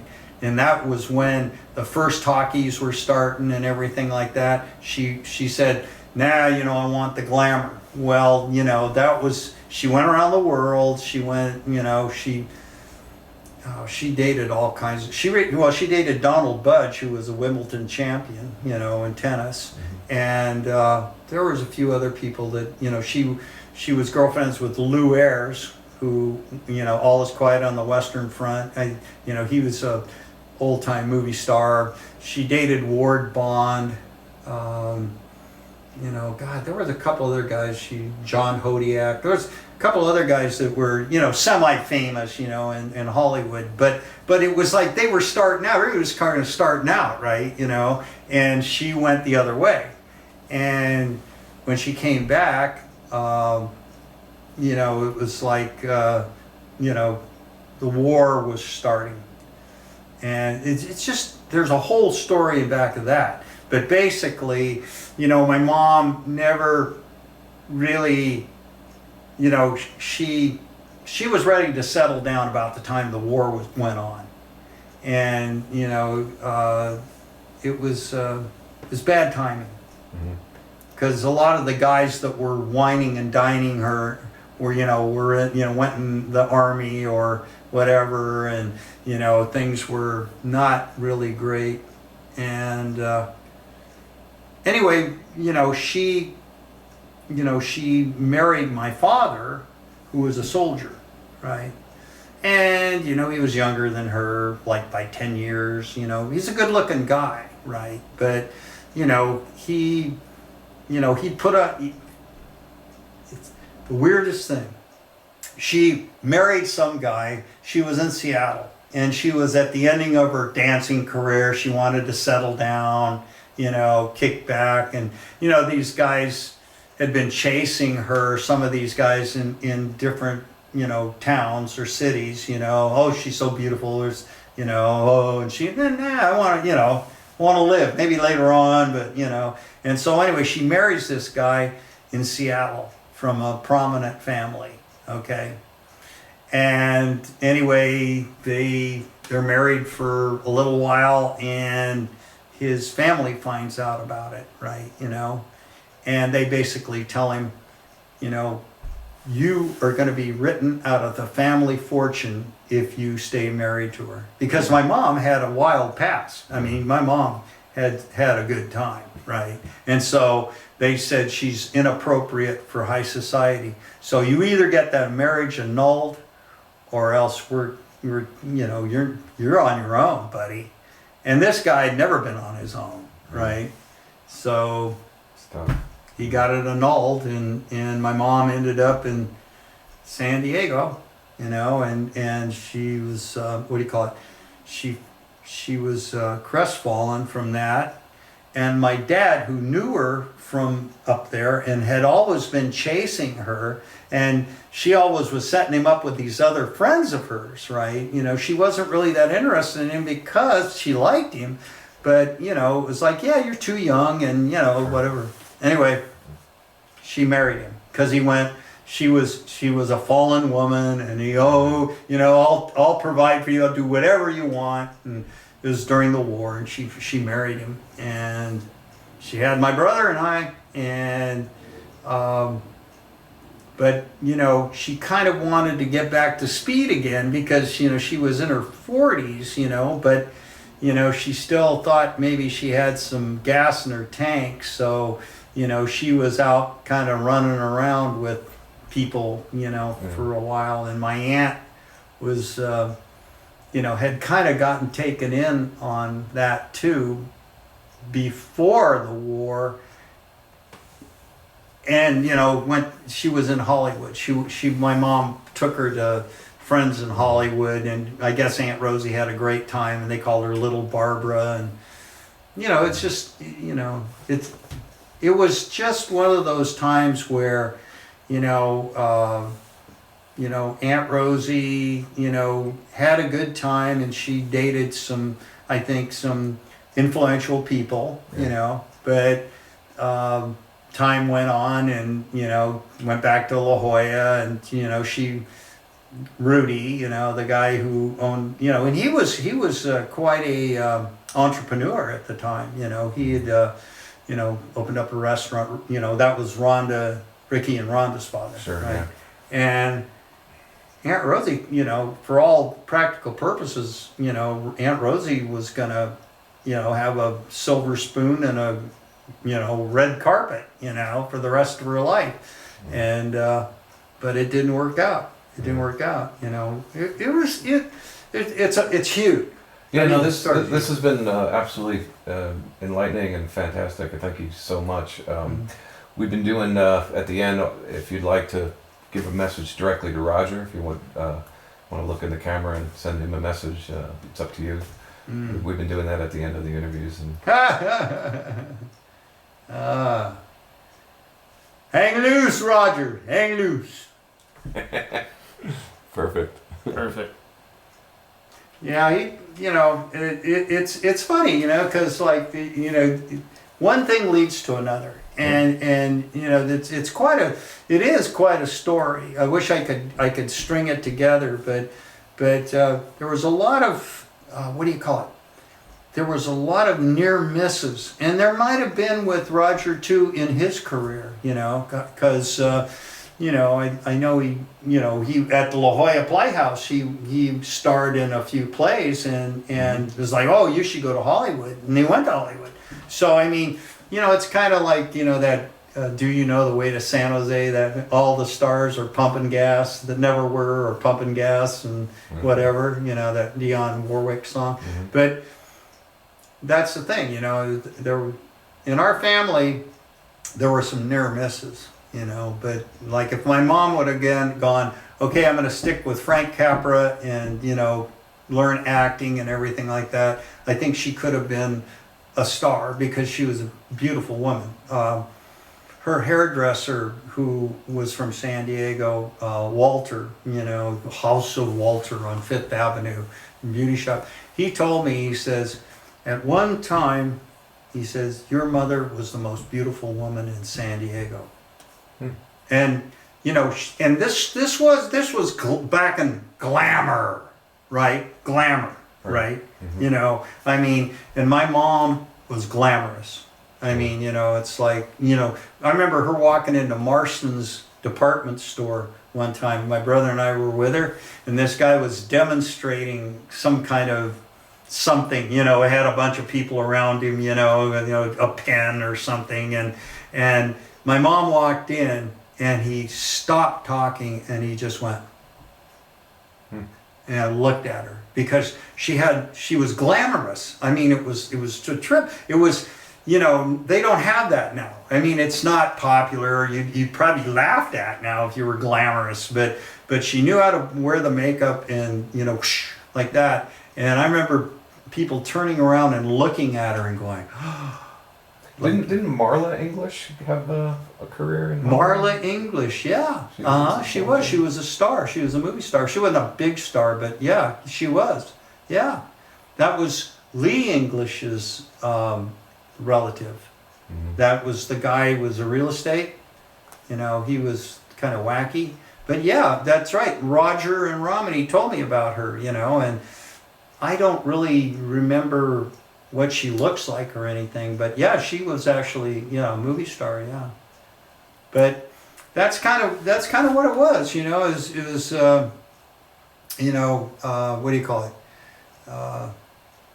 You know, in our family, I think it was timing, and I think that was a little bit part of it too. Was the fact that you know, you didn't quite make it, and you felt maybe, you know. Did you see Roger in the plays? Did you go to those plays? No, I never saw him in the play. You know, I found out about it after it was over with. Okay. My mom, he was in the paper, you know, and she showed me a cutout of him, you know, in the play. And I go, oh, let's go see it. And she goes, well, it's already, you know, this last night or something. I would have liked to see him as Tarzan, the king of the jungle. He played Tarzan, who's probably 125 pounds, but 6'1". Yeah. I've only got about probably 3 minutes on this battery, but real quick, Kim, would you talk about Aunt Rosie's like creative spirit and maybe how much of that came from her? You know, oh yeah, well, you know, yeah, she was, well, you know, she was, a beach person, and she was younger than my mom by 10, 15 years. So she was kind of she had her own taste, right, which was kind of like Asian, Hawaiian, beachcomber, right? She always had, it was, her places were really exotic, I mean, for what she was good at interior decorating, on the cheap, right? Because nobody had a lot of money. But she was, it's funny because, excuse me, Roger and I used to say we were born in the wrong family. I mean, like, he loved my mother, I loved his mother, right? His mother, Rosie, was a beach rat. I loved the ocean. I was a beach rat, Roger was a movie guy, right? I was, Aunt Rosie was more outdoors. I was more outdoors. Roger was more indoors, and my mom was more indoors, And so, yeah, we used to talk about that, Yeah, the stork dropped you down the wrong chimney, But yeah, Aunt Rosie was, she was a very colorful person, very colorful, and had a lot of pizzazz. Yeah. Would you call her an artist? Yeah, I would say that as far as like that time period, I mean not a painting artist, but an artist about a style of living, right? Art Deco kind of, I mean, really she was. She had more of an Asian type of attitude a lot of times to things, I loved her. I mean, she was a good person. She, everybody in our family had a bit of don't mess with them in a certain way, because you could get the old dander up, right? And she was no different. I mean, you had to walk a certain way with Aunt Rosie, because otherwise she could get pretty hot. But my mom was the same way. It was just on different issues, But they were really good, powerful women, I mean, I loved her. She always, watched out for me, right? Because my brother was, he'd pick on me, and she would, she always was, leave him alone, So she was a protector, All right. Yeah, that's about the end of the rope. Anything else is probably just going to get cut off here.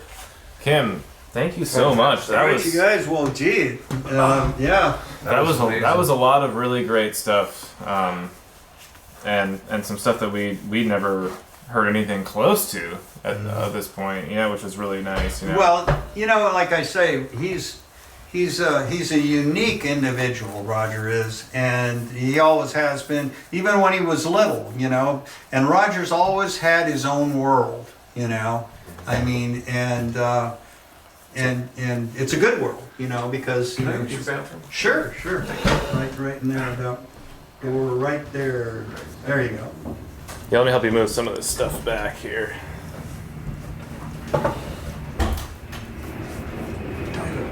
What's his first name? Baxter, I remember.